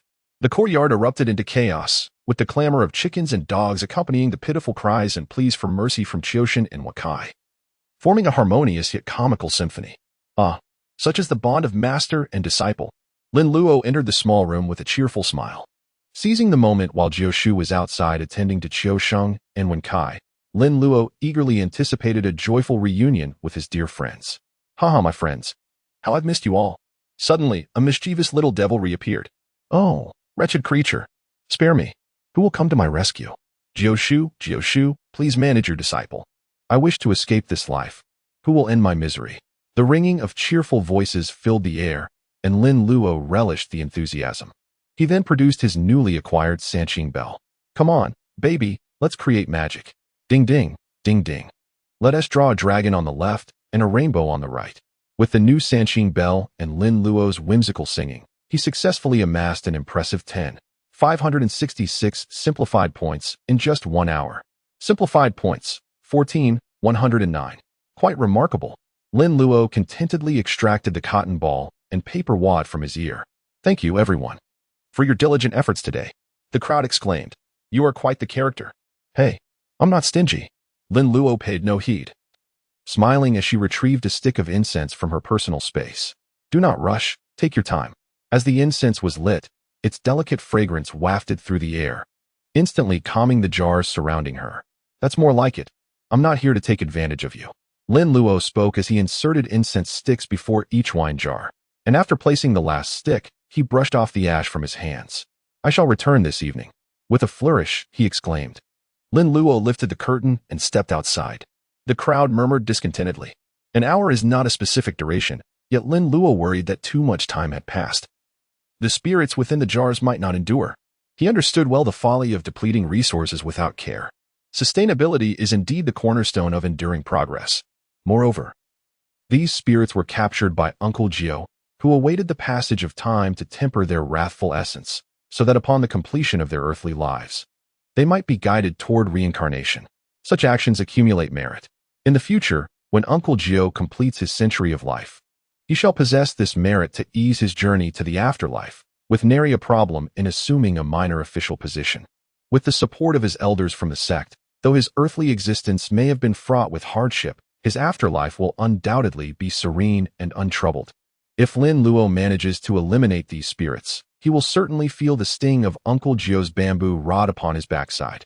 Uncle Jiu entered from outside, and, upon seeing Lin Luo engrossed in his reading, immediately displayed a look of satisfaction. Luo, having completed his collection of simplified charms, Lin Luo was now perusing the talismans of Maoshan. He had reached a level where he could inscribe symbols on yellow paper, akin to the spiritual connection he forged while crafting paper effigies. Whatever thoughts occupied his mind would manifest in his drawings. However, it was imperative for him to familiarize himself with the various charms available. There were the corpse suppression talisman, the fiend repelling talisman, the protective talisman, the enlightenment talisman, and many others, alongside the incantations of Maoshan, such as the demon suppression spell, the spirit binding spell, the wind control spell, and the evil dispelling spell. Only by understanding their existence could he hope to craft them in the future. Without such knowledge, he would be hindered, utterly unaware of their application. Hearing Uncle Jiu call his name, Lin Luo lifted his head and flashed a sweet smile. Master, little rascal, what are you reading? Oh, it's the talismans of our Maoshan. Lin Luo casually set the book aside and poured a cup of tea for Uncle Jiu. Master, please enjoy your tea. Uncle Jiu took a seat opposite Lin Luo, nodded, and lifted the teacup to take a sip. After such a lengthy period of activity, he indeed felt somewhat parched. Luo, where is your gourd? It is in the treasure pouch. Lin Luo pretentiously sought out his treasure pouch and retrieved a gourd. In truth, the gourd had been residing in his personal space all along. Uncle Jiu took the gourd from Lin Luo, furrowing his brow as he examined it. Wasn't this the very gourd he typically used for drinking? It was not a magical tool for capturing ghosts. Then, last night, when Luo captured the ghost, did he not employ a spell instead? What incantation did you use to subdue that female ghost, Luo? The binding ghost spell. Lin Luo did not hide anything and spoke candidly. Hiss. Uncle Jiu felt a chill run down his spine, although he was aware of his disciple's exceptional talent. Hinting at a certain favoritism from their ancestral master, it became evident that he had underestimated his apprentice. If he could utilize the Luo Tian incantation, then surely the Three Pure Ones incantation was within reach. It appeared that his preparations were not in vain. The moment had arrived. Well done, my boy. Uncle Jiu exclaimed joyfully, patting Lin Luo on the shoulder. Indeed. However, do not let pride consume you. Remain humble and eager to learn. Do not hesitate to ask when in doubt.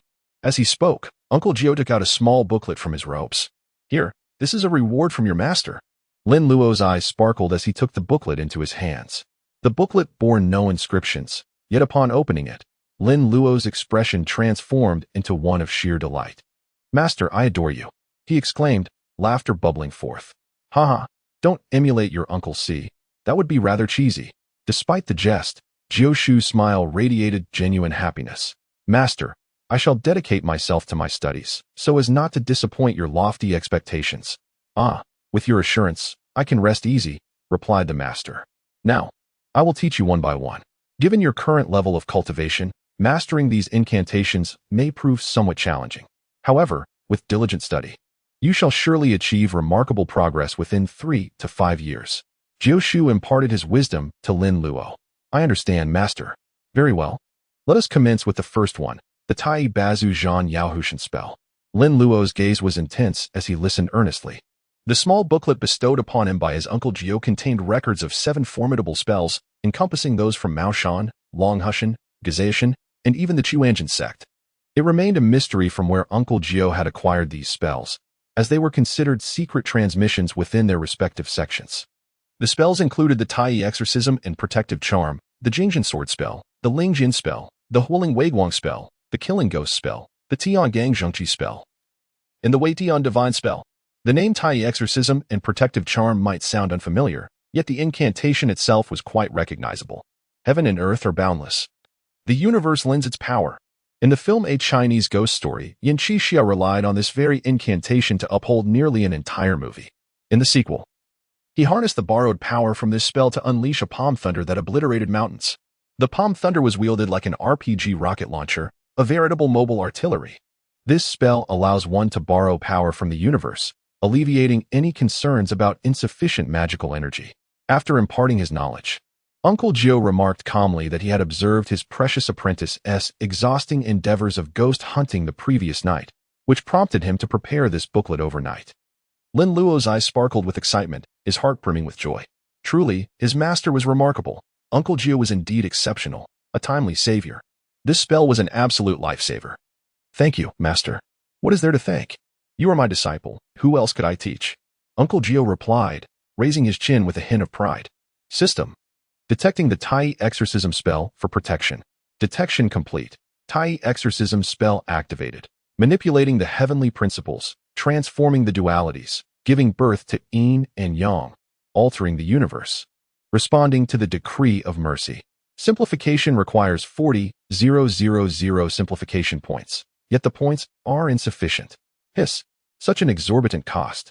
Lin Luo felt a sense of helplessness. Although this spell was divided into 4 minor incantations, it hardly warranted such an exorbitant price. Nevertheless, it could be worthwhile to attempt them separately, setting aside other matters. Acquiring the heavenly law borrowing spell was of utmost priority. Upon noticing Lin Luo lost in thought, Jiu assumed that Lin Luo had not comprehended the instructions. "Well then, I have finished explaining the Tai Bazu Zhaoyao protective charm. Is there anything that remains unclear to you, Luo? Please inquire swiftly." "No, master, I have grasped everything." "Let us proceed." Lin Luo eagerly turned to the next page. The Jingjin sword incantation. Summon the thunder and lightning, wield the celestial stars. Vanquish the wicked, uphold righteousness. The heavens descend with essence, the earth responds with spirit. The sun and moon manifest, the mountains and rivers take form. Uncle Jiu felt a twinge of helplessness. What was up with this disciple? Was he truly that astute? It left him with no sense of accomplishment in teaching. With a sigh, Uncle Jiu began to recount the tale of the Jingjin sword incantation. This incantation was crafted by our Maoshan ancestor, Sima Qingxin. Originally, it was accompanied by the Jingjin divine sword, but alas, the sword has been lost to time, leaving only the incantation behind. Lin Luo had some recollection of the illustrious Maoshan ancestors. Sima Qingxin, the national master of the Tang dynasty and a leader of the Taoist sect, was indeed of imperial caliber. He once forged 2 Taoist artifacts for Emperor Xuanzong of Tang, the Huanxiang mirror and the Jingjin sword. Prior to this, Taoist swords were primarily represented by the dual swords of Zhang Tianshi. However, the Jingjin sword redefined the concept of Taoist swords, as it was a singular entity embodying both yin and yang. The Jing represented the yang aspect, symbolizing the essence of light, with its blade inscribed with the Xinu talisman and the celestial constellations of the Northern Dipper. The Zhen embodied the yin aspect, signifying dark energy. engraved with the Gungshan talisman and the names of the 5 mountains and 4 rivers. The preface of the Jingzhen text states that the sword's surface harmonizes yin and yang, inscribing the laws of heaven and earth. The Qian utilizes the Kuei-gong as its pinnacle, while the Kuan employs thunder and lightning as its edge. Legend has it that when the Jingzhen sword is drawn, thunder and fire will inevitably follow. Any malevolent creature shall be reduced to ashes in an instant. It is truly a divine sword of Taoism, a treasured artifact of the Maoshan sect. Regrettably, it has been lost. This Jingzhen sword incantation, when combined with a Peachwood sword or the 7-star sword, can similarly summon thunder and fire. However, the power is immense, and the Peachwood sword often cannot withstand it, so one must exercise utmost caution when invoking this incantation. Uncle Jiu earnestly advised Lin Luo. Lin Luo nodded. System, detect the Jingzhen sword curse. The detection revealed, with the power of the celestial gang, what can withstand? With the fury of thunder, what can resist? Simplification requires 10,000 simplification points. Is simplification necessary? Wait a moment. Lin Luo's heart raced. He had not anticipated this would be yet another spell costing 10,000 points. Alas, his master had acquired such a multitude of incantations, rendering him utterly destitute. Initially, with over 10,000 simplified points at his disposal, Lin Luo believed he could manage his expenditure judiciously, only to realize he was merely seeing the world from a narrow perspective. Although the Spirit Sword spell lacked the potency of the Jingzhen Sword spell, as he witnessed last night, when combined with magical artifacts, it could indeed command a sword. Hiss! Lin Luo's eyes suddenly brightened. So, the spell used by Uncle Jiu last night was indeed the Spirit Sword Charm. The Maoshan swordsmanship is actually the Spirit Sword Charm. System, detect the Spirit Sword Charm. Detection of the Spirit Sword Charm, Qinjiang Jing Kuan, responding to the spirit of the sun and moon, shattering mountains and calming seas, commanding the might of the 10 directions. Simplification requires 10,000 simplification points. Is simplification necessary? Not for now. Let us wait a bit longer.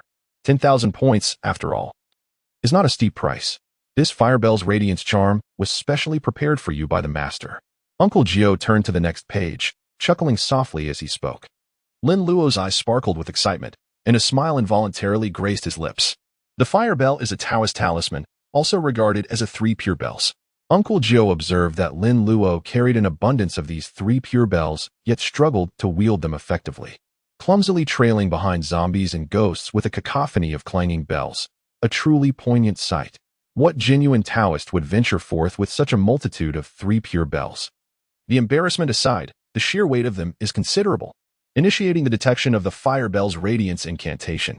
The detection revealed the Firebell's Radiance incantation, Golden Firebell, shattering the malevolent spirits. By the decree of Jade Purity, may light illuminate the 10,000 miles. Simplification requires 5,000 simplification points. Should it be simplified? At last, an affordable incantation has appeared. Simplify. What am I waiting for? Does one not know that this humble Taoist essence is the 3 pure bells? The Firebell's Radiance incantation has been simplified to shake the bell and let the heart's desires manifest as boundless light. Marvelous. No need for intricate gestures or incantations. Merely shaking the bell will suffice. The exhilaration of having a cheat code is delightful. Onward. Master, what comes next? Lin Luo turned to the next page. The Exorcising Curse is an exceptionally effective and powerful incantation for dispelling malevolent spirits. The Supreme Lord taught me this curse, alongside my divine methods. With the yellow deity before and the Yu chapter behind, the Divine Master wields authority without fear of the mighty, first vanquishing wicked spirits, then severing the night light. Which deity does not submit? Which ghost dares to stand against? The Might of Heaven spell can exorcise demons and quell evil, commanding spirits and generals. In Lin Luo's eyes, this incantation seemed to be an exaggerated boast, almost bursting with bravado. I wield the Might of Heaven, with rivers, sun, moon, mountains, seas, and stars at my command. The 33 celestial deities bow beneath my authority. Just look at this incantation. It nearly claims that I am invincible, that the entire world belongs to me. Upon inspection, he was taken aback. 100,000 simplification points. This incantation could easily overshadow that Western charlatan's claim. Let there be light. Uncle Joe's expression was grave as he earnestly stated, Luo, this Might of Heaven spell may be somewhat difficult for you to grasp at present. Although this incantation may seem somewhat ostentatious, akin to mere bluster, when your cultivation reaches its zenith and you wield the might of heaven, you may truly ascend to the 33 heavens and descend to the 18 hells, executing your will without hindrance. Gods and spirits shall obey. Lin Luo nodded, her small face adorned with a bewildered expression. Uncle Jiu sighed, a smile gracing his lips as he gently tousled Lin Luo's hair. Master understands your skepticism. I too was once a non-believer, until one fateful day. Haha, well, let us move on to the next. Lin Luo's lips twitched slightly as he glanced at Jiu Shu, remaining silent. A staggering sum indeed. This was the most expensive purchase he had encountered, second only to the Dao De Jing and the Tai Shan Ganing Pian. The pure heart mantra was merely 15,000. Master, I truly believe. Why not elaborate on the events leading up to that day? The Tianyang Jingqi mantra is essentially the cultivation method for the Tianyang Jingqi, also known as the true formula of Tianyang Jingqi. Both the Xinxiao sect and the Tianqin sect practice this method. However, the Tianqin sect refers to it as the three lights of righteousness, which holds some distinctions from the Tianyang Jingqi of the Xinxiao sect. Lin Luo blinked and curiously inquired, Master, what is the true method of celestial vitality? The true method of celestial vitality is the foundation, the keystone, and the gateway to the cultivation of thunder law. Without mastering the celestial technique and cultivating the true method of celestial vitality, one cannot possibly practice the thunder law. Lin Luo stroked his chin, refraining from interrupting Uncle Jiu. The golden light divine spell could similarly invoke the powers of thunder. In the heavens, there exists the heavenly talisman star, and within humans, the heavenly talisman acupoint. By aligning the practitioner's internal heavenly talisman acupoint with the corresponding heavenly talisman star, a harmonious flow is established within their bloodline, culminating in the formation of the talismanic energy shield, which serves to repel malevolence, cleave through barriers, and open pathways. When spiritual essence is abundant, one can attain unity with the Tao. This is quite akin to the golden light divine spell. Indeed, after all, the golden light divine spell also absorbs starlight.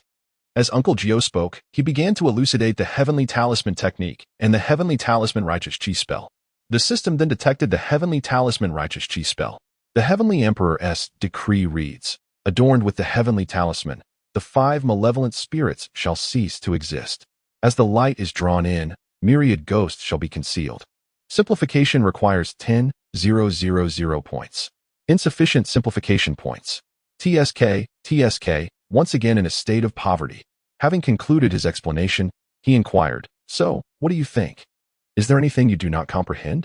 Your master is here to enlighten you. Uncle Jiu looked at Lin Luo, raising an eyebrow.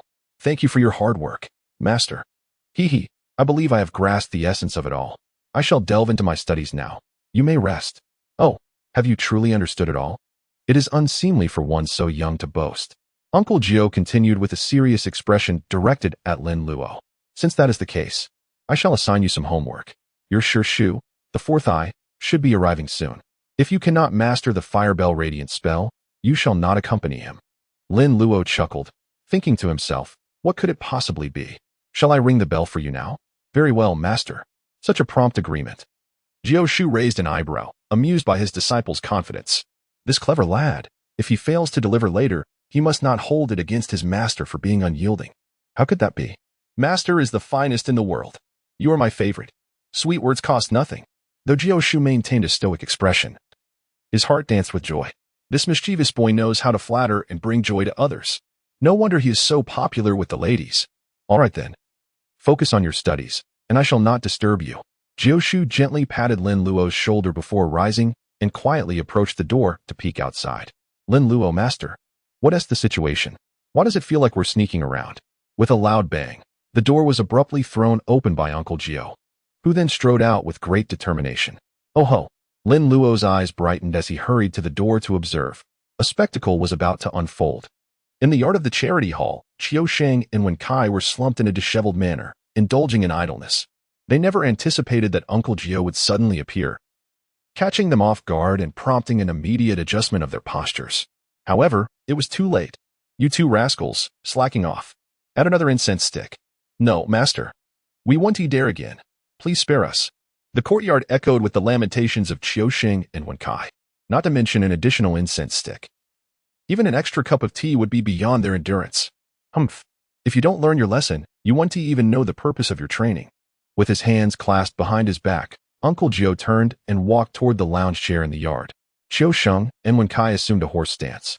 Their faces contorted in expressions of agony, struggling to straighten their backs as their legs trembled involuntarily, beads of sweat cascading down, yet they dared not relax. To slack off under the watchful eye of their master, had they lost their minds? No slacking off. Hold your stance properly. After reclining, Uncle Jiu took out his pipe, leisurely digging for tobacco. With a sharp strike, he ignited a match, lighting the tobacco and savoring a puff, exhaling clouds of smoke. Wen Kai. Wen Kai abruptly snapped back to attention. Master, I wasn't slacking off. Hold your stance. If you slack off again, I'll arrange a French-style funeral for you. Wen Kai's face contorted in greater agony. Indeed, their master was quite petty, holding grudges. Had he known, he would have kept his mouth shut. Qiu Sheng. Uncle Jiu exhaled smoke, casting a glance at Qiu Sheng. Qiu Sheng's legs trembled even more. Typically, he could hold a horse stance for 2 incense sticks without a hitch. His foundation steady. However, the exhaustion from 2 nights prior had left him severely drained. Sleeping alone wouldn't suffice to recover. Master, I was slacking off either. Stop shaking your legs. Master, I can't control them. Qiu Sheng was on the verge of tears. His legs had a mind of their own. Oh, wasn't he at all about merriment? Not merriment. Master, I no longer seek pleasure. Qiu Sheng shouted. Be quiet. Your senior is studying inside. If you disturb him, you'll both have 3 more incense sticks. Hiss. Both Qiu Sheng and Wen Kai held their breaths, terrified that the sound of their breathing would disrupt Lin Luo's reading. Watching his 2 disciples in such a pitiful state, Uncle Jiu could hardly contain his anger. It was truly frustrating. Look at you two, a worthless one, bringing shame. And a fool, lost in delusions of grandeur. Taking you both as disciples has truly brought me misfortune. Master, I may be a bit dull, but I'm not entirely without skill. Wen Kai softly retorted. Indeed, it was the female ghost who bewitched me. It was not intentional. Qiu Sheng also began to defend himself quietly. Isn't this enough for you? I am utterly embarrassed. It's one thing to lose face at home, but must it also extend to the outside world? I think it would be best to find you something to occupy yourselves with, lest you accompany me and further disgrace me. Both Qiu Sheng and Wen Kai were taken aback. What does this mean? Hearing the master's words, does he intend to send them away? Master, please do not frighten me. What do you mean by that? Qiu Sheng asked anxiously. Jiu Shu shot an irritated glare at Qiu Sheng and replied tersely. What do you mean? You have been harmed by the female ghost, and your path of cultivation is now irrevocably closed. What should I do? Although Qiu Sheng was aware of his lack of talent for cultivation, Jiu Shu's words still left him feeling quite despondent. It sounded as though his condition was beyond remedy, a fatalistic resignation. I have discussed this with Lord Ren, and we are preparing to have you join the security team in Rinjia town as the captain. What? Qiu Sheng immediately sprang up, his eyes gleaming with excitement. Is this true? This time it can't possibly involve ghosts, can it? Really? I would be the captain. Wen Kai stared in disbelief. What are you exclaiming about? Quiet down. Hastily, Qiu Sheng and Wen Kai composed themselves again. Qiu Sheng, no longer trembling, eagerly inquired, Master, is this truly the case? Please do not jest with me. I would much rather play with you than let a ghost toy with you. Jiu Shu glared at Qiu Sheng, who instinctively recoiled. This matter has already been settled with Lord Ren. He will handle the arrangements. You simply need to await further news. After finishing his statement, Jiu Shu took a puff of smoke and turned his gaze towards Wen Kai. Wen Kai, who was filled with envy, felt a surge of excitement as he realized that perhaps there was something for him as well. Master, what about me? You. What else can you do? From now on, guard the ancestral hall diligently. This hall will eventually be yours. Jiu Shu raised an eyebrow and said with a hint of finality. That cannot be. If Qiu Sheng is to be the captain, surely I can at least be a small captain. Qiu Sheng could not help but boast. Wen Kai retorted, do not flatter yourself. Are you even capable of handling local ruffians or capturing notorious thieves? You wouldn't dare harm a chicken, so what use would you be in the security team? Wen Kai immediately countered, who says that? Have you not seen me handle my chickens? Even if you dare to kill chickens, it does not imply you can capture thieves. Your skills would likely lead to you being caught by a thief instead. Nonsense. You little rascal. Master, Qiu Sheng is slandering me. He is slandering me. Uncle Jiu's countenance darkened as he gazed upon his 2 disobedient disciples, and he gradually rose to his feet. Qiu Sheng and Wen Kai immediately fell silent. casting hopeful glances at Uncle Jiu. Humph, unrepentant as ever. Each shall face an additional incense stick. Ah, no, master. I have realized my error. Nightfall arrived as expected. Qiu Sheng and Wen Kai felt as if they were two desiccated fish, utterly exhausted. Assuming a horse stance, they initially managed, but as time dragged on, it became an ordeal, each second stretching into an eternity. In the past, when Uncle Jiu had them squat, he would not supervise, allowing them to slack off. Today, however, he was vigilant, and any sign of laziness would result in further punishment. Who could endure such torment? Were it not for the encroaching darkness and the need to prepare dinner, Qiu Sheng and Wen Kai would still be outside. Tonight's dinner was particularly sumptuous, featuring chicken, fish, and 2 platters of vegetables. Qiu Sheng and Wen Kai devoured their meals with the fervor of the famished, fortunate that Uncle Jiu and Lin Luo had modest appetites. Otherwise, they would surely have gone hungry. After dinner, Wen Kai and Qiu Sheng busied themselves with washing the pots and dishes, while Uncle Jiu took Lin Luo aside to review his assignments. Upon noticing that Lin Luo had memorized the 7 incantations he had taught, he nodded approvingly. This disciple indeed possessed talent. Having only been instructed once, he had retained the information. The next step was diligent practice and profound comprehension, striving for mastery at the earliest opportunity. Once Qiu Sheng and Wen Kai concluded their chores, they entered the room. Master, please enjoy some tea. Master, allow me to massage your shoulders. The two transformed into eager attendants, ready to serve Uncle Jiu. Uncle Jiu shot them a disapproving glance and replied curtly, "No need for that. Sit down." They complied, settling into their seats with the demeanor of diligent students. Now, it was time for serious discussion. The matter concerning the Ren family was quite troublesome, prompting Mr. Ren to be particularly generous. As Uncle Jiu spoke, he produced a small pouch, untied it, and poured out its contents, a clattering cascade of 50 silver dollars. "The government takes half," he declared, pushing aside 25 coins. "The remainder shall be mine." He then set aside another 10. Logically, the 3 of you should divide this equally, $5 each. Qiu Sheng and Wen Kai's eyes sparkled with anticipation.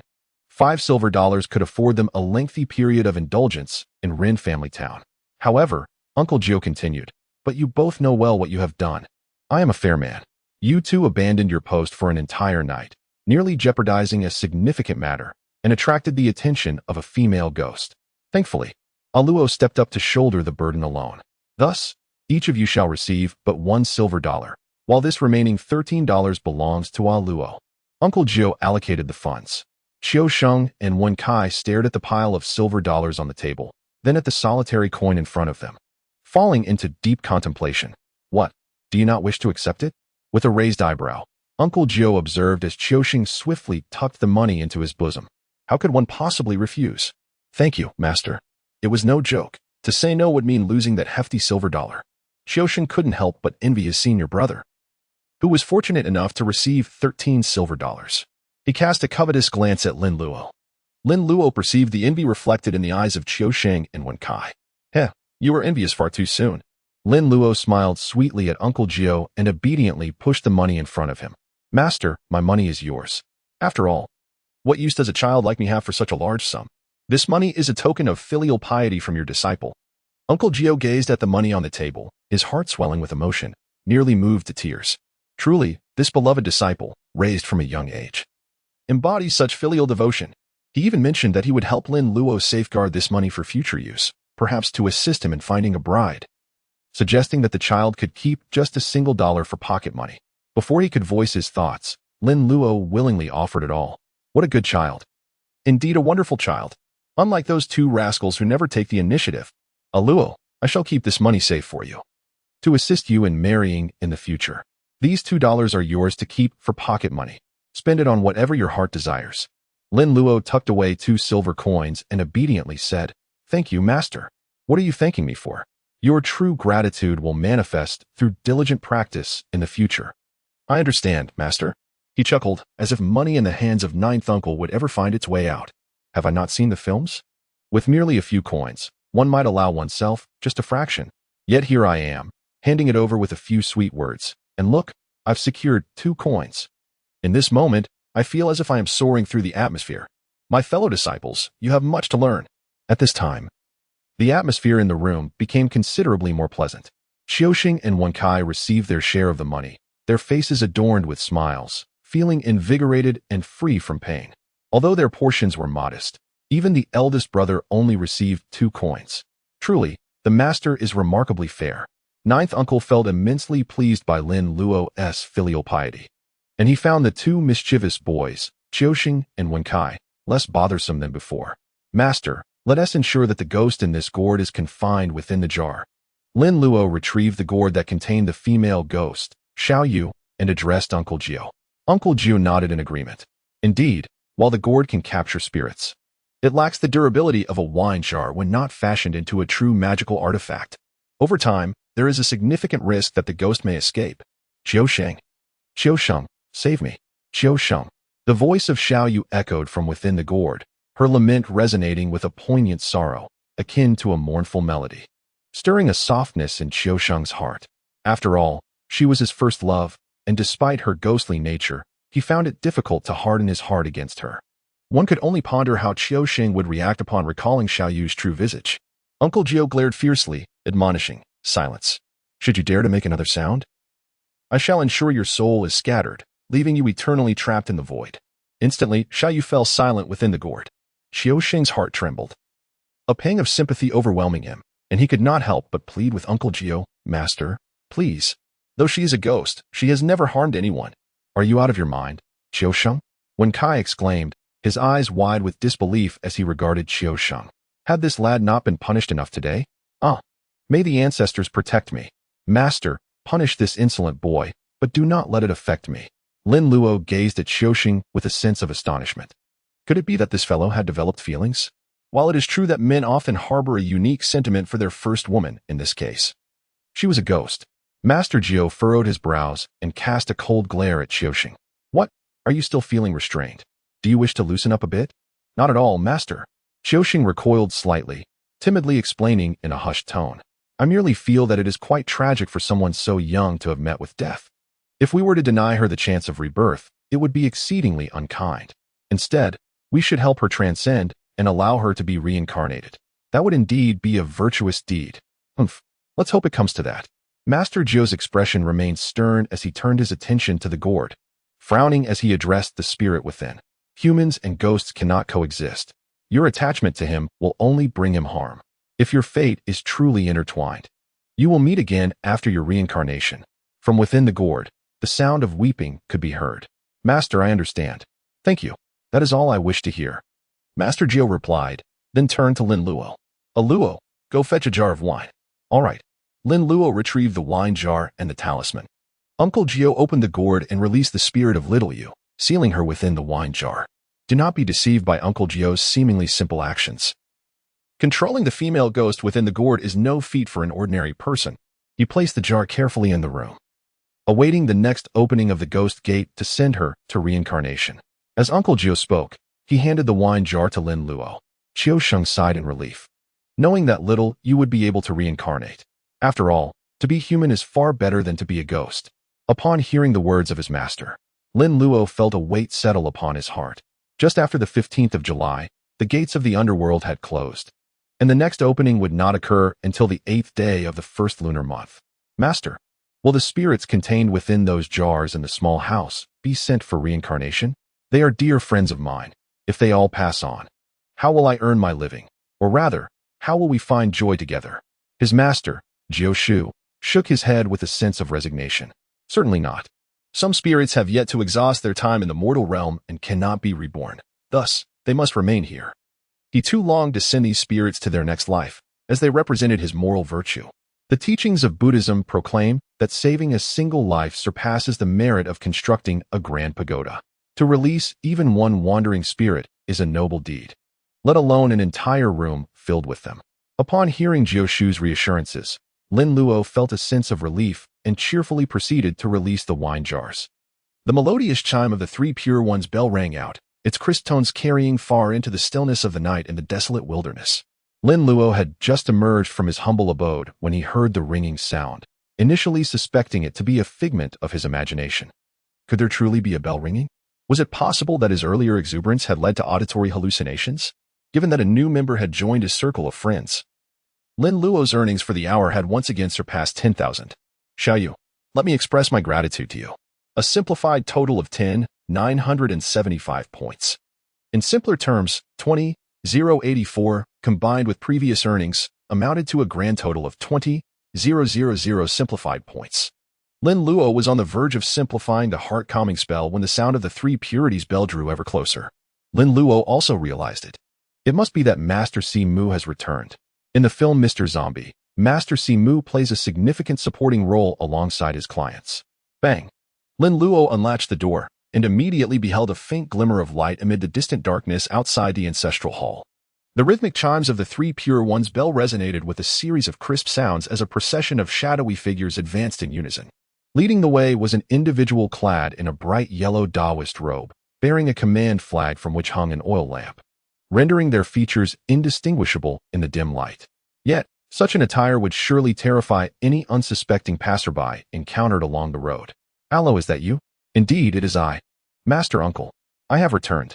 Lin Luo stood at the entrance of the ancestral hall, exclaiming with a smile, the moment I caught sight of that petite figure. "I knew it was you." Taoist Simu chuckled heartily, shaking the Sanqing bell and quickening his pace. Lin Luo pouted, at merely 10 years of age. Standing at a height of 1.60 m was hardly short. In recent days, Lin Luo had experienced a notable growth spurt, and fortunately, he had previously opted for larger-sized clothing, or else he would have faced the dilemma of ill-fitting garments once again. Hearing Lin Luo's call, Uncle Jiu emerged from the inner room, donning his attire. Upon recognizing that it was Simu who had arrived, he promptly approached. "Senior brother, junior brother, come inside. Luo, please assist in bringing them in." Uncle Jiu instructed Lin Luo. Simu had initially wished to hold his ground, recalling his previous visit when he had expressed his thoughts. Lin Luo was still quite young, making it difficult to control the walking corpses. However, upon closer inspection, Simu was genuinely taken aback by the aura surrounding Lin Luo. Goodness, he had reached the second stage of Qi cultivation, and the energy in his first meridian was likely already full. Such a rapid pace of advancement, had he been consuming elixirs? Even with elixirs, such speed was unfathomable. "Senior brother, Luo has progressed to the second stage of Qi cultivation," Simu exclaimed in astonishment, gazing at Jiu. Jiu, with his hands behind his back, nodded nonchalantly, affirming, "Indeed, he just broke through today." Hiss. It had only been a short while, and he had already advanced to the second stage. Simu Taoist handed the Sanqing bell to Lin Luo, his eyes constantly scrutinizing him. With Lin Luo's current level of cultivation, controlling the walking corpses was merely child's play. Yet, "Senior brother, what is your reaction? Must you feign indifference? Your disciple is so exceptional, and yet you choose to act aloof." Simu Taoist felt a pang of jealousy within. Lin Luo smiled as he shook the Sanqing bell, ushering his master's client into the mortuary. At that moment, when Kai was soundly asleep, such a carefree individual, he simply moved on from any troubles, finding solace in a full stomach and peaceful slumber. Lin Luo settled these clients and lit incense, causing such a commotion that when Kai remained blissfully asleep. Indeed, Uncle Jiu's evaluation was quite accurate. He slept like a pig, making him perfectly suited for overseeing the righteous establishment. "Senior brother, you are fortunate.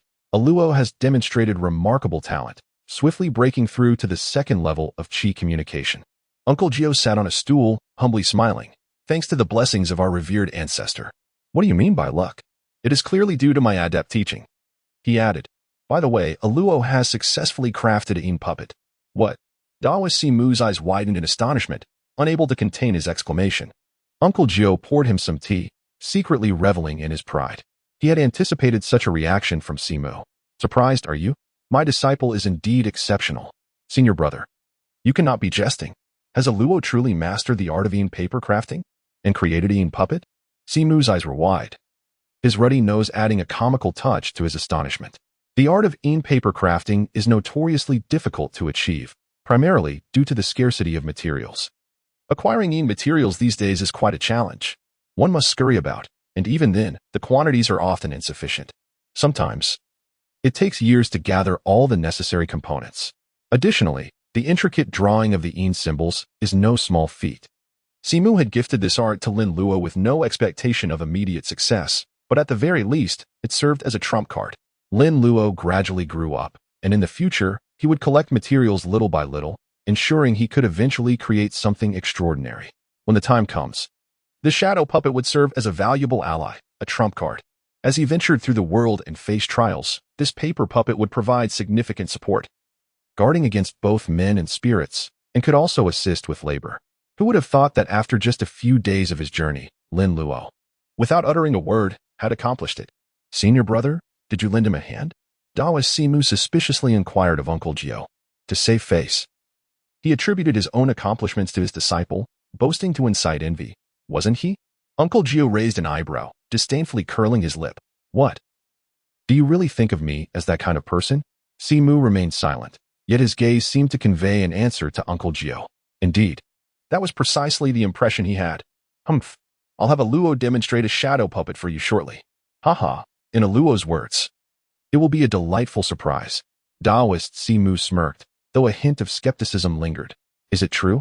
My senior brother appears far too confident for it to be a mere fabrication. Just then, Lin Luo entered from outside, carrying a tray laden with food. Daoist Simu, you've come so late. You must not have eaten yet. The corpse handler lived such a life, hidden by day and active by night, with meals often at irregular intervals, enduring sleepless nights. Without a cultivation base, such individuals would easily suffer from hair loss, or worse, sudden demise. In youth, one might withstand it, but as age crept in, one would age rapidly and physical health would deteriorate. Thus, it was essential to maintain a stable routine of early rising and regular meals, treating oneself kindly. Though Daoist Simu had a cultivation base and his hair was intact, it had already begun to show signs of graying, despite not being particularly old. Luo, you arrived just in time. Your master claims you can indeed create shadow puppets now. Is that true? Daoist Simu asked Lin Luo directly upon his arrival. It's true. Not only have I made shadow puppets, but I've also crafted shadow steeds. Hiss, so many. Luo, how did you manage that? Daoist Simu exclaimed, his eyes wide with disbelief. Was the material truly that exceptional? Surely he hadn't used all the resources his senior brother had accumulated over the years. Well, senior brother has indeed been generous with Luo. Materials of this nature are quite expensive in the spirit market. It's quite simple. I just did it. Even though Uncle Jiu had heard Lin Luo say such things before, hearing them again still caused him some discomfort. Not to mention Daoist Simu's reaction. Hiss. This little brat. He is even more boastful than his master. Truly, the student surpasses the teacher. Daoist Simu glanced at Lin Luo, then turned to Uncle Jiu, then back to Lin Luo, and finally returned his gaze to Uncle Jiu. Uncle Jiu felt uneasy under Daoist Simu's scrutiny. Simu, what are you staring at? The four-eyed elder's mouth twitched slightly as he grinned and remarked, I see that Aloe bears no resemblance to you. Yet how did he learn to speak in such an irritating manner, mirroring you perfectly? Uncle Jiu immediately widened his eyes in disbelief. What kind of talk is this? Aloe is my disciple. If he does not resemble his master, does he then take after you, his shirshu? Moreover, where is the evidence that my speech is irritating? What do you mean by that? Aloe merely speaks the truth. How can that be irritating? Speaking the truth. The art of crafting in paper effigies is remarkably simple. Conscience in hand. Admit it, it is indeed simple. Uncle Jiu's eyes widened even further as he nodded. Indeed, it is simple. So what? What do you say? I cannot believe it. You do not believe it? Fine, Aloe, demonstrate for him. Let him witness just how simple it truly is. Observing the bickering between his master and shirshu, akin to two children squabbling, Lin Luo felt a wave of exasperation wash over him. These two, whose ages combined exceeded 70 or 80 years, were still engaged in such trivial disputes. Let us do it then. I wish to see just how simple this art of in paper effigies really is. The four-eyed elder retorted defiantly, seizing a sword from beside him. Aloe, if you can create a in puppet, behold, this sword belonging to your shirshu shall be yours. Uncle Jiu's eyes lit up. This sword belonged to his esteemed disciple and held significant value. Four-eyed elder, you made this promise. My disciple still lacks a proper magical instrument. Humph, unlike you. As a master, I do not withhold a few magical tools from my disciple, the four-eyed elder declared, lifting his chin in a manner suggesting he wished to outdo Uncle Jiu. Indeed, my role as a master has not been particularly successful. My disciple has only just reached the second threshold of chi cultivation. TSK, you, sir, are lacking in martial ethics. The four-eyed elder's nostrils flared as if he were about to erupt. Lin Luo eagerly poured a cup of wine for Daoist Simu, hastily offering words of comfort. There are benefits to this, so let us engage with enthusiasm. Master Uncle, the journey must have been arduous. Please have a drink while I fetch the materials. Humph. Considering your esteemed status, I shall refrain from quarreling with you. Taoist Simu raised his cup and swiftly drank it all in one gulp. The warm yellow wine alleviated some of the fatigue that clung to him, and his irritation began to dissipate. Unfazed, Jiu poured himself a glass. Though a sly smile played upon his lips, causing Taoist Simu to feel a sense of foreboding. That smile of yours seems rather duplicitous. After years of camaraderie, Simu was well acquainted with Jiu ways. Whenever Jiu plotted mischief, he donned that same insidious grin. But at this moment, Simu was the only one present. Was his brother intending to deceive him? Wait, I only mentioned that a Luo could accomplish it. What if a Luo cannot? Taoist Simu inquired of Jiu. If he cannot, I shall offer you my golden sword, ensuring you do not suffer loss. How does that sound? Jiu replied with a cheerful demeanor. His golden sword was a remarkable artifact, crafted from coins he had painstakingly collected throughout his travels, a collection of well-preserved, sunlit coins from prosperous times, woven together to create a weapon of considerable might. In the realm of the ethereal, it was indeed a rare and exquisite treasure, a gem among magical implements. Goodness! Such grand stakes! Simu exclaimed in astonishment. His own sword was merely a replica of the Jingjin sword, though it was of commendable quality. Having served him well in vanquishing countless demons and warding off malevolent spirits, it paled in comparison to Jiu golden sword, composed of the great and small 5 emperors. With a chuckle, Jiu sipped from his cup. I told you, I wanted you to experience a surprise. Humph. Then I shall observe closely. Master uncle. Lin Luo returned, carrying a bamboo basket filled with materials for crafting paper figures. The four-eyed Taoist scrutinized the contents of the basket: bamboo strips, fine strings, glue, pigments, and paper. They appeared to be nothing more than ordinary items, devoid of any sinister elements. The four-eyed Taoist cast a suspicious glance at Lin Luo. Are you truly going to create spirit puppets with these? He inquired. Do you and your master take me for a fool? Indeed. Lin Luo nodded, pulled over a small bamboo stool, and began to busily engage in his tasks. The four-eyed Taoist frowned.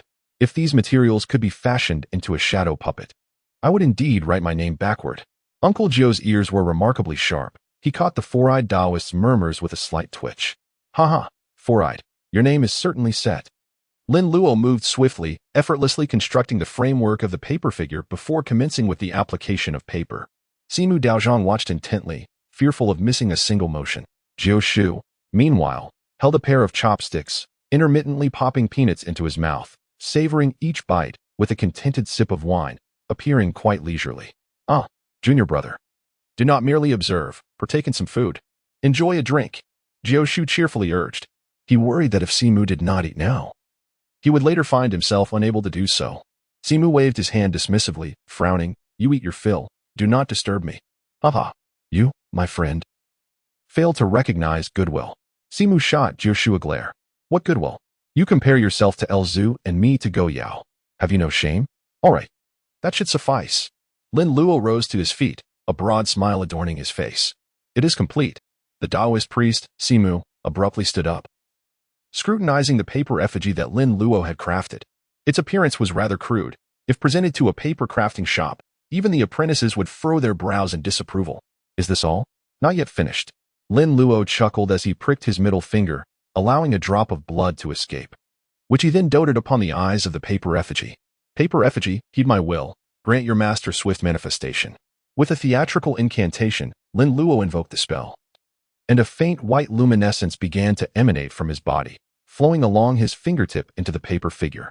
The eyes of the Taoist priest, Simu, widened in astonishment. Before him, the crude, unrefined paper figure began to transform into a wrinkled, green-haired zombie. Splutter! The drink in Jiu mouth erupted, splattering Simu's face. How on earth did that rascal conjure Ren Weiyong? Simu stood in dumbfounded silence, utterly aghast at the sight of the zombie, his mind reeling. Indeed, it had been manifested. Wiping the liquor from his face, Simu gazed incredulously at the creature before him. This is a zombie.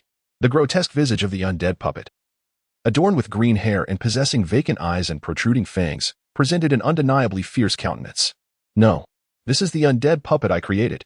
Lin Luo spoke to the figure before him, Ren Weiyong, urging him not to be shy and to perform a dance for everyone.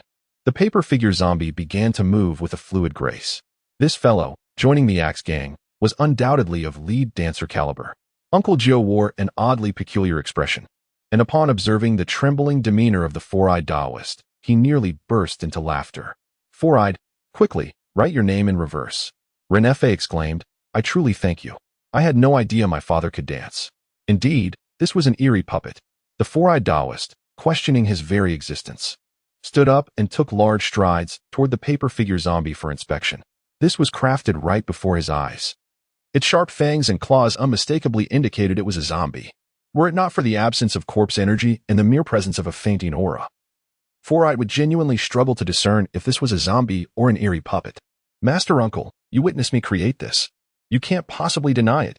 Lin Luo raised an eyebrow and spoke. Simon's lips twitched. What kind of talk was this? I am your master's uncle, and I could be rather mischievous. You little rascal, this sword is now yours.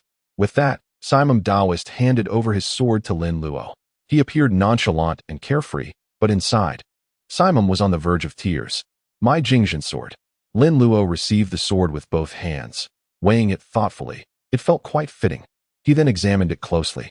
The sword was substantial, its sheath and hilt crafted from metal, seemingly a blend of brass with other alloys. Brass, being a young metal, is associated with the sun and possesses the ability to ward off evil and suppress malevolence. It is commonly employed in the creation of Taoist talismans, compasses, and the reflective surfaces of yin-yang mirrors. The sheath was intricately engraved with the patterns of the Southern Dipper's 6 stars and the Northern Dipper's 7 stars. Due to Simon Taoist's frequent wear, the sword was remarkably smooth, clearly indicating that his master uncle had often handled it. Lin Luo eagerly unsheathed his sword, only to discover intricate inscriptions adorning its blade. The more he examined it, the more familiar it appeared. One side of the sword bore the name Jingyang, while the other was inscribed with Jinin. The inscriptions on the Jing side were written in seal script, featuring characters such as Xinyo, sun, moon, spring, summer, autumn, and winter, accompanied by the Big Dipper's 7 stars. The characters were interspersed with 6 circles, each representing a celestial body: the wood star, the fire star, the earth star, the metal star, and the water star. These 5 stars corresponded to the 5 seasons, with the water star symbolizing winter, denoted by 2 circles. Below, the Big Dipper was depicted. Conversely, the Jin side of the blade was inscribed with the seal script characters Gangshan, Wuji, Dai, Huai, Heng, Jiang, Song, He, Hua, Ji, Heng, and Fengyan Ladian. The characters Wuji represented Earth, while Dai, Huai, Heng, Jiang, Song, He, Hua, and Ji symbolized the 5 peaks and 4 rivers, with Fengyan Ladian relating to thunderous magic. As the preface of Jingzhen elucidates, this sword harmonizes the dualities of yin and yang, encapsulates the symbols of heaven and earth, and encompasses celestial phenomena in the 5 peaks and 4 rivers. Master Uncle, this sword is indeed forged in the likeness of the Jingzhen sword, isn't it? Lin Luo's eyes sparkled as he gazed at Simu. Simu nodded, appearing quite astonished. You know about the Jingzhen sword? Did your master tell you? Indeed. My master taught me the incantation for the Jingzhen sword. I never expected my esteemed uncle to be so considerate as to present me with one. Though it may be a replica, when paired with the Jingzhen sword incantation, its efficacy surpasses that of ordinary magical swords and peachwood blades. Moreover, even without the incantation, the power of this sword should not be underestimated. Simu's lips twitched, and Xian followed suit, mirroring his expression. Lin Luo's words struck him with an inexplicable pain. Master Uncle, you have bestowed this sword upon me, but what shall become of you? Lin Luo gazed longingly at Simu, wondering if such a splendid item could truly be reclaimed by his master. Simu, with a dismissive wave of his hand, reassured him, Fear not, for one does not venture into the world with merely a single sword. As he spoke, Simu opened his suitcase and extracted yet another sword.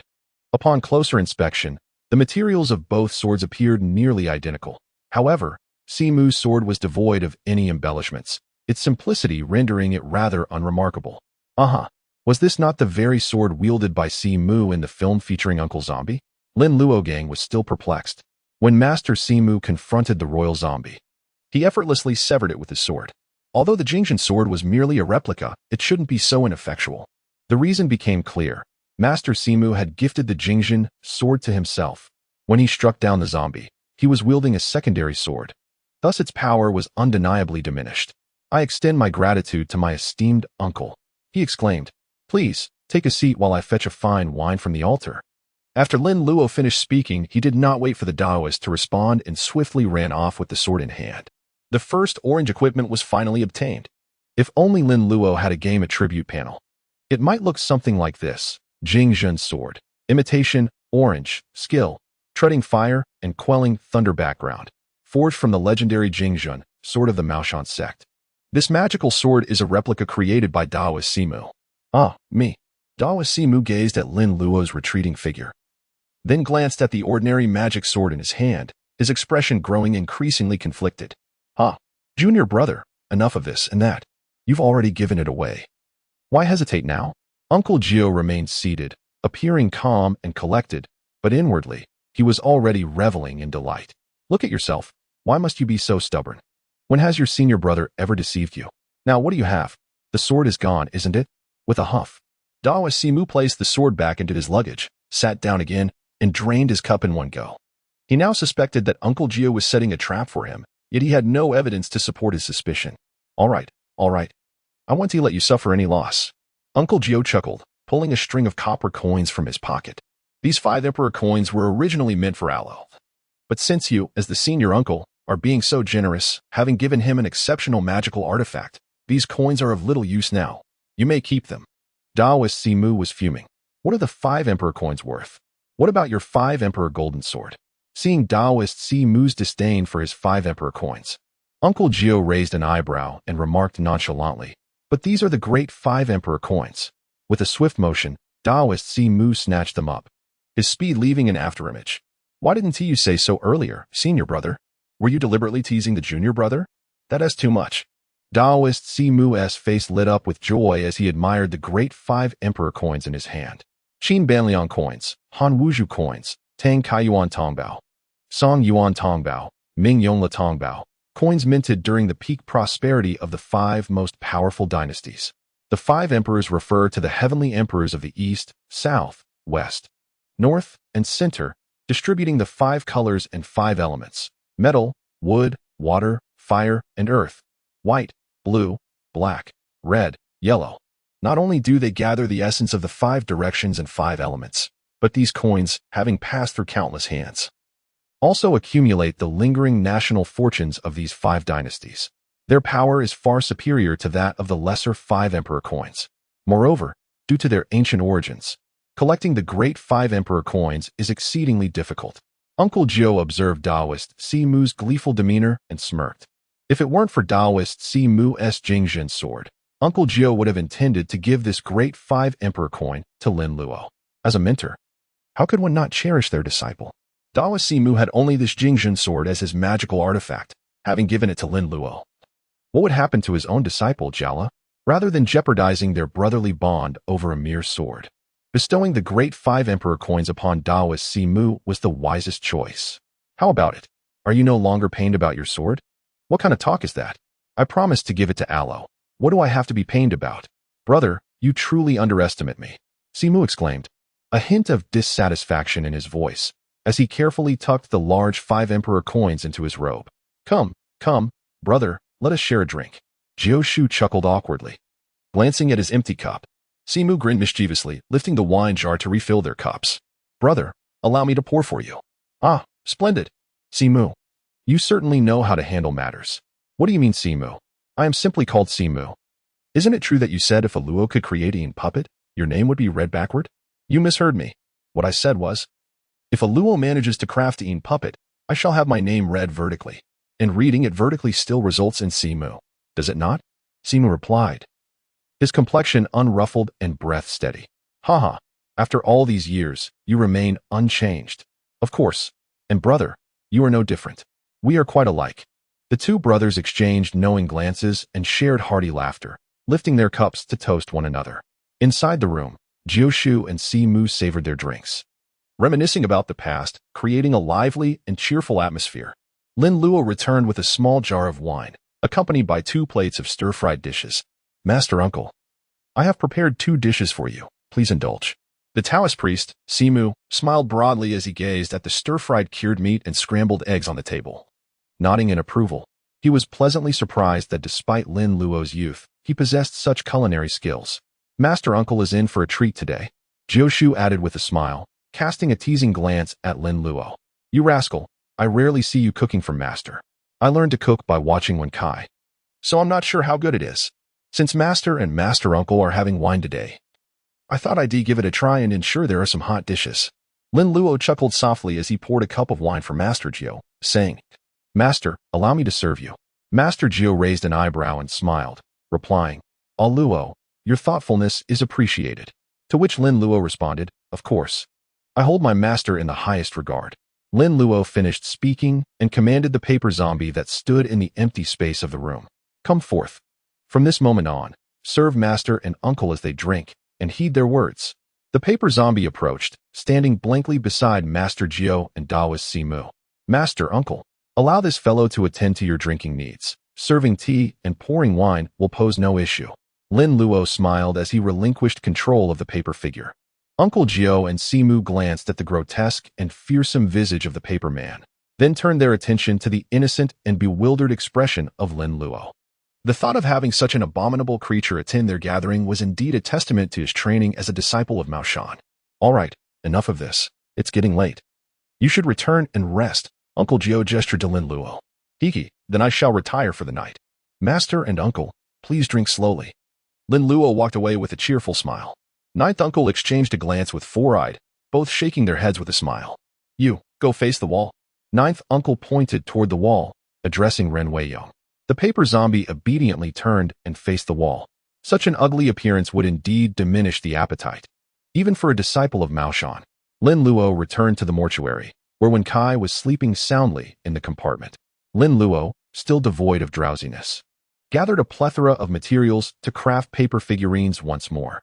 Following the confrontation with old Master Ren, both the paper warrior Away and the paper elder brother were rendered unusable.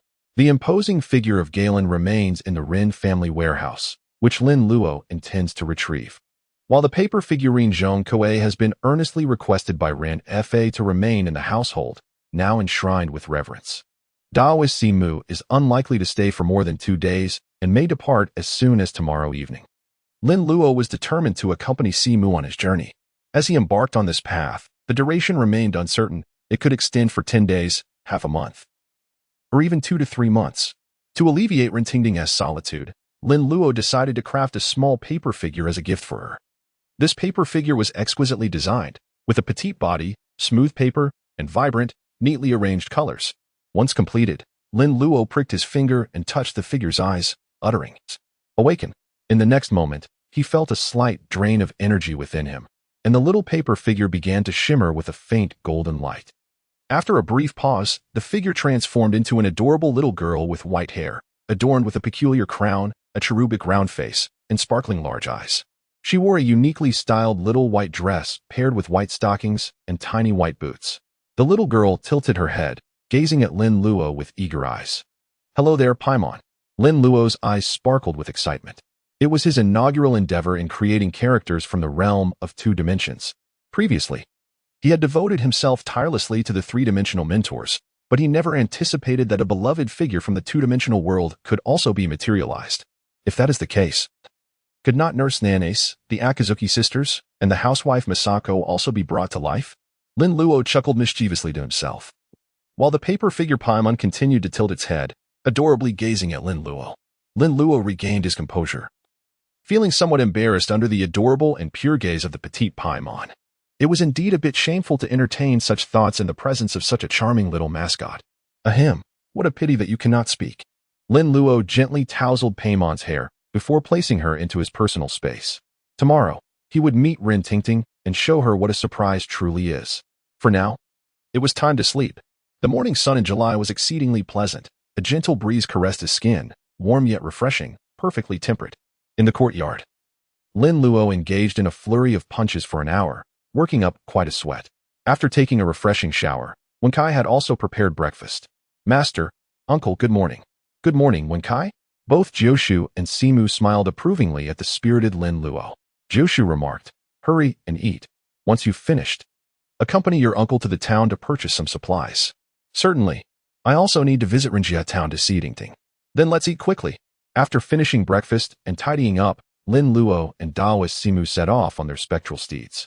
The spectral steeds moved with impressive speed, and it wasn't long before they arrived at Rinjia town. Daoist Simu dropped Lin Luo off in front of the Rin residence before heading towards West Street, as his purpose for visiting Rinjia town was to replenish his materials. "Young Master Luo, you have arrived." A servant from the Rin household hurried to greet Lin Luo. "Is Tingting at home?" "The young lady is inside arranging flowers." "What about Uncle Rin?" "The master is also here, enjoying tea inside." Lin Luo nodded gently, choosing not to summon the servants, and directly made his way toward the main house. Upon entering, he beheld Rin Fa seated with his back to the door, savoring tea while perusing an account book, an abacus resting on the table, indicative of his calculations. Rin Tingting, noticing the shift in light at the entrance, turned her head and, upon recognizing Lin Luo, her face instantly brightened with joy. "Ah, Luo, you've come." Rin Fa, alerted by the commotion, turned around and, upon confirming it was indeed Lin Luo, chuckled heartily as he rose to his feet. "Ah, Luo, you've arrived. Has Uncle Jiu not come along?" "No. Today he accompanied Master Uncle to the town for shopping. Master Uncle left me to attend to his own matters, so I decided to drop by and visit Uncle and Tingting." Lin Luo smiled and explained, "Oh, you arrived just in time. I have something to discuss with you." Hearing this, Rin Fa chuckled warmly and invited Lin Luo to sit on the sofa. Rin Tingting, refraining from interrupting, hurried to the side of the sofa and squeezed in next to Lin Luo. "Tingting, pour some tea for a Luo." Rin Tingting's smile remained radiant as she joyfully poured tea for Lin Luo. She had been feeling quite bored at home, longing to go out. Yet her father wouldn't allow it. "Here, young master, enjoy your tea." Lin Luo raised an eyebrow, regarding Rin Tingting with suspicion. Such enthusiasm seemed rather peculiar. "Thank you. Sister Tingting, what does Uncle Rin wish to discuss with me?" Rin Fa's smile grew even more fervent, and Rin Tingting beamed at Lin Luo's affectionate address. It was no small feat for this brat to call her sister. "Thanks to your reminder, a Luo." The Rin family's grain shop received a substantial shipment of glutinous rice from outside, clearing out a significant portion of our stock. Our reputation in the neighboring towns has also improved, resulting in a modest profit. "Take this, a Luo." Rin Fa produced an envelope from his pocket and handed it to Lin Luo. Inside the envelope were 200 silver dollars, Rin Fa's token of gratitude for Lin Luo's insights regarding the glutinous rice business. It was also Lin Luo's rightful share of the earnings. Without Lin Luo, this lucrative rice venture would not have fallen to him. The Rin family shop had acquired glutinous rice from several neighboring towns, and once the news of the zombie outbreak spread, they capitalized on the notion that glutinous rice could counteract the zombies. Consequently, the price surged slightly above the norm, and sales skyrocketed. The Rin family merely raised their prices modestly, profiting from the difference, a small but noteworthy gain. "Then I shall not be polite.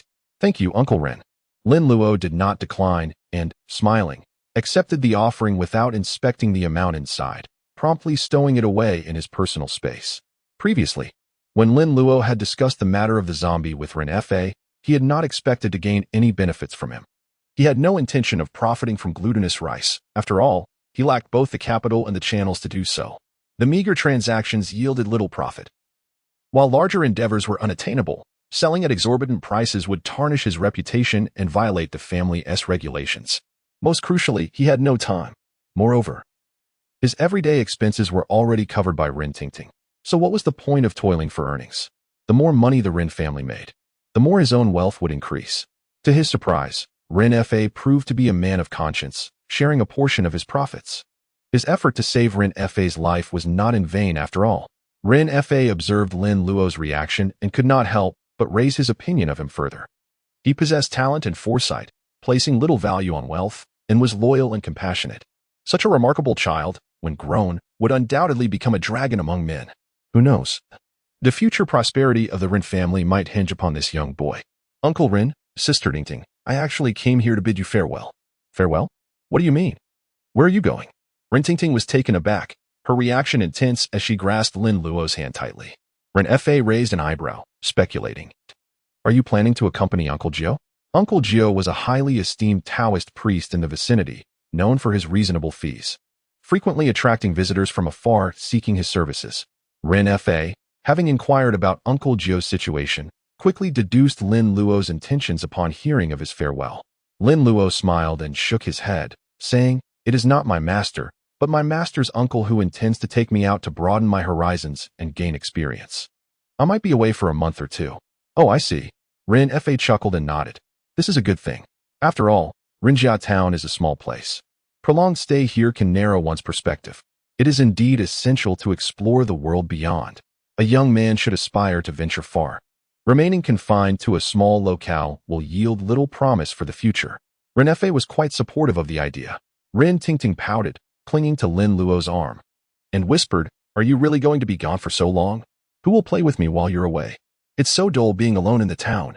I had anticipated this concern, which is why I have prepared a surprise for you. Upon hearing Lin Luo's mention of surprise, Rin Tingting immediately thought of the paper puppet, recalling how her inept cousin had been thoroughly beaten by a zombie.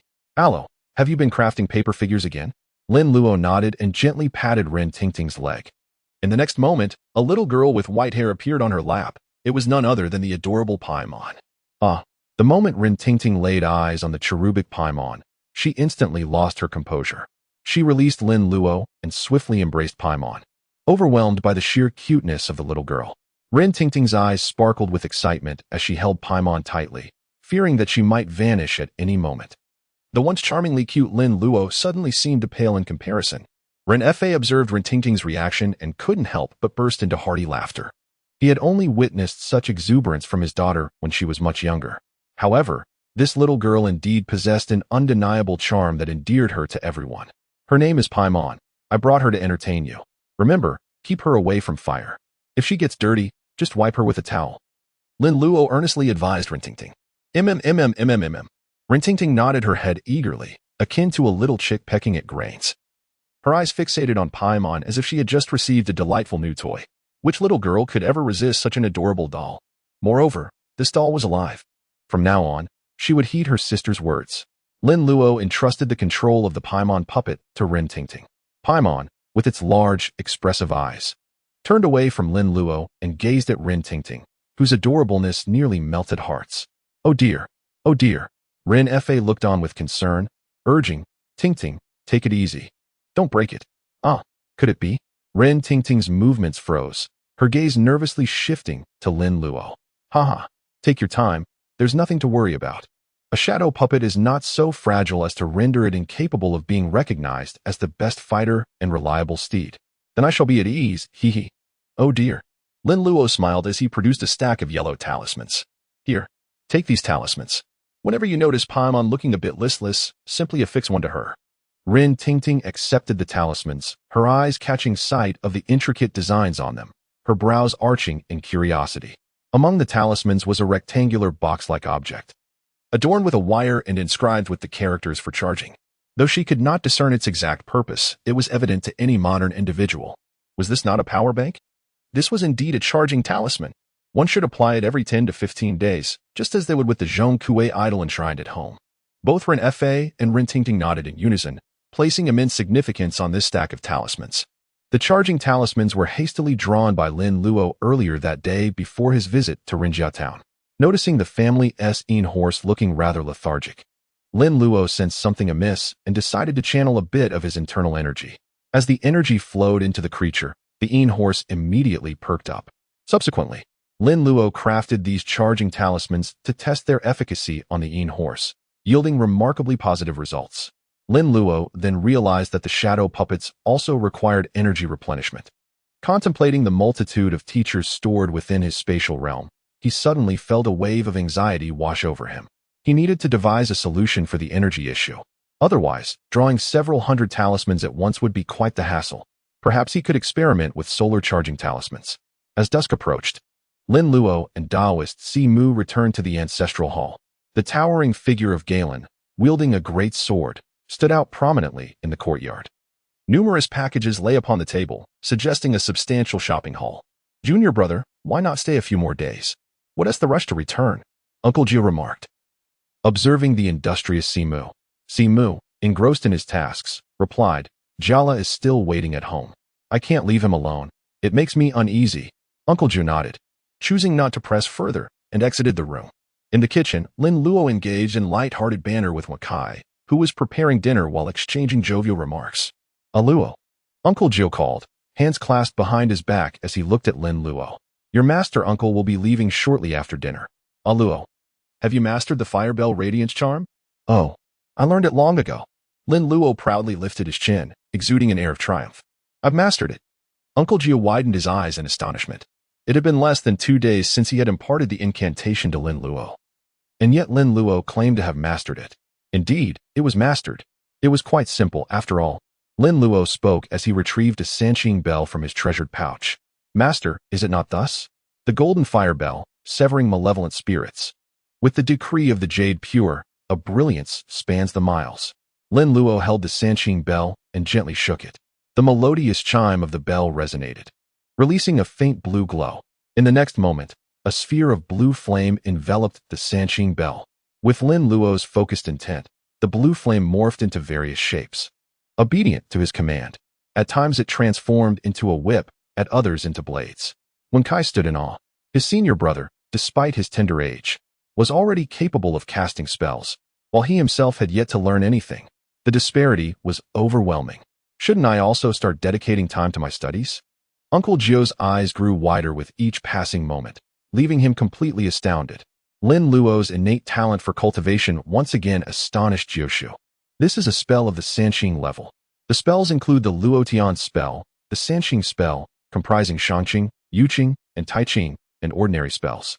If it were merely an ordinary spell, mastering it in a day or two would not be surprising. However, this is the Sanqing spell. How long did it take me to learn the Holing Weiguang spell initially? Half a month? Or was it a month? The intricacies of hand seals and incantations are quite cumbersome, requiring precise finger gestures corresponding to the spell and the manipulation of qi. Which is why the cultivation of such techniques is exceptionally challenging. Master, what do you think? Am I performing adequately in my studies of this spell? Lin Luo received the 3 cleans bell and inquired with a smile. Ahem. Not bad. It's quite similar to what I had during my early days. I suppose you've passed. When you accompany your master's uncle, remember to be obedient and refrain from mischief. Master Jiu straightened his demeanor, adopting the authoritative tone of a mentor as he cautioned Lin Luo. Rest assured, master. Do you not know me? I am the most well-behaved disciple. Lin Luo replied. Indeed. Master Jiu is remarkable. I can only hope to match his pace of cultivation with my own enhancements. Truly, it is astounding. Lin Luo remained oblivious to the peculiar expression on Uncle Jiu's face, confidently patting his chest as he spoke. Well, you all continue with the cooking. Uncle Jiu waved his hand and exited the kitchen, only to encounter the imposing figure of the paper man, Galen, in the yard, standing over 2 meters tall. Wielding a sword as tall as a man and clad in thick armor, the presence of such a formidable puppet undoubtedly promised safety. With this thought, Uncle Jiu set aside his final concerns. As for any reluctance, though it lingered, he was not overly troubled. The fledgling must eventually spread its wings and venture into the world. Allowing Lin Luo to gain experience and broaden his horizons was undoubtedly beneficial. Moreover, he would return after a while, so what was there to lament? After dinner, Dawa Simu donned his robe and headed to the mortuary. Uncle Jiu rummaged through the house and retrieved a pristine garment, seeking out Lin Luo. Luo, as you embark on this journey, heed your master's words. Observe and speak less. This attire has been prepared for you by your master. It is the robe worn by disciples of Mashan. Lin Luo put it on. The fabric resembling that of Uncle Jiu's robe, albeit without sleeves. It was a bright yellow, sleeveless Taoist garment. The garment fit him perfectly, as if tailored for him. Thank you, master. Lin Luo smiled brightly and expressed her gratitude, adjusting her clothes, appearing quite satisfied. Thank you for what? Just be careful when you go out. Don't get carried away, and remember to cultivate diligently and read more. Uncle Jiu advised Lin Luo, resembling a doting mother. Lin Luo chuckled softly, nodding in agreement, occasionally murmuring a few affirmative sounds. The sound of the Sanqing bell echoed through the courtyard. Master Simu had already escorted all his clients outside. Allo, it's time to set off. Coming. Lin Luo dashed out of the room, his luggage already prepared and hanging on the horse. Uncle Jiu and Wen Kai also arrived in the courtyard, watching as Master Simo escorted the client out of the ancestral hall. Disciple, please be cautious on your journey. And remember to bring a Luo back early. Uncle Jiu reiterated his concerns to Master Simo, though he spoke with a facade of indifference. His thoughts were already occupied with the hope that his disciple would return with the apprentice soon. Rest assured, brother, all will be well. You should head back and take some rest. Master Simo replied, waving his hand dismissively at Uncle Jiu. Lin Luo raised his small hand and waved at Uncle Jiu. Master, take care of yourself. I will return in a while. Uncle Jiu similarly waved back at Lin Luo, his heart swelling with reluctance in that moment. You rascal. Take good care of yourself. Eldest senior brother, come back soon. When Kai watched Lin Luo depart, feeling a deep sense of loss. Once, he had a companion to converse with. Now that Lin Luo had left, he was left to face solitude. When Kai, take care of Master. The voice of Lin Luo gradually faded into the distance. I understand, senior brother. In the dimly lit forest, numerous birds were startled into flight by Wen-Sai's cacophonous voice, creating a flurry of chirps and caws. Jiu Shu and Wen Kai stood before the ancestral hall, watching as Simu and Lin Luo slowly vanished into the darkness. Before turning back towards the hall, the spirits of the departed embark on their journey, while the living take heed. Daoist Simu shook the Sanqing bell in his hand, scattering a handful of paper money, chanting incantations as he did so. Uncle Master, are you not weary? Lin Luofu sat atop his steed, propping his chin on one hand, observing the four-eyed Taoist as he led his client forward, feeling rather bored. Not tired, the four-eyed Taoist replied, leaping ahead. Lin Luo was perplexed as to how. Upon entering the forest, four-eyed Taoist had transformed in such a manner. He took the lead, linking arms with the clients behind him. With a leap from the four-eyed Taoist, the clients mirrored his motion, leaving Lin Luo momentarily astonished. Previously, it had been the ringing of the Sanqing bell that caused these ghoulish figures to jump in unison. Master Uncle, do you require my assistance? Lin Luo inquired, observing the four-eyed Taoist's strenuous efforts in managing the corpses. The Taoist paused, glanced at Lin Luo, and shook his head, replying, No, your stature is too diminutive. The zombies behind you cannot reach your shoulders. But I am 1.60 meters. That's hardly short. Lin Luo's heart raced with determination. As an ambitious young boy, he firmly believed that his height of 1.57 meters could be rounded up to 1.60 meters. Indeed. Rounding up, he was almost 1.80 meters. And what about that? Lin Luo pointed to Ren Wei Yong beside Garen. Indeed, upon their departure, Lin Luo not only brought Garen along but also Ren Wei Yong. With such an unappealing appearance, he was unwelcome at home, so he was taken along instead. Upon seeing Ren Wei Yong, Simu Daozhang's eyes sparkled with a sudden realization. What a brilliant idea. Aluo, your cleverness astounds me. How did I not think of this? Come, stand here. Simu Daozhang beckoned Ren Wei Yong to take his place, assuming the role of the locomotive. He then removed a small talisman from the oil lamp and affixed it to Ren Wei Yong's head. With a stomp of his foot, he soared into the air, finally settling upon the arm of the walking corpse. The clients linked arms, reminiscent of a playful train game, their arms forming a makeshift sedan chair, perfectly accommodating one person. Speaking of the clients' postures, there was a commercial from years ago featuring a group of children playing a train game. In the final cut, 7 children were supposed to appear. Yet there were 8. This caused quite a stir at the time, resulting in the advertisement being pulled. Thus, it is advisable to refrain from such antics at night, and best to avoid them altogether during the day. Ah, what a delight. Simu Daozhang stretched lazily, feeling as though he had unlocked the door to a new world. Who knew guiding clients could be done in such a manner? Jump forward. Ren Wei Yong promptly began to leap ahead, with the clients behind him moving in perfect unison, bouncing along in tandem. Haha, Aluo, this truly works. Simu Daozhang exclaimed excitedly to Lin Luo, resembling a child in his exuberance. Lin Luo curled his lip and urged Yin Ma to catch up. The speed finally increased, at the pace observed earlier. Who could fathom how far they could leap in a single night? A howl echoed through the distant mountains once more. Lin Luo yawned and then pulled out a handful of sunflower seeds from his pocket, beginning to crack them open. Master Uncle, during your nighttime corpse transporting duties, have you ever encountered troublesome individuals who lack discernment? The four-eyed Taoist took a sip of water from a bamboo tube and replied, Indeed, I have faced such nuisances, but they were all vanquished by my Jingjin sword. As soon as the words left his lips, the four-eyed Taoist realized that the Jingjin sword was no longer his possession. Casting a glance at Lin Luo, who was carrying the very sword on his back, he could not help but pout. You little rascal, with something to eat. You can't even share a bit with your master, uncle? Greedy as ever. Lin Luo smiled as he urged his horse to approach Simu, offering him a pouch filled with sunflower seeds and peanuts. Simu hung the pouch in front of him and reached in to grab a handful. Just as he was about to indulge, suddenly he let out a soft exclamation upon noticing something ahead on the road. Before him lay a massive tree that had inexplicably fallen, completely obstructing the path. While ordinary individuals could easily crawl beneath it, Simu and his companions, being mere shadows of their former selves, could only hop along. Lin Luo cast a glance towards Garen. Garen, pave the way. With a commanding call from Lin Luo, Garen hefted his great sword and strode forward, his heavy footsteps resonating with a thundering sound. With a powerful strike, a resounding crash echoed as the formidable tree blocking their path splintered instantaneously. Zhang, the four-eyed Taoist, opened his mouth in astonishment, ultimately swallowing hard. This puppet of the underworld possesses an overwhelming strength. It is no wonder that practitioners of the dark arts are so enamored with puppet techniques and paper talismans. The combat prowess exhibited is truly terrifying. Techniques are akin to skills, while methods correspond to means of advancement. When one's level ascends too slowly, or is rendered stagnant, many opt to focus on honing their skills, even specializing in them. Although my level may not be high, my attack damage is formidable. Moreover, the more potent skills that do not necessitate high levels are often the most sinister.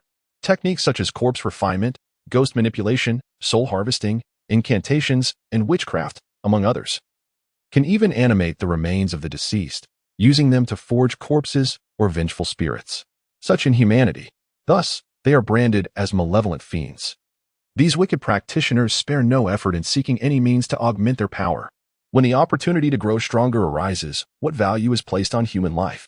Consequently, these malevolent beings gradually become neither human nor ghost. Even in death, they find themselves worse off than in the underworld, unable to reincarnate, condemned to exist as vengeful spirits, ultimately eradicated by righteous cultivators. Aloe, your innate talent is exceedingly high. Henceforth, remember not to become overly distracted by the sinister arts. The four-eyed Taoist admonished earnestly. It is a rare occurrence to have such a gifted disciple within the sect. Should he stray into the treacherous path of dark arts, the Taoist fears he would have to answer for it with his life. This paper talisman technique of the underworld was, after all, a gift he bestowed upon Lin Luo. Lin Luo chuckled, fully aware of what Master Simu was concerned about. Rest assured, Master Uncle, I delve into the Tao Te Ching and the great perfect scriptures every day. Upon hearing Lin Luo's declaration, Master Simu nodded and replied, that is indeed the best approach. The Tao Te Ching merits frequent study. In these times, cultivation is arduous, and the path is fraught with challenges. But that applies to others. Lin Luo now breathes deeply to cultivate effortlessly, basking in the sun, moon, and even the stars, growing stronger with each moment. The only aspect requiring attention is his state of mind. Speaking of which, Lin Luo recalls his heart purification mantra. System, simplify the heart purification mantra. The system responds, detecting the heart purification mantra's supreme celestial essence, adapting without pause. It expels evil and binds spirits, safeguarding life and providing protection. With clarity and wisdom, his mind remains tranquil. The three souls endure eternally, with no loss of essence. Simplification requires 20,000 simplification points. Simplification successful. Lin Luo's simplified points were instantly reduced to a mere pitiful 84. The purifying heart mantra was distilled to silence. Silence is golden. As long as one remains tranquil, the purifying heart mantra will automatically activate, dispelling malevolent spirits and protecting one's life, ensuring the permanence of the three souls while the spirit remains intact. Truly, this is a spell that consumes 20,000 simplified points, and its efficacy is remarkable. Yet, this sensation feels oddly familiar. Silence, tranquility. It bears a striking resemblance to the sage time. This concept was something I was well acquainted with in my previous life. The night swiftly passed, and light began to illuminate the horizon. With the assistance of Renwei Yong, their journey progressed rapidly throughout the night. Taoist Simu remarked that had he traversed this path alone in the past, it would have taken him 5 days. As dawn approached, Taoist Simu expertly guided Lin Luo to the entrance of a charitable cemetery. Behold, we have arrived. This is the Wanfu Charitable Cemetery in Shirley Town. Taoist Simu gestured towards the sign on the cemetery and spoke to Lin Luo. Every time I traverse this road, I stop here to rest. Lin Luo had scarcely slept through the night, yet his eyes sparkled with vitality, and he appeared remarkably energized. Having basked in the moonlight and starlight throughout the night, he felt an exquisite comfort from their glow, leaving no room for fatigue. Blessings upon the Wanfu charity. Lin Luo gazed at the sign of the mortuary, muttering to himself, a sense of familiarity lingering in his mind. While I am quite acquainted with Shirley Slope, why does this name, Shirley Town, resonate so profoundly? Aluos. We owe our swift progress to your spectral puppet. It has significantly accelerated our pace. At this rate, if we journey through the night, we shall soon arrive home. The prospect of an early return brightened the mood of the Taoist priest, who patted Lin Luo's shoulder and continued, "Upon awakening, my esteemed disciple shall treat. For there is a tea house nearby, both economical and delightful, renowned for its delectable rice dishes." Lin Luo nodded, for he was not particular about his food. He would eat anything.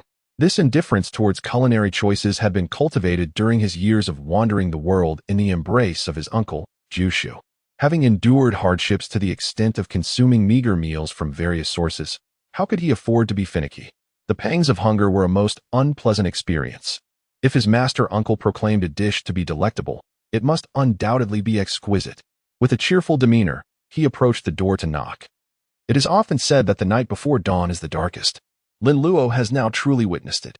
The starlight above is veiled, and the sun has yet to rise. The only illumination here emanates from the 2 white lanterns hanging at the Wanfu charity house and the oil lamp held by the 4-eyed Taoist. Knock, knock, knock. The sound of knocking is somewhat muffled. Who is it? At the same time, a deep voice reverberates from within the charity house.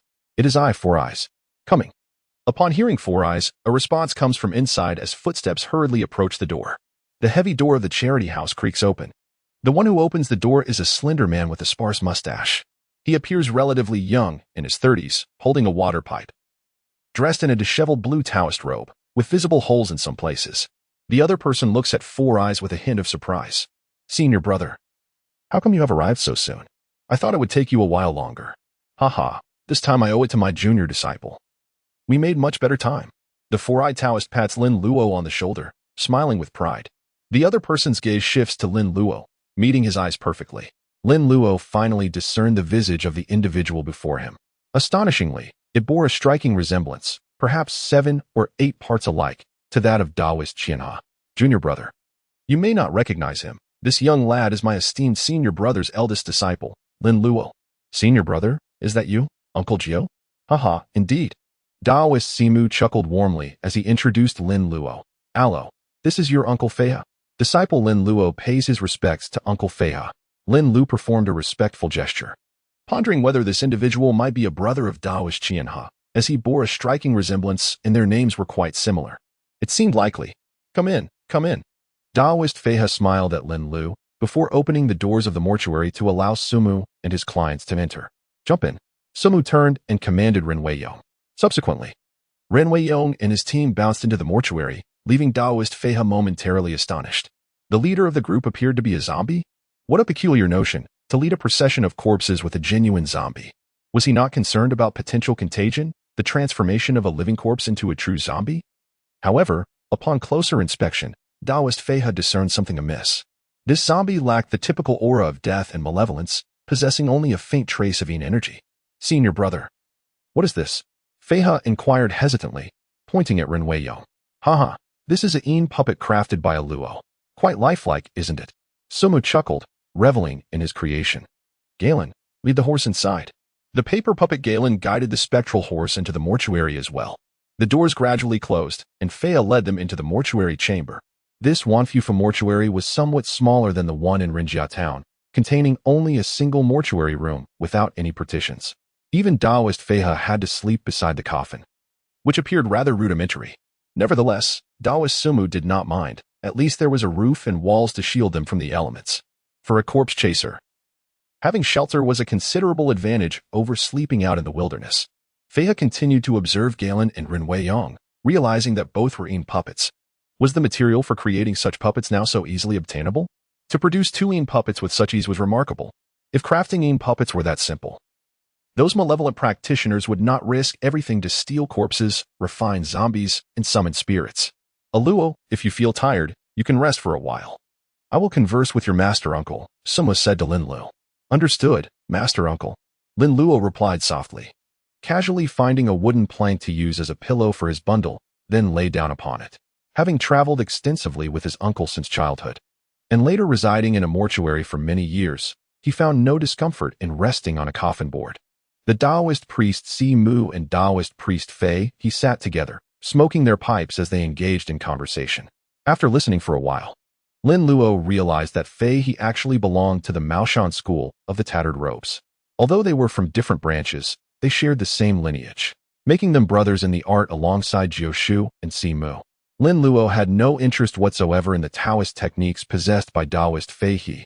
The tattered robes represented a path that involved invoking spirits, a practice that precluded marriage and procreation, leading to the end of one's lineage. He was eagerly awaiting the opportunity to expand the Lin family tree. After 3 to 5 years of cultivation, upon reaching adulthood, he would undoubtedly become a renowned handsome young man in the surrounding villages. The beautiful women wishing to marry him would have to line up from Rinjia Town to Shirley Town. Wonderful days lay ahead. There was no need to despair. After conversing with Fei He for a while, Simu, hearing Lin Luo's snoring, sought a place to rest as well. Having gone a night without sleep, he too needed to catch up on his rest. Lin Luo awoke to the brilliance of daylight, with the sun already perched high in the sky. When Lin Luo awoke, he found that Simu was still asleep, snoring thunderously, while Taoist Fei had seemingly vanished, likely having departed for some urgent matter. Lin Luo did not disturb Simu. Instead, he stepped out of the ancestral hall and engaged in a few rounds of boxing in the open space outside, stretching his muscles. The sun shone brightly overhead, and as Lin Luo absorbed some of its warmth, he felt a delightful sensation of warmth enveloping his body. He was uncertain how long he had been practicing. But just as he was preparing for another round, he noticed someone approaching from a distance. Lin Luo possessed exceptional vision and instantly recognized it was Taoist Fei He. Taoist Fei He also spotted Lin Luo from a distance and called out to him, hastening his pace. "Hello, where have you been, Master Fei He? You seem to have hurried back in quite a flurry." Lin Luo took a couple of steps forward and inquired with a smile, "Oh, there is someone in town holding a funeral, and I was invited to pay a visit. Seeing that you were sleeping soundly, I refrained from disturbing you." Fei He approached Lin Luo, noticing the beads of sweat from his diligent practice.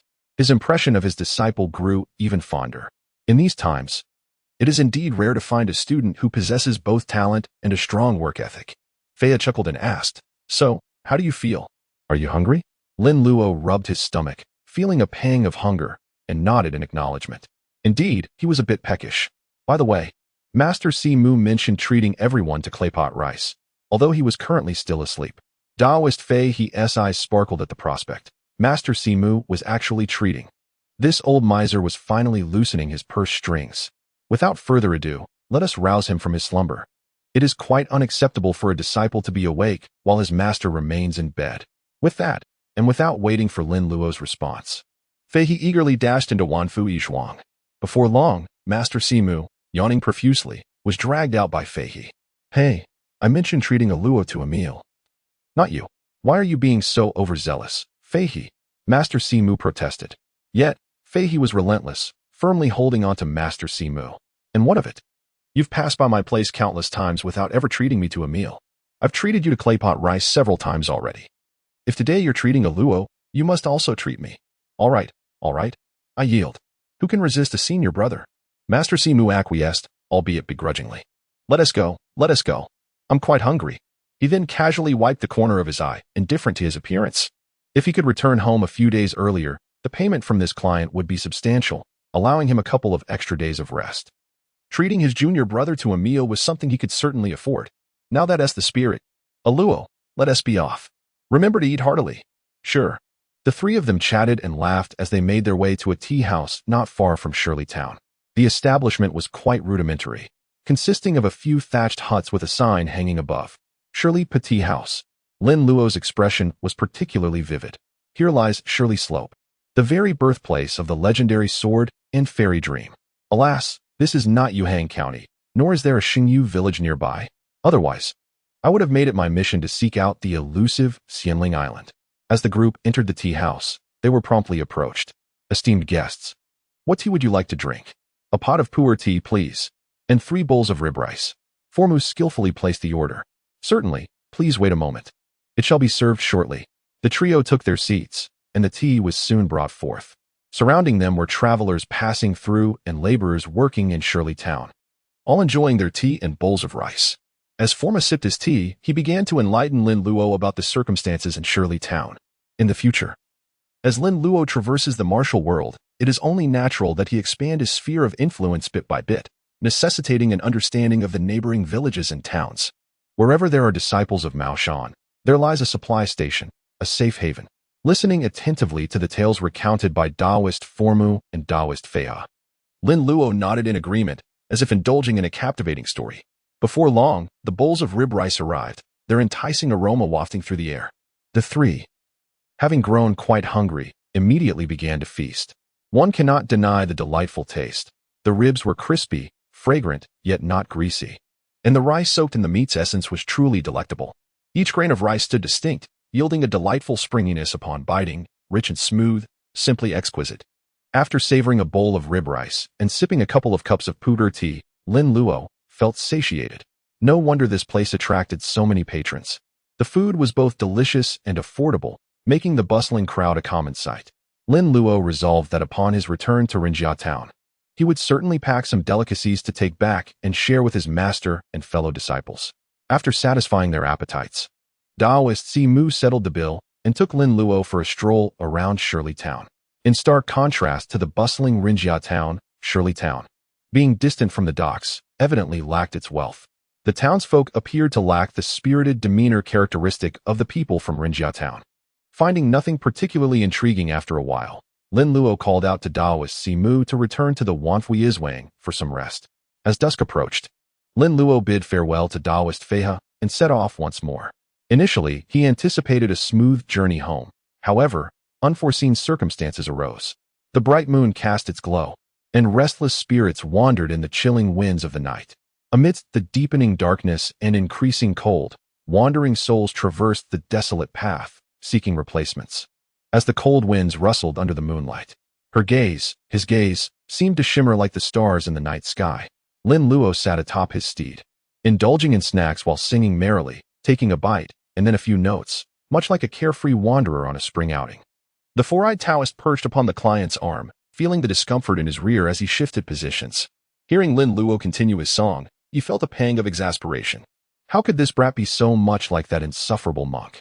Hey, you little rascal, can you refrain from singing such tunes at this late hour? Are you unaware that one ought not to invoke spirits during the night? Lin Luo tossed aside the sunflower seed shells and chuckled. Isn't this quite fitting? Singing such a song late at night is truly exhilarating. After speaking, Lin Luo delicately lifted her fingers and sang a couple of lines from the Beauty of Chu. The beloved resides in the heart, while the maiden experiences heartbreak. The feelings of grievance are known only to the moon. It's not easy to meet, yet parting comes all too readily. Four-eyed Taoist felt a shiver run down his spine, his whole body erupting in goosebumps. Lin Luo's Cantonese opera singing is remarkably authentic, and the lyrics are quite conventional. However, that tone is truly haunting. In the dead of night, could you not indulge in something of the earthly realm, rather than resorting to the spectral? Enough, enough. Cease your singing. If you continue, I fear your master uncle shall be sent away. The Taoist priest, with a sense of resignation, exclaimed loudly, earnestly imploring Lin Luo to refrain from his supernatural performances. He resolved in his heart never to bring Lin Luo along for promotional endeavors again.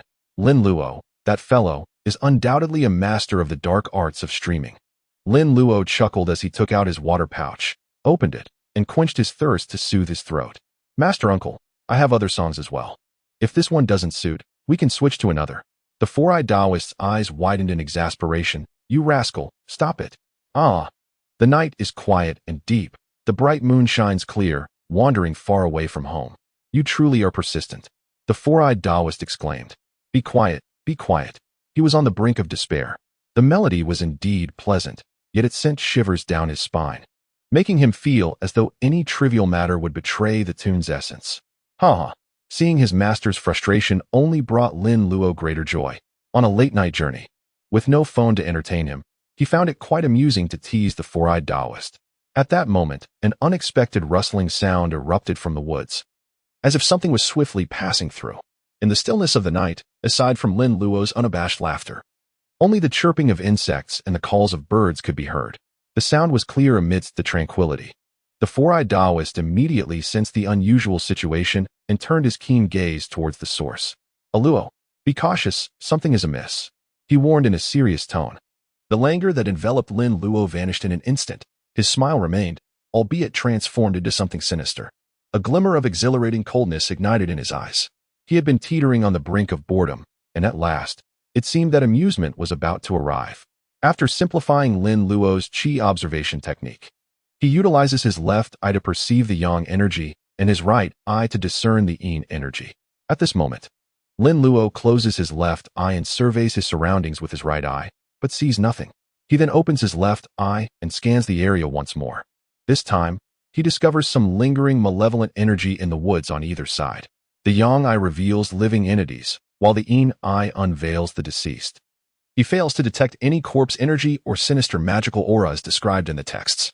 Lin Luo discerned that this aura belonged to a type of supernatural creature. Oh dear, could it possibly be a fox spirit? In the film, the four-eyed Taoist encountered a fox spirit that seized a corpse amidst the chaos while escorting a client home. One wonders what a fox spirit would want with a corpse. Surely not to siphon off the deceased yang energy. Just as Lin Luo was reminiscing about the plot, a sudden flash of white light erupted from the forest. Moving with astonishing speed, the four-eyed Taoist watched in disbelief as the white light zipped overhead, only for the unfortunate soul at the rear of his client procession to be whisked away into the air. Shock, confusion, astonishment, and fury. The expressions of the four-eyed Taoist shifted wildly. He could hardly believe that such an occurrence could transpire in his presence. Under the bright light of day, they dared to steal my corpse. The four-eyed Taoist shouted in exasperation, pressing down on his client's head, and propelled himself into the air. With a swift kick on his client's head, he surged forward with the speed of a gale. Lin Luo blinked and then burst into a hearty laugh.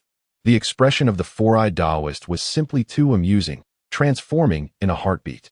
It was more fluid than a professional face changer. Moreover, that final expression reminded Lin Luo of Tian Wenjing. The enchanting fox spirit was incapable of flight, at most gliding through the air with a hint of demonic energy. Now, with a corpse in tow, the distance of her glide was even more diminished. The beleaguered fox spirit reluctantly landed atop a grand tree. There exists an adjective. Heavy as death. It is said that a body becomes weighty after death. However, this is a misconception. Studies have shown that a body lightens by 30 grams post-mortem, giving rise to the myth that a soul weighs 30 grams. In truth, upon death, the body relaxes completely, lacking any points of leverage, thus appearing exceedingly heavy. The same principle applies when one is utterly intoxicated. Even two individuals may struggle to move them. The four-eyed Taoist's eyes blazed with fury. How dare he brazenly approach and steal my client? What does he think of himself? Especially in front of his own apprentice. Throughout the journey, the four-eyed Taoist had boasted of his formidable abilities, claiming that malevolent spirits would not dare to provoke him. Yet here he was, caught off guard, being mocked by the very act of corpse theft. The four-eyed Taoist moved swiftly, employing an ancient technique, limping yet determined as he pursued. Upon reaching the tree, he leapt and forcibly yanked the hanging corpse down. You scoundrel! How dare you steal my corpse? I shall render you a fool. The fox spirit glared with fury, emitting an eerie cry. Strangely, the sound was disarmingly enchanting, reminiscent of a woman's sultry call, laced with allure. You foul priest, with so many corpses at your disposal, what harm would it do to share one with me? Why must you be so miserly? Since you wish to fight, let us engage. Such spirits, due to their limited intellect, often display erratic behavior. Take, for instance, those who seek to collect bounties. If you impede someone's passage, seeking recompense is acceptable, and cultivating one's strength is also permissible. Yet when unsuccessful, directing your ire towards others is nothing short of thuggery. It is utterly unreasonable. When faced with such entities, one ought to handle them as the four-eyed Taoist did. To hell with you. What are you shouting for? I will strike you until you cannot cry out. The four-eyed Taoist drew the sword strapped to his back and soared toward the fox spirit with a fierce strike. The fox spirit swung her arms gracefully, her sleeves fluttering.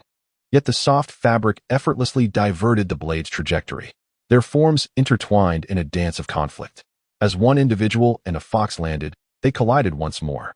The Taoist priest of four eyes wielded his sword with remarkable finesse, his movements becoming increasingly agile and swift. The blade was enveloped in mystical energy, radiating righteousness that effectively countered malevolent spirits. With ease, he forced the fox spirit into a defensive position, rendering it incapable of counterattacking. With a swift thrust that met only air, a glimmer of cold light flashed in his eyes. He pivoted gracefully, his sword strikes coming in rapid succession. The blade sliced through the air with a chilling brilliance, emitting a series of piercing sounds that unsettled the fox spirit. causing it to lose composure and blanch in fear. Desperately attempting to retreat, thinking of fleeing, the Taoist priest of 4 eyes exclaimed coldly, launching himself forward with a powerful kick. With a resounding thud, he sent the fox spirit flying. "Ah, what splendid skills, Master Uncle." Lin Luo clapped his small hands, exuberantly praising the spectacle before him. What a delightful performance to witness on this late evening. His sleepless night alongside Master Jiu was truly worth it.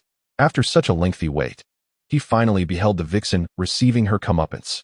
Just yesterday, upon encountering the obstructive tree, Lin Luo had anticipated the arrival of the fox spirit, only to be left in vain anticipation. But today she had indeed arrived. With a piercing scream, the fox spirit crashed to the ground, her flustered, beguiling eyes darting towards Lin Luo, who was perched atop his steed, reveling in the entertainment. If you wish to slay me, I shall turn the tables and eliminate you, little Taoist." With a flicker of icy disdain, the fox spirit transformed into a beam of white light, almost instantaneously appearing before Lin Luo. Master Jiu, startled by the fox spirit's swift maneuver, exclaimed, "You little demon, are you attempting to harm my disciple? Not on my watch. If you possess any true skill, come at me instead. Preying on my disciple is hardly an accomplishment. Be careful, a Luo." Lin Luo heard Master Jiu's warning just as a fragrant gust enveloped him, and in the next moment, he felt a soft, ample impact against his face. Instantly, his body soared into the air. "Oh, even softer than Ting Ting." Lin Luo exclaimed in shock, "You scoundrel, release my disciple." The 4-eyed Taoist hurriedly pursued, and upon witnessing Lin Luo's abduction, he was instantly filled with rage, his heart also fluttering with a hint of panic. "Master Uncle, please save me. I can scarcely breathe." Lin Luo's face was flushed, and he did not hesitate to call out for help to Master Jiu. Hearing Lin Luo's desperate cries, Master Jiu felt a slight panic in his heart. It seemed he was truly struggling, his voice barely discernible. "Alo, do not fear. Your uncle will save you." The fox spirit, with one arm wrapped around Lin Luo and the other pressing his head down, fixed her sharp, cunning eyes on Jiu. After a long pause, she finally managed to utter a peculiar sound. It was a single word repeated 3 times. "Very well, I shall step back. Release my disciple." Master Jiu commanded sternly as he took 2 steps back. Seeing that she had successfully intimidated Master Jiu, the fox spirit instantly swelled with pride. She pinched Lin Luo's delicate face, transforming it into the shape she desired. This little Taoist was rather handsome. Perhaps taking him back as a pet would not be a bad idea. Lin Luo was shaped into a smiling face, casting a disdainful glance at the enchanting fox spirit. "Why don't you seduce me? Tempt me? Torment me? Play with me?" he exclaimed in frustration. While others encounter seduction from fox spirits, I am met with a grimace. Is this your way of testing the officials? Which official could withstand such a trial? In the next moment, Lin Luo, cradled in the fox spirit's arms, radiated a dazzling golden light. The fox spirit felt the little Taoist suddenly become incredibly hot, almost burning her to the point of pain. "Ah!" The fox spirit let out a piercing scream, casting Lin Luo aside and retreating frantically. The eyes of the 4-eyed Taoist widened in shock, startled yet somewhat relieved. "What the hell, this young man? It's actually the golden light incantation. How could it possibly be the golden light incantation? How old is Luo? Did his senior brother give him a golden light talisman? But that doesn't seem right. It looks like it's an instant golden light spell." Lin Luo landed steadily, observing the fox spirit who was yelping in agony from the burns. He shook his head, exclaiming, "I offered you a chance, yet you proved to be so ineffectual." 4 eyes swiftly approached Lin Luo, squinting as he patted him on the back. "This golden light divine spell is exceedingly radiant." Lin Luo received the golden light charm, a mischievous smile gracing his lips. Moments ago, the expression on Jiu's face seemed to convey, "Brother, could you please turn off the high beams?" This time, Jiu observed clearly. Lin Luo's attire remained unscathed, instantly alleviating his worries. Having brought Lin Luo out only to be injured on the very next day made him feel as though he had squandered years of his life. "Alo, are you all right?" Jiu inquired with concern. "I'm perfectly fine. Better than ever." Lin Luo chuckled, savoring the exhilarating sensation of the meat and egg impact. "Ah, facial cleanser. Truly perceptive," he exclaimed. "As long as everything is well. If something were to happen, I would truly be at a loss on how to face my senior brother." Jiu Daoist let out a sigh, his expression turning fierce as he glared at the vixen. The vixen, having finally steadied herself against the pain, bared her teeth at both Lin Luo and Simu. She had not anticipated that the old Taoist would be so formidable, nor that the young Taoist would be equally terrifying.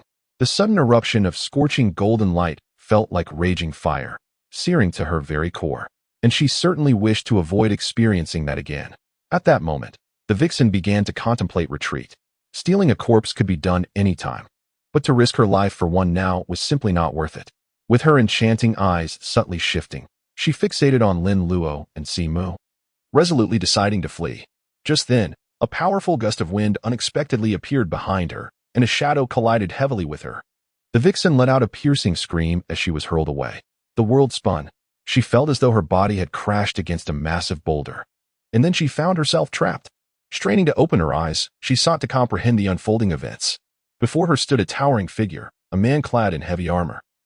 His features stern and resolute, akin to an iron tower, gripping her wrists and lifting her into the air. A man resembling a fortress, sturdy and robust. The vixen had heard from her predecessors that such men were the finest. Full of vitality, they were abundant and satisfying. She employed her allure, blowing a gentle kiss and emitting a sultry moan. She was confident that no male could resist her charm. Yet, when her enticing gesture struck him, he remained utterly unresponsive. What on earth? Is he even a man? Ha! To think you could enchant him? Are you out of your mind? Lin Luo approached with a hearty laugh, observing the suspended fox spirit, and the more he looked, the more he found it amusing. How foolish this fox spirit seemed. Was it truly dazed by their blows? To attempt to bewitch a mere paper puppet? It was but a puppet, incapable of being enchanted. As the fox spirit regained her senses, she glared indignantly at Lin Luo. This little Taoist had just inflicted upon her such excruciating pain, causing her to scream in agony. She was left with a psychological scar. She dreaded the thought of him striking her again. TSK. Such a fierce expression on her delicate face.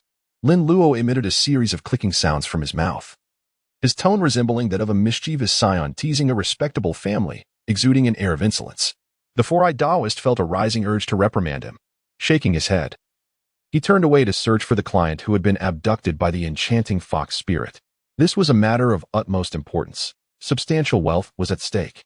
As for the fox spirit, if his junior disciple wished to indulge in playful antics, so be it. Provided it did not escalate further, it mattered little. My dear fellow, I hope you haven't suffered too greatly. I trust you did not fall too hard. The four-eyed Taoist expressed his sincere apologies as he helped the undead figure to its feet. No sooner had he turned around than his eyes widened in astonishment. The fox spirit, who had been manipulated by the puppet, was now bound by Lin Luo. The ropes intertwined in a remarkable manner, ensnaring the fox spirit. Their patterns reminiscent of a tortoise shell. The fox spirit wore an expression of utter humiliation, glaring at Lin Luo with a mix of shame and fury. Her hands and feet were tightly bound behind her, leaving her entirely suspended from a tree, devoid of any means to resist. With a sharp intake of breath, the four-eyed Taoist wiped the corner of his mouth with his sleeve. Where on earth did this mischievous lad learn such unorthodox methods? The ability to bind a person in such a manner is truly remarkable. Excellent. Now, we shall proceed to the experimental phase. Lin Luo embraced her shoulders, gazing with satisfaction at the fox spirit suspended before her. The struggling little eyes and the expression of humiliation were perfectly suited to the current scene. Maintain that demeanor. Lin Luo was preparing to delve into his research. This was a genuine vixen. Throughout his 2 lifetimes, he had only encountered such a being in films. It was imperative to study it thoroughly. The four-eyed Taoist placed the hands of the corpse upon his shoulders and hopped over with it. Hello. Ahem. What exactly are you trying to do? The four-eyed Taoist's expression was peculiar. He sensed that his disciple was veering down a perilous path. It was crucial for him, as the elder, to intervene at this critical moment. Oh, this is my first encounter with a spirit. I intend to conduct some research. Master, what kind of spirit do you think this is? Lin Luo inquired with a smile, addressing the four-eyed Taoist. He was well aware that this was a fox spirit, however. He had gleaned this knowledge solely from watching films. Without such exposure, he would be unable to discern the true nature of the fox. The art of divination could only perceive the aura of the supernatural, not distinguishing between a fox or a weasel. The four-eyed Taoist raised an eyebrow and chuckled, stating, "This is quite simple. Just bring me a bronze mirror, and you shall find out." Lin Luo's eyes sparkled as he produced the mystical mirror, directing its face toward the fox spirit. In the next instant, a gray-furred fox materialized within the mirror. Astonishing. Lin Luo exclaimed in surprise. He was aware of the existence of demon-revealing mirrors, yet he had not anticipated that an ordinary mystical mirror could perform such a feat. The four-eyed Taoist chuckled, seizing the opportunity to impart knowledge. Indeed, as objects age, they can accumulate spiritual essence. Certain ancient flora and fauna absorb the quintessence of heaven and earth, transforming into spirits and taking human form to wreak havoc in the mortal realm. It is exceedingly difficult for ordinary people to discern them. In the past, our sect's ancestors would venture into the mountains to gather herbs, always carrying a mirror. As soon as an old spirit approached, the mirror would unveil its true form. So that is how it works. It seems I have much to learn. Lin Luo sighed as he stowed away the Dharma mirror and casually inquired about his confusion. Master Uncle, why would this vixen seek to steal your corpse? I have heard tales of vixens seducing the living to absorb their essence for cultivation, and of those who marry scholars and devote themselves to being housewives. Yet, the act of stealing a corpse is something I have only encountered here with Taoist Simu. Taoist Simu huffed in response, casting a glance at the vixen bound and unable to move, inexplicably feeling a surge of indignation. Isn't this binding a tad too tight? Ahem. Well, I believe it must be for the purpose of transcending tribulations. Lin Luo blinked and turned to Simu. Master Uncle, please elaborate. Simu, with a furrowed brow, began to explain. Wolves and foxes can transform into human form after 500 years of cultivation, but this is merely the beginning. Once they assume a human shape, they must face the tribulations and calamities that beset human practitioners, one after another. To navigate these trials successfully, there are two approaches. One is to endure with fortitude, accepting that life and death are fated, and that wealth and nobility lie beyond our control. If one survives, they ascend to immortality. If not, they are reborn to try again. Is it truly a matter of starting anew? The second method involves seeking a substitute. This substitute can shield them from heavenly tribulations. Fresh corpses, recently departed, serve as the most effective proxies for these creatures to withstand such trials. So that is how it is. Lin Luo suddenly realized. No wonder a fox spirit wouldn't obstruct the path to deceive men into extracting their yang energy. Instead, it resorts to stealing corpses. With the words of Taoist Simu, everything made sense. Aloe, since this is indeed a fox spirit, I suggest you simply eliminate it. Such entities are quite sinister. Taoist Simu spoke up. Hold on. Uncle Master, let us examine it a bit more. What do you intend to study? Taoist Simu felt that his disciple's notion of research was rather unorthodox. Galen approached, squatting down, wielding his heavy sword with ease. Lin Luo beckoned the paper figure of Garen to his side, propping up his heavy sword, which instantly transformed into a long table. Under the watchful gaze of Master Simu, Lin Luo retrieved the spiritual talismans and ink from her treasured pouch. I pondered whether I could harness the power of the talismans to exert control over her. Lin Luo spoke as he took up his brush and drew a collar on the talisman, accompanied by a rope beside it. Below, the words beast taming were inscribed. The four-eyed Taoist gazed at the symbol drawn by Lin Luo, his expression gradually turning perplexed, and then 3 bold black question marks slowly appeared above his head. What is this? Is this truly a talisman? Both those who could draw talismans and those who could not fell into silence. At last, the task was accomplished. Lin Luo set down his brush and, with a smile, picked up the talisman. Disciple, do refrain from such antics. Is this truly a talisman? If the Grandmaster were to see this, he would surely come from the netherworld to chastise you. Master Simu lamented. Such a sacred and solemn task as talisman drawing should not be treated so frivolously. It is fortunate that you are young. Were I in your position, I would undoubtedly face the Grandmaster's reprimand. Yet in the very next moment, Lin Luo affixed the talisman to the fox spirit's forehead. The beast-taming talisman in Lin Luo's possession flickered with a faint red glow. Oh, the boundless heavens! Could it be that my eyes deceive me? This seemingly trivial item is indeed a talisman. The four-eyed Taoist's heart surged with a frenzied exclamation, teetering on the brink of disbelief. It is not that the four-eyed Taoist is overly dramatic, but rather that this occurrence profoundly contravenes the principles of metaphysics. In the realm of talisman crafting, one must adhere strictly to the established rules. Any deviation would result in failure. This phenomenon is akin to a theorem in mathematics. Just as one calculates the properties of a triangle using the Pythagorean theorem, while another employs the circumference of a circle, yet arrives at the correct answer. It is utterly absurd. The art of talismans has been passed down through generations of senior practitioners. Not to mention the ritual purification before drawing a talisman. There are 10 commandments and 8 prohibitions to observe. Each talisman must adhere to stringent standards, including the talisman head, the governing deity, the talisman body, the talisman core, and the talisman foot. Lin Luo's talisman bore an anomaly, a single hair. No, upon closer inspection, it was indeed a solitary strand, encircled. The inscription beneath read Beast Tamer. Could this truly be a talisman? I am utterly astounded. Suddenly, the corners of the four-eyed Taoist's mouth twitched as he recalled a dog leash. Wasn't this merely a depiction of a dog leash? Goodness, my disciple is indeed a genius. With a mere illustration of a leash, he has crafted a beast-taming talisman. Despite the overwhelming shock that surged through him, he struggled to believe the reality before his eyes. Yet the evidence was irrefutable. The fox spirit gazed at Lin Luo with an unexpectedly docile demeanor, her face adorned with an endearing, ingratiating expression, exceedingly nauseating. Most notably, her ample rear began to sway, reminiscent of a small dog joyfully wagging its tail upon seeing its beloved master. Suspended in midair, the fox spirit swayed back and forth, causing a dizzying spectacle for onlookers. Master, a sultry voice resonated, sending a shiver down the spine of the four-eyed Taoist. That voice could slay. Lin Luo let out a triumphant chuckle, casting a proud glance towards Master Simu. So, what do you think, Uncle Master? How does this talisman look? Master Simu opened his mouth, yet no sound escaped. How would I know? I cannot comprehend this talisman at all. Oh, Grandmaster, do you understand this?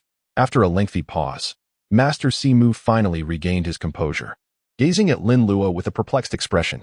Allo, how did you create this talisman? Did your master instruct you? He could hardly believe it. If Jiu could indeed craft such a talisman, Master Simu would have to carry clients upside down from then on. But if it wasn't Jiu, who else could it be? Surely it couldn't be that the Grandmaster had manifested in a dream to provide Lin Luo with special guidance. At that moment, Master Simu felt utterly dismayed, as though his decades-long worldview had shattered in an instant. Such a disheartening sensation. No, I came up with it myself. Lin Luo shrugged and remarked. Lin Luo had no intention of concealing anything. On the contrary, he was prepared to reveal his abilities without reservation. Aside from the fact that the system must remain undisclosed, everything else was of little consequence. Did you come up with that on your own? What were you thinking? These matters are rather intricate. I simply wished for simplicity, and thus, it all came together.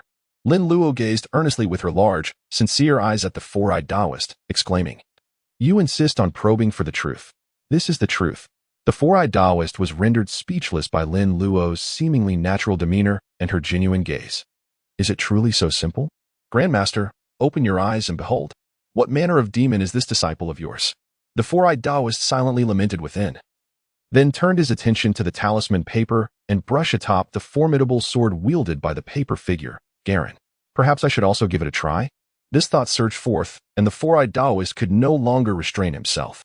He picked up the brush and, emulating Lin Luo, inscribed a circle on the talisman paper, along with a rope and the words Beast Tamer written beneath. It appeared identical to Lin Luo's Beast Tamer talisman. Yet, this talisman, devoid of any spiritual resonance, seemed to the four-eyed Taoist nothing more than scrap paper. His long-standing resolve began to fracture. It made no sense. His young disciple succeeded effortlessly, while his own creation was rendered worthless. Doubtful of fate, the four-eyed Taoist tore away the Beast Tamer talisman from the fox spirit's head and affixed his own version. The fox spirit's expression transformed instantly, baring its teeth in hatred, screaming and glaring at the four-eyed Taoist. The venomous glare and the sharp fangs shattered the four-eyed Taoist's resolve. Master Uncle, do not lose heart. Your talisman lacks conviction. Perhaps you should fortify your determination. If you do not believe this is a Beast Tamer talisman, how can it possibly succeed? Lin Luo smiled, seemingly convinced of the truth in his words. The four-eyed Taoist turned to glance at Lin Luo, raising an eyebrow. Is that so? Give it a try. The four-eyed Taoist regained his confidence, encouraging himself. Luo was right. I shall attempt it once more. With renewed determination, the four-eyed Taoist took up his brush and began to draw, murmuring to himself, This is the beast-taming rune. This is the beast-taming rune. Soon, a lively depiction of the beast-taming rune materialized on the paper. Yet, upon closer inspection, it appeared to be nothing more than an unremarkable piece of scrap paper. The drawings within did not even rise to the level of a child's doodle. With a decisive slap, the four-eyed Taoist affixed the beast-taming rune to the fox spirit's forehead. The outcome was, without a doubt, still ineffective. The corners of the four-eyed Taoist's mouth twitched. It seems that this method of drawing runes belongs solely to you, Luo, he remarked with a peculiar expression. Perhaps so. Lin Luo shook his head. Under the watchful gaze of the four-eyed Taoist, he retrieved 2 slender bamboo sticks and a box of glue from his precious bag. Hello, what are you planning to do? I am preparing to attempt the art of paper crafting. Lin Luo replied, crafting a paper collar using 2 bamboo strips as the framework, applying glue, and then affixing yellow talisman paper to the surface. The Taoist priest, with 4 eyes, fixated intently on Lin Luo's handiwork. In no time, Lin Luo completed the paper collar. Lin Luo inscribed a beast-taming symbol upon the collar, then pricked his finger, allowing a drop of crimson blood to fall upon it. Paper, arise. Manifest according to my will. Beast-taming collar, swiftly reveal your power. Activate. Lin Luo's fingers emanated a faint golden glow, and the paper collar gradually began to transform. Moments later, Lin Luo's delicate face paled slightly, and the paper craft in his hand morphed into a leather-style collar. The four-eyed Taoist stared wide-eyed, his mouth agape, his forehead etched with disbelief. It bore a slight resemblance to a comic, yet he was on the brink of insanity. What on earth was this? Was this the shadow script paper craft he had devised for Luo? That technique had been a simplification of his own creation. How could he have been unaware of its potential for such a transformation? The four-eyed Taoist was not only shaken to his core but also felt a creeping sense of madness. Was it possible he was hallucinating? Was everything that transpired this evening merely a figment of his imagination? Lin Luo gazed at the beast-taming collar in his hand, a faint smile gracing his lips. It's paper-crafted.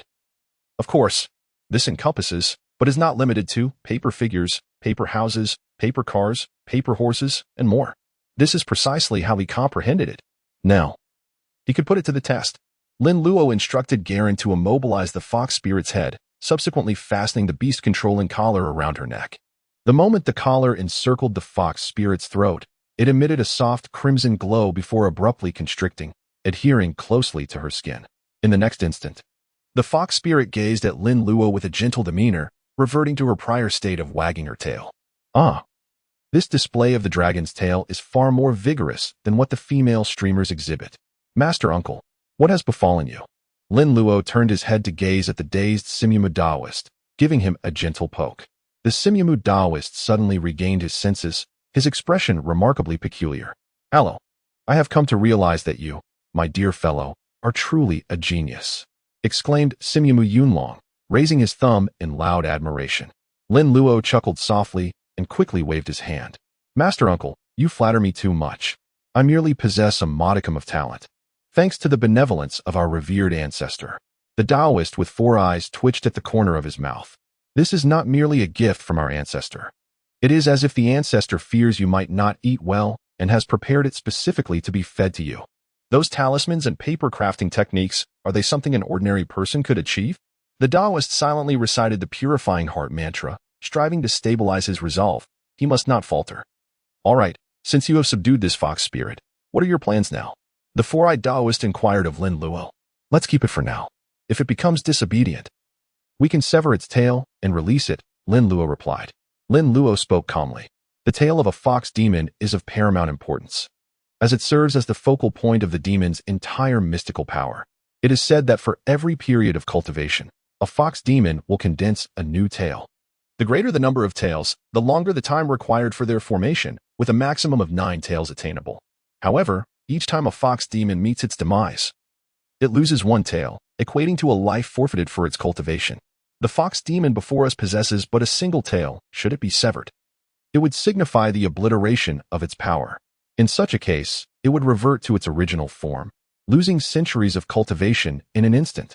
Yet, losing a tail may spare its life and allow for a fresh start, which is far preferable to the complete reset suggested by 4 eyes. The Taoist philosophy emphasizes the principle of moderation. One should never push a situation to the brink of annihilation, but rather leave a glimmer of hope. Nonetheless, it is advisable to eradicate one's deadliest foes without mercy, to completely eliminate the root of the problem. 4 eyes furrowed his brow and cautioned, Luo. Prolonged exposure to demons can lead to their foul energy infiltrating one's being. Fear not, Master Uncle. I am protected by the golden light divine spell. The demon's energy cannot penetrate my defenses. I shall also craft an amulet to shield her from demonic influences, which will not disturb others. 4 eyes nodded in approval. Ceasing his objections, As for Lin Luo's ability to create such a protective charm, he chose not to dwell on it. After all, if one can tame beasts with a mere leash, what else could one accomplish? With that, they prepared to continue their journey as they were nearing home.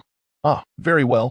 Lin Luo chuckled as he instructed the paper figure Garen to gently set down the enchanting fox spirit. We cannot keep calling you fox spirit. Henceforth, I shall name you by Rongrong, given your pristine, white appearance. Bai Rongrong's voice was melodious and alluring as she responded, "Oh, master." The Taoist with 4 eyes. Upon hearing this, shook his head with a smile. The name Bai Rongrong is rather commonplace. Though the fox appears fluffy, its true form is that of a gray-furred creature. How could it be aptly named Bai Rongrong? Of course, the 4-eyed Taoist was unaware of Lin Luo's reasoning. As Teacher Guo once said, greatness lies in inclusivity. This fox demon is both fair and grand. Thus, the name Bai Rongrong is indeed most fitting. The crisp chime of the Sanqing bells resonated through the tranquil mountain forest. Its sound remarkably clear even from a distance. Ren Weiyong, diligent and tireless, bounded forward leading the group, with the animated corpses behind him mimicking his energetic hops. The 4-eyed Taoist, perched upon the arms of his companions, had already begun to yawn. He took out a bamboo cup and sipped some water to refresh himself, then turned to glance at Lin Luo. "Allo, we are nearly home. Restful slumber awaits us," he began, but his words trailed off abruptly. Lin Luo was perched upon a paper horse, nestled comfortably in the embrace of Bai Rongrong, the newly acquired fox-eared maiden, who had fallen asleep. Bubbles of drool escaping from his lips. Ah, the Bai Rongrong brand fox demon cushion, so soft, supple, and warm. It even had a built-in safety belt feature. Although the horse jolted slightly, it did not hinder Lin Luo's slumber. The 4-eyed Taoist pouted, turning away his envious expression with a weary sigh. After living for so many years, he had yet to find a child who could truly enjoy life. What a wasted existence. After traveling for over half an hour, they finally arrived at their destination. The moon still hung in the sky, casting a dim light, and the myriad stars appeared exceptionally clear amidst the mountains, offering a breathtaking beauty.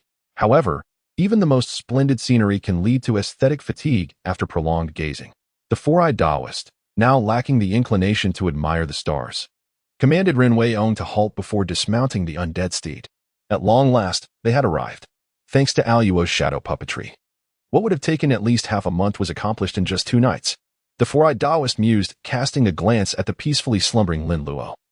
Shaking his head in disbelief, such envy could not be cultivated. He silently resolved to delve deeper into the art of shadow script and paper crafting upon his return. Surprisingly, this seemingly unremarkable craft held numerous wondrous applications. Lin Luo was on the verge of mastering it. The 4-eyed Taoist pushed open the courtyard gate and stepped inside. The small yard was enclosed by a fence filled with chrysanthemums and home to chickens, ducks, geese, and even small pigs and lambs. Plucking chrysanthemums by the eastern fence, I leisurely gaze upon the southern mountains. The mountain air is exquisite at dusk, and the birds soar in harmony. It was indeed quite a rustic charm. Jiala, Jiala. The 4-eyed Taoist knocked on the door. Before long, the door swung open with a force, revealing a somewhat simple-minded young man with a watermelon-shaped head rushing out. "Master, how come you returned so quickly this time?" Jiala exclaimed with excitement, having anticipated that his master would be away for a few more days. To his delight, he was back sooner than expected. He was no longer alone at home. "I returned early because I was worried you might slack off alone at home. So tell me, did you indulge in any laziness?" Upon seeing his disciple Jiala, the 4-eyed Taoist felt quite pleased and cheerfully inquired. "Not at all, master. I have been studying every day." Jiala hastily shook his head in denial, knowing that if he said otherwise, he would surely face his master's reprimand. Yet, he could not escape entirely. The 4-eyed Taoist playfully ruffled Jiala's watermelon head. "Ah, you are so obedient. Your master adores you."